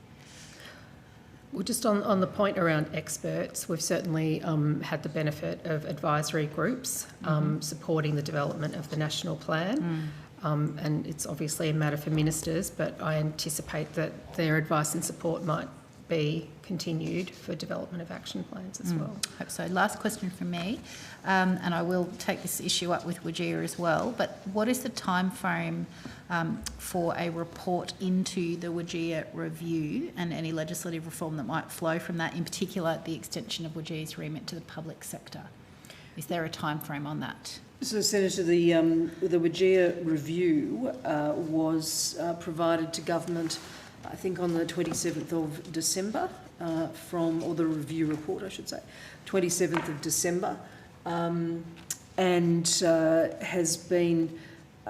I have had a look at the review, spoken with senior officials and other cabinet ministers in relation to the review, and intend to release that very shortly. Okay, and the expansion of WGEA to the public sector, is there a time frame around that? We're expecting to report in the 22-23 financial year. Sorry, what does that mean, you're expecting to report? So there's a pilot underway at the moment with WGEA and a small number of agencies, and following the results of that pilot, we'll expand the reporting more broadly across the public service. As well, at National Cabinet on the 10th of December last year, there was an agreement that states and territories would also publicly report to WGEA, and so we're just working with our jurisdictional partners now around the timing, but they are committed to do that as soon as possible, and Ms Woolridge can probably speak to some of the conversations she's had around that with the jurisdictions. What was that date that you mentioned? Just the 10th of December. Prior to that, you the end of the 2022-23 financial year. 22-23. Okay, thank you very much. Thanks, Chair. Thank you, Senator Waters. If we have no further questions for the Office for Women, we will let them go, and thank them very much for coming along this evening. And we will check that we have on the line, yes, Ms Woolridge. And we'll move swiftly through to WGEA. I welcome the Director of the Workplace Gender Equality Agency, Ms Mary Woolridge, who is obviously appearing via teleconference, and other officers. Minister, do you wish to make an opening statement at this point? No, Chair. Ms Woolridge, do you wish to make an opening statement? No, thanks. Wonderful. Senator Ayres, I'm giving you the call. Short question, and then I'll stop. Ms Woolridge, I see there's an event on tomorrow. I see you're a guest speaker, and the Right Honourable Theresa May you're both keynote speakers. It looks like a very good event. Is that, just wanted to know, is that hosted by the agency? Are there speaker fees involved, or is that hosted by KPMG and they're dealing with all of that? Can you just tell me what the arrangements are? Certainly, Senator. WGEA and Chief Executive Women are jointly organising the event. And KPMG, at the request of Chief Executive Women, agreed to host it. And Theresa May is appearing, with no fee. And she will be, the facilitator is Annabelle Crabb, and there is a small fee for Annabelle Crabb. Okay, thank you. That's all I had. Thank you, Senator Ayres. Senator McAllister? Yeah, thanks very much, Chair. When should we expect the review of the Workplace Gender Equality Act to make their report to government? I just said, Senator, in response to Senator Waters. I'm sorry, I didn't hear that. That I received the report on the 27th of December, I think. Right, and I assume you gave an indication of when that would be made public? I said shortly, Senator. Okay. I noted your comment to Senator Waters and the officials' remarks around the timing of the new reporting arrangements for public sector agencies. A legislative change is required to implement that commitment. Is that correct? I'm going to ask Ms Wooldridge to take that question, Senator. So, as I understand it, for the APS, public sector agencies, it can be done on the direction of the Public Sector Commissioner. If it is to expand to broader non-APS public sector agencies, such as the government business enterprises, that would then require a change in the legislation. Minister, is the government's commitment to expand it to those broader agencies or simply to extend this obligation to the APS? Senator, I think as the official said earlier, there is a pilot or a trial underway, if you like, in terms of the reporting process. That will be evaluated and will determine the extent of its application through that process. The timing around this, like so many things, is tight. If the reporting is to commence in the 2022 financial year, that legislation would need to progress quite rapidly through the Parliament, given that an election is imminent. Has the legislation been drafted or any preliminary drafting instructions been commenced? So, Senator, as Ms Wooldridge said, legislation is required for agencies outside the APS core, but for the APS core it's able to proceed on the direction of the Public Service Commissioner. I've previously corresponded with the Public Service Commissioner about this in strong support, and the processes for the extension or otherwise will be determined, as I said, based on the outcome of the pilot. All right, so from a process perspective, the government doesn't intend to start drafting legislation until it's received the outcomes of the pilot. Well, that process is already in train, Senator, so it would seem logical to receive the outcomes of the pilot, yes. It's okay, I'm not offering criticism, I'm just trying to understand the sequence. So you intend to wait until you receive the results of the pilot and then determine whether or not you'll extend it to these broader agencies and hence whether to commence whether drafting. legislation's required, yes. All right. The APS Commissioner is an independent statutory role. They have no obligation to... Is it correct that ultimately the decision about whether or not to extend these reporting requirements to the APS would be a matter for that person rather than for you, Minister, or for the Cabinet, for that matter? Well, as I said, Senator, I think we prefer to take a cooperative and collaborative approach on this. That's why that's why the pilot is progressing, so that we are working together with the system, with the agencies, with the public sector, here at least at the Commonwealth level, to work towards that implementation. Okay, that doesn't really answer my question. I appreciate your commitment to collaborating with the APS Commissioner, but the Commissioner, the decision whether or not to make such a direction is ultimately up to the Commissioner, not to the Cabinet. Is that correct? I'm not sure that that's actually correct, Senator. I think the decision to seek the APS Commissioner to exercise a direction would work in consultation with government, but we're not at that point, and so we will conclude the pilot process as was outlined to Senator Waters and go from there. Thanks, Chair. Thank you very much, Senator McAllister. Senator Waters. Thank you, Chair. Just sticking with data issues before going on to gender pay gap specifically, is there any work being done, I should say hello first, Ms Wooldridge, and thank you for the work that you and your organisation do. Is there any work being done to improve data regarding government procurement from female-led businesses? And if so, how is this measured? Thanks, Senator. Not specifically. The agency has more broadly published guidance to companies about procurement policies and their capacity to help drive gender equality. But digging down into female-led businesses and such has not been a focus of the work. Okay, thank you. Hopefully you'll have some more staff in future years and you can collect all of the useful data that then helps fix the issues. The latest data shows fractional improvement in the gender pay gap, but it remains persistently around 23%. Have you met with the Minister for Women's Economic Security to discuss the latest snapshot, Ms Wooldridge?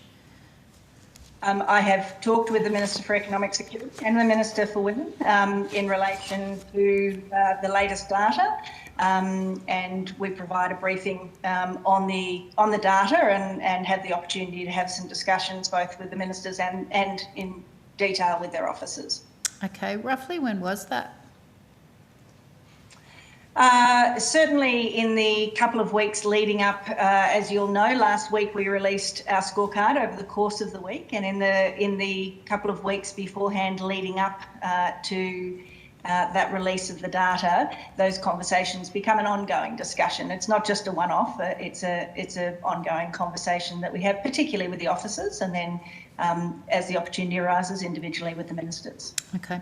Has WGEA been asked to input any recommendations for the upcoming budget in relation to women's economic security and reducing the gender pay gap? So we've certainly taken the opportunity in discussions with the Minister and with the Office for Women in relation to funding for our agency and the capacity, we believe, to have a greater impact on driving gender equality in workplaces, including, of course, addressing the gender pay gap. The review of the Act is an important part of that, and the potential to further drive change, and also, of course, the investment and the expansion of our reporting through to state and territories. So we continue to have those discussions. Okay, so my question really went to policy solutions, but you've mentioned that it would behove you, you'd be more effective, I think were your words, if you had additional resources. What sort of additional resources have you sought? What quantum? Are you looking at a doubling or a trebling? What do you need to do the task properly, given your expanded remit? Not that you're not doing it properly already, but to do it amply and well with great result. Well, I think the review of the Act, which we've been consulted on in detail and put a comprehensive submission into as well, has outlined ways that the workplace gender equality can be more effective and have a greater impact in terms of driving change beyond what we currently do with our very significant world-leading data set. And so we've put forward some proposals and I think, to be fair, it's probably part of internal budget discussions at this stage in relation to the quantum, and it's for discussion about also the comprehensiveness of the implementation of the review of the Act as to where that will land. Okay.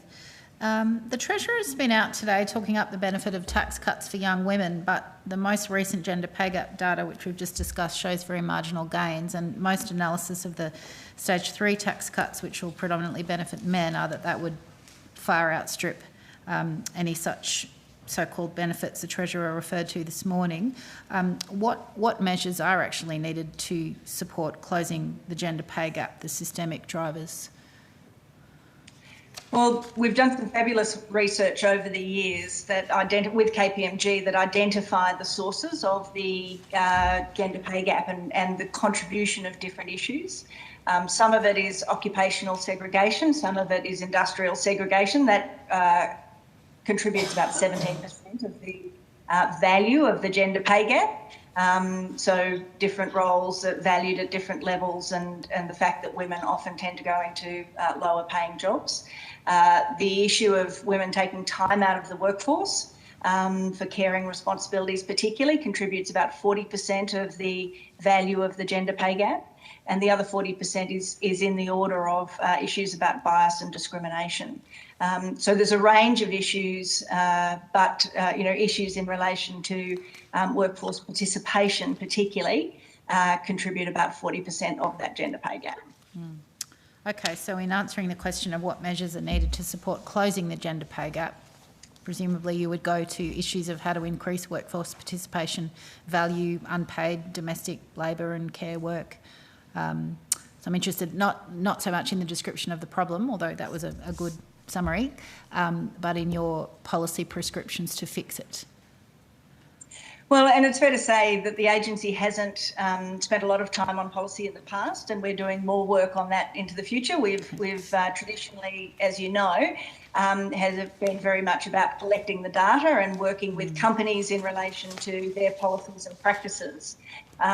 So we obviously continue to do that in great detail, but so our focus is on working with the companies rather than the government policy solutions.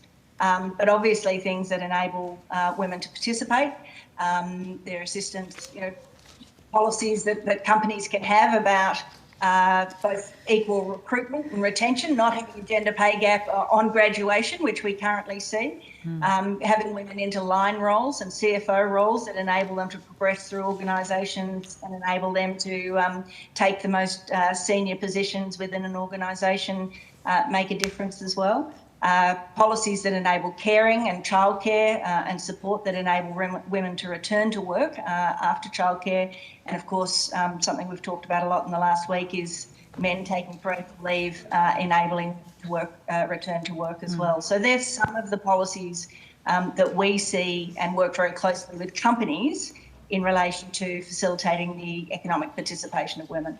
Senator, I think it's important to note that the gender pay gap data that WGEA publishes and the data that the ABS publishes are also different in terms of the approach that the two entities take.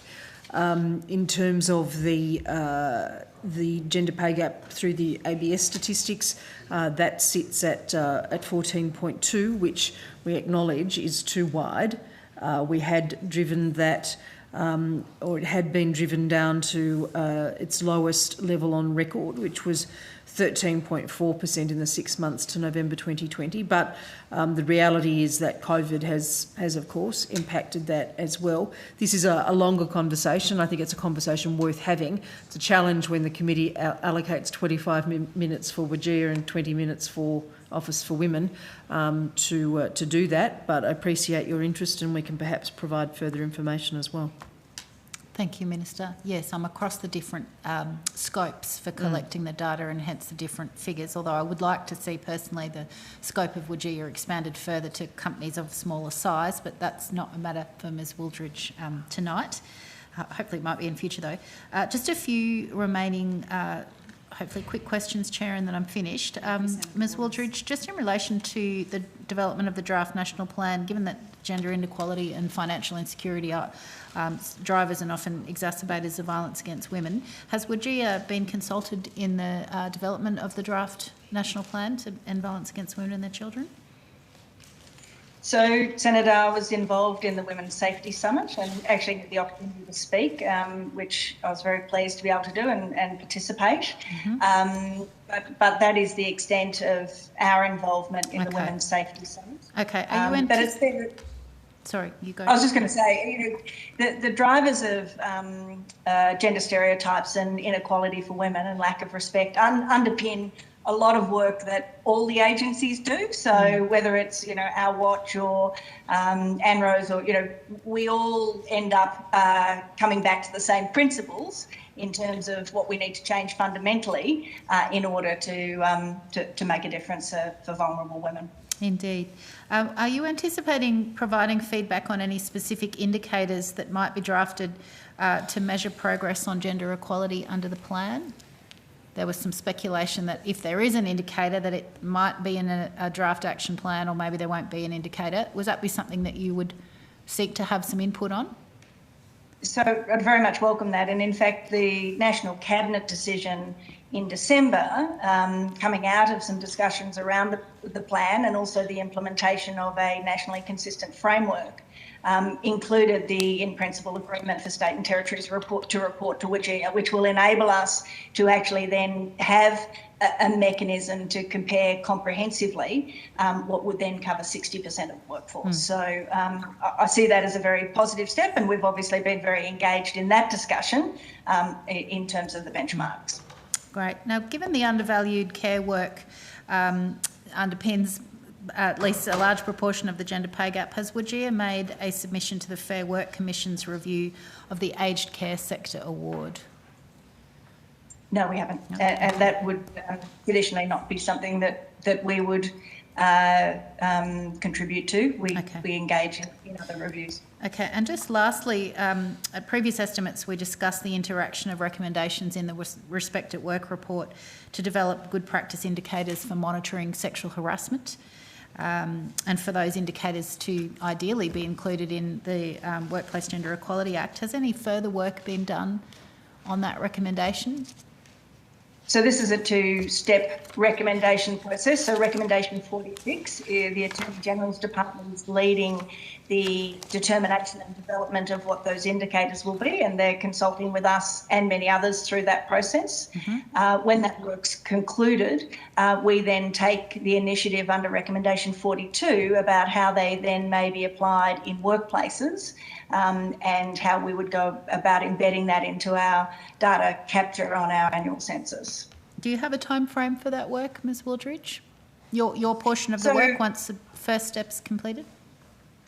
Well, our legislation actually requires that there's a period of time that there's at least a year's notice of any new capturing of information from employers, because employers need some time to change their systems and processes to capture the information, and frankly to even be educated on what's now expected and how to do that appropriately. So, we would hope we can collect that data voluntarily and in parallel run an education campaign, but it would require that the legislative instrument is changed in order to require employers to provide that information. And then have that period of notice for them to do that formally. So it will take a little bit of time, but there's work and education that happens in parallel. Okay, thanks so much. Thank you, Chair. Thank you very much, Senator Waters, and I must echo the Minister's sentiments that this section of the program always seems to run over time and always is a little bit rushed, and we really should remember as a committee to set aside more time for it at future estimates. But thank you very much, Ms Wooldridge and Minister Payne, for coming along this evening. And we now have 10 minutes in which I will, unless Labor senators disagree, I think we call the NRRA in and get them started in the interest of time. So we will switch over to the National Recovery and Resilience Agency. Thanks, Chair. Thank you. Thank you. Oh, we will break at past regardless. Sorry, that wasn't not to say let's get it done in 10 minutes, but let's.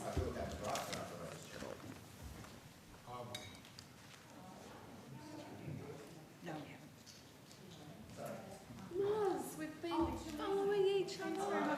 Look at the triumvirate there. Madam Chair. Minister. J'adore. What? The Rat Pack. Oh, that's it. That's it. That's very St Elmo's fire. And Claire, you and Matt, you will have no idea what we're talking about. You're too young. Oh, we're broadcasting. Yes, right. we are. Thank you very much, Bridget.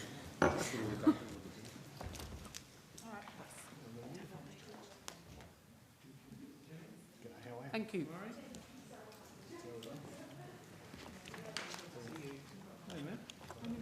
Hey, Viv, how are you?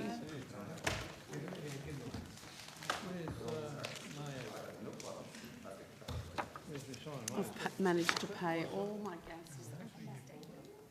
Wonderful.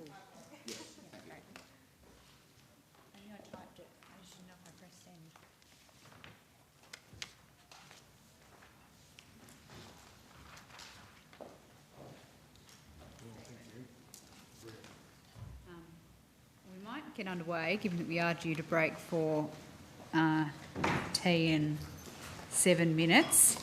I welcome Senator the Honourable Bridget McKenzie, Minister for Emergency Management and National Recovery and Resilience, Mr Shane Stone, Coordinator of the National Recovery and Resilience Agency, and other officers. Minister, do you wish to make an opening statement? I don't, Madam Chair, in the interest of time. Thank you very much, Minister. Mr Stone, I think you've tabled your opening statement for the committee, is that correct? Well, I was proposing to read it, Chair, but if I was assured by Senator Watt and Ayres that they'll actually read it, then I'll table it. I'm sure, of course, they Did will. you read the last one? Cover to cover. Studies it at night, I suspect, Mr Stone. Because we publish it. Very good. So if you want to raise issues about it, it'd be good to do that while I'm here. Certainly. Unfortunately, I've only got half an hour, so I'll cover as much as I possibly can. And you have 7 minutes now, Senator before Watts. before the tea that break. is before we go for tea, so I'll give you the call. Thanks, Chair. Thanks, everyone, for coming along. Can we start with the Emergency Response Fund? And I just want to clarify a couple of things to begin with. One of the questions on notice, I think arising from the last estimates, which you've since answered, said that it was question on notice F069, that as of the 7th of December 2021, $50 million had been dispersed from the Emergency Response Fund to, I've forgotten the name of the account, it's a COAG account, I think. Yeah. Is that's still the only disbursement that's been made from the ERF to that COAG fund? Well, when you say disbursement, there's been commitment of another 50 and another 50 after that. Yep. So the accurate picture is that 150 million has been committed, including an announcement the Minister made on Saturday at Bateman's Bay. Well, no, including an announcement she made today about... No, the bushfire recovery grants was Saturday. That's right. And outlining that the next tranche of the $50 million will be going to coastal and estuarine resilience projects as a result of discussions with the states. That's where they want the money to go. And that was Sunday. Yeah, and I will have some questions about that. But so you're right. So far, there have been 3 commitments of $50 million from the ERF, being 2 rounds of the flood mitigation program and the new announcement about coastal erosion. You can't describe the first 50 as a commitment. The money has started to go out. Yeah, I announced the first 9.4 million for the levy bank in Katherine, and I did that towards the latter part of last year. So it's not just an announcement, we work in conjunction with the states and the territories to actually progress the expenditure of the funds. So sorry, just to be clear, the first 50 is out the door in early December. The second 50, and Viv, you'll be able to go to the details of this, is in stages of discussions with states. And the third 50, we're opening guidelines shortly, and that'll... Okay, so let's just step through it. So round 1 of the flood mitigation program, $50 million, was announced. Applications were received, decisions were made, commitments were made for that $50 million. $50 million was dispersed from the Emergency Response Fund to the COAG fund, which would then be distributed to the successful recipients.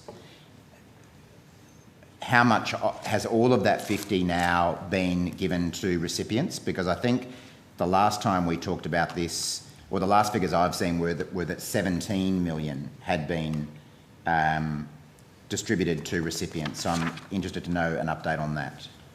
Senator Viv Johnson, Executive Manager Policies and Programs. So yes, Senator, by December the 7th, the full 50 million was dispersed from the COAG Reform Fund through to jurisdictions. And how much of that money has then found its way to the successful applicants, rather than maybe sitting with states and territories while they... So states and territories are currently finalising their implementation plans, and they will be provided to us within the next couple of months. And to date, 3 projects have already commenced, 2 in South Australia and 1 in Victoria. Okay. Do you remember, I think it was partly in response to statements that the opposition had made about the ERF, that I think, Minister, you wrote a letter to Mr Albanese which said that $17 million of the ERF funding had been distributed to, I'm not sure if it was to states and territories or to the recipients. No, it had gone out to different states and territories because we're in a sort of it sits in that fund, and then we go and have contractual negotiations and conversations with states and territories. So at that point, Some states we landed, others we were still waiting. It wasn't until the 7th of December that we were able to say, right, we've got all of them, and my understanding is we've got 22 projects across the country. Yep. And that money is now sitting out there with states and territories. Yep. And what you're saying is that in November or whenever it was, that 17 million had been distributed to the states and territories. Now it's 50. Yep. Being all out of the round one. Yeah, being all of the round one funding. Mm-hmm. And do you have a dollar figure? You said that 3 of those projects have now commenced. Yes, Senator. Was there something about 2 projects, or was it 2 in South Australia and 1 in... 2 in South Australia. Yep. That total 3.18 million. Yep. And 1 in Victoria has commenced, which is a $1.2 million project. Okay. So of the 50 million that has been distributed to the states and territories now, how much has then been passed on by them to the successful applicant? So I think, Senator, it's probably fair to say that most of the projects are working through the implementations plan stage. What that means is that they need to provide us with the implementation plan within the next couple of months. The ones that I've referred to that have commenced, it means that they've started the preliminary phase, so they're pre-construction activities. And as the states obviously finalise the implementation plans and the contracts to put in place their projects, then the money will flow from the jurisdictions to those proponents. Okay. And I think you said it was 22 successful applicants in round 1? Yes, 22 projects. And 3 of those projects have commenced? Yes. How many projects do you expect to have commenced by the end of this financial year? I think, Senator, we would have expected all of them to have commenced by the end of this financial year, pending obviously trade shortages and any contractual sort of issues that states might have. They obviously need to go through their own proper tender evaluation processes and run through those projects. And I take it that none of those projects have been completed yet, if only 3 have commenced? No, Senator, Yep. They haven't been completed. I'm happy to wait until after the break to resume if Thank you very much, Senator Watt. We'll break for tea now and the committee will suspend, and we'll be back here at 9:30 continuing with NRAA. Thanks all.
get going again. The committee will reconvene. And Senator Watt, you have the call. Thanks, Chair. So just where we were going through the emergency response fund, so round 1 of the flood mitigation program was announced, I think it was the 1st of December 2020, and what you've said is that more than 12 months later, here in February 2022, 3 projects of the 22 announced have commenced. Is that correct? Yes, Senator. It is. Does that seem a bit slow to you? Senator, I think previous experience in construction projects that I have, I actually don't think it is particularly slow. It takes quite a long time to work through all the tender processes and have projects that are quite complex in their build. Work through in the way that I'm sure the jurisdictions are working through. So, Minister, I appreciate it was before you were in the role, but round 1 of the flood mitigation program was announced at the start of the 2020 disaster season. That came and went. We're nearly at the end of the 2021-22 disaster season, and only 3 of these projects have commenced. Surely it would have been better to get this moving more quickly and start earlier so that these communities could actually have these projects built to protect them from disaster seasons? Well, Senator, this government's taken the unprecedented step to actually set up an agency like the NRRA to, for the first time in our nation's history, get the droughts and flooding rains, cyclical nature of the way this country runs, have a federal agency wholly and solely focused on dealing with that. That's the first time. So you go to how long the first ever tranche of resilience-focused money is rolled out. Taking too long, I wouldn't agree. I would obviously say that it's taken the time it's taken, and anyone that's tried to wrangle 7 states and territories on the page understands that that doesn't happen quickly, and bearing in mind this was the first time this type of project and program had been commenced. I'm confident that whilst that may have been the first round, I'm very confident, having come to the portfolio in the last 6 months, that we've got round 2 out the door. Guidelines for round 3 are going to be commencing very, very quickly, and we've done that level of consultation. We now have those relationships with state and territory governments, so that this is now a process they well understand, that this will happen in a much more timely manner, which I think is really exciting for generations to come. Shane, did you have anything else? Round 2, I think you said that round 2, you've got that out the door. That's not correct. You've only just closed applications for round 2 and you haven't announced the successful applicants for round 2 yet. So let's come back to round 1. 9.4 million for the Katherine levy. Money paid, sitting in Northern Territory Treasury. Do I have the authority to go to the Northern Territory and crack the whip? No, I don't. That is responsibility of that government. And that's how this works. So what are we to do, Senator? We fulfil all our obligations. We track it through. We try to progress it as quickly as we can. Still no levy wall, but the money's sitting in Northern Territory Treasury. Mr Stone, I don't think you need to feel defensive about this. My criticism is of the government, and the last I knew, you were not an elected representative of this government. That's correct, isn't it? I'm defensive because of the hard work that my officers put into trying to progress these projects. And sometimes it's a step forward and a step back, and we get as frustrated as you might. But we do our bit. And when we deliver money to state and territory governments and they then don't perform, I ask the question again, what are we to do? Do we abandon the program? Do we tell them that we will take the money back? I mean, I'm all ears. How do you get some of these jurisdictions to get on with it? Well, I suppose that's why you paid the big buck, Mr Stone, to work that out. Ms Johnson, I think you said that 3 projects had commenced. Did you also say that they're in pre-construction phase, or was that other projects? That's correct, Senator. So those 3 projects are in pre-construction phase? Construction phase. So they actually haven't commenced in the sense of things being dug or built? Well, so in the sense of all of these projects, Senator, have the different phases, pre-construction and then obviously construction phase and completion. They'll all work through those milestones. So how many jobs have been created from these projects so far if they're only at pre-construction phase? I don't have that information, Senator. I'll have to take that on notice. Okay, thanks. Now, dealing with round 2, when, as I said, Minister, round 2 applications have just closed, when are you expecting to make, or what process is there for deciding who will be successful? Yeah, well, I think I'll throw to the agency for the actual process. They're the ones in direct negotiation. Mm-hmm. So, Senator, the process is that next week we have a technical advisory panel meeting and then a program review panel that will make an assessment of all the applications that we've received. The panel's deliberations then will be summarised by us and consolidate into recommendations for the Coordinator-General to consider, and those recommendations will then be passed to the Minister for her consideration and approval as the decision maker. So ultimately it will be the Minister's decision? Yes, Senator. Based on recommendations from the department? That's correct, Or Senator. from the agency. How many applications have been received for the second round of funding? 37 applications. And what's the total value sought of those 37? I'm assuming that goes beyond the 50 million that's available. It's 80 million, Senator. 80 million. But if I could just clarify that in terms of past experience, we've certainly seen that some applications we receive are actually not eligible for guidelines. So until we work through the assessment process next week, I think we won't know that. Because I think might be a better question on notice once the assessment process has been completed to get, because to assume that all of those projects and therefore all of that money is eligible under the guidelines. Yep. Could you please table a list of the applications you've received? That information was previously provided by EMA when it had carriage of round 1. Well, we'll take that on notice, Senator. As I say, EMA did provide that so information. So we'll have a look at that and we'll take it on notice. Thank you. Turning to yesterday's announcement about the Coastal and Estuarine Risk Mitigation Program. So to be clear, that's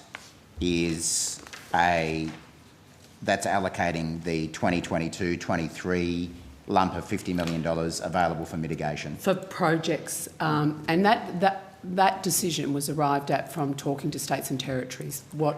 Where do you want this resilience funding to go? What sort of projects? And you would appreciate, being the shadow, that local councils are often responsible for a lot of this stuff. So when we're looking at the coastal inundation, it's about building seawalls. Mm-hmm. When we're looking at estuarine environments, it's more nature-based solutions such as planting trees or landscaping.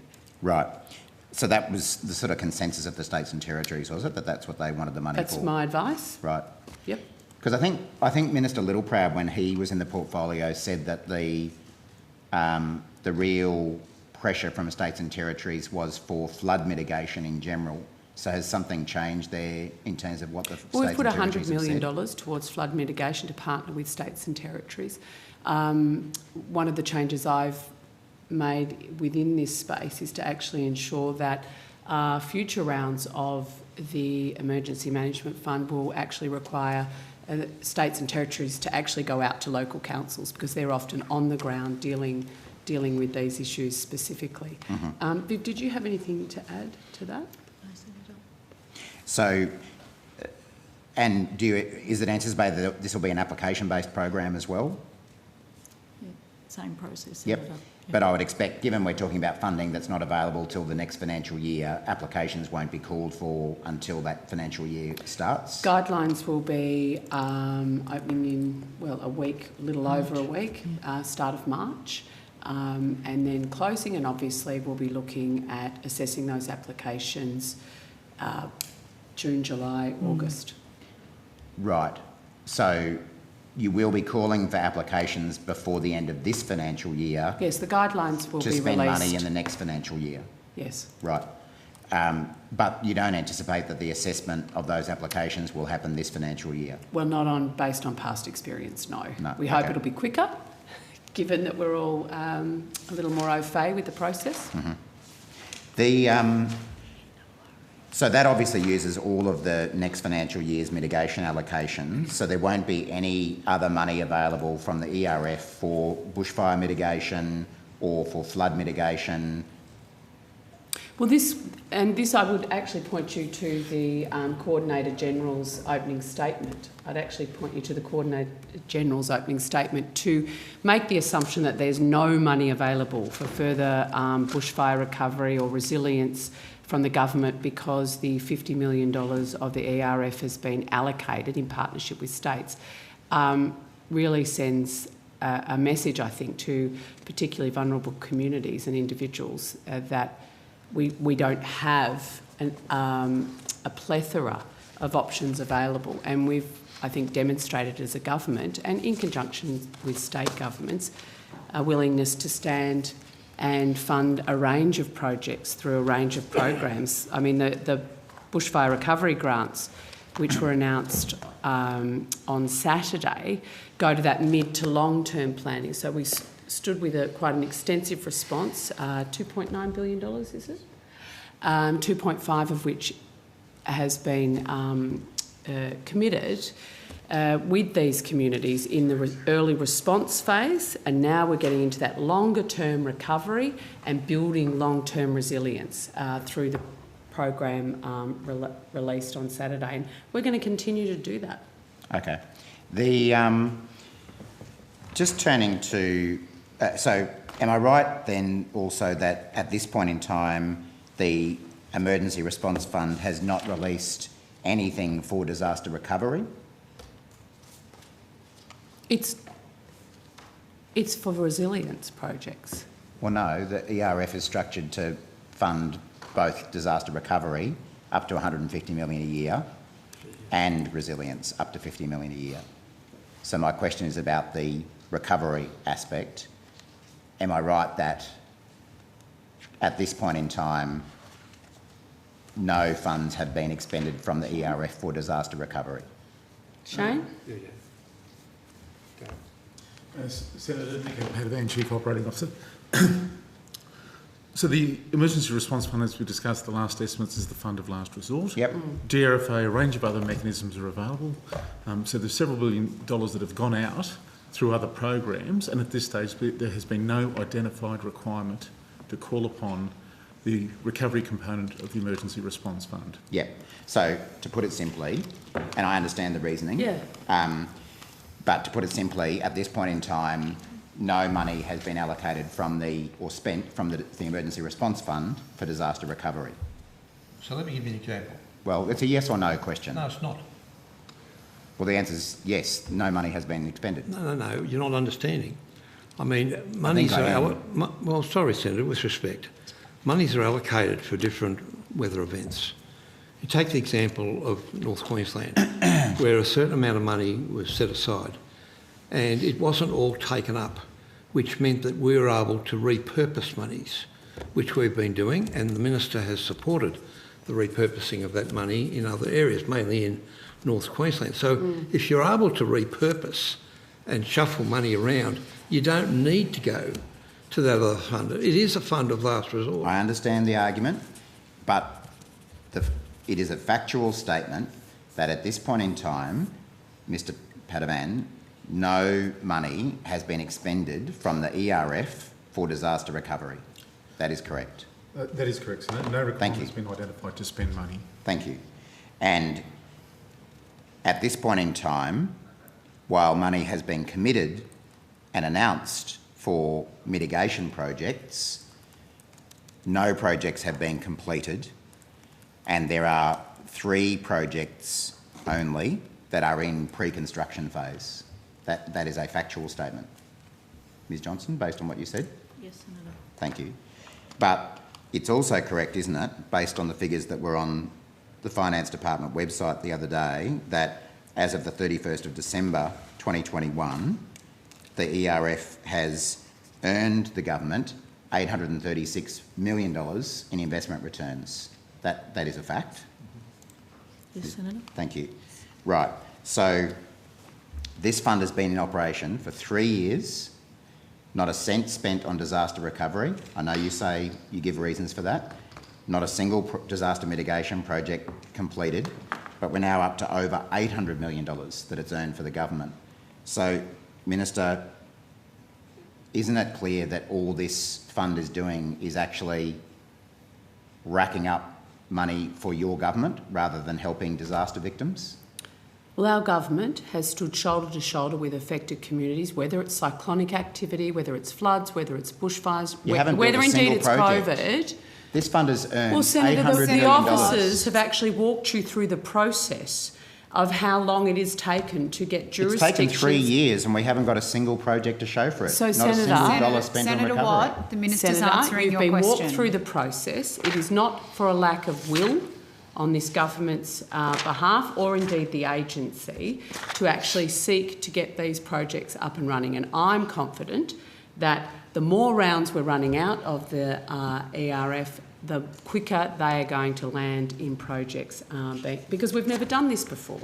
We've never done this before, and as the Labor Party knows, because you voted for this legislation... We didn't vote for it to do nothing. This fund is working exactly as it was designed to do, and you did not move amendments on the floor to change the way it was designed. Sorry, Minister, you're wrong. You are actually wrong. The fund. The reason there is mitigation funding available is because of amendments that we moved.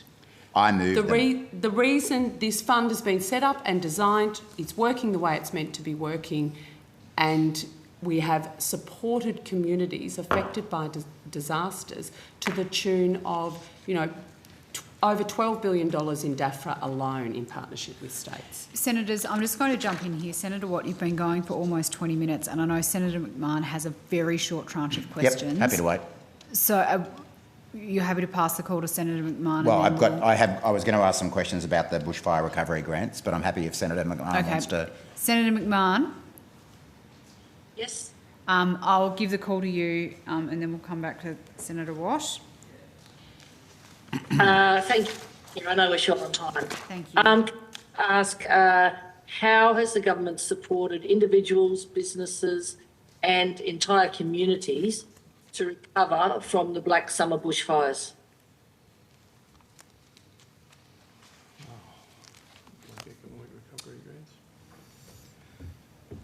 The first rollout was the local economic recovery grants.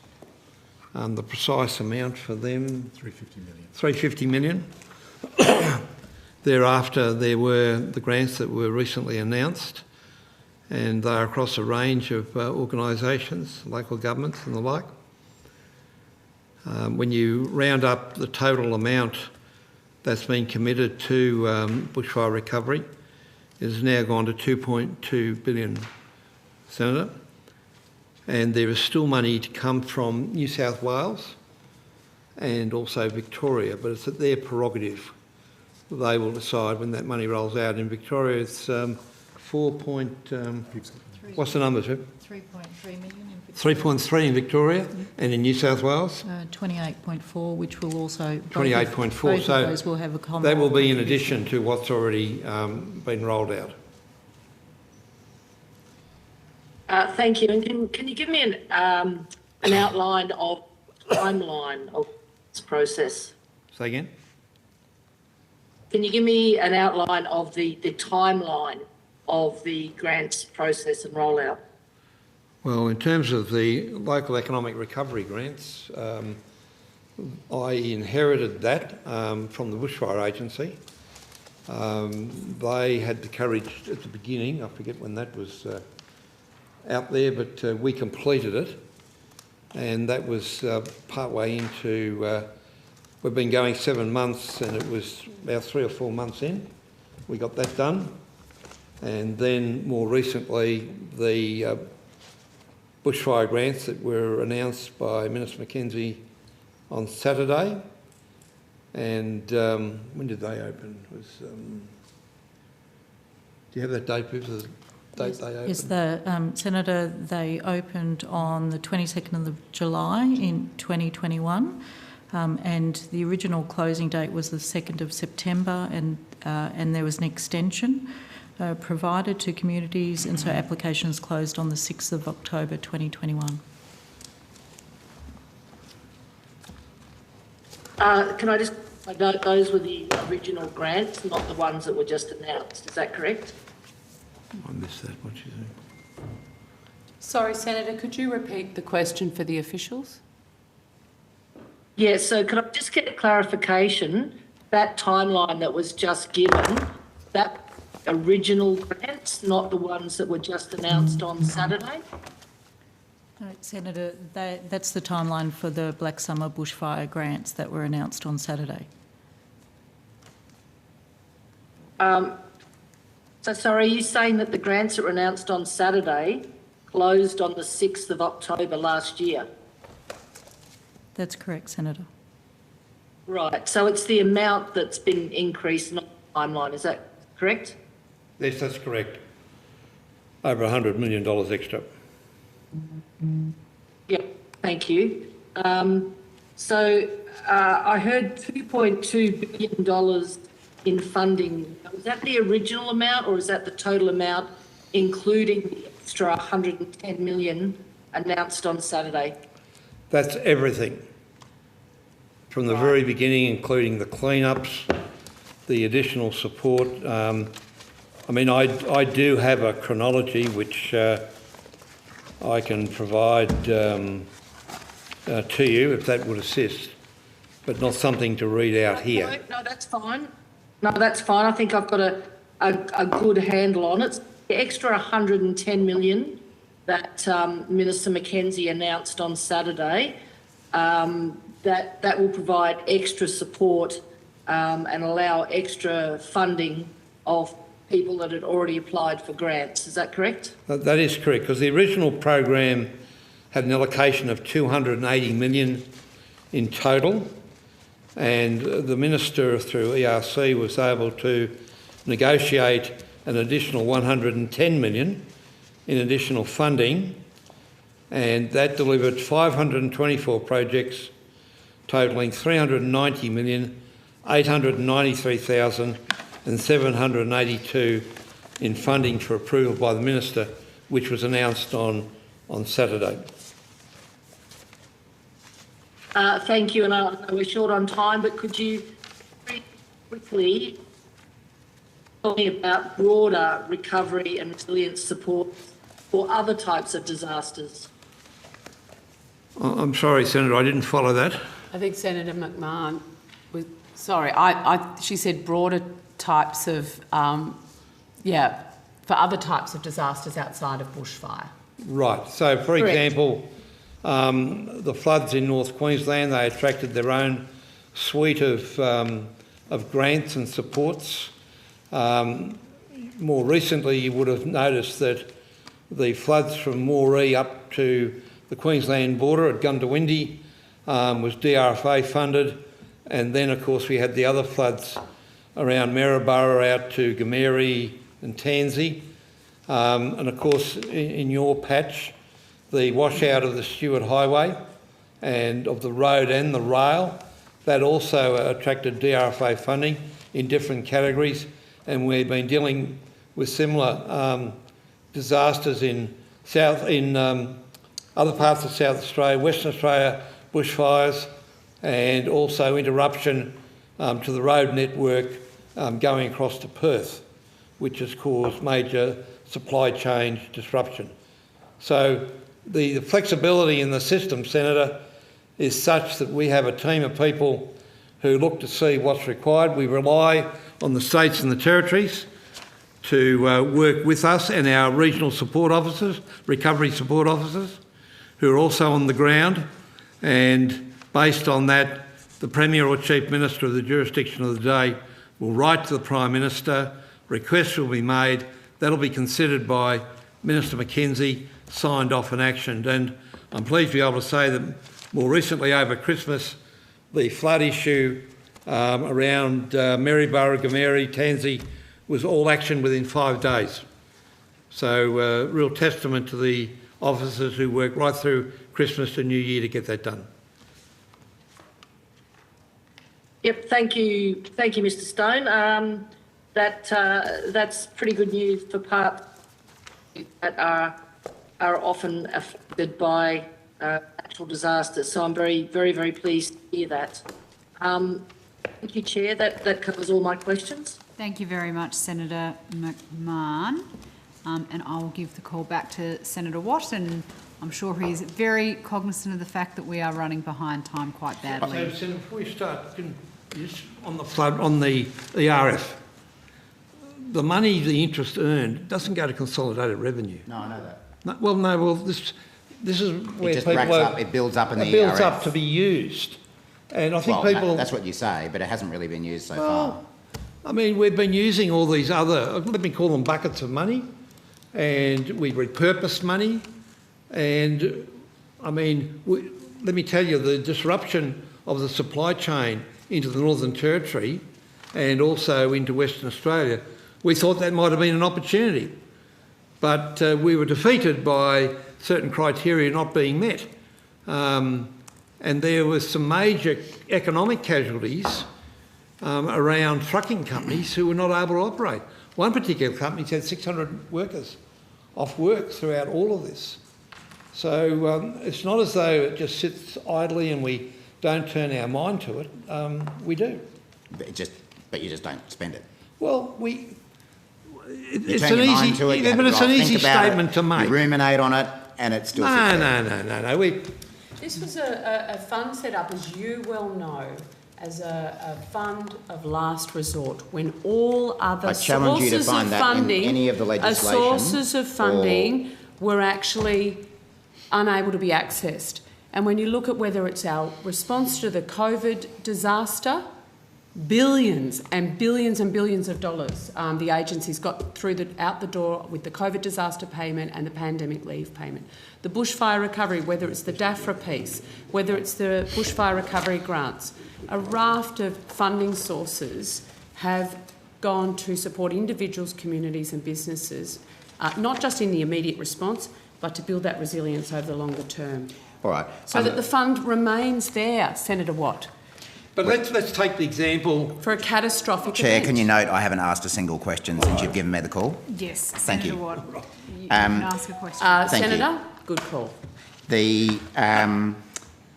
I'll have to put a lot of my questions on notice on a lot of the important programs like Preparing Australia and other things. But with the Black Summer bushfire grants, I don't think Senator McMahon covered this.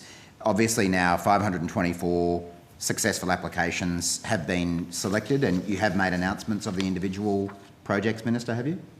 Not announcements of individual projects. When I made the announcement in Wodonga on Saturday, I did announce the $1.9 million to the showgrounds there to house people. But that list has become public today on the NRRA website. And the Grants Hub has a responsibility to make the contact and start negotiating the paper trail. Okay. Yeah. So there's a reason for this. So there's a process the Grants Hub's going through. I just wanted to check before I said too much about it, that's all. Yes. So how many applications did the program receive? 1,180. Say again? 1,187? Yeah. 80. 80. And of which 524 were successful? Correct, Senator.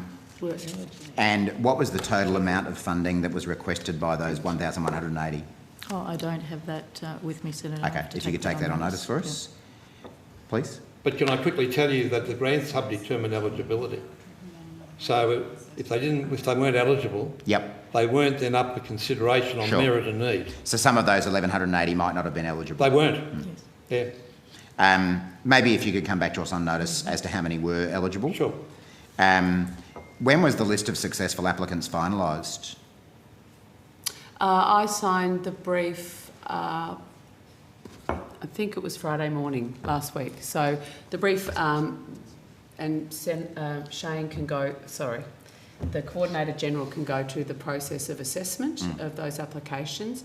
A brief arrived in my office Thursday with recommendations, and I made my decisions and signed off on that on Friday morning.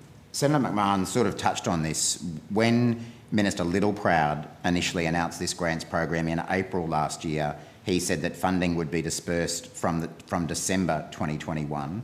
It's taken an extra 2 months for that to happen. What's the reason for the delay there? Yeah, I'll let Shane answer that.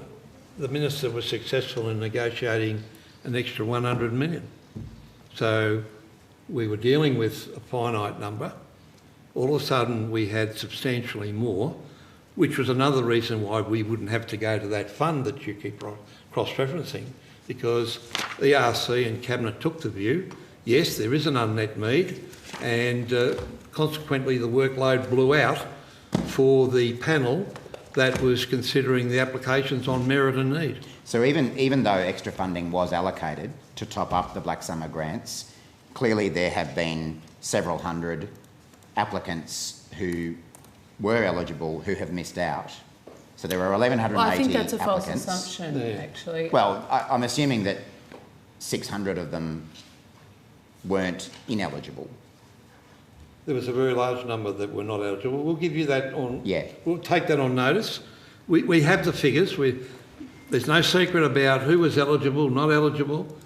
And then it then came to the panel, and the panel considered them on the basis of whether it was a strong application, a good application, or marginal. Sure. And we went through them. Could you on notice come back to us with what the criteria were and how you scored them? Oh yes, absolutely. Yeah. We did have a scoring system. Or the Grants Hub might have done that. No. You did that? Our panel, which comprised independent members, also had a scoring system, as did the Grants Hub. Okay, so... It was a very robust process. Okay, but assuming, and I am only assuming, that there were projects that were eligible that missed out on funding, even with the extra funding that was provided, why wouldn't you use the money that's available in the ERF for recovery to support those projects? It's sitting there available. Except that, look, my view would be, based on having sat and read every application, that some of them were so marginal you would question whether the taxpayer had an expectation as to whether that was a good use of money. I mean, we do expect people to have a project management plan. We do expect them to demonstrate capacity to be able to deliver on the project and achieve within a timely fashion the completion of the project. So we tried to err on the side of accommodating as many people as we could and organisations. Okay. As I say, I am going to need to put a few other questions on notice, but just to wrap up, Mr Stone, do you consider yourself to be an independent public servant or a political player? I am an independent public servant who is very passionate about the team of people I lead. Okay. Is the team of people you lead, do you mean in the NRRA Yes. or in the LNP or CLP? No. In the agency. Right. People who work 24/7, people who work right through Christmas and New Year. And I've got to tell you, Senator, when they see some of the statements, and it's in my opening statement there, some of the statements that are made, they get quite depressed about it. But you know what's even more important? It's the survivors, because they believe what they see on TV or hear on the radio or read in newspapers, and they start to lose hope because they think they're being dudded. Well, Senator, they're not being dudded. Well, you and I will continue to disagree about All right, that. well... But you're saying that you consider yourself to be an independent public servant, not a political player. I'm not a political player, Senator. Right. And I'm not only asking about that because of your political background, but I noticed in an article in The Australian on February the 6th this year, so only about a week ago, you were quoted as saying that Prime Minister Scott Morrison is one of the most authentic public figures I have ever worked with. Correct. Is that appropriate for an independent public servant to be Correct. making those kind of partisan statements? Well, I don't consider that partisan. I consider that a statement of fact, because the reality is that I can go to this Prime Minister on every range of disaster confronting this country and he acts. And I want to acknowledge that and tell my fellow Australians that we are responding in a way that puts the survivor first. Can you point me to any other independent public servants in this who work for this government who have made public statements describing the Prime Minister or any minister or any politician as one of the most authentic public figures I've ever worked with? Well, is there any other public servant who makes comments like that? I did ask the question of a couple of very experienced secretaries, and they said there is a group of people like you, whether it's Rod Sims or it's the Commissioner of the ATO, and they reeled off the names and said they all make public comments because that's part and parcel of the advocacy for their agencies. Well, they make public comments, but I'm not sure they make public comments political in nature like this one. I mean, this article goes on to say, Mr Stone told The Australian that after the leaking of the text from Nationals leader and Deputy Prime Minister Barnaby Joyce, written when he was a backbencher and describing Morrison as a hypocrite and liar, you, thought he would, quote, join the fray. Is it appropriate, Minister, for an independent public servant like Minister Stone to join the political fray? I didn't say I'd join the fray. Well, that's the quote. The journalist says I'd join the fray. No, this is a direct quote from you, and I'm happy to table the article if you'd like to see it. Minister, is it appropriate for an independent public servant to be joining the fray? Well, I think the Coordinator-General's made his views very, very clear. And I think that part of that experience and the passion that you've seen here tonight was forged during the Northern Queensland floods. Not during his 30-odd years of service to the Country Liberal Party and the Liberal Party? Senator Watt, when he and the Prime Minister flew over thousands of hectares full of carcasses of animals and beasts that have been washed through the flood, went and actually met with community members affected in that terrible aftermath of that particular event. And I know that the Coordinator-General feels very deeply about having, similarly to the Prime Minister, a local approach driven by local need and local concern, and that's what he's been able to bring to his role and what I think he appreciates about the Prime Minister's role in this space that we look after together. I might be experiencing a sort of episode of cognitive dissonance here, but the Minister's answer bore absolutely no relationship to Senator Watt's question. I'll give you and you should direct her to answer the question. I disagree with your assessment there, Senator Ayres, but we might give the call back to Senator Watt to wrap up. Well, I'll give you another one, Minister. Minister. So again, further down in this article, Mr Stone describes the Prime Minister as, quote, the real deal. Again, Minister, do you consider that it's appropriate for an independent public servant to refer to a Prime Minister or any politician as the real deal as he joins the fray? Can you think of any other public servant who has made public statements of that kind? It doesn't come to mind, no. No, I can't. I'll take that on notice, Senator Watt. And I noticed, Mr Stone, you were present for the Minister's announcement on the weekend. I was. Yeah. Is it common, Minister, in your experience for independent public servants to stand with ministers to make those sorts of announcements? My experience is that politicians make announcements and public servants don't because of the political nature of those announcements. But Mr Stone was front and centre of that announcement. Is that normal practice for independent public servants in this government? Well, I think when we've made announcements in this particular portfolio area, of course, the Coordinator-General, it would be sensible to have him there to answer the detailed questions. We've got a suite of officers right around the country who often join us for these announcements. So, I don't see anything wrong with that. It's been a long time. I've never seen the Secretary of the Prime Minister's Department stand next to Mr Morrison as he's making a funding announcement, or the Secretary of the Infrastructure Department. That's normally what ministers do. Well, in this case, Coordinator General Stone's been out and about on the ground, has a wealth of lived experience in this space, and it was highly appropriate for him to be at the announcement. Front and centre. Absolutely, and can I tell you, you haven't acknowledged my eulogising of the former Premier Anna Bligh in two you'll drought like that one, forums Senator Watt, surely. where I have spoken very highly of the role that she played in forging QRA and QRIDA into existence in Queensland on a bipartisan basis with then opposition leader Lawrence Springborg. So, both sides.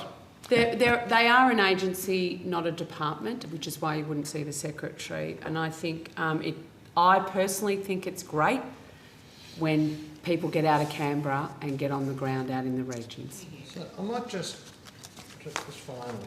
Very quickly, Senator Ayres. I mean, you may think it's great, Minister, but I was listening carefully to what Mr Stone was saying about the disappointment that some of the staff of the NRRA feel about how these matters are canvassed in the public.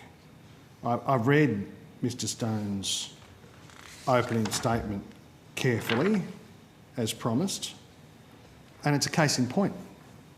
I should indicate there's no page 7. It may be, Minister, that you've pulled it out. It might have been even hotter than some of the other pages, but Sorry, what are you suggesting, there is no page suggesting? 7. I'm suggesting that there's no page 7 and that the rhetoric in the rest of it is hyper... What are you talking about? There is no page 7 in the document. There is a page 6 and a page 8. No, there's a 7. Well, not in the document that's been provided to us. I'll give a 7. You want my 7?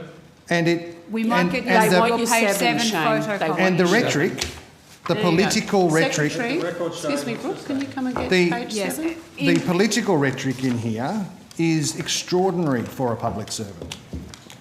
It talks about repeated false claims. It says claims that have been made by opposition spokespeople, including, I assume, Senator Watt and probably me, are completely untrue. It says $150 million is available each year for emergency response if existing arrangements are not enough, and Mr Stone in his judgment says in his statement, as a supposedly independent agency head, to date they have been enough. It goes on. Which is true. And it goes on and on and on. Is there it a talks question, about Senator Ayres, misinformation, speaking of going on and on? political point scoring and one-upmanship. It's not sustainable for Mr Stone to continue if he doesn't understand his independent role. They're the Is it? comments you expect to see from ministers and elected politicians, not from independent public servants. I'm out there fighting for survivors, Senator. Well, fighting for survivors. In the political fray. No, out in the broader community, whether it's floods, cyclones, fires, I will give them my best. And that includes making sure the misinformation stops. Including sticking up for the Prime Minister in the national broadsheet. Well, why wouldn't I? He is authentic. That'll do us. Okay. Thank you, Senator Ayres. And You've got me marked anyway, haven't you? No. Yes, you have. Order. What are you talking about? Order. Yeah, And let the record show that, or the Hansard show, I should say, I'll get my terminology correct here, that there was a page 7 missing in the version of your opening statement that was circulated to senators, but we now have Mr Stone, Coordinator General has passed it to the Secretariat, and that missing page 7 will be provided to other senators. Thank you very much to the NRRA for attending this evening, and we will now swiftly move on to the Australian National Audit Office. And thank you, Minister Mackenzie. Madam Chair and Committee.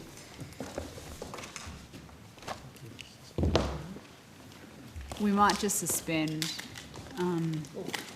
given we're swapping ministers this time.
get something. Don't say that, Matt. Right, the committee will now reconvene with the Australian National Audit Office. I welcome Senator the Honourable Jonathan Duniam, Assistant Minister for Industry Development, Mr Grant here, Auditor General of Australia, and officers of the Australian National Audit Office. Auditor General, do you wish to make an opening statement? No, thank you, Senator. Wonderful, thank you very much. Senator Ayres, I will give you the call. Thank you. I have a few questions, firstly, about the Home Affairs Safer Communities program. I think a report was tabled today in the Parliament. Just not sure who.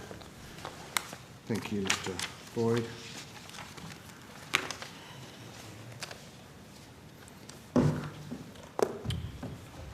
So can you confirm that across all of the relevant funding rounds, I think the office has said applications were not assessed fully in accordance with the guidelines and funding decisions were not appropriately informed by departmental briefings, and for the majority of decisions, the basis for the decisions was not clearly recorded?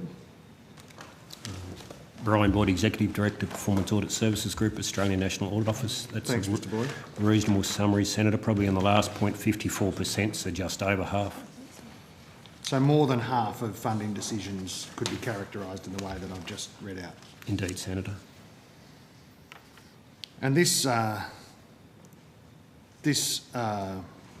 fund was overseen by Minister Dutton at the time. That's right, isn't it? No, Minister Dutton was one of the decision makers. There were 5 rounds, 8 selection processes. If I take you to a table at the end of, I think it's chapter 2 in the audit report, we actually outline there who was the decision maker for each round. So it's table 2.2 in the audit report on page 32. So the audit report raises an issue around, in some cases, the minister who actually made the funding decisions wasn't necessarily the minister identified in the guidelines, but putting that to one side in respect... Sorry to interrupt you. It's pretty hard to put that to one side, isn't it? Oh, I wasn't suggesting it was irrelevant. I was saying in terms of your question about who made the decisions, I'm saying in terms of who made the decisions for round 1, it was the Minister for Justice, which was Minister Keenan at the time. For round 2, it was the Assistant Minister for Home Affairs. For round 3, of which there were 2 streams, an early intervention stream, which was for PCYCs and the like, and an infrastructure stream, that was Minister for Home Affairs on both occasions, which is Minister Dutton, who you're referring to. Round 4 was the Assistant Minister for Home Affairs, and there were 5 streams in round 5, each of which the decisions was made by Minister Wood. It's true that that Minister Dutton made sure that 2 projects in his own electorate were funded, even though the experts didn't recommend them, isn't it? I believe what you're referring to, Senator, is in the report we talk about the 2 Tasmanian projects which were announced during a by-election campaign and then subsequently applied through this program. So not in the minister's own electorate, which of course is in Queensland. I'll come to the Braddon ones. So, well, let's just go straight to those then, given the time. Minister Dutton announced funding for 2 projects in the lead up to the Braddon by-election with a then Liberal candidate, despite the grant guidelines not being written and without expert safety advice from his department. That's a reasonable summary of what happened?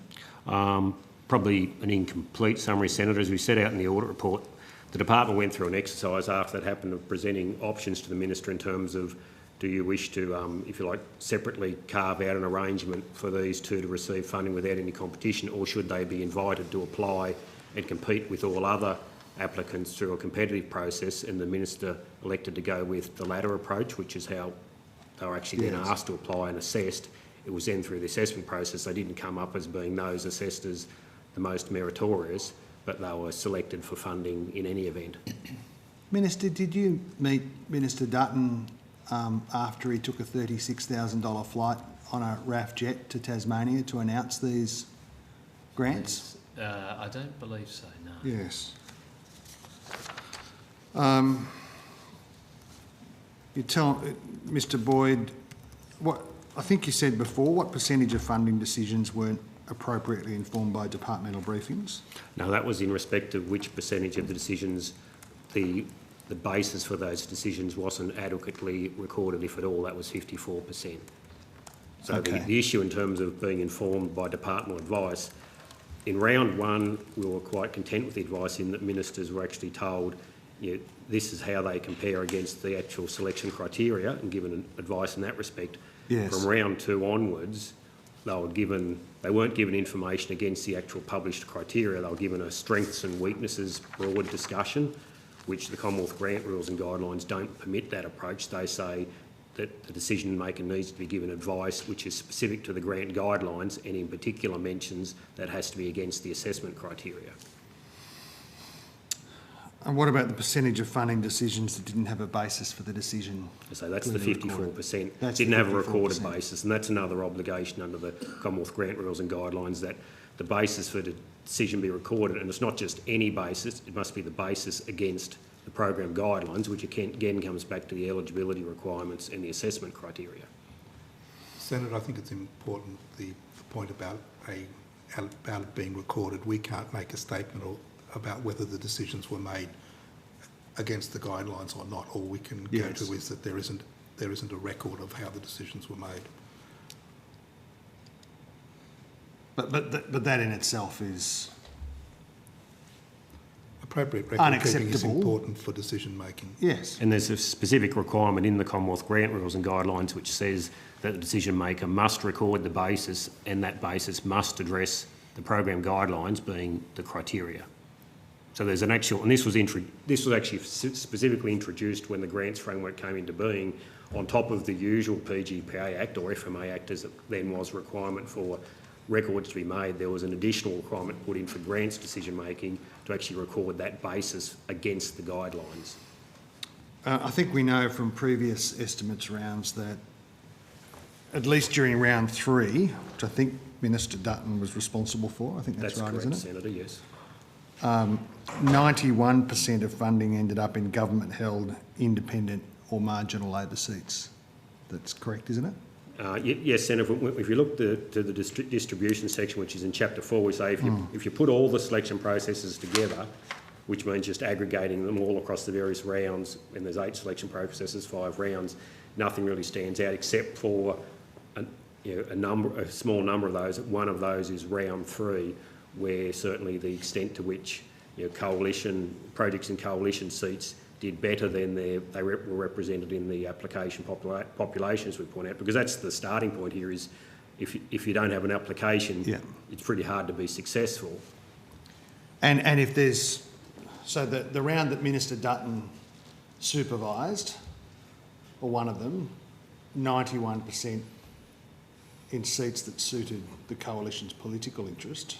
That's not a figure from our report, Senator. I'm saying from previous estimates, there's at least on your evidence so far this evening, there's a distribution that favours the kind of seats that I described.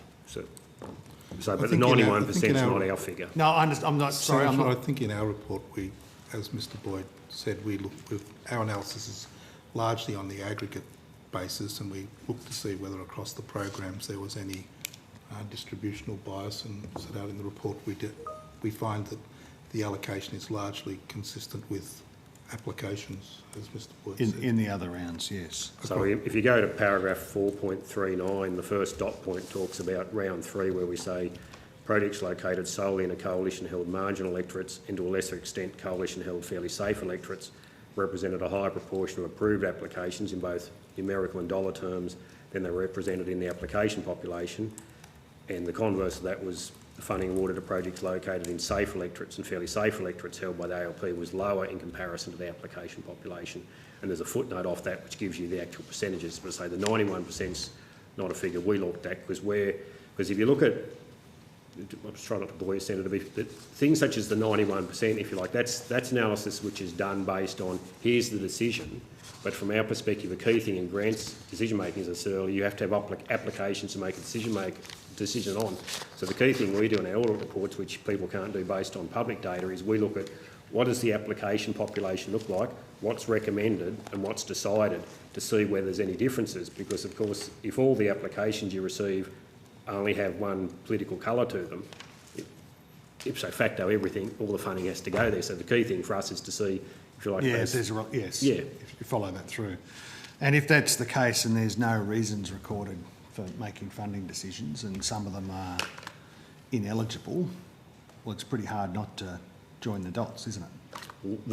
Well, that's where we talk about the Commonwealth Grant Rules and Guidelines was designed to try and guard against grant programs being in that sort of scenario, because you're required to have a set of program guidelines, they're required to have criteria departments, they're required to do an assessment, they're required to brief on the merits as an outcome of that assessment, and decision makers either agree with that, or if they disagree with that, they have to record the basis for why they've disagreed with that, again, against the guidelines. Yes. So you should have a closed loop which explains everything in a transparent way.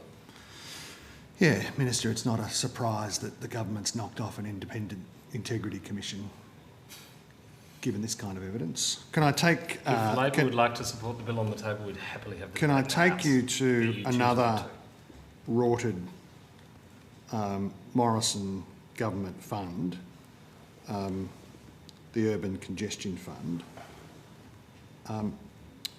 Mr Boyd, this committee, or the Finance References Committee, conducted an inquiry into that matter last year, which reported late last year, and I think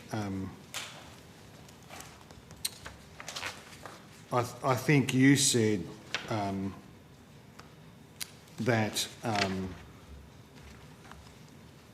people weren't asked to just bring forward their car park projects, they were asked to bring forward their UCF projects, which included car parks. The focus of our work after Chapter 2 of the report, which was on design more broadly, was on the car park component. And I think that the committee recommended that the ANEO complete an audit of the entire UCF program as part of its 2022-23 audit program. Has there been any consideration, Mr Hare, of whether or not the ANAO will take that proposal under consideration as part of its forward work program? We've certainly been considering our forward work program and trying to put together a draft to circulate to the JCPAA in the next couple of weeks. So, and you're just not in a position to indicate what's on that list, is that right? I'd prefer to finalise the list before saying what's on it, and we're hoping to circulate it in with this month, I think, by the end of this month.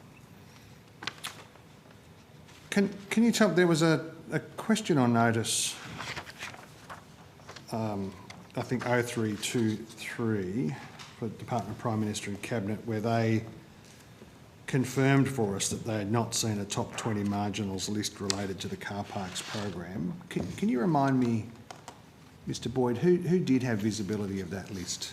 Is it just the Prime Minister's office and the Minister's office? So the list was prepared and within the Portfolio Minister's office. The evidence we saw that there were discussions and engagement about that, but we didn't see, this isn't like, we didn't see examples of this list being sent back and forth, for example. So the Prime Minister and Cabinet say they didn't see it, but you're saying you couldn't see to whom it had been distributed? I have no evidence that it was distributed to PMO. I know it was prepared within the Portfolio Minister's office and was being used within our office to coordinate the canvassing process that went on. Do you know where this colour-coded spreadsheet went, Minister? The colour-coded spreadsheet? If you'd been paying attention, the... Sorry, Senator, there's no colour-coded spreadsheet on... Well, the list of marginal... So your creative interpretation of what's been said here has backfired on you, Senator Ayres. The list of projects and marginal seats that was prepared. So where did it go to? Yes. Well, not having been a part of this process, I don't know, Senator Ayres. Just want to ask you about some other reports. There's a ATO performance audit, I think, addressing superannuation guarantee non-compliance. Is that still on track? Delivered mid-February, I think, was the...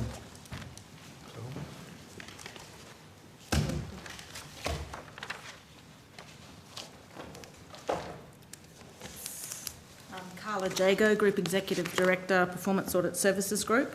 That audit is expected to be tabled later in March. Later in March? Yeah, in late March. I think the website indicated last we looked in February. Is there a reason for the delay? Just our team needing to finalise the audit. We are expecting to table it in March. Okay, and we do bulk updates of the website every few weeks, so I'll probably just... Yeah, sure. And does the dissolution of the Parliament coming up have any impact on the timing of the release of reports? The Auditor General Act requires audit reports to be tabled as soon as practical after they're completed. As long as it's not a double dissolution, we can still table reports. I see, because, yes, okay. I have some questions for you about the Auditor General Report number 37, the Canstruct. I think it's in relation to the procurement of garrison support and welfare services on Nauru. So just for context, Canstruct International is a company run by a group of major Liberal donors who made at least 11 secret donations to the LNP, including personal fundraisers for Minister Dutton. And it was, of course, Minister Dutton who awarded Canstruct this contract, which is now worth over $1.8 billion. When the contract was awarded, the company had no employees, it generated no revenue, held no assets, had no experience in delivering the kind of services that it was supposed to perform. And the department's own technical evaluation team concluded that Canstruct had, it said, not demonstrated sufficient technical understanding to provide the required services just a year before the company was finally awarded the contract.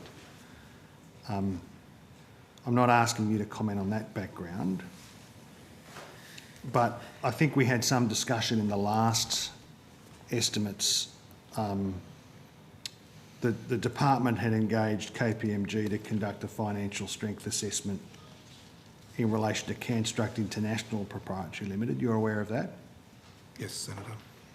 And the title of that document is Financial Strength Assessment of Canstruct International Proprietary Limited. And I think when the Audit Office reviewed that final financial strength assessment as part of its audit, it understood that the assessment related to Canstruct International Proprietary Limited. That's correct, isn't it? That's correct.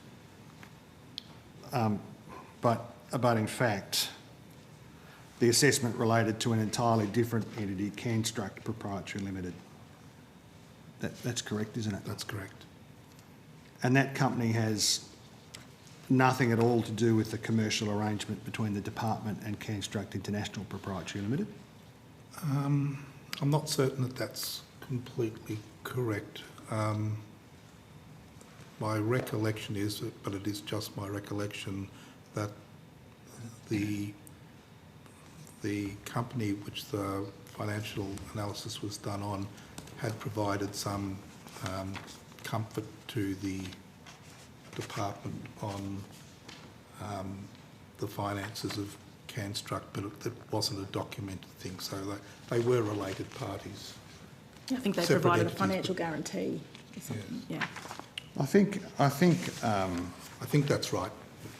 I think in a question on notice following the last Senate estimates hearing, because we did go backwards and forwards about this issue, the office said that the document entitled Financial Strength Assessment of Canstruct International Proprietary Limited was misleading. That's correct, isn't it? It wasn't. From our point of view, the document appeared to, we took it to relating to an entity which it didn't relate to. Yeah. I think the office said the department acknowledged that the evaluation documentation did not clearly identify the actual contracting entity, and stated that would in future ensure that its documentation fully reflects all relevant considerations. Yes. But it's not just But the evaluation didn't clearly identify the actual contracting entity, is it? It didn't identify the contracting entity at all. Like, it's quite a serious problem.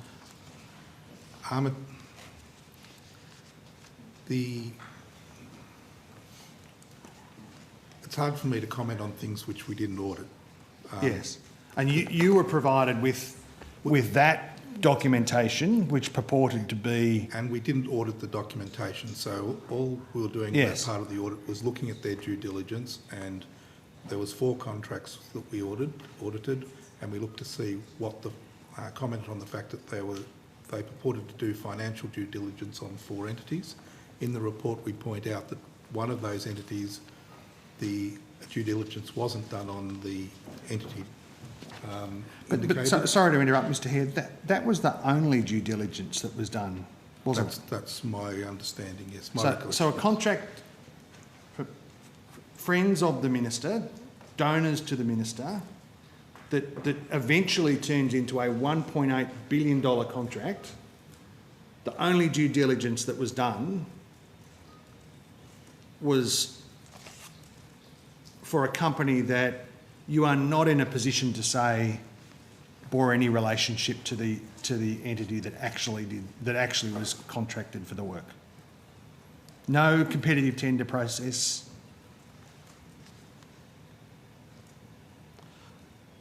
It's pretty hard to explain.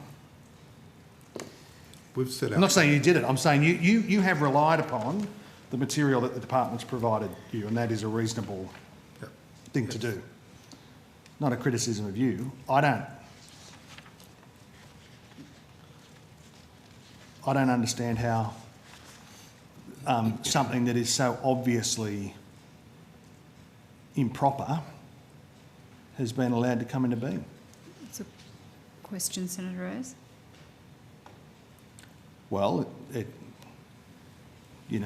had a rising inflection at the end. I think it was. We might need a bit more than that.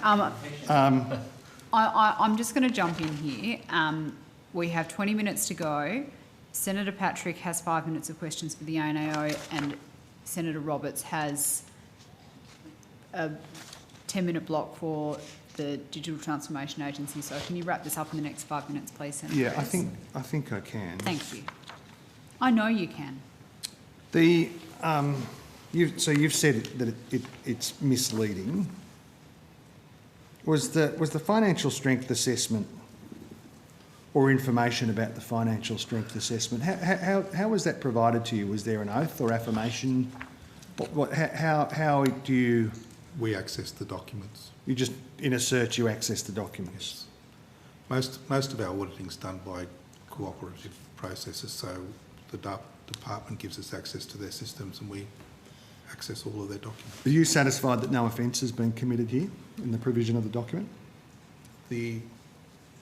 Not within the provision of the document. They gave us the document that existed.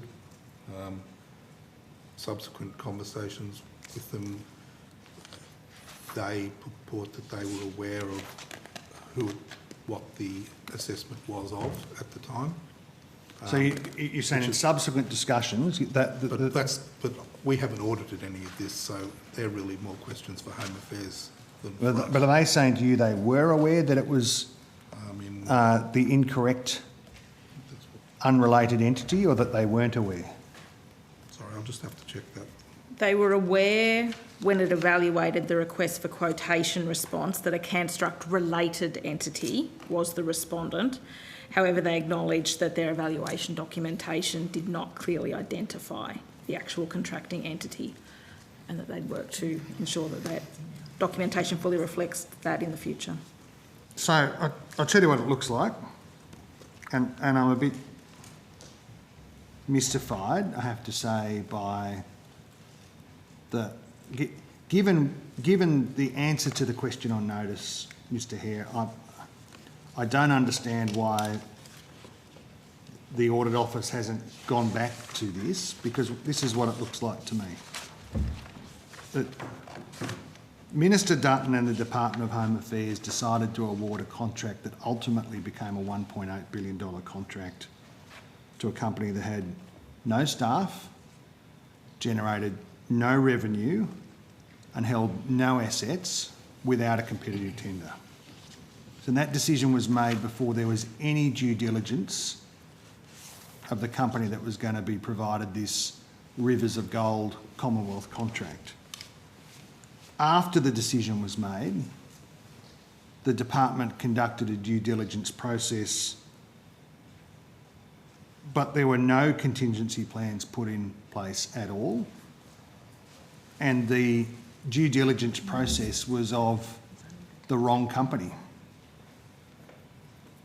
And on the basis of that misleading assessment, the department gave Canstruct International a contract that was worth $1.8 billion worth of taxpayers' money. And as I understand it, there's no security, no guarantees. The whole financial strength assessment process was a charade. What steps has the Audit Office taken, given the office has conducted the investigation and then had to sort of circle back and say, well, actually, this important aspect of the information that was provided to us was misleading? What steps have you undertaken to satisfy yourself that the way I've described this is not correct? Last question, Senator Ayres. What we've done after the last hearing is engage with the department to get clear what the financial assessment was and get the facts there, and we've put a note onto our audit report to point the reader to the fact that the financial strength assessment, which we believe did relate to Canstruct International, didn't, so that we provided clarity in our report on that, so the reader wouldn't be misled on that. Our conclusion in the audit was about whether the department appropriately managed the procurement process for the garrison support. On the basis of that particular piece of evidence changing, I don't believe it materially goes to the conclusion of our audit report. It's not an unusual circumstance for a company to establish a separate contracting entity to enter into a contract. It happens in contracting arrangements. The due diligence wasn't appropriate, but our finding with respect to the procurements for those 4 contracts that we looked at was that the department's approach was largely appropriate, and I think I'm still comfortable with that conclusion.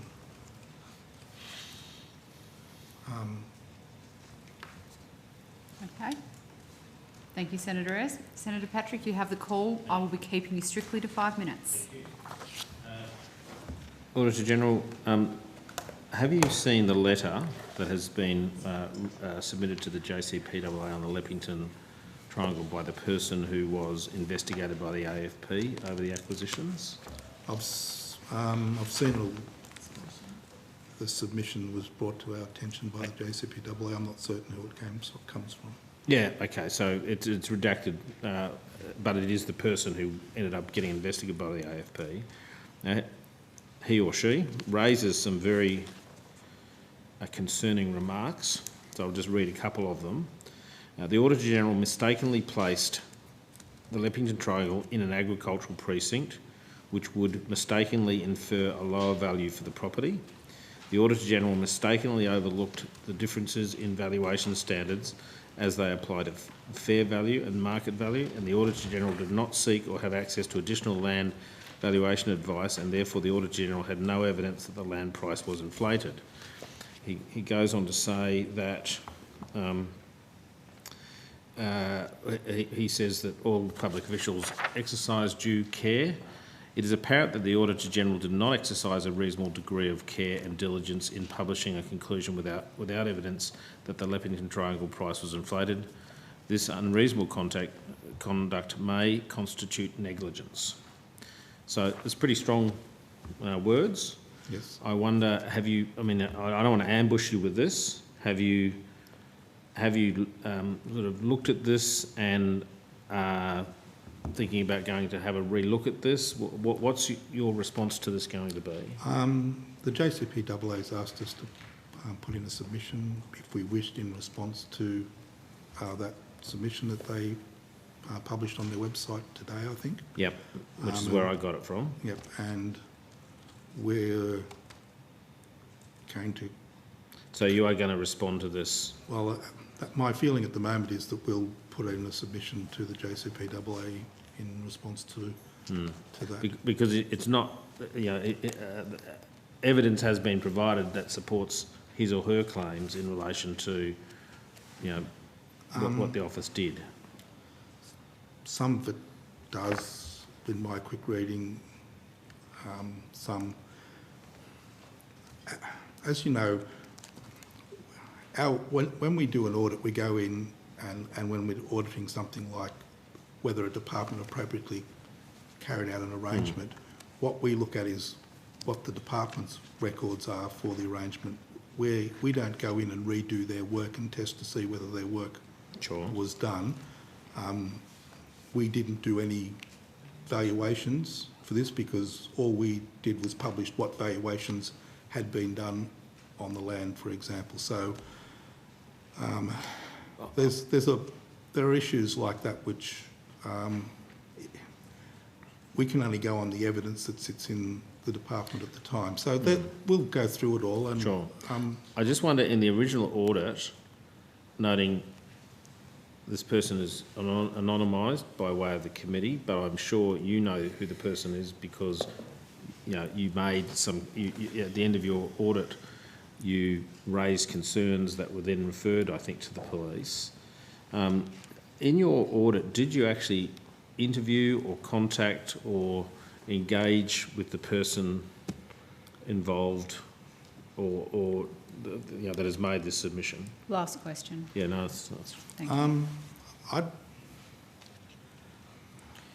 That's a really difficult question to answer because to answer it, I might go towards giving a view about who I think it might be, which may or may not be correct.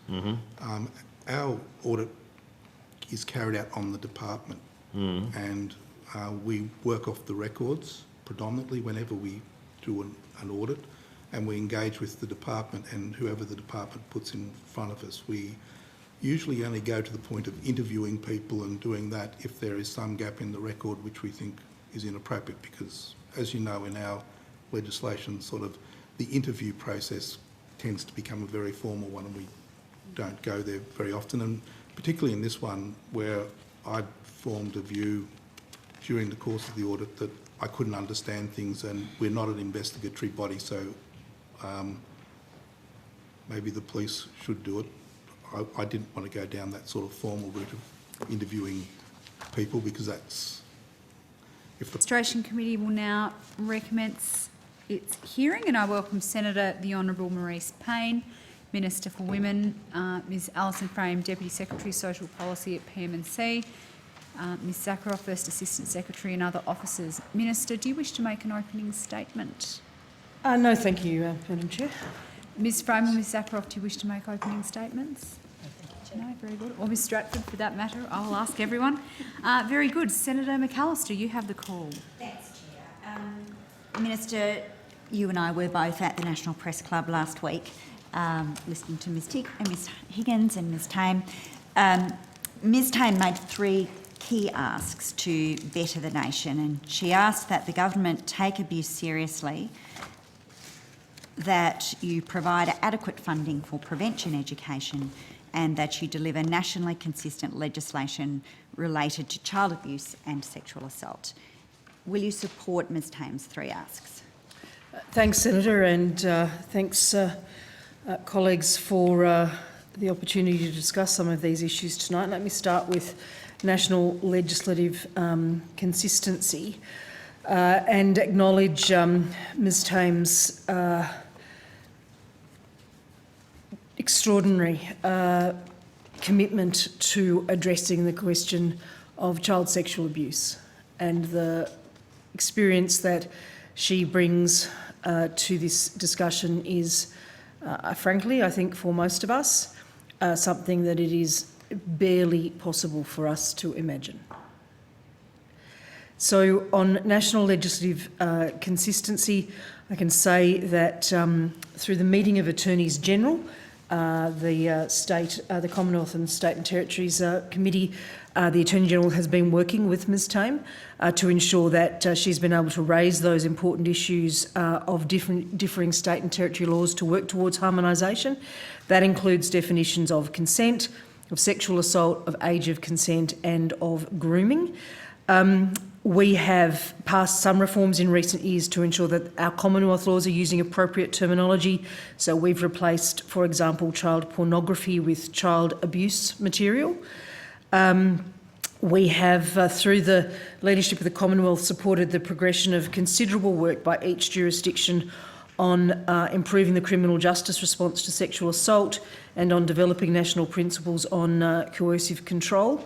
The AG has also, through the funding that we committed through the Women's Budget Statement in 2021-22, been supporting a joint program of work about strengthening that justice response. So this is work that is underway, and we support the development of national legislatively consistent provisions to address these issues, and that's evidenced by that engagement. In terms of funding for implementation, as this committee knows, the Women's Budget Statement of 2021-22 had an investment of over $1.1 billion to prevent and to respond to violence against women and their children over the next 4 years. That brings our investment in women's safety to over $2 billion since 2013. We described the funding in last year's budget as a down payment on the next national plan, and you know the next national plan is currently out for consultation. Once that national plan is agreed between the states and territories, then the Commonwealth will release its first 5-year action plan under that, and that will be, of course, funded. I think that the work that we have done through COVID as well is an indication that we're very cognisant of the challenges that exist in this area. We've also invested over $70 million to deliver national prevention campaigns since 2016. And given the role of the Stop It at the Start campaign, that is about knowing that disrespect is central to all abuse and violence, and that's why Stop It at the Start is focused on changing attitudes and behaviours around respect and consent and ingrained gender inequality, so the prevention aspect that Ms Tame speaks to. All of those go to the request and the view that as a government we must take abuse seriously, and that is absolutely my view. We are acting to support women's safety in their homes, in communities, in workplaces, in online spaces. We are working to implement all of the recommendations, as you know, Senator, of the Sex Discrimination Commissioner's report to set the standard. Our Women's Safety Summit last year, which has been part of this over 18-month consultation period on the next national plan, was also an important opportunity to bring lived experience together and inform the next national plan to end violence against women and their children. I don't have all the material here this evening in relation to child sexual abuse, which is also, as you know, core to Ms Tame's concerns, and she emphasised that on multiple occasions in her remarks last week. I don't have all of that here, but we are also taking significant steps in that area as well. So I know there will always be differences and differences of opinion, self-evidently. That has been the case in the past, but this government is taking these steps to ensure that we take it seriously, to ensure that we are committed to the funding that is required, and to ensure that we are moving on national legislative consistency with the states and territories. Particularly on the question of adequate funding for prevention education, do you think that the funding levels at the moment across the Federation are adequate for prevention education? And the beginning of your question? In relation to prevention education, which is the second of Ms Thames' asks, she asks that you provide adequate funding for prevention education. Do you think that the funding levels at the moment across the Federation for prevention education are adequate? Senator, I don't have all of the state and territory funding arrangements with me this evening. I think that in these circumstances, there is an opportunity, or opportunity is perhaps the wrong word. The funding question is an ongoing one, and it has to be reviewed in relation to meeting demand of the sector, of the preponderance of the abuse, of what is working, what is not working, all of those actions. Ms Frame tells me she has more information here this evening on child sexual abuse aspect. But we do keep that under review all the time, as you would expect a government to do. And that's why when we did present the Women's Budget Statement last year, that included that over $1 billion to prevent and respond to violence against women and their children over the next 4 years. As I imagine you know, the quality of prevention education varies significantly across states and territories and school systems.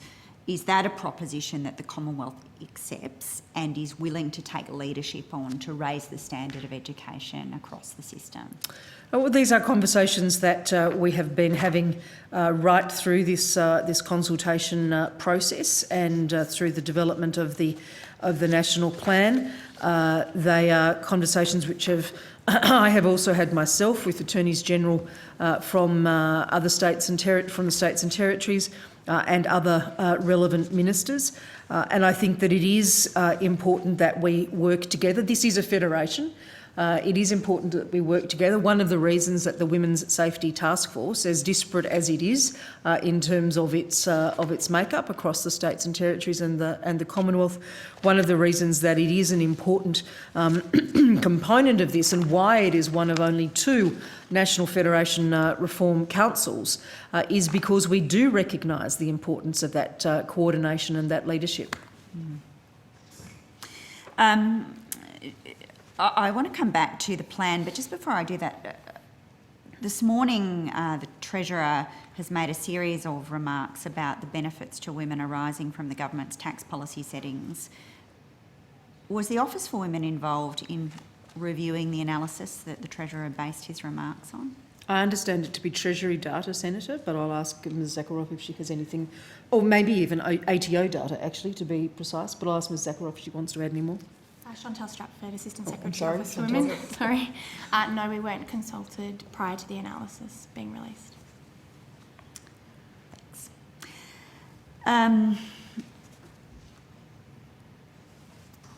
I should have said, Senator, also just in relation to your previous question, I do particularly welcome the agreement at the Education Ministers' meeting in just the last week or so on consent education. That obviously is a component of the sorts of issues that you're talking about. Just a few more questions about the plan. You indicated that when the plan was finalised, you intend to release a draft action plan or a draft action plan? Well, as you know, the plans are underpinned by implementation or action plans, and that will be produced after the plan is finalised. Can you step me through the timetable for that? I suppose just as you do so, I'm interested in the expected date for finalising the plan and whether or not you intend to consult on the action plans prior to confirming them. The commentary on the draft plan period will close on the 25th of February, and then I'll ask Ms Zakharov or Ms Stratford to take you through the next step, Senator.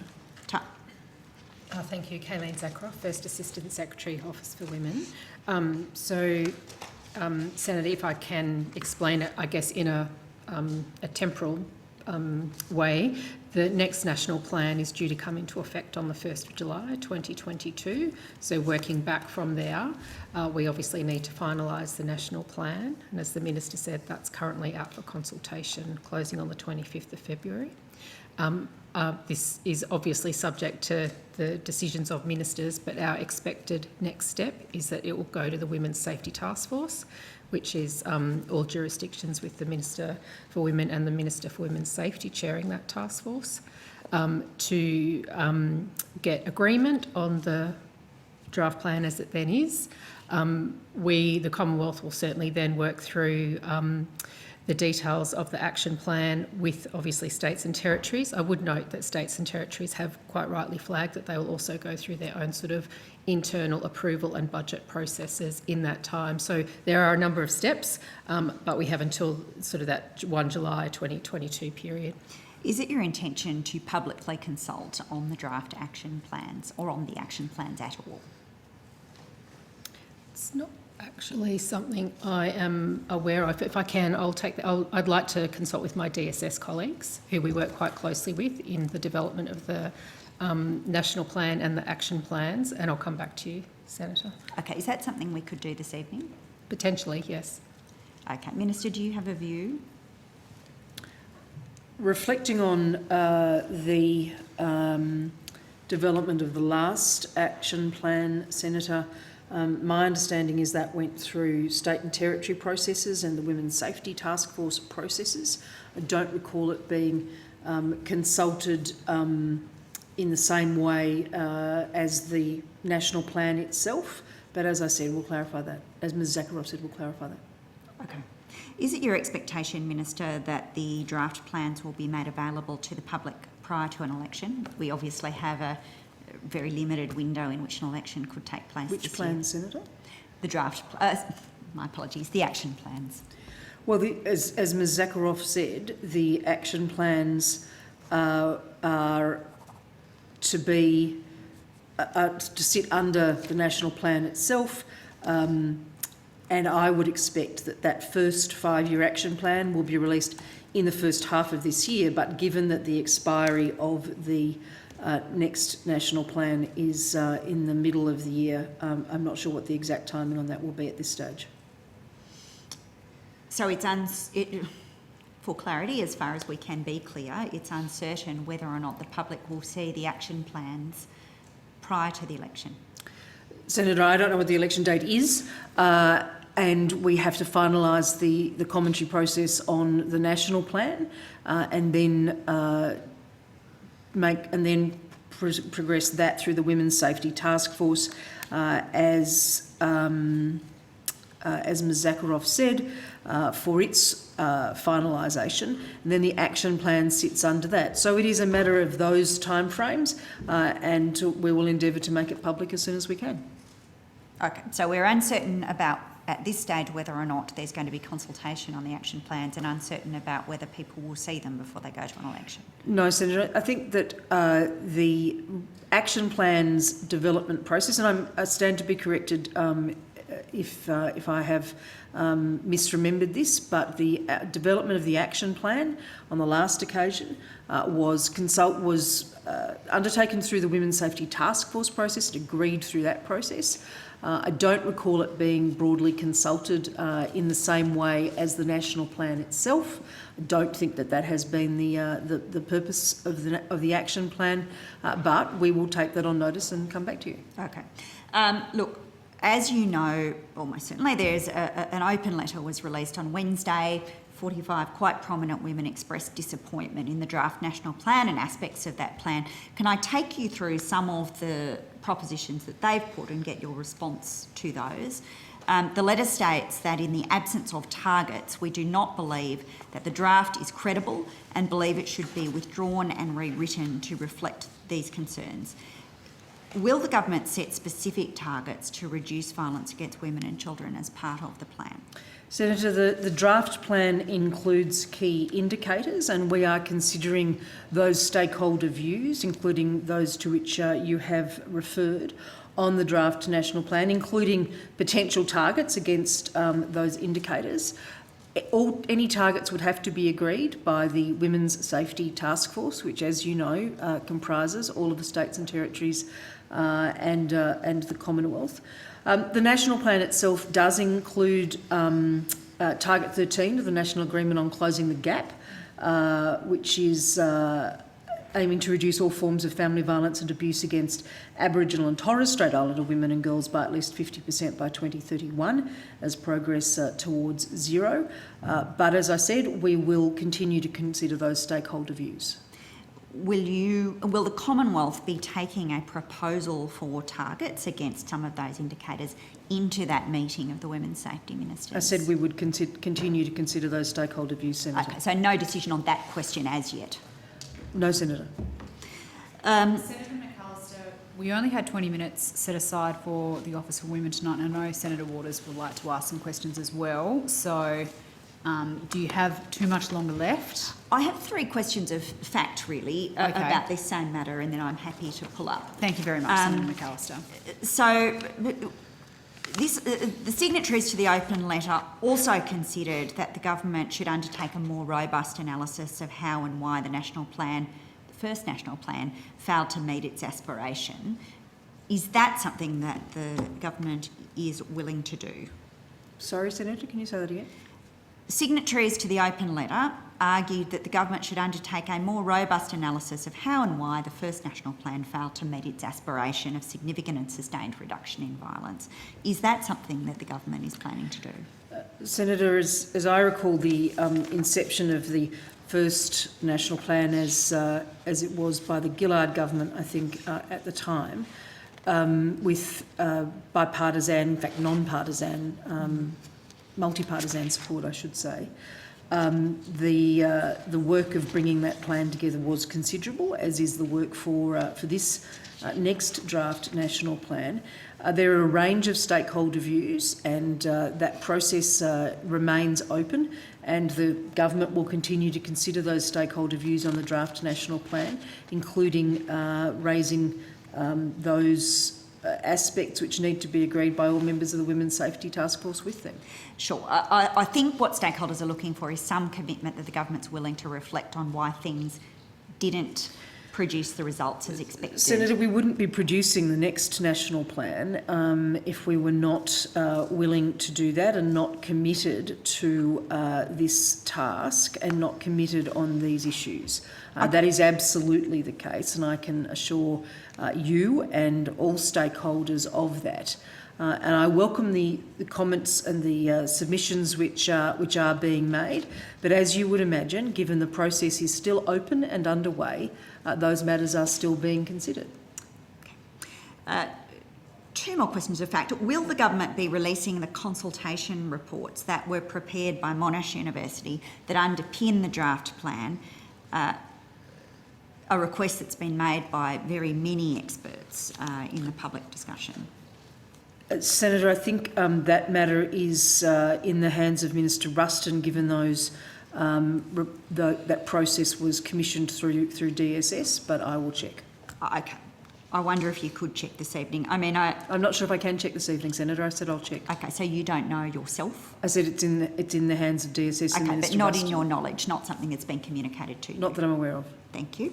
And has the government released all of the evaluation reports of the previous national action plans so the public can judge what issues might be relevant for the next one?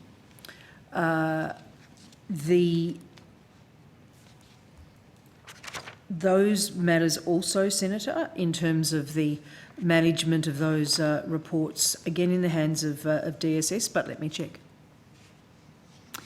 Okay, and finally, there have been a number of requests for a dedicated standalone national plan to eliminate family violence in First Nations communities. Does the government intend to deliver a standalone national plan to eliminate violence against Aboriginal and Torres Strait Islander women? Senator, we have said that we have agreed to a dedicated Aboriginal and Torres Strait Islander action plan. We are working with our Aboriginal and Torres Strait Islander Advisory Council on the development of that dedicated action plan, and that reflects our absolute commitment to addressing the unacceptable rates of family violence against Aboriginal and Torres Strait Islander women and children. And that is a subject that I have discussed myself with leading advocates like June Oscar, for example, as have a range of Cabinet Ministers. Thank you, Chair. Thank you very much, Senator McAllister. Senator Waters, we are running quite over time, so if you can be as economical as possible, I'd appreciate it. Thank you. Thanks, Chair. Hi, everyone. Thanks for joining us tonight. Starting off with the budget process, last year a member for Office of Women was seconded to Treasury to help coordinate the Women's Budget Statement. Is the same arrangement in place for the upcoming budget?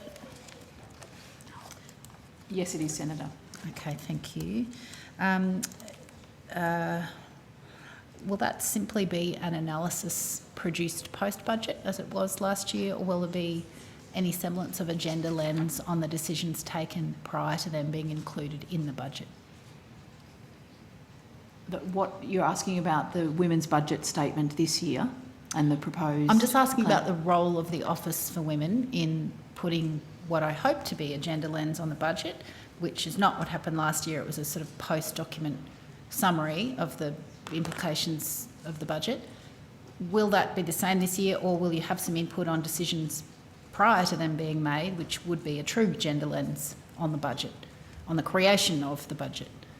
Senator, we work closely with Treasury, who lead the Women's Budget Statement, as you know, who prepare the Women's Budget Statement from Treasury, and it's a glossy document produced it is very from glossy, the department. Yes.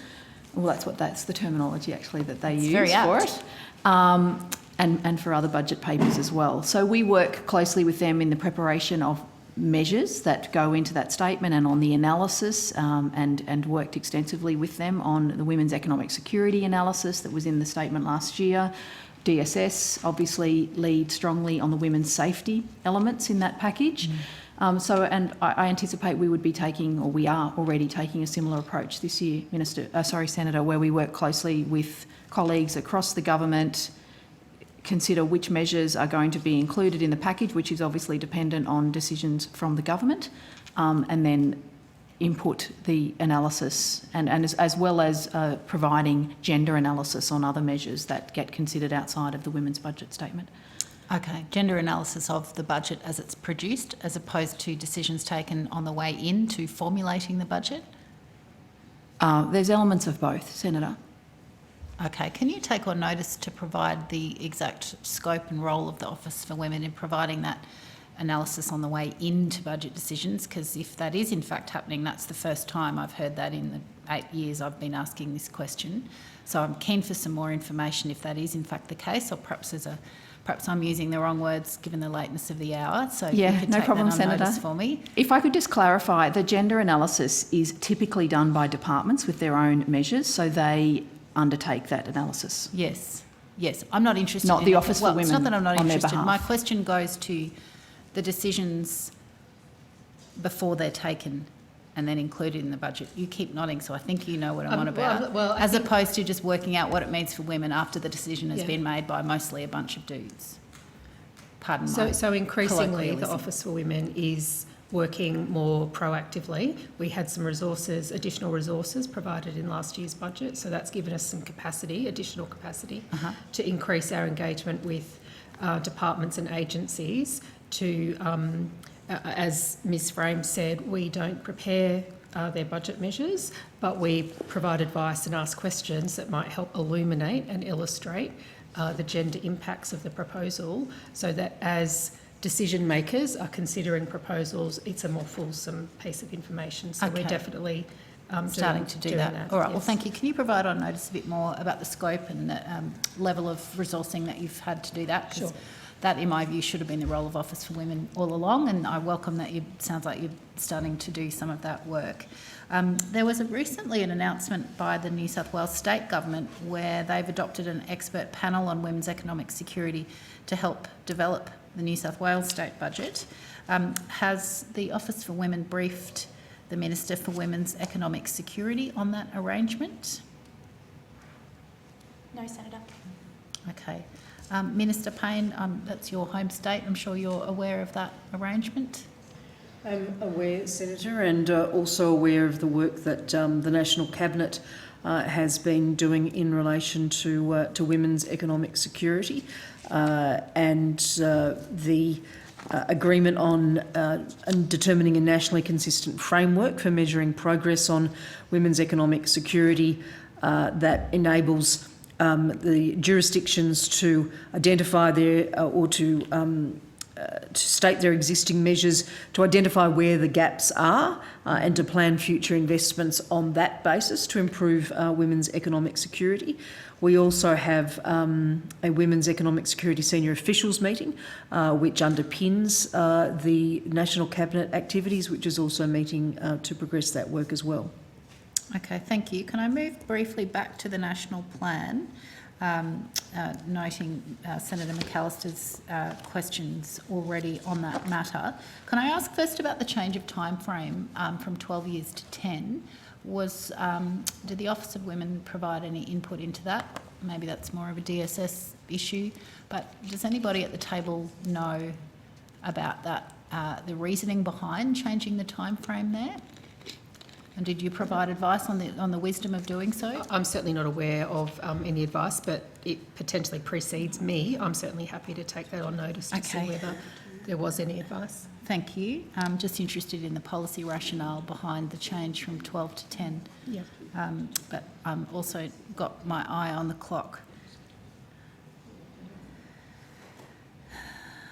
The other issue that I wanted to ask about, Minister, perhaps while you're reflecting on that question of the change of time frame, is also the... I don't have any information for you on that. Oh, no? Okay. Is that a Minister Ruston question? Well, I think the time frame in terms of the change, Senator, was agreed and includes the two 5-year action plans sitting underneath it, but I don't have anything further for you. Okay, I'll take that up with DSS. By it sounds. Senator, can I just add that part of the rationale behind the 2x5 plans rather than 4x3, which doesn't go directly from 12 years to 10, but the rationale for the change in action plan goes to Senator McAllister's earlier questions about evaluation. Yes. And it was considered part of the thinking was that 2x5 year action plans would enable more time for evaluation of the effectiveness of measures rather than the 4x3 action plans, in which it was they were very quickly rolled over without allowing that time for really rigorous evaluation, which we think will increase the effectiveness of the spend. Has there been a guideline for what shape that evaluation will take, or has that been decided yet? I have to take that on notice, and there will be a lot of thinking about that with DSS, and there will be work on that, but we'll take that on notice. And thank you, because obviously that was a key criticism of the first national plan, that it lacked evaluation, as has been covered already in earlier questions. There is a recognition of the importance of gender equality in the draft plan, but again it lacks any sort of specificity or any measures designed to address gender equality. Minister or folk from the Office of Women, is that work to be expected in the draft action plan, or is that not forthcoming? I think, Senator, so there's definitely a recognition that gender equality is a very important element. It's not intended or designed to be a plan that captures everything, including women's economic security. There are references, but it may well be something that comes up prominently in the feedback that we may need to look at. But yeah, I mean, there's the priority is trying to capture it in terms of women's safety. Yes, measures. okay, but given that the plan itself acknowledges that the lack of gender equality is a key driver for violence, we all know that, gendered violence, it would make sense to put some, I don't want to say meat around the bones, but to put some delivery items around trying to achieve gender equality. That's not in the draft plan. Is it being worked on It to may be well, in the I mean, action plan? elements or- might appear in the action plan, and there are certainly other measures across government that go to, you know, we're going to hear from Ms Woolridge in a minute from WGEA, that go to measures and initiatives to address gender equality. Okay, so it might be in the upcoming action plan that we're not sure whether we will see before the election, and we don't know whether that will be consulted on with experts or the community. Well, just on the point around experts, we've certainly had the benefit of advisory groups supporting the development of the national plan.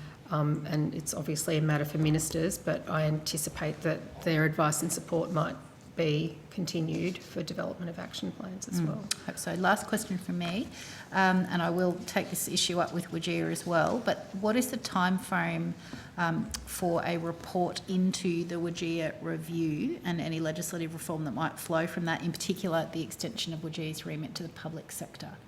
Is there a time frame on that? So, Senator, the WGEA review was provided to government, I think, on the 27th of December, or the review report, I should say, 27th of December, and has been. I have had a look at the review, spoken with senior officials and other cabinet ministers in relation to the review, and intend to release that very shortly. Okay, and the expansion of WGEA to the public sector, is there a time frame around that? We're expecting to report in the 22-23 financial year. Sorry, what does that mean, you're expecting to report? So there's a pilot underway at the moment with WGEA and a small number of agencies, and following the results of that pilot, we'll expand the reporting more broadly across the public service. As well, at National Cabinet on the 10th of December last year, there was an agreement that states and territories would also publicly report to WGEA. And so we're just working with our jurisdictional partners now around the timing, but they are committed to do that as soon as possible. And Ms Woolridge can probably speak to some of the conversations she's had around that with the jurisdictions. What was that date that you mentioned? Just the 10th of December. Prior to that, the end of the 2022-23 financial year. 22-23. Okay, thank you very much. Thanks, Chair. Thank you, Senator Waters. If we have no further questions for the Office of Women, we will let them go and thank them very much for coming along this evening. And we will check that we have on the line, yes, Ms Wooldridge. We'll move swiftly through to WGEA. I welcome the Director of the Workplace Gender Equality Agency, Ms Mary Wooldridge, who is obviously appearing via teleconference, and other officers. Minister, do you wish to make an opening statement at this point? No, Chair. Ms Wooldridge, do you wish to make an opening statement? No, thanks. Wonderful. Senator Ayres, I'm giving you the call. Short question, and then I'll stop. Ms Wooldridge, I see there's an event on tomorrow. I see you're a guest speaker, and the Right Honourable Theresa May you're both keynote speakers. It looks like a very good event.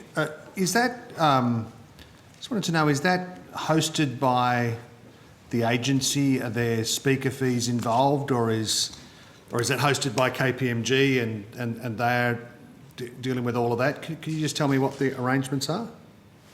Certainly, Senator. WGEA and Chief Executive Women are jointly organising the event.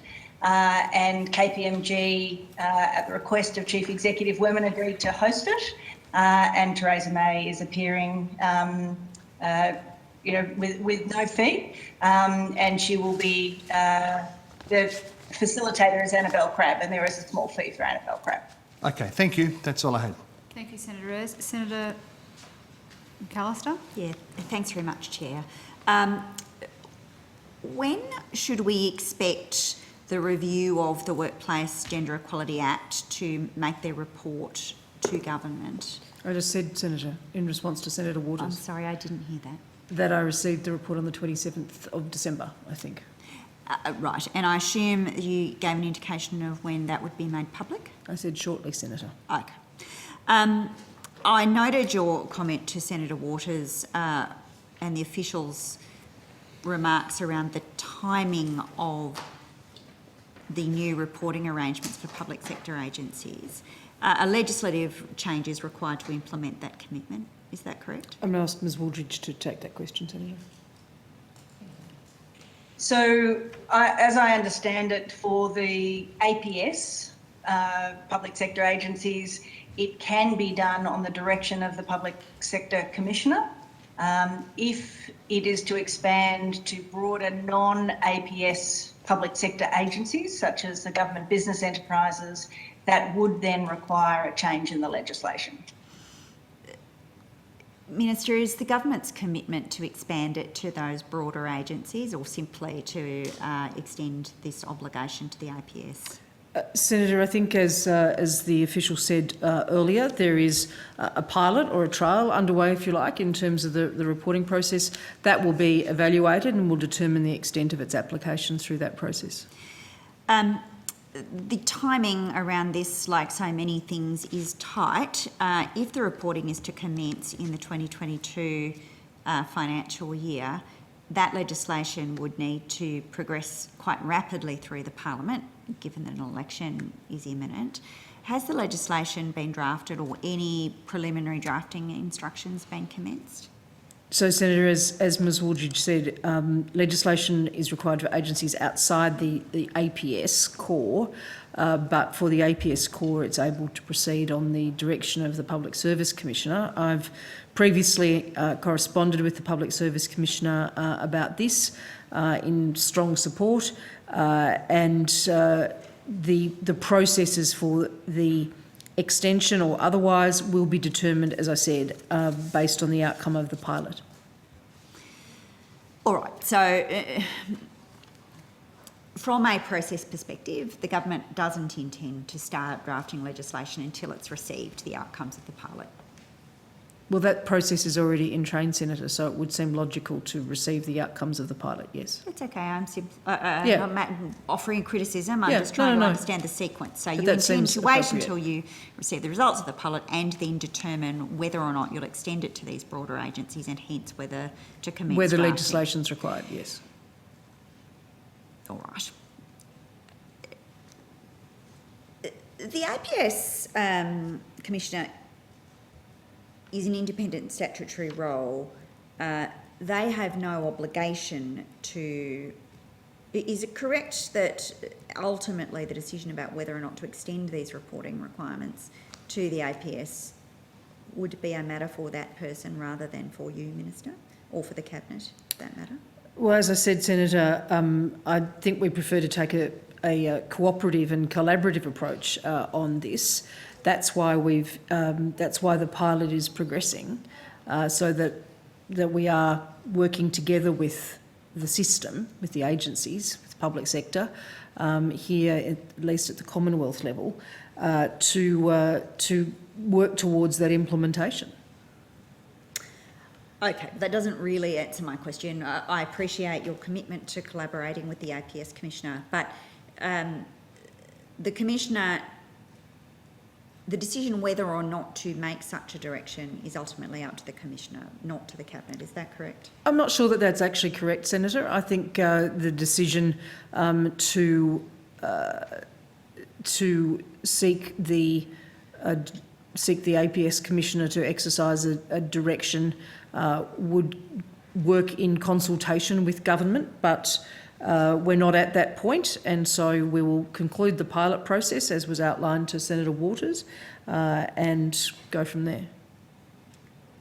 Thanks, Chair.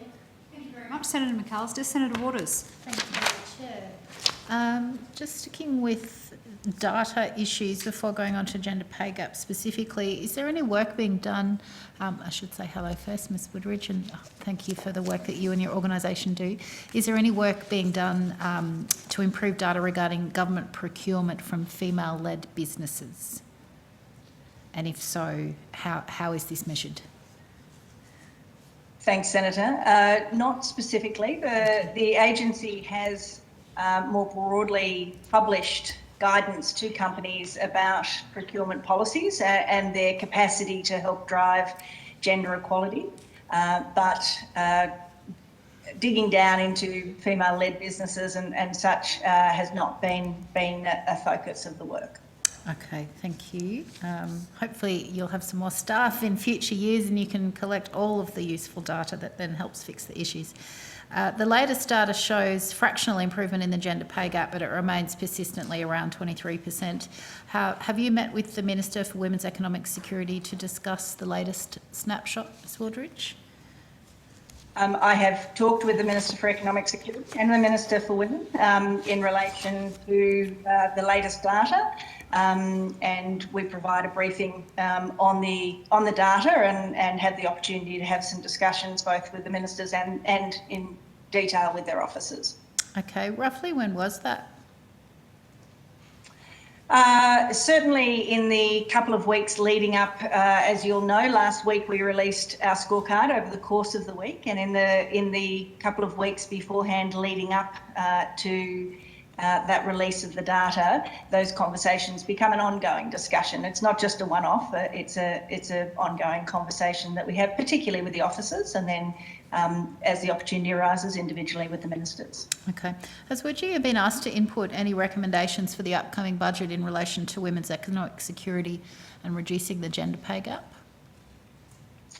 So we've certainly taken the opportunity in discussions with the Minister and with the Office for Women in relation to funding for our agency and the capacity, we believe, to have a greater impact on driving gender equality in workplaces, including, of course, addressing the gender pay gap. The review of the Act is an important part of that, and the potential to further drive change, and also, of course, the investment and the expansion of our reporting through to state and territories. So we continue to have those discussions. Okay, so my question really went to policy solutions, but you've mentioned that it would behove you'd be more effective, I think were your words, if you had additional resources. What sort of additional resources have you sought? What quantum? Are you looking at a doubling or a trebling? What do you need to do the task properly, given your expanded remit? Not that you're not doing it properly already, but to do it amply and well with great result. Well, I think the review of the Act, which we've been consulted on in detail and put a comprehensive submission into as well, has outlined ways that the workplace gender equality can be more effective and have a greater impact in terms of driving change beyond what we currently do with our very significant world-leading data set. And so we've put forward some proposals and I think, to be fair, it's probably part of internal budget discussions at this stage in relation to the quantum, and it's for discussion about also the comprehensiveness of the implementation of the review of the Act as to where that will land. Okay. The Treasurer has been out today talking up the benefit of tax cuts for young women, but the most recent gender pay gap data, which we've just discussed, shows very marginal gains, and most analysis of the stage 3 tax cuts, which will predominantly benefit men, are that would far outstrip any such so-called benefits the Treasurer referred to this morning. What measures are actually needed to support closing the gender pay gap, the systemic drivers? Well, we've done some fabulous research over the years that with KPMG that identify the sources of the gender pay gap and the contribution of different issues. Some of it is occupational segregation, some of it is industrial segregation that contributes about 17% of the value of the gender pay gap. So different roles are valued at different levels and the fact that women often tend to go into lower paying jobs. The issue of women taking time out of the workforce for caring responsibilities particularly contributes about 40% of the value of the gender pay gap. And the other 40% is in the order of issues about bias and discrimination. So there's a range of issues, but issues in relation to workforce participation particularly contribute about 40% of that gender pay gap. Okay, so in answering the question of what measures are needed to support closing the gender pay gap, presumably you would go to issues of how to increase workforce participation, value unpaid domestic labour and care work, So I'm interested not so much in the description of the problem, although that was a good summary, but in your policy prescriptions to fix it. Well, and it's fair to say that the agency hasn't spent a lot of time on policy in the past, and we're doing more work on that into the future. We've traditionally, as you know, has been very much about collecting the data and working with companies in relation to their policies and practices. So we obviously continue to do that in great detail, but so our focus is on working with the companies rather than the government policy solutions. But obviously things that enable women to participate, their assistance, policies that companies can have about both equal recruitment and retention, not having a gender pay gap on graduation, which we currently see, having women into line roles and CFO roles that enable them to progress through organisations and enable them to take the most senior positions within an organisation, make a difference as well. Policies that enable caring and childcare and support that enable women to return to work after childcare. And of course, something we've talked about a lot in the last week is men taking parental leave, enabling to work, return to work as well. So there's some of the policies that we see and work very closely with companies in relation to facilitating the economic participation of women. Senator, I think it's important to note that the gender pay gap data that WGEA publishes and the data that the ABS publishes are also different in terms of the approach that the two entities take. In terms of the gender pay gap through the ABS statistics, that sits at 14.2, which we acknowledge is too wide. We had driven that or it had been driven down to its lowest level on record, which was 13.4% in the 6 months to November 2020. But the reality is that COVID has of course impacted that as well. This is a longer conversation. I think it's a conversation worth having. It's a challenge when the committee allocates 25 minutes for WGEA and 20 minutes for Office for Women to do that, but I appreciate your interest and we can perhaps provide further information as well. Thank you, Minister. Yes, I'm across the different scopes for collecting the data and hence the different figures, although I would like to see personally the scope of WGEA expanded further to companies of smaller size, but that's not a matter for Ms Wooldridge tonight. Hopefully it might be in future though. Just a few remaining hopefully quick questions, Chair, and then I'm finished. Ms Wooldridge, just in relation to the development of the draft national plan, given that gender inequality and financial insecurity are drivers and often exacerbators of violence against women, has WGEA been consulted in the development of the draft national plan to end violence against women and their children? So, Senator, I was involved in the Women's Safety Summit and actually had the opportunity to speak, which I was very pleased to be able to do and participate.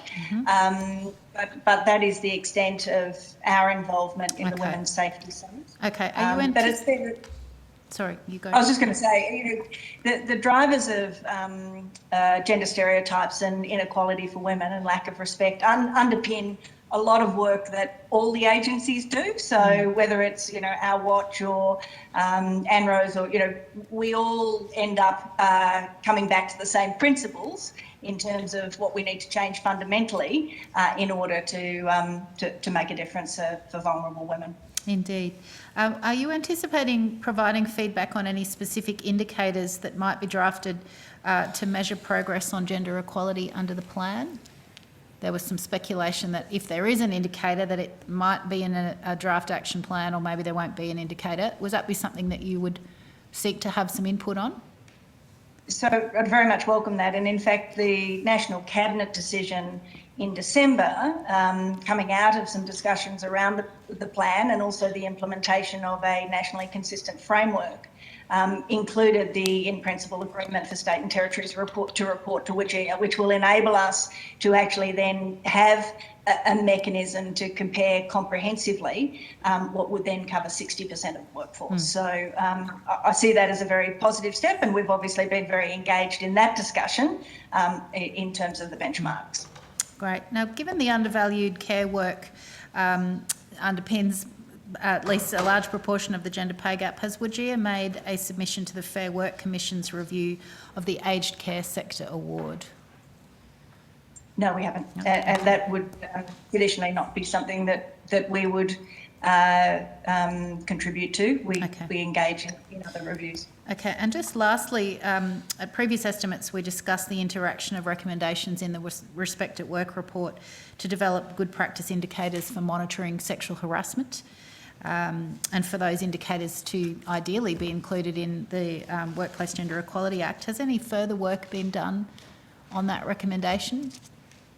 So this is a two-step recommendation process. So recommendation 46, the Attorney General's Department is leading the determination and development of what those indicators will be, and they're consulting with us and many others through that process.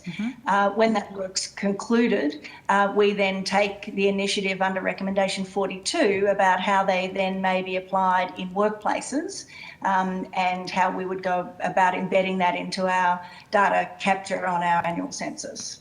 Do you have a time frame for that work, Ms Wooldridge? Your portion of the work once the first step's completed?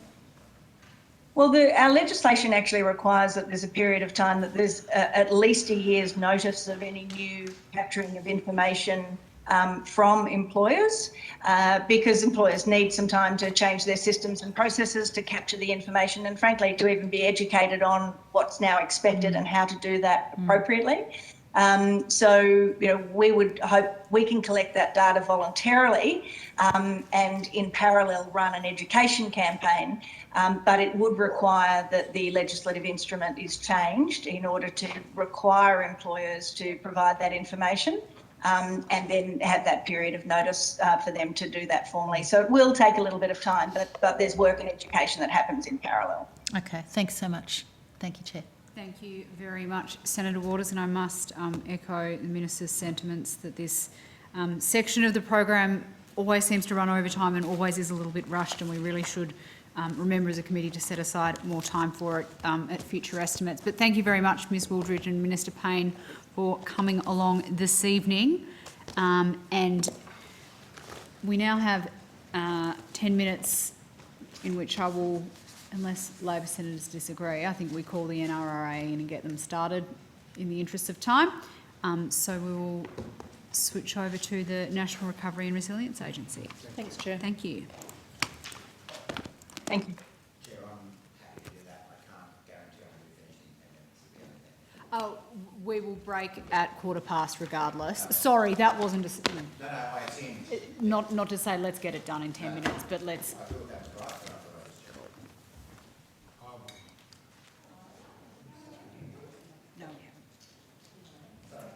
Mars, we've been following each other.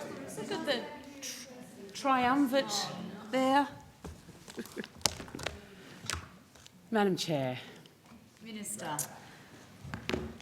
J'adore. What? The Rat Pack. Oh, that's it. That's it. That's very St Elmo's fire.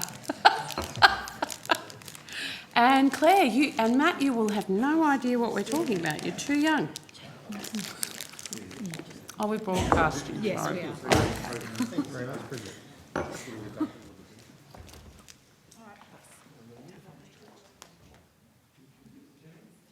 Thank you.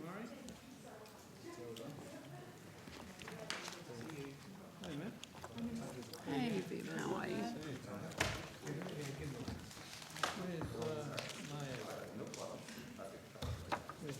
I've managed to pay all my gas.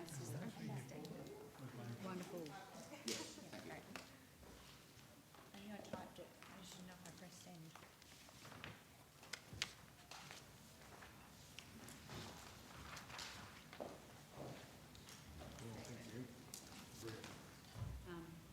We might get underway, given that we are due to break for tea in 7 minutes.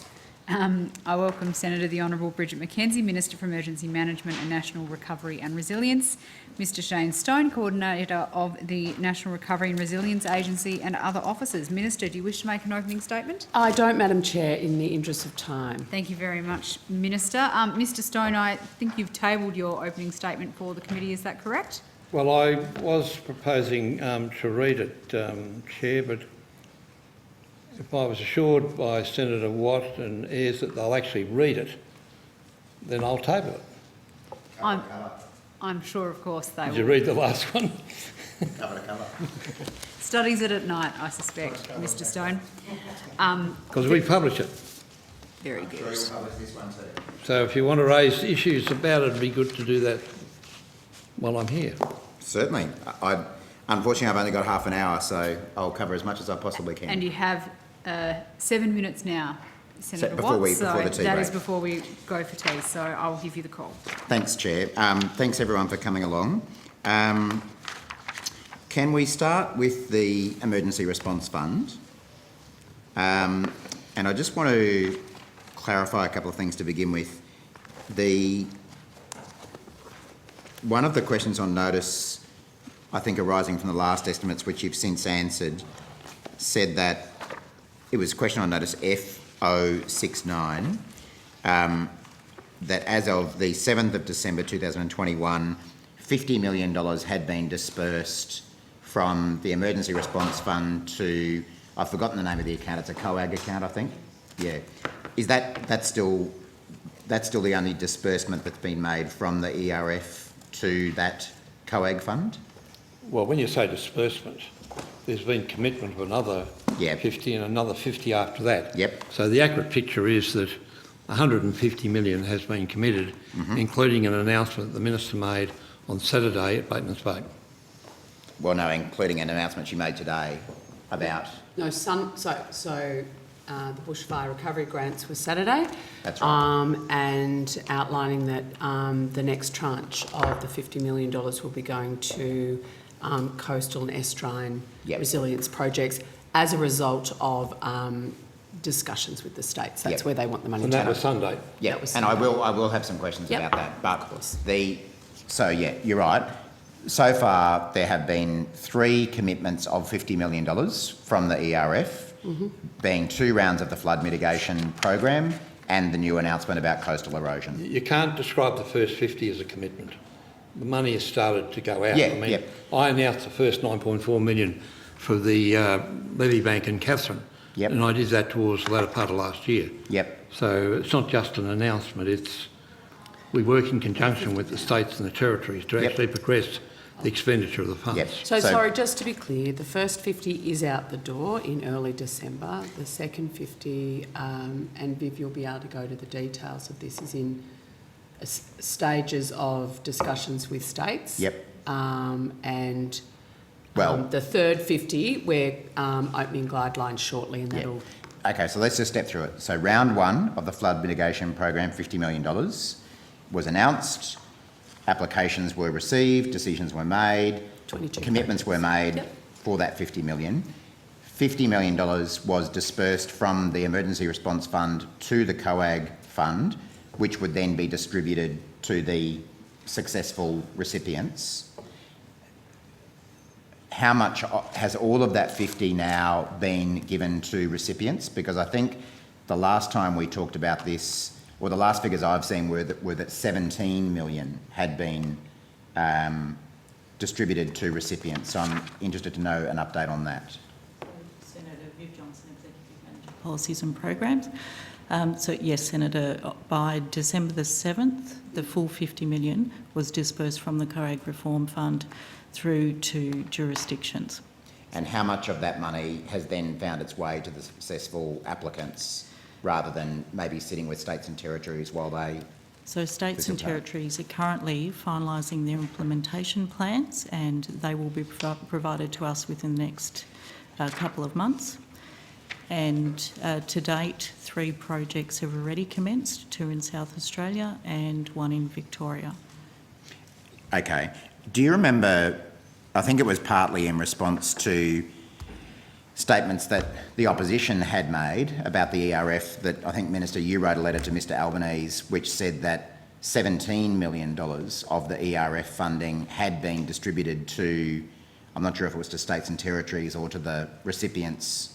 No, it had gone out to different states and territories because we're in a sort of it sits in that fund, and then we go and have contractual negotiations and conversations with states and territories. So at that point, Some states we landed, others we were still waiting. It wasn't until the 7th of December that we were able to say, right, we've got all of them, and my understanding is we've got 22 projects across the country. Yep. And that money is now sitting out there with states and territories. Yep. And what you're saying is that in November or whenever it was, that 17 million had been distributed to the states and territories. Now it's 50. Yep. Being all out of the round one. Yeah, being all of the round one funding. And do you have a dollar figure? You said that 3 of those projects have now commenced. Yes, Senator. Was there something about 2 projects, or was it 2 in South Australia and 1 in... 2 in South Australia. Yep. That total 3.18 million. Yep. And 1 in Victoria has commenced, which is a $1.2 million project. Okay. So of the 50 million that has been distributed to the states and territories now, how much has then been passed on by them to the successful applicant? So I think, Senator, it's probably fair to say that most of the projects are working through the implementations plan stage. What that means is that they need to provide us with the implementation plan within the next couple of months. The ones that I've referred to that have commenced, it means that they've started the preliminary phase, so they're pre-construction activities. And as the states obviously finalise the implementation plans and the contracts to put in place their projects, then the money will flow from the jurisdictions to those proponents. Okay. And I think you said it was 22 successful applicants in round 1? Yes, 22 projects. And 3 of those projects have commenced? Yes. How many projects do you expect to have commenced by the end of this financial year? I think, Senator, we would have expected all of them to have commenced by the end of this financial year, pending obviously trade shortages and any contractual sort of issues that states might have. They obviously need to go through their own proper tender evaluation processes and run through those projects. And I take it that none of those projects have been completed yet, if only 3 have commenced? No, Senator, Yep. They haven't been completed. I'm happy to wait until after the break to resume if Thank you very much, Senator Watt. We'll break for tea now, and the committee will suspend, and we'll be back here at 9:30 continuing with NRAA. Thanks all.